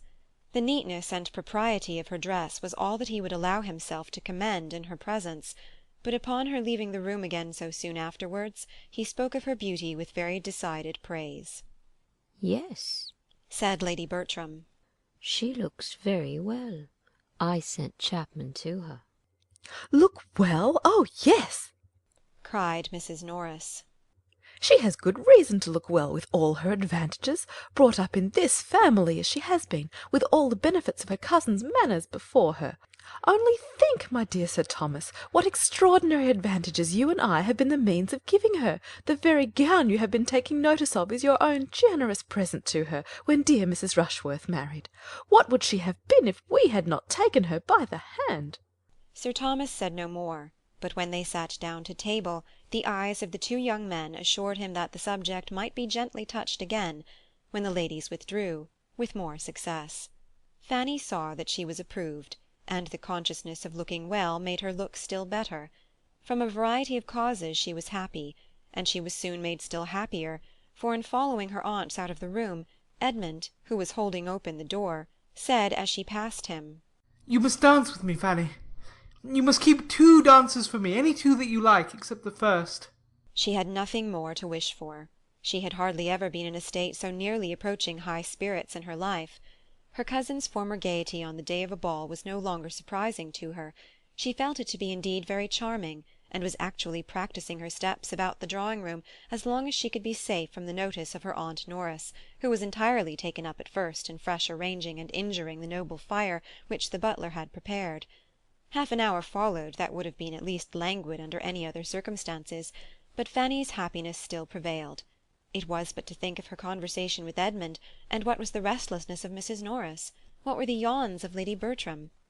The gentlemen joined them, and soon after began the sweet expectation of a carriage, when a general spirit of ease and enjoyment seemed diffused, and they all stood about and talked and laughed, and every moment had its pleasure and its hope.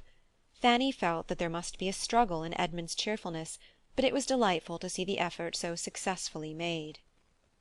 When the carriages were really heard, when the guests began really to assemble, her own gaiety of heart was much subdued. The sight of so many strangers threw her back into herself, and besides the gravity and formality of the first great circle, which the manners of neither Sir Thomas nor Lady Bertram were of a kind to do away, she found herself occasionally called on to endure something worse. She was introduced here and there by her uncle, and forced to be spoken to, and to curtsy, and speak again. This was a hard duty, and she was never summoned to it without looking at William, as he walked about at his ease in the background of the scene, and longing to be with him. The entrance of the Grants and the Crawfords was a favourable epoch. The stiffness of the meeting soon gave way before their popular manners and more diffused intimacies. Little groups were formed, and everybody grew comfortable. Fanny felt the advantage, and drawing back from the toils of civility, would have been again most happy, could she have kept her eyes from wandering between Edmund and Mary Crawford. She looked all loveliness, and what might not be the end of it? Her own musings were brought to an end on perceiving Mr. Crawford before her, and her thoughts were put into another channel by his engaging her almost instantly for the first 2 dances. Her happiness on this occasion was very much à la mortale, finely chequered. To be secure of a partner at first was a most essential good, for the moment of beginning was now growing seriously near, and she so little understood her own claims as to think that if Mr. Crawford had not asked her, she must have been the last to be sought after, and should have received a partner only through a series of inquiry and bustle and interference, which would have been terrible. But at the same time there was a pointedness in his manner of asking her which she did not like, and she saw his eye glancing for a moment at her necklace with a smile, she thought there was a smile, which made her blush and feel wretched. And though there was no second glance to disturb her, though his object seemed then to be only quietly agreeable, she could not get the better of her embarrassment, heightened as it was by the idea of his perceiving it, and had no composure till he turned away to some one else. Then she could gradually rise up to the genuine satisfaction of having a partner, a voluntary partner, secured against the dancing began. When the company were moving into the ballroom, she found herself for the first time near Miss Crawford, whose eyes and smiles were immediately and more unequivocally directed as her brother's had been, and who was beginning to speak on the subject, when Fanny, anxious to get the story over, hastened to give the explanation of the second necklace, the real chain. Miss Crawford listened, and all her intended compliments and insinuations to Fanny were forgotten. She only felt one thing, and her eyes, bright as they had been before, showed they could yet be brighter. She exclaimed with eager pleasure, "Did he? Did Edmund? That was like himself. No other man would have thought of it. I honour him beyond expression." And she looked around, as if longing to tell him so. He was not near. He was attending a party of ladies out of the room, and Mrs. Grant coming up to the two girls, and taking an arm of each, they followed with the rest. Fanny's heart sunk, but there was no leisure for thinking long even of Miss Crawford's feelings. They were in the ball-room, the violins were playing, and her mind was in a flutter that forbade its fixing on anything serious. She must watch the general arrangements, and see how everything was done. In a few minutes Sir Thomas came to her, and asked if she were engaged, and the "Yes, sir, to Mr. Crawford," was exactly what he had intended to hear. Mr. Crawford was not far off. Sir Thomas brought him to her, saying something which discovered to Fanny that she was to lead the way and open the ball, an idea that had never occurred to her before. Whenever she had thought of the minutiae of the evening, it had been as a matter of course that Edmund would begin with Miss Crawford, and the impression was so strong that though her uncle spoke the contrary, she could not help an exclamation of surprise, a hint of her unfitness, an entreaty even to be excused. To be urging her opinion against Sir Thomas's was a proof of the extremity of the case, but such was her horror at the first suggestion that she could actually look him in the face and say that she hoped it might be settled otherwise. In vain, however. Sir Thomas smiled, tried to encourage her, and then looked too serious, and said too decidedly, "It must be so, my dear," for her to hazard another word, and she found herself the next moment conducted by Mr. Crawford to the top of the room, and standing there to be joined by the rest of the dancers, couple after couple, as they were formed. She could hardly believe it. To be placed above so many elegant young women? The distinction was too great. It was treating her like her cousins. And her thoughts flew to those absent cousins with most unfeigned and truly tender regret, that they were not at home to take their own place in the room and have their share of a pleasure which would have been so very delightful to them. So often as she had heard them wish for a ball at home as the greatest of all felicities, and to have them away when it was given, and for her to be opening the ball, and with Mr. Crawford too. She hoped they would not envy her that distinction now, but when she looked back to the state of things in the autumn, to what they had all been to each other when once dancing in that house before, the present arrangement was almost more than she could understand herself. The ball began. It was rather honour than happiness to Fanny, for the first dance at least. Her partner was in excellent spirits, and tried to impart them to her, but she was a great deal too much frightened to have any enjoyment till she could suppose herself no longer looked at. Young, pretty, and gentle, however, she had no awkwardnesses that were not as good as graces, and there were few persons present that were not disposed to praise her. She was attractive, she was modest, she was Sir Thomas's niece, and she was soon said to be admired by Mr. Crawford. It was enough to give her general favour. Sir Thomas himself was watching her progress down the dance with much complacency. He was proud of his niece, and without attributing all her personal beauty, as Mrs. Norris seemed to do, to her transplantation to Mansfield, he was pleased with himself for having supplied everything else. Education and manners she owed to him. Miss Crawford saw much of Sir Thomas's thoughts as he stood, and having, in spite of all his wrongs towards her, a general prevailing desire of recommending herself to him, took an opportunity of stepping aside to say something agreeable of Fanny. Her praise was warm, and he received it as she could wish, joining in it as far as discretion and politeness and slowness of speech would allow, and certainly appearing to greater advantage on the subject than his lady did soon afterwards, when Mary, perceiving her on the sofa very near, turned round before she began to dance, to compliment her on Miss Price's looks. "Yes, she does look very well," was Lady Bertram's placid reply. "Chapman helped her to dress.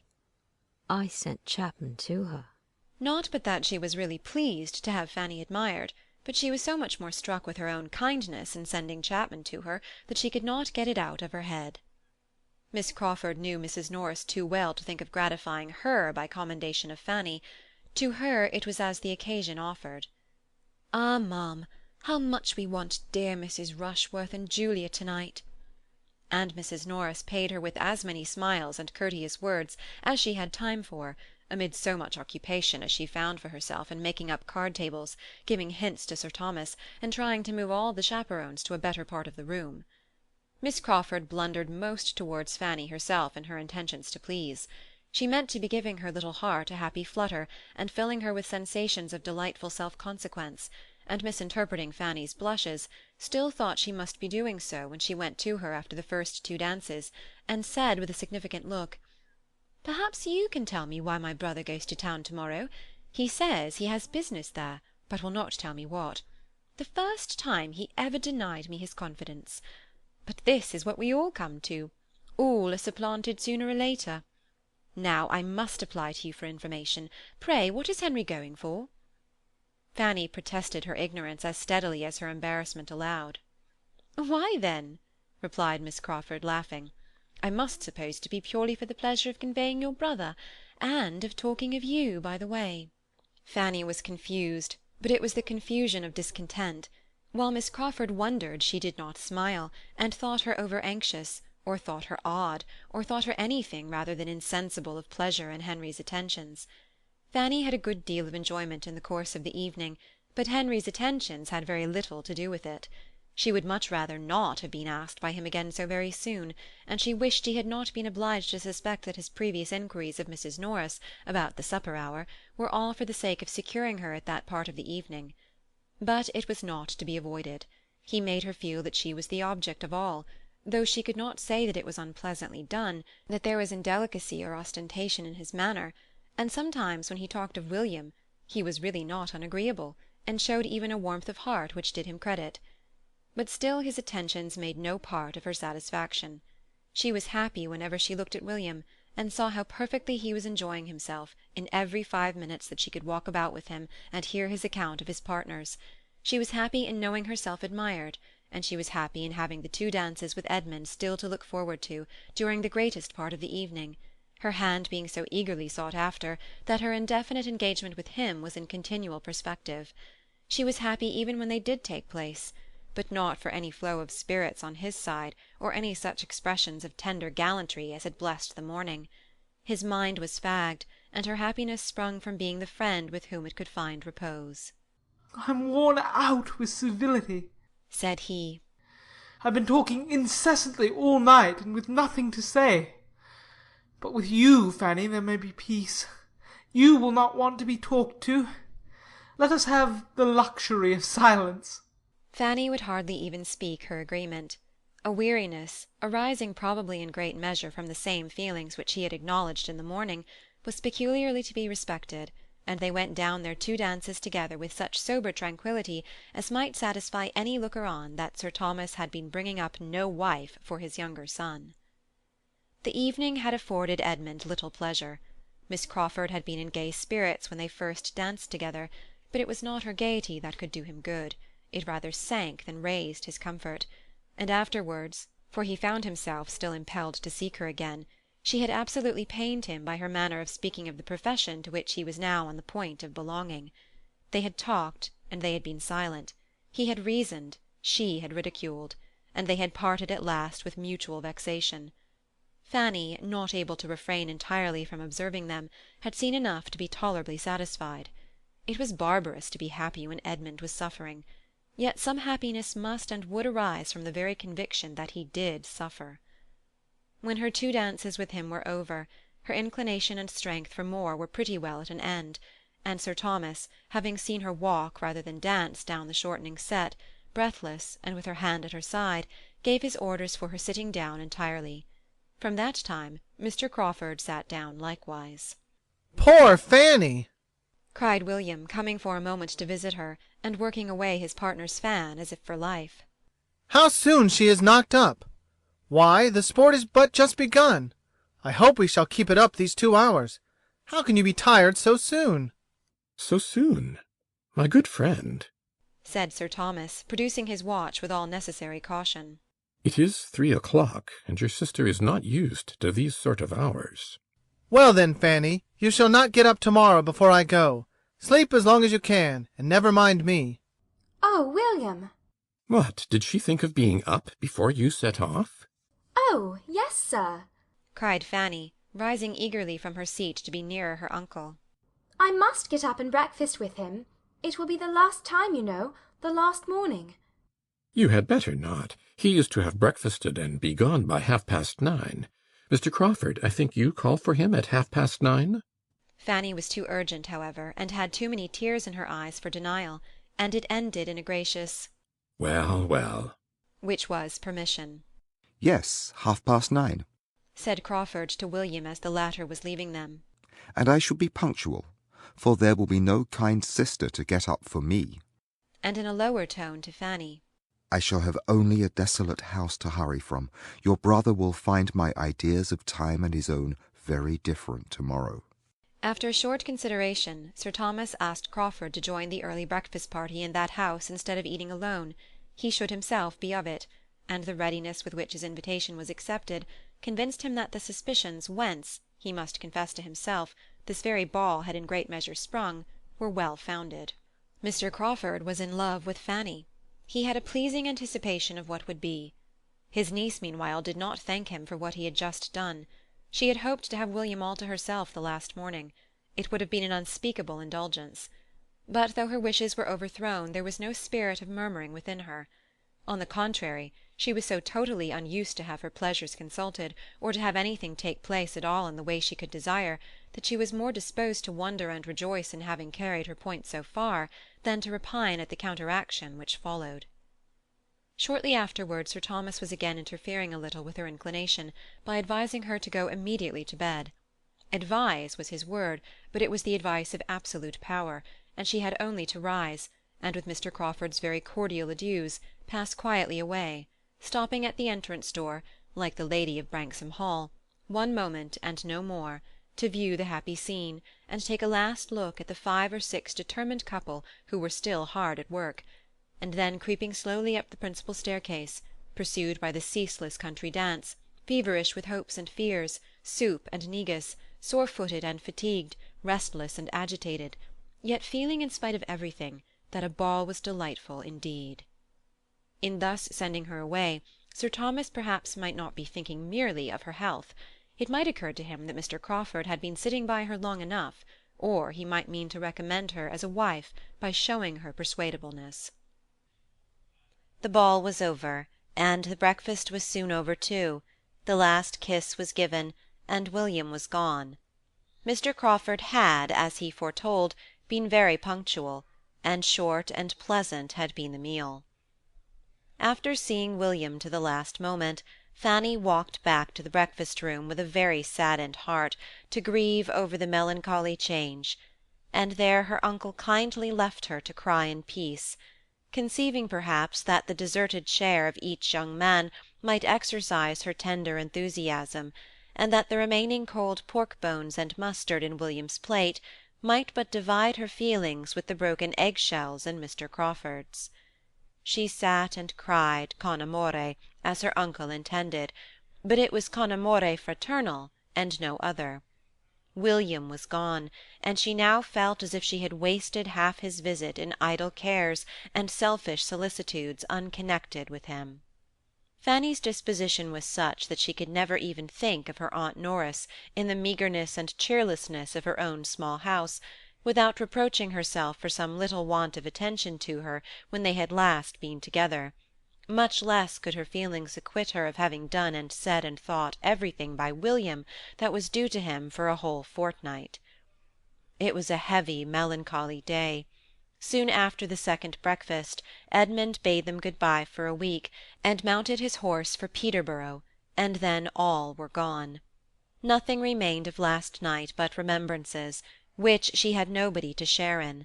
She talked to her Aunt Bertram, she must talk to somebody of the ball, but her aunt had seen so little of what had passed, and had so little curiosity, that it was heavy work.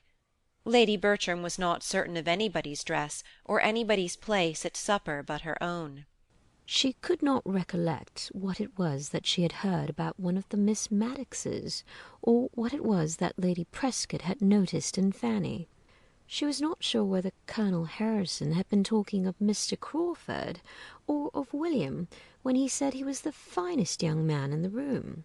Somebody had whispered something to her, She had forgot to ask Sir Thomas what it could be. And these were her longest speeches and clearest communications. The rest was only a languid Yes, yes, very well. Did he? I did not see that. I should not know one from the other. This was very bad. It was only better than Mrs. Norris's sharp answers would have been, but she being gone home with all the supernumerary jellies to nurse a sick maid, there was peace and good humour in their little party, though it could not boast much beside. The evening was heavy like the day. I cannot think what is the matter with me, said Lady Bertram when the tea-things were removed. I feel quite stupid. It must be sitting up so late last night. Fanny, you must do something to keep me awake. I cannot work. Fetch the cards. I feel so very stupid.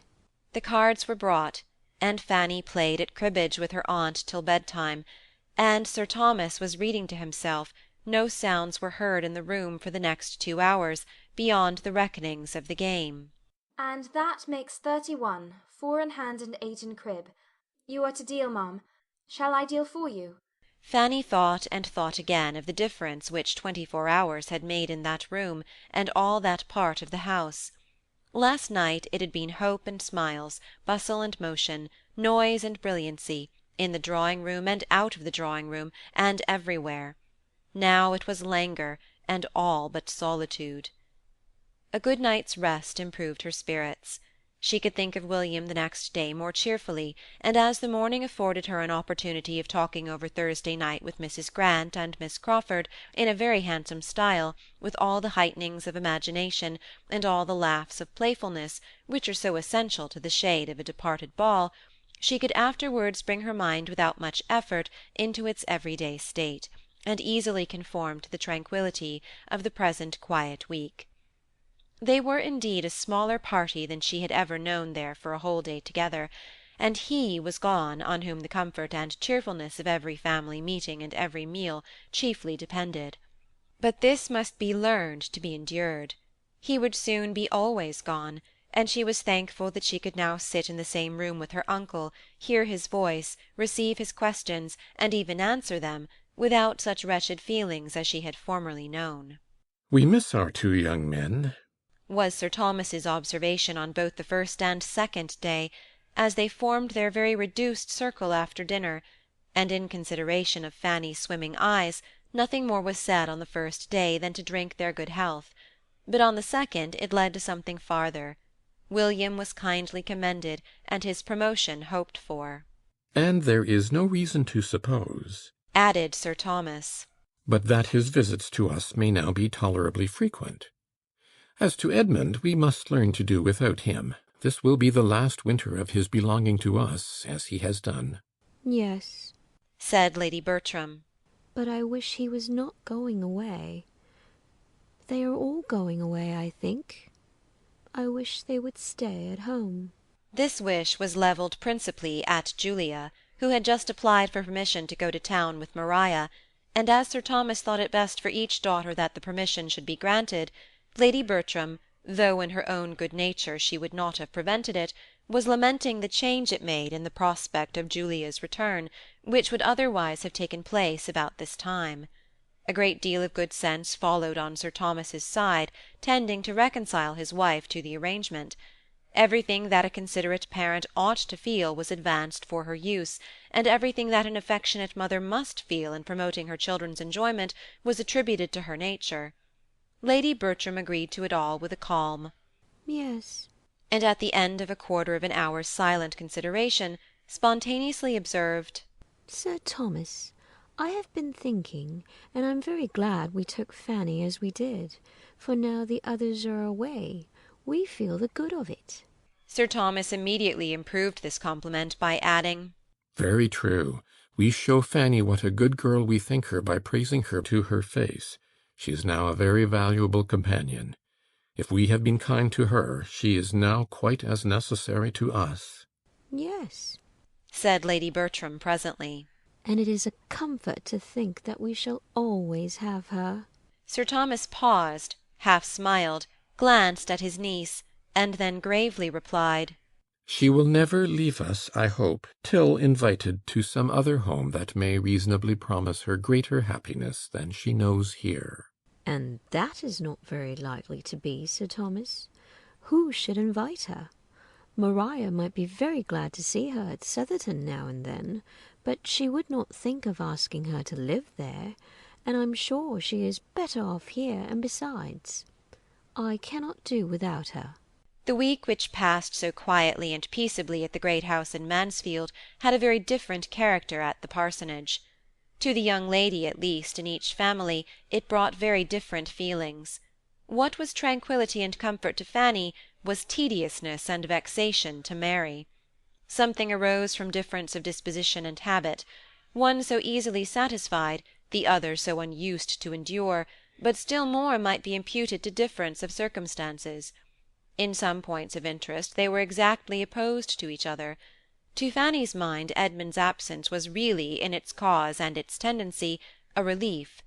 To Mary it was every way painful. She felt the want of his society every day, almost every hour, and was too much in want of it to derive anything but irritation from considering the object for which he went. He could not have devised anything more likely to raise his consequence than this week's absence, occurring as it did at the very time of her brother's going away, of William Price's going too, and completing the sort of general break-up of a party which had been so animated. She felt it keenly. They were now a miserable trio, confined within doors by a series of rain and snow, with nothing to do and no variety to hope for. Angry as she was with Edmund for adhering to his own notions, and acting on them in defiance of her, and she had been so angry that they had hardly parted friends at the ball, she could not help thinking of him continually when absent, dwelling on his merit and affection, and longing again for the almost daily meetings they lately had. His absence was unnecessarily long. He should not have planned such an absence. He should not have left home for a week, when her own departure from Mansfield was so near. Then she began to blame herself. She wished she had not spoken so warmly in their last conversation. She was afraid she had used some strong, some contemptuous expressions in speaking of the clergy, and that should not have been. It was ill-bred. It was wrong. She wished such words unsaid with all her heart. Her vexation did not end with the week. All this was bad, but she had still more to feel when Friday came round again and brought no Edmund, when Saturday came and still no Edmund, and when, through the slight communication with the other family which Sunday produced, she learned that he had actually written home to defer his return, having promised to remain some days longer with his friend. If she had felt impatience and regret before, if she had been sorry for what she had said, and feared its too strong effect on him, she now felt and feared it all tenfold more. She had, moreover, to contend with one disagreeable emotion entirely new to her, jealousy.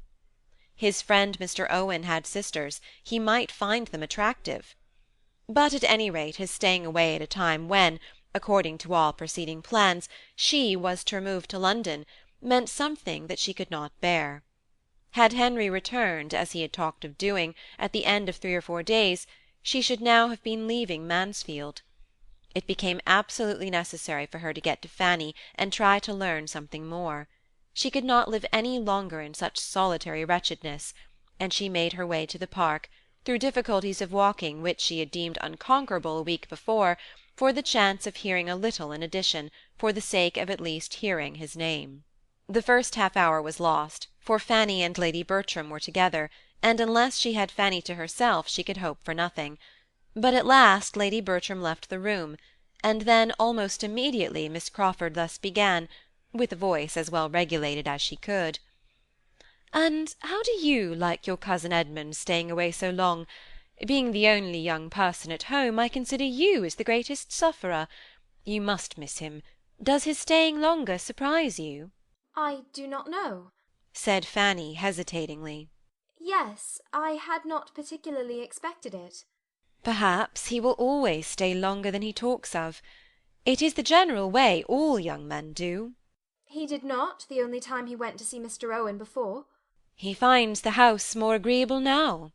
He is a very pleasing young man himself, and I cannot help being rather concerned at not seeing him again before I go to London, as will now undoubtedly be the case. I am looking for Henry every day, and as soon as he comes there'll be nothing to detain me at Mansfield. I should like to have seen him once more, I confess. But you must give my compliments to him. Yes, I think it must be compliments. Is not there a something wanted, Miss Price, in our language, a something between compliments and love, to suit the sort of friendly acquaintance we have had together? So many months' acquaintance. But compliments may be sufficient here. Was his letter a long one? Does he give you much account of what he is doing? Is it Christmas gaieties that he is staying for? I only heard a part of the letter. It was to my uncle, but I believe it was very short. Indeed, I am sure it was but a few lines. All that I heard was that his friend had pressed him to stay longer, and that he had agreed to do so. A few days longer, or some days longer, I am not quite sure which.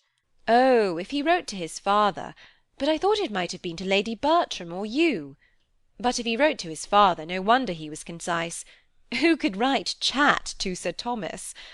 If he had written to you, there would have been more particulars. You would have heard of balls and parties. He would have sent you a description of everything and everybody. How many Miss Owens are there? 3 grown up. Are they musical? I do not at all know. I never heard. That is the first question, you know, said Miss Crawford, trying to appear gay and unconcerned, which every woman who plays herself is sure to ask about another. But it is very foolish to ask questions about any young ladies, about any 3 sisters just grown up, for one knows without being told exactly what they are, all very accomplished and pleasing, and one very pretty. There is a beauty in every family, it is a regular thing. 2 play on the pianoforte, and 1 on the harp, and all sing, or would sing if they were taught, or sing all the better for not being taught, or something like it. I know nothing of the Miss Owens, said Fanny calmly. You know nothing, and you care less, as people say. Never did tone express indifference plainer. Indeed, how can one care for those one has never seen? Well, when your cousin comes back, he will find Mansfield very quiet.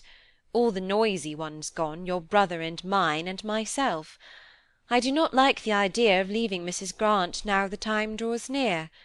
She does not like my going. Fanny felt obliged to speak. You cannot doubt your being missed by many, said she. You will be very much missed. Miss Crawford turned her eye on her, as if wanting to hear or see more, and then laughingly said, Oh yes, missed as every noisy evil is missed when it is taken away. That is, there is a great difference felt. But I am not fishing, don't compliment me. If I am missed, it will appear. I may be discovered by those who want to see me. I shall not be in any doubtful or distant or unapproachable region. Now Fanny could not bring herself to speak, and Miss Crawford was disappointed, for she had hoped to hear some pleasant assurance of her power from one who she thought must know, and her spirits were clouded again. The Miss Owens, said she soon afterwards. Suppose you were to have one of the Miss Owens settled at Thornton Lacey, how should you like it? Stranger things have happened. I dare say they are trying for it. And they are quite in the right, for it would be a very pretty establishment for them. I do not at all wonder or blame them. It is everybody's duty to do as well for themselves as they can. Sir Thomas Bertram's son is somebody, and now he is in their own line. Their father is a clergyman, and their brother is a clergyman, and they are all clergymen together. He is their lawful property, he fairly belongs to them. You don't speak, Fanny. Miss Price, you don't speak. But honestly now, do not you rather expect it than otherwise? No, said Fanny stoutly. I do not expect it at all. Not at all? cried Miss Crawford with alacrity. I wonder at that. But I dare say you know exactly. I always imagine you are. Perhaps you do not think him likely to marry at all, or not at present? No, I do not, said Fanny softly, hoping she did not err either in the belief or the acknowledgment of it. Her companion looked at her keenly, and gathering greater spirit from the blush soon produced from such a look, only said, "He is best off as he is," and turned the subject. Miss Crawford's uneasiness was much lightened by this conversation, and she walked home again in spirits which might have defied almost another week of the same small party in the same bad weather, had they been put to the proof. But as that very evening brought her brother down from London again in quite, or more than quite, his usual cheerfulness, she had nothing farther to try her own. His still refusing to tell her what he had gone for was but the promotion of gaiety. A day before it might have irritated, but now it was a pleasant joke, suspected only of concealing something planned as a pleasant surprise to herself. And the next day did bring a surprise to her. Henry had said he should just go and ask the Bertrams how they did, and be back in 10 minutes, but he was gone above an hour. And when his sister, who had been waiting for him to walk with her in the garden, met him at last most impatiently in the sweep, and cried out, "My dear Henry, where can you have been all this time?" He had only to say that he had been sitting with Lady Bertram and Fanny. "Sitting with them an hour and a half!" exclaimed Mary. But this was only the beginning of her surprise. "Yes, Mary?" said he, drawing her arm within his, and walking along the sweep as if not knowing where he was. "I could not get away sooner.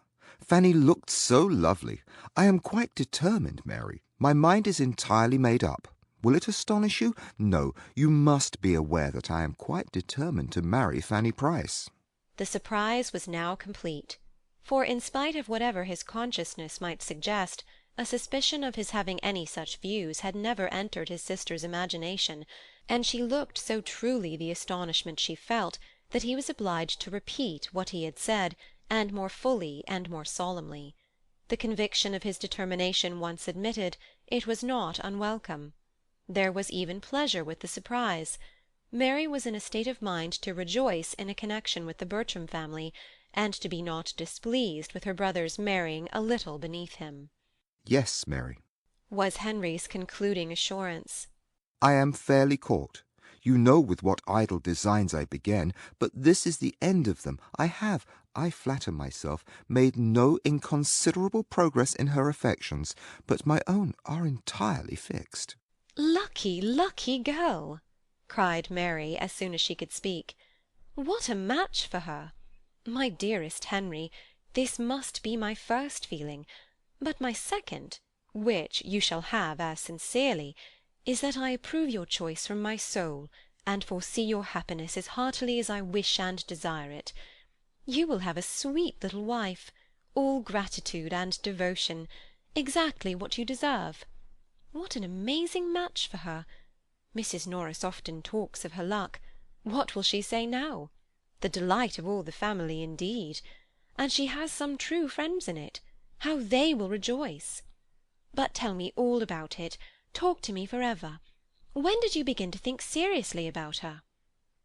Nothing could be more impossible than to answer such a question, though nothing could be more agreeable than to have it asked. How the pleasing plague had stolen on him! He could not say, and before he had expressed the same sentiment with a little variation of words 3 times over, his sister eagerly interrupted him with, "Ah, my dear Henry, and this is what took you to London! This was your business! You chose to consult the Admiral before you made up your mind." But this he stoutly denied. He knew his uncle too well to consult him on any matrimonial scheme. The Admiral hated marriage, and thought it never pardonable in a young man of independent fortune.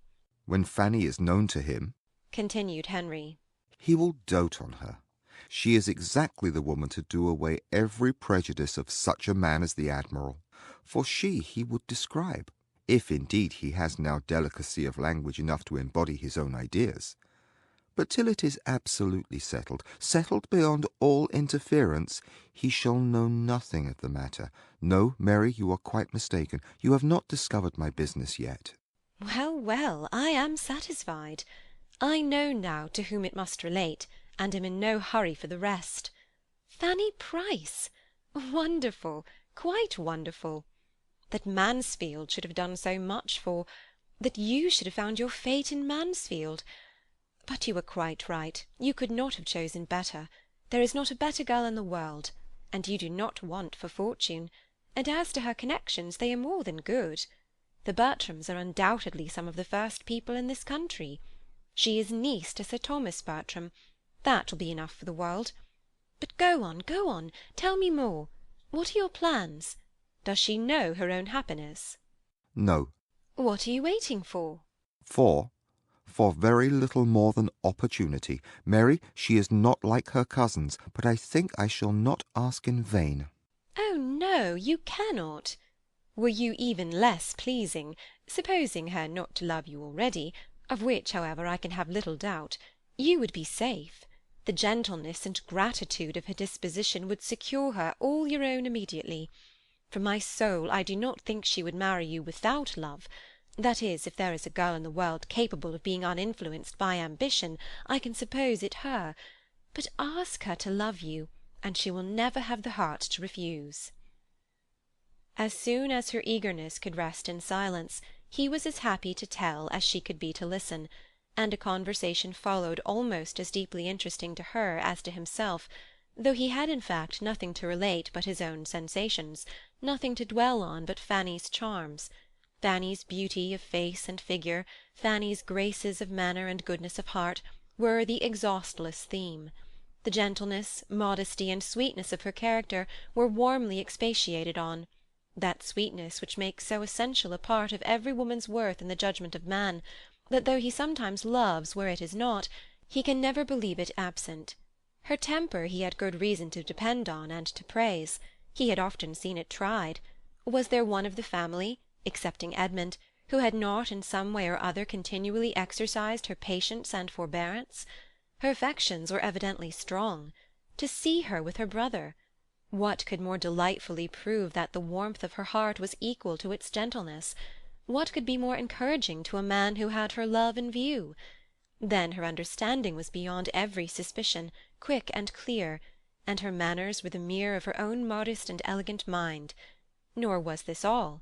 Henry Crawford had too much sense not to feel the worth of good principles in a wife, though he was too little accustomed to serious reflection to know them by their proper name. But when he talked of her having such a steadiness and regularity of conduct, such a high notion of honour, and such an observance of decorum as might warrant any man in the fullest dependence on her faith and integrity, he expressed what was inspired by the knowledge of her being well-principled and religious. I could so wholly and absolutely confide in her, said he. And that is what I want. Well might his sister, believing as she really did that his opinion of Fanny Price was scarcely beyond her merits, rejoice in her prospects. "The more I think of it," she cried, "the more I am convinced that you are doing quite right, and though I should never have selected Fanny Price as the girl most likely to attach you, I am now persuaded that she is the very one to make you happy. Your wicked project upon her peace turns out a clever thought indeed. You will both find your good in it." It was bad, very bad in me against such a creature, but I did not know her then, and she shall have no reason to lament the hour that first put it into my head. I will make her very happy, Mary, happier than she has ever yet been herself, or ever seen anybody else. I will not take her from Northamptonshire. I shall let Everingham, and rent a place in this neighbourhood, perhaps Stanwix Lodge. I shall let a 7 years' lease of Everingham. I am sure of an excellent tenant at half a word. I could name 3 people now who would give me my own terms and thank me. "Ha!" cried Mary. "Settle in Northamptonshire! That is pleasant. Then we shall be all together." When she had spoken it, she recollected herself, and wished it unsaid, but there was no need of confusion, for her brother saw her only as the supposed inmate of Mansfield Parsonage, and replied but to invite her in the kindest manner to his own house, and to claim the best right in her. You must give us more than half your time, said he. I cannot admit Mrs. Grant to have an equal claim with Fanny and myself, for we shall both have a right in you. Fanny will be so truly your sister. Mary had only to be grateful and give general assurances, but she was now very fully purposed to be the guest of neither brother nor sister many months longer. "You will divide your year between London and Northamptonshire?" Yes. "That's right. and in London, of course, a house of your own, no longer with the Admiral. My dearest Henry, the advantage to you of getting away from the Admiral before your manners are hurt by the contagion of his, before you have contracted any of his foolish opinions, or learned to sit over your dinner as if it were the best blessing of life. You are not sensible of the gain, for your regard for him has blinded you. But in my estimation, your marrying early may be the saving of you. To have seen you grow like the Admiral in word or deed, look or gesture, would have broken my heart. Well, well, we do not think quite alike here. The Admiral has his faults, but he is a very good man, and has been more than a father to me. Few fathers would have let me have my own way half so much. You must not prejudice Fanny against him. I must have them love one another. Mary refrained from saying what she felt, that there could not be two persons in existence whose characters and manners were less accordant. Time would discover it to him. But she could not help this reflection on the Admiral.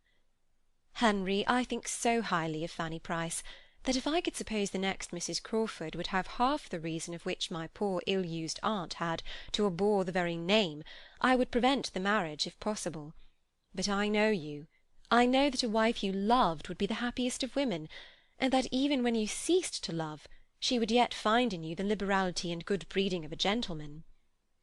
The impossibility of not doing everything in the world to make Fanny Price happy, or of ceasing to love Fanny Price, was of course the groundwork of his eloquent answer.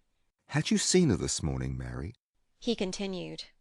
Attending with such ineffable sweetness and patience to all the demands of her aunt's stupidity, working with her and for her, her colour beautifully heightened as she leant over the work, then returning to her seat to finish a note which she was previously engaged in writing for that stupid woman's service, and all this with such unpretending gentleness.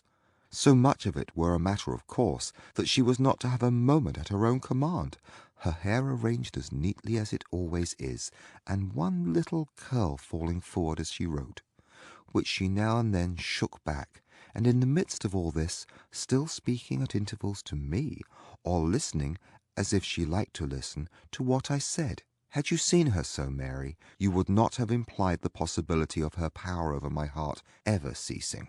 My dearest Henry, cried Mary, stopping short and smiling in his face, how glad I am to see you so much in love.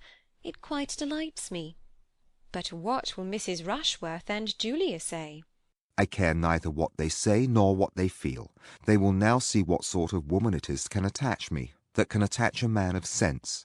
I wish the discovery may do them any good, and they will now see their cousin treated as she ought to be, and I wish they may be heartily ashamed of their own abominable neglect and unkindness. They will be angry, he added, after a moment's silence, and in a cooler tone. Mrs. Rushworth will be very angry. It will be a bitter pill to her, that is, like other bitter pills. It will have 2 moments' ill flavour, and then be swallowed and forgotten, for I am not such a coxcomb as to suppose her feelings more lasting than other women's, though I was the object of them. Yes, Mary, my Fanny will feel a difference indeed, a daily, hourly difference in the behaviour of every being who approaches her, and it will be the completion of my happiness to know that I am the doer of it, that I am the person to give the consequence so justly her due. Now she is dependent, helpless, friendless, neglected, forgotten. Nay, Henry, not by all, not forgotten by all, not friendless or forgotten. Her cousin Edmund never forgets her. Edmund, true, I believe he is, generally speaking, kind to her, and so is Sir Thomas in his way. But it is the way of a rich, superior, long-worded, arbitrary uncle. What can Sir Thomas and Edmund together do? What do they do for her happiness, comfort, honour, and dignity in the world, to what I shall do? Henry Crawford was at Mansfield Park again the next morning, and at an earlier hour than common visiting warrants. The 2 ladies were together in the breakfast-room, and fortunately for him, Lady Bertram was on the very point of quitting it as he entered. She was almost at the door, and not choosing by any means to take so much trouble in vain, she still went on, after a civil reception, a short sentence about being waited for, and a "Let Sir Thomas know," to the servant. Henry, overjoyed to have her go, bowed and watched her walk off, and without losing another moment turned instantly to Fanny, and taking out some letters, said with a most animated look, I must acknowledge myself infinitely obliged to any creature who gives me such an opportunity of seeing you alone. I have been wishing it more than you can have any idea, knowing as I do what your feelings as a sister are. I could hardly have borne that any one in the house should share with you in the first knowledge of the news I now bring. He is made. Your brother is a lieutenant. I have the infinite satisfaction of congratulating you on your brother's promotion. Here are the letters which announce it. This moment come to hand, you will, perhaps, like to see them? Fanny could not speak, but he did not want her to speak. To see the expression of her eyes, the change of her complexion, the progress of her feelings, their doubt, confusion, and felicity, was enough. She took the letters as he gave them. The first was from the Admiral to inform his nephew, in a few words, of his having succeeded in the object he had undertaken, the promotion of young Price, and enclosing two more, one from the secretary of the First Lord to a friend, whom the Admiral had set to work in the business, the other from that friend to himself, by which it appeared that his lordship had the very great happiness of attending to the recommendation of Sir Charles, that Sir Charles was much delighted in having such an opportunity of proving his regard for Admiral Crawford, and that the circumstance of Mr. William Price's commission as second lieutenant of H.M. sloop Thrush being made out was spreading general joy through a wide circle of great people. While her hand was trembling under these letters, her eye running from one to the other, and her heart swelling with emotion, Crawford thus continued, with unfeigned eagerness, to express his interest in the event. I will not talk of my own happiness, said he, great as it is, for I think only of yours. Compared with you, who has a right to be happy? I have almost grudged myself my own prior knowledge of what you ought to have known before all the world. I have not lost a moment, however. The post was late this morning, but there has not been since a moment's delay. How impatient, how anxious, how wild I have been on the subject, I will not attempt to describe. How severely mortified, how cruelly disappointed in not having it finished while I was in London. I was kept there from day to day in the hope of it, for nothing less dear to me than such an object would have detained me half the time from Mansfield. But though my uncle entered into my wishes with all the warmth I could desire, and exerted himself immediately, there were difficulties from the absence of one friend, and the engagements of another, which at last I could no longer bear to stay the end of, and knowing in what good hands I left the cause, I came away on Monday, trusting that many posts would not pass before I should be followed by such very letters as these. My uncle, who is the very best man in the world, has exerted himself, as I knew he would, after seeing your brother. He was delighted with him. I would not allow myself yesterday to say how delighted, or to repeat half that the Admiral said in his praise. I deferred it all till his praise should be proven by the praise of a friend, as this day does prove it. Now I may say that even I could not require William Price to excite a greater interest, or be followed by warmer wishes and higher commendation, than were most voluntarily bestowed by my uncle after the evening they had passed together. Has this been all your doing, then? cried Fanny. Good heaven, how very, very kind! Have you really— Was it by your desire? I beg your pardon, but I am bewildered. Did Admiral Crawford apply? How was it? I am stupefied. Henry was most happy to make it more intelligible by beginning at an earlier stage, and explaining very particularly what he had done. His last journey to London had been undertaken with no other view than that of introducing her brother in Hill Street, and prevailing on the Admiral to exert whatever interest he might have for getting him on. This had been his business. He had communicated it to no creature, he had not breathed a syllable of it even to Mary. While uncertain of the issue, he could not have borne any participation of his feelings, but this had been his business, and he spoke with such a glow of what his solicitude had been, and used such strong expressions, was so abounding in the deepest interest, in twofold motives, in views and wishes more than could be told, that Fanny could not have remained insensible of his drift had she been able to attend. But her heart was so full, and her senses still so astonished, that she could listen but imperfectly even to what he told her of William, and saying only when he paused, How kind, How very kind! Oh, Mr. Crawford, we are infinitely obliged to you. Dearest, dearest William! She jumped up and moved in haste towards the door, crying out, I will go to my uncle. My uncle ought to know it as soon as possible. But this could not be suffered. The opportunity was too fair, and his feelings too impatient. He was after her immediately. She must not go. She must not allow him 5 minutes longer. And he took her hand and led her back to her seat, and was in the middle of his farther explanation before she had suspected for what she was detained. When she did understand it, however, and found herself expected to believe that she had created sensations which his heart had never known before, and that everything he had done for William was to be placed to the account of his excessive and unequalled attachment to her, she was exceedingly distressed, and for some moments unable to speak. She considered it as all nonsense, as mere trifling and gallantry, which meant only to deceive for the hour.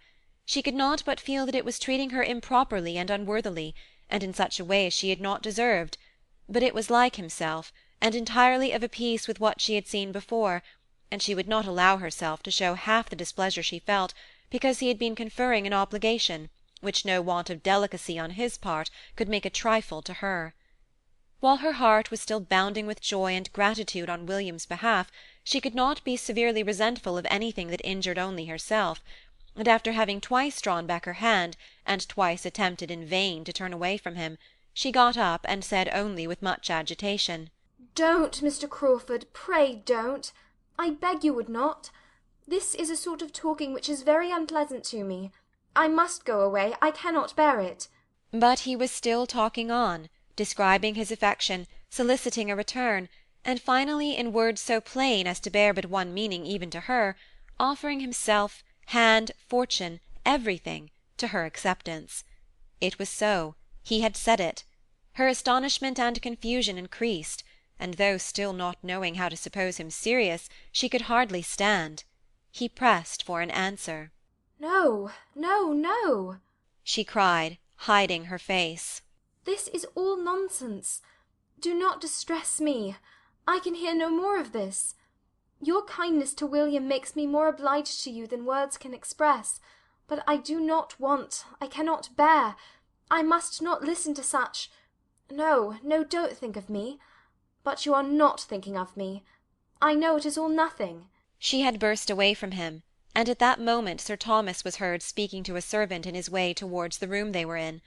It was no time for farther assurances or entreaty, though to part with her at a moment when her modesty alone seemed, to his sanguine and preassured mind, to stand in the way of the happiness he sought, was a cruel necessity. She rushed out at an opposite door from the one her uncle was approaching, and was walking up and down the east room in the utmost confusion of contrary feeling, before Sir Thomas's politeness or apologies were over, or he had reached the beginning of the joyful intelligence which his visitor came to communicate. She was feeling, thinking, trembling about everything, agitated, happy, miserable, infinitely obliged, absolutely angry. It was all beyond belief. He was inexcusable, incomprehensible. But such were his habits that he could do nothing without a mixture of evil. He had previously made her the happiest of human beings, and now he had insulted— She knew not what to say, how to class or how to regard it. She would not have him be serious, and yet what could excuse the use of such words and offers, if they meant but to trifle? But William was a lieutenant. That was a fact beyond a doubt, and without an alloy. She would think of it for ever, and forget all the rest. Mr. Crawford would certainly never address her so again. He must have seen how unwelcome it was to her, and in that case how gratefully she could esteem him for his friendship to William. She would not stir farther from the east room than the head of the great staircase, till she had satisfied herself of Mr. Crawford's having left the house, but when convinced of his being gone, she was eager to go down and be with her uncle, and have all the happiness of his joy as well as her own, and all the benefit of his information or his conjectures as to what would now be William's destination.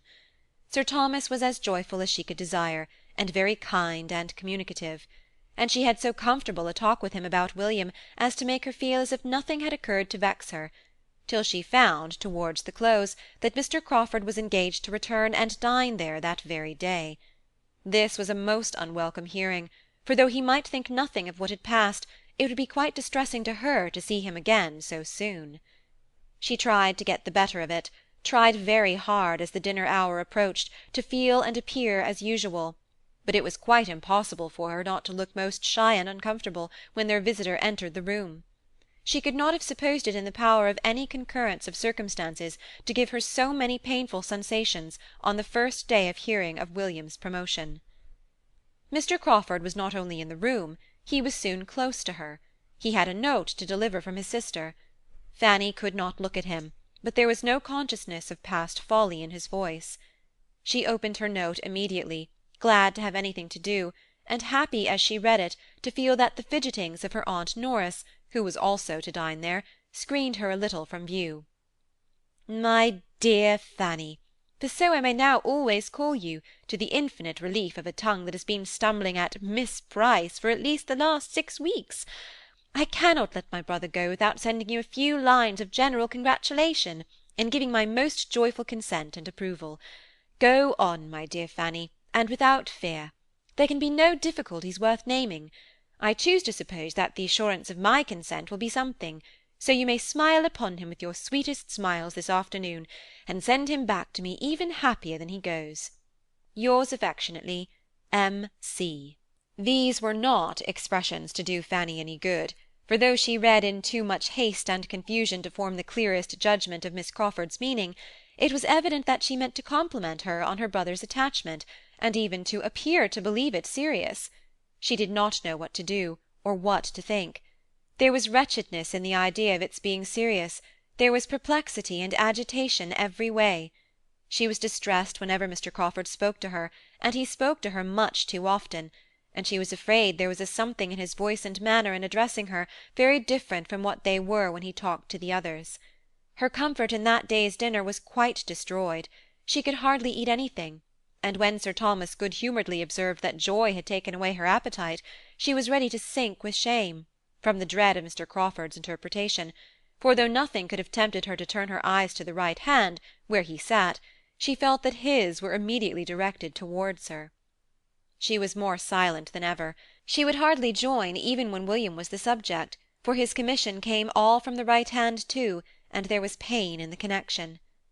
She thought Lady Bertram sat longer than ever, and began to be in despair of ever getting away, but at last they were in the drawing-room, and she was able to think as she would, while her aunts finished the subject of William's appointment in their own style.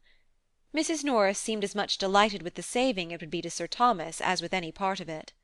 Now William would be able to keep himself, which would make a vast difference to his uncle, for it was unknown how much he had cost his uncle, and indeed it would make some difference in her presence too. She was very glad she had given William what she did at parting, very glad indeed that it had been in her power, without material inconvenience, just at that time to give him something rather considerable, that is, for her, with her limited means, for now it would all be useful in helping to fit up his cabin. She knew he must be at some expense, and that he would have many things to buy, though to be sure his father and mother would be able to put him in the way of getting everything very cheap. But she was very glad she had contributed her mite towards it. I am glad you gave him something considerable, said Lady Bertram, with most unsuspicious calmness. For I gave him only 10. Indeed! cried Mrs. Norris, reddening. Upon my word, he must have gone off with his pockets well lined, and at no expense for his journey to London either. Sir Thomas told me 10 would be enough. Mrs. Norris, being not at all inclined to question its sufficiency, began to take the matter in another point. It is amazing, said she, how much young people cost their friends. What with bringing them up and putting them out in the world, they little think how much it comes to, or what their parents or their uncles and aunts pay for them in the course of the year.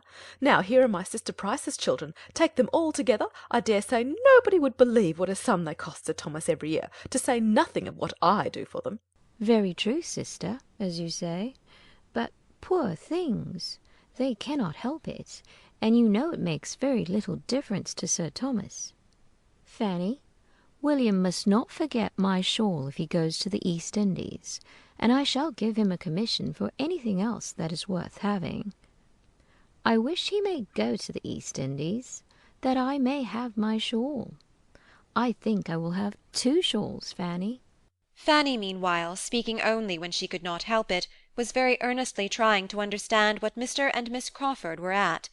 There was everything in the world against their being serious but his words and manner. Everything natural, probable, reasonable was against it, all their habits and ways of thinking, and all her own demerits. How could she have excited serious attachment in a man who had seen so many, and been admired by so many, and flirted with so many, infinitely her superiors, and who seemed so little open to serious impressions, even where pains had been taken to please him, who thought so slightly, so carelessly, so unfeelingly on all such points, and who was everything to everybody, and seemed to find no one essential to him? And farther, how could it be supposed that his sister, with all her high and worldly notions of matrimony, would be forwarding anything of a serious nature in such a quarter? Nothing could be more unnatural in either. Fanny was ashamed of her own doubts. Everything might be possible rather than serious attachment, or serious approbation of it, toward her. She had quite convinced herself of this before Sir Thomas and Mr. Crawford joined them. The difficulty was in maintaining the conviction quite so absolutely after Mr. Crawford was in the room, for once or twice a look seemed forced on her which she did not know how to class among the common meaning. In any other man, at least, she would have said that it meant something very earnest, very pointed. But she still tried to believe it no more than what he might often have expressed towards her cousins, and 50 other women. She thought he was wishing to speak to her unheard by the rest. She fancied he was trying for it the whole evening at intervals, whenever Sir Thomas was out of the room, or at all engaged with Mrs. Norris, and she carefully refused him every opportunity.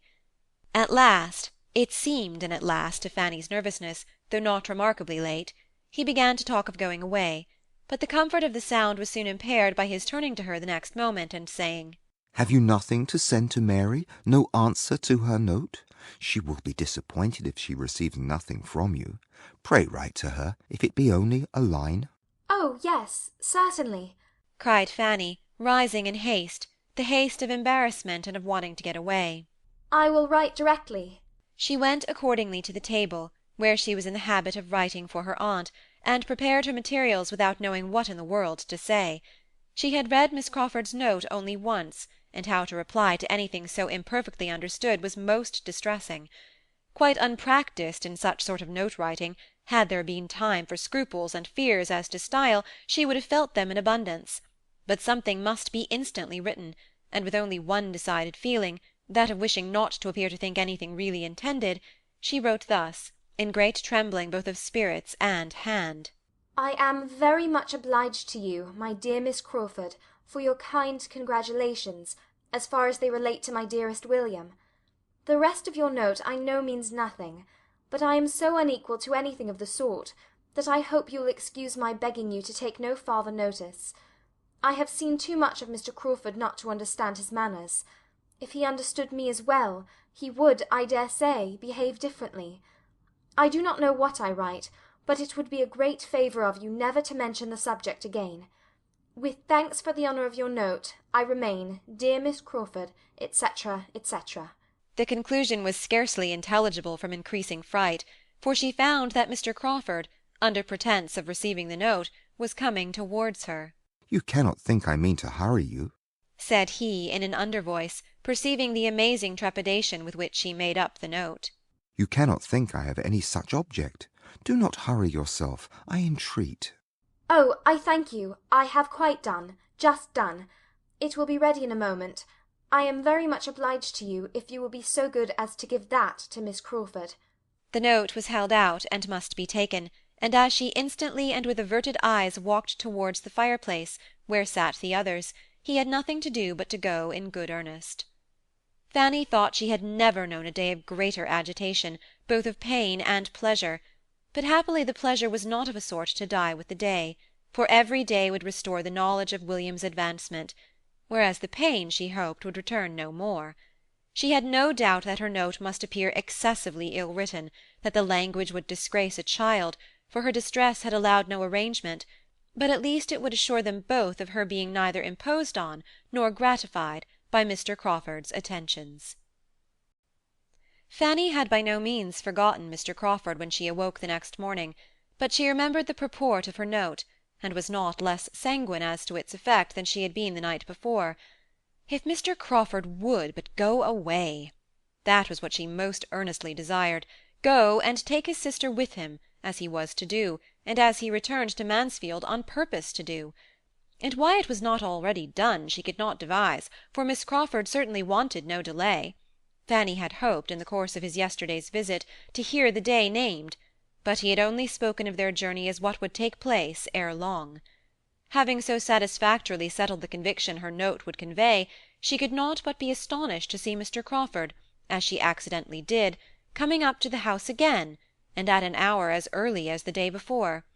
His coming might have nothing to do with her, but she must avoid seeing him if possible, and being then on her way upstairs, she resolved there to remain, during the whole of his visit, unless actually sent for, and as Mrs. Norris was still in the house, there seemed little danger of her being wanted. She sat some time in a good deal of agitation, listening, trembling, and fearing to be sent for every moment, but as no footsteps approached the east room, she grew gradually composed, could sit down, and be able to employ herself, and able to hope that Mr. Crawford had come and would go without her being obliged to know anything of the matter. Nearly half an hour had passed, and she was growing very comfortable, when suddenly the sound of a step in regular approach was heard, a heavy step, an unusual step in that part of the house. It was her uncle's. She knew it as well as his voice. She had trembled at it often, and began to tremble again, at the idea of his coming up to speak to her, whatever might be the subject. It was indeed Sir Thomas who opened the door, and asked if she were there, and if he might come in. The terror of his former occasional visits to that room seemed all renewed, and she felt as if he were going to examine her again in French and English. She was all attention, however, in placing a chair for him, and trying to appear honoured, and in her agitation had quite overlooked the deficiencies of her apartment, till he, stopping short as he entered, said with much surprise, "Why have you no fire to-day?" There was snow on the ground, and she was sitting in a shawl. She hesitated. I am not cold, sir. I never sit here long at this time of year. But you have a fire in general. No, sir. How comes this about? Here must be some mistake. I understood that you had the use of this room by way of making you perfectly comfortable. In your bedchamber I know you cannot have a fire.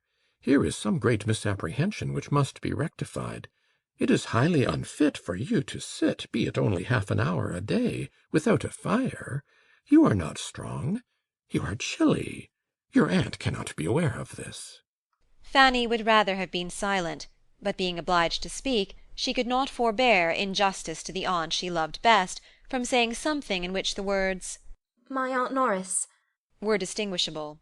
I understand, cried her uncle, recollecting himself, and not wanting to hear more. I understand. Your Aunt Norris has always been an advocate, and very judiciously, for young people's being brought up without unnecessary indulgences.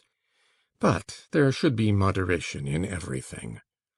She is also very hardy herself, which of course will influence her in her opinion of the wants of others. And on another account, too, I can perfectly comprehend. I know what her sentiments have always been. The principle was good in itself, but it may have been, and I believe has been, carried too far in your case.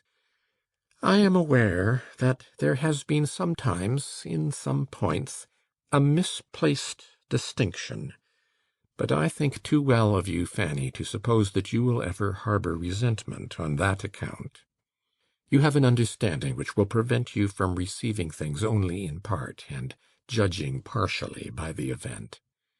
You will take in the whole of the past. You will consider times, persons, and probabilities, and you will feel that they were not least your friends who were educating and preparing you for that mediocrity of condition which seemed to be your lot.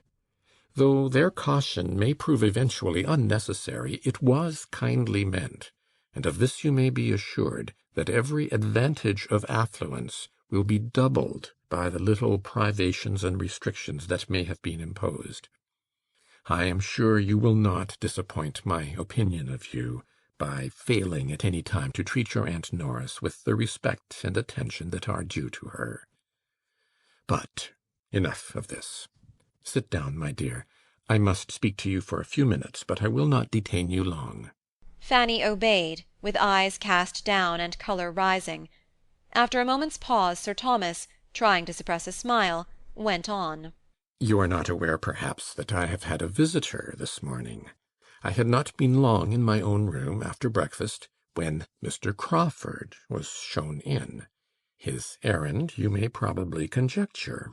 Fanny's colour grew deeper and deeper, and her uncle, perceiving that she was embarrassed to a degree that made either speaking or looking up quite impossible, turned away his own eyes, and without any farther pause, proceeded in his account of Mr. Crawford's visit.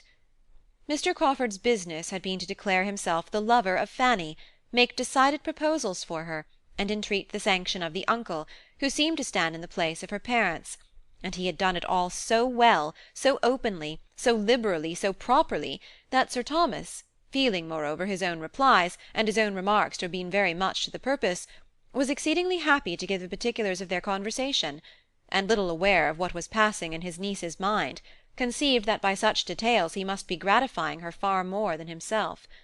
He talked, therefore, for several minutes without Fanny's daring to interrupt him. She had hardly even attained the wish to do it. Her mind was too much confusion. She had changed her position, and with her eyes fixed intently on one of the windows, was listening to her uncle in the utmost perturbation and dismay.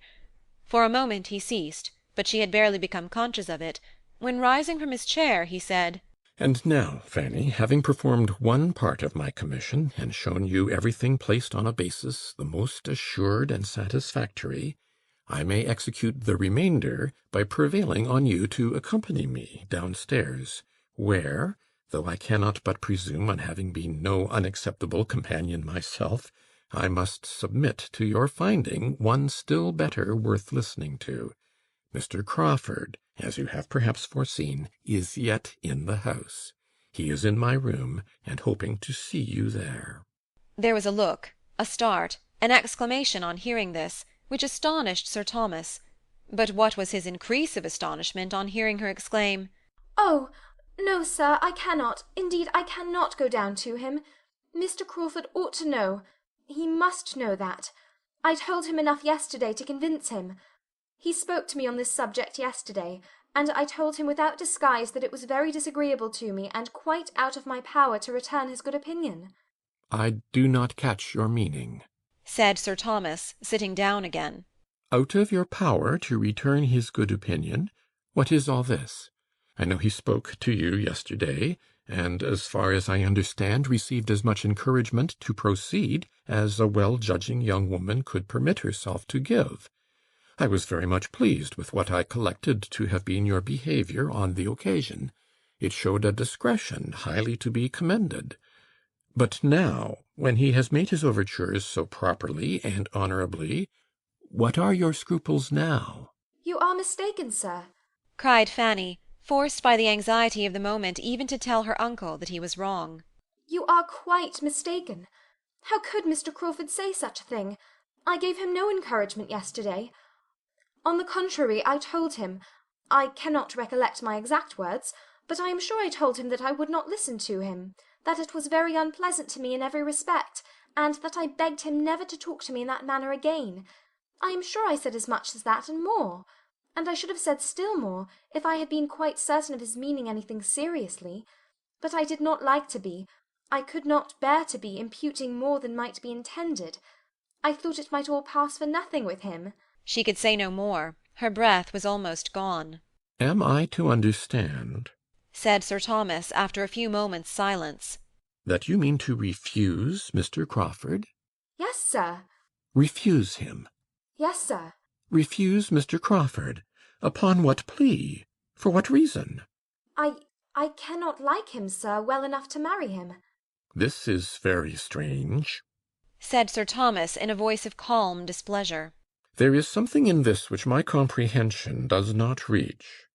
Here is a young man wishing to pay his addresses to you, with everything to recommend him, not merely situation in life, fortune, and character, but with more than common agreeableness, with address and conversation pleasing to everybody.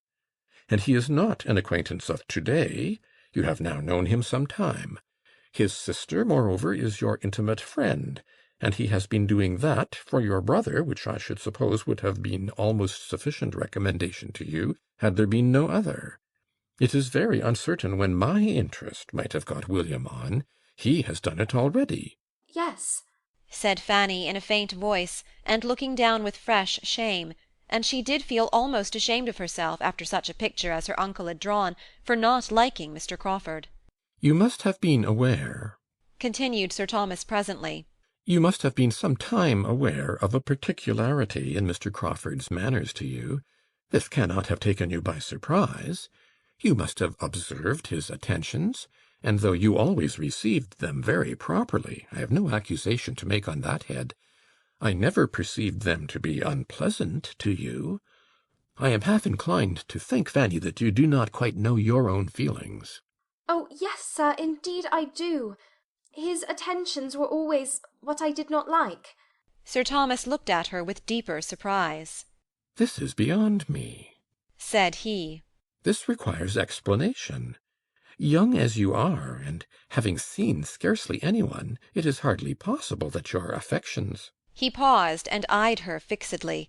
He saw her lips formed into a no, though the sound was inarticulate, but her face was like scarlet. That, however, in so modest a girl might be very compatible with innocence, and choosing at least to appear satisfied, he quickly added, No, no, I know that is quite out of the question, quite impossible. Well, there is nothing more to be said. And for a few minutes he did say nothing. He was deep in thought. His niece was deep in thought likewise, trying to harden and prepare herself against farther questioning. She would rather die than own the truth, and she hoped by a little reflection to fortify herself beyond betraying it. Independently of the interest which Mr. Crawford's choice seemed to justify, said Sir Thomas, beginning again, and very composedly, his wishing to marry at all so early is recommendatory to me. I am an advocate for early marriages, where there are means in proportion, and would have every young man with a sufficient income settle as soon after 24 as he can. This is so much my opinion that I am sorry to think how little likely my own eldest son, your cousin, Mr. Bertram, is to marry early. But at present, as far as I can judge, matrimony makes no part of his plans or thoughts. I wish he were more likely to fix. Here was a glance at Fanny. Edmund, I consider from his dispositions and habits as much more likely to marry early than his brother. He, indeed, I have lately thought, has seen the woman he could love, which I am convinced my eldest son has not. Am I right? Do you agree with me, my dear? Yes, sir. It was gently, but it was calmly said, and Sir Thomas was easy on the score of the cousins. But the removal of his alarm did his niece no service. As her unaccountableness was confirmed, his displeasure increased, and getting up and walking about the room with a frown, which Fanny could picture to herself, though she dared not lift up her eyes, he shortly afterwards, and in a voice of authority, said, Have you any reason, child, to think ill of Mr. Crawford's temper? No, sir. She longed to add, But of his principles I have. But her heart sunk under the appalling prospect of discussion, explanation, and probably non-conviction. Her ill opinion of him was founded chiefly on observations, which, for her cousin's sake, she could scarcely dare mention to their father. Maria and Julia, and especially Maria, were so closely implicated in Mr. Crawford's misconduct that she could not give his character, such as she believed it, without betraying them.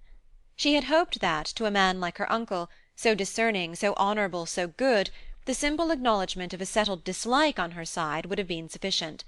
To her infinite grief she found it was not. Sir Thomas came towards the table where she sat in trembling wretchedness, and with a good deal of cold sternness said, It is of no use, I perceive, to talk to you. We had better put an end to this most mortifying conference. Mr. Crawford must not be kept longer waiting. I will, therefore, only add, as thinking it my duty to mark my opinion of your conduct, that you have disappointed every expectation I had formed, and proved yourself of a character the very reverse of what I had supposed. For I had, Fanny, as I think my behaviour must have shown, formed a very favourable opinion of you from the period of my return to England. I had thought you peculiarly free from wilfulness of temper, self-conceit, and every tendency to that independence of spirit which prevails so much in modern days, even in young women, and which in young women is offensive and disgusting beyond all common offence. But you have now shown me that you can be wilful and perverse, that you can and will decide for yourself, without any consideration or deference for those who have surely some right to guide you, without even asking their advice. You have shown yourself very, very different from anything that I had imagined. The advantage or disadvantage of your family, of your parents, your brothers and sisters, never seems to have had a moment's share in your thoughts on this occasion. How they might be benefited, how they must rejoice in such an establishment for you, is nothing to you.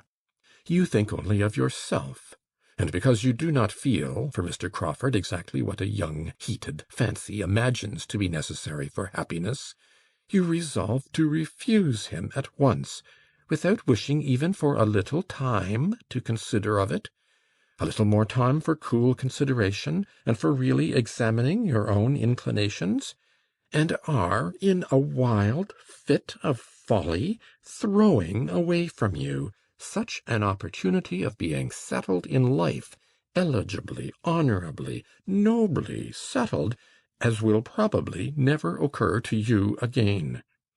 Here is a young man of sense, of character, of temper, of manners, and of fortune, exceedingly attached to you, and seeking your hand in the most handsome and disinterested way. And let me tell you, Fanny, that you may live 18 years longer in the world without being addressed by a man of half Mr. Crawford's estate, or a 10th part of his merits. Gladly would I have bestowed either of my own daughters on him. Maria is nobly married, but had Mr. Crawford sought Julia's hand, I should have given it to him with superior and more heartfelt satisfaction than I gave Maria's to Mr. Rushworth. After half a moment's pause.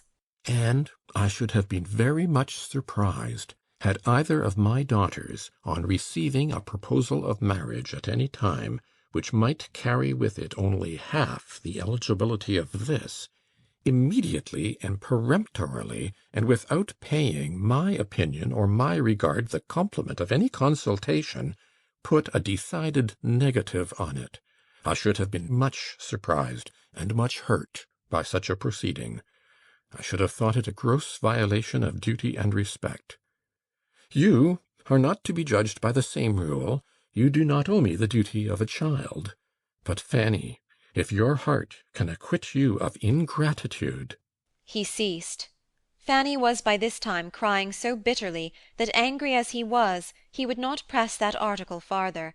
Her heart was almost broken by such a picture of what she appeared to him, by such accusations, so heavy, so multiplied, so rising in dreadful gradation. Self-willed, obstinate, selfish, and ungrateful. He thought her all this. She had deceived his expectations, she had lost his good opinion. What was to become of her? I am very sorry, said she inarticulately through her tears. I am very sorry indeed. Sorry. Yes, I hope you are sorry. And you will probably have reason to be long sorry for this day's transactions. If it were possible for me to do otherwise, said she with another strong effort. But I am so perfectly convinced that I could never make him happy, and that I should be miserable myself.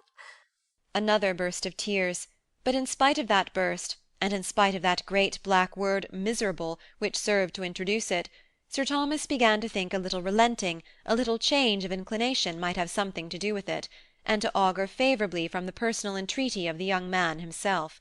He knew her to be very timid, and exceedingly nervous, and thought it not improbable that her mind might be in such a state as a little time, a little pressing, a little patience, and a little impatience, a judicious mixture of all on the lover's side, might work their usual effect on.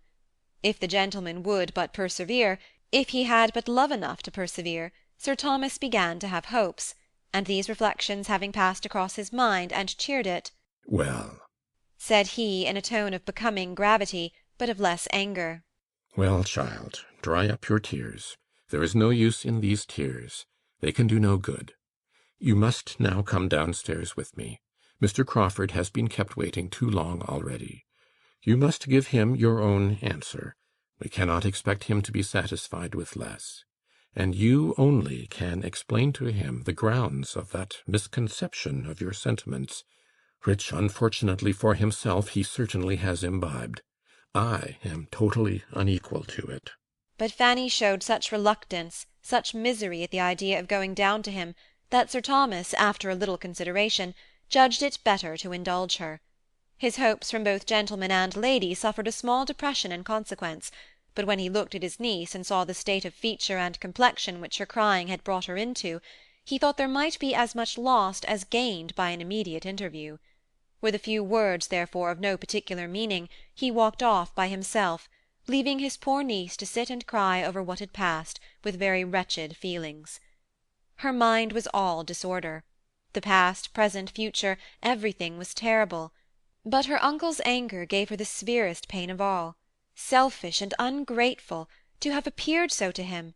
She was miserable for ever. She had no one to take her part, to counsel or to speak for her. Her only friend was absent. He might have softened his father, but all, perhaps all, would think her selfish and ungrateful. She might have to endure the reproach again and again. She might hear it, or see it, or know it to exist for ever in every connection about her. She could not but feel some resentment against Mr. Crawford. Yet if he really loved her, and were unhappy too, it was all wretchedness together. In about a quarter of an hour her uncle returned. She was almost ready to faint at the sight of him. He spoke calmly, however, without austerity, without reproach, and she revived a little. There was comfort, too, in his words, as well as his manner, for he began with, Mr. Crawford is gone. He has just left me. I need not repeat what has passed. I do not want to add to anything you may now be feeling by an account of what he has felt. Suffice it that he has behaved in the most gentlemanlike and generous manner, and has confirmed me in a most favourable opinion of his understanding, heart, and temper. Upon my representation of what you were suffering, he immediately and with the greatest delicacy ceased to urge to see you for the present. Here Fanny, who had looked up, looked down again. Of course, continued her uncle, it cannot be supposed but that he should request to speak with you alone, be it only for 5 minutes. A request too natural, a claim too just, to be denied. But there is no time fixed. Perhaps tomorrow, or whenever your spirits are composed enough. For the present, you have only to tranquillize yourself. Check these tears. They do but exhaust you. If, as I am willing to suppose, you wish to show me any observance, you will not give way to these emotions, but endeavour to reason yourself into a stronger frame of mind. I advise you to go out. The air will do you good. Go out for an hour on the gravel. You will have the shrubbery to yourself, and will be the better for air and exercise. And, Fanny, turning back again for a moment, I shall make no mention below of what has passed. I shall not even tell your Aunt Bertram. There is no occasion for spreading the disappointment. Say nothing about it yourself. This was an order to be most joyfully obeyed. This was an act of kindness which Fanny felt at her heart.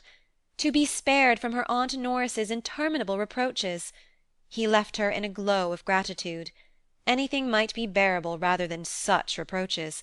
Even to see Mr. Crawford would be less overpowering. She walked out directly as her uncle recommended, and followed his advice throughout, as far as she could, did check her tears, did earnestly try to compose her spirits and strengthen her mind.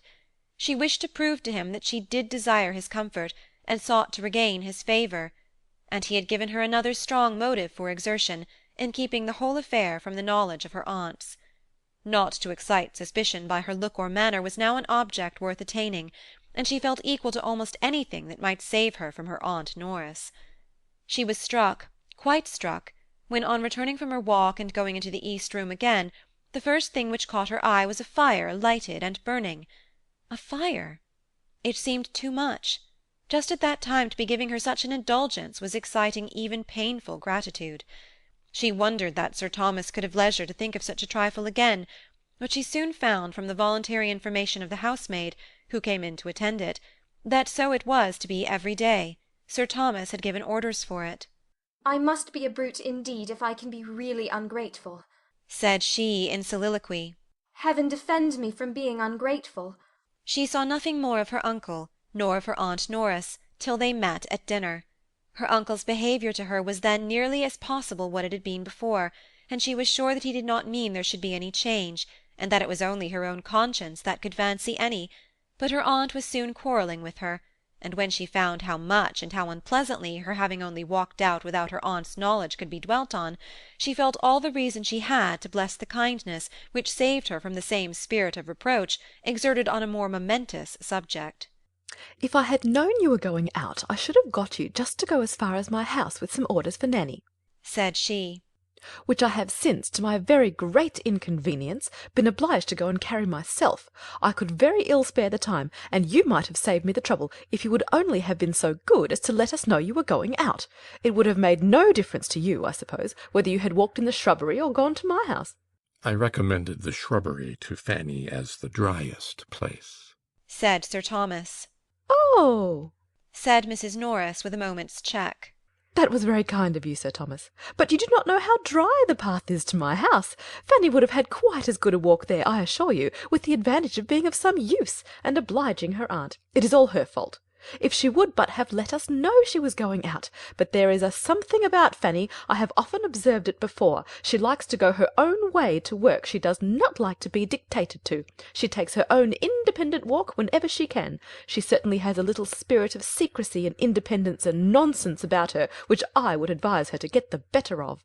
As a general reflection on Fanny, Sir Thomas thought nothing could be more unjust, though he had been so lately expressing the same sentiments himself, and he tried to turn the conversation, tried repeatedly before he could succeed, for Mrs. Norris had not discernment enough to perceive, either now or at any other time, to what degree he thought well of his niece, or how very far he was from wishing to have his own children's merits set off by the depreciation of hers. She was talking at Fanny, and resenting this private walk half through the dinner. It was over, however, at last, and the evening set in with more composure to Fanny, and more cheerfulness of spirits than she could have hoped for after so stormy a morning. But she trusted, in the first place, that she had done right, that her judgment had not misled her. For the purity of her intentions she could answer, and she was willing to hope, secondly, that her uncle's displeasure was abating, and would abate farther as he considered the matter with more impartiality, and felt, as a good man must feel, how wretched and how unpardonable, how hopeless and how wicked it was to marry without affection. When the meeting with which she was threatened for the morrow was past, she could not but flatter herself that the subject would be finally concluded, and Mr. Crawford once gone from Mansfield, that everything would soon be as if no such subject had existed.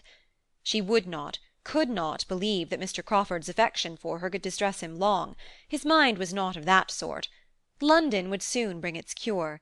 In London he would soon learn to wonder at his infatuation, and be thankful for the right reason in her which had saved him from its evil consequences. While Fanny's mind was engaged in these sort of hopes, her uncle was, soon after tea, called out of the room, an occurrence too common to strike her, and she thought nothing of it, till the butler reappeared 10 minutes afterwards, and advancing directly toward herself, said, "Sir Thomas wishes to speak with you, ma'am, in his own room." Then it occurred to her what might be going on. A suspicion rushed over her mind which drove the colour from her cheeks, but instantly rising, she was preparing to obey, when Mrs. Norris called out, "Stay, stay, Fanny! What are you about? Where are you going? Don't be in such a hurry. Depend upon it, it is not you who are wanted. Depend upon it, it is me," looking at the butler. "But you are so very eager to put yourself forward. What should Sir Thomas want you for? It is me, Baddeley, you mean. I am coming this moment. You mean me, Baddeley, I am sure. Sir Thomas wants me, not Miss Price." But Baddeley was stout. "No, ma'am, it is Miss Price. I am certain of its being Miss Price." And there was a half-smile with the words, which meant, "I do not think you would answer the purpose at all."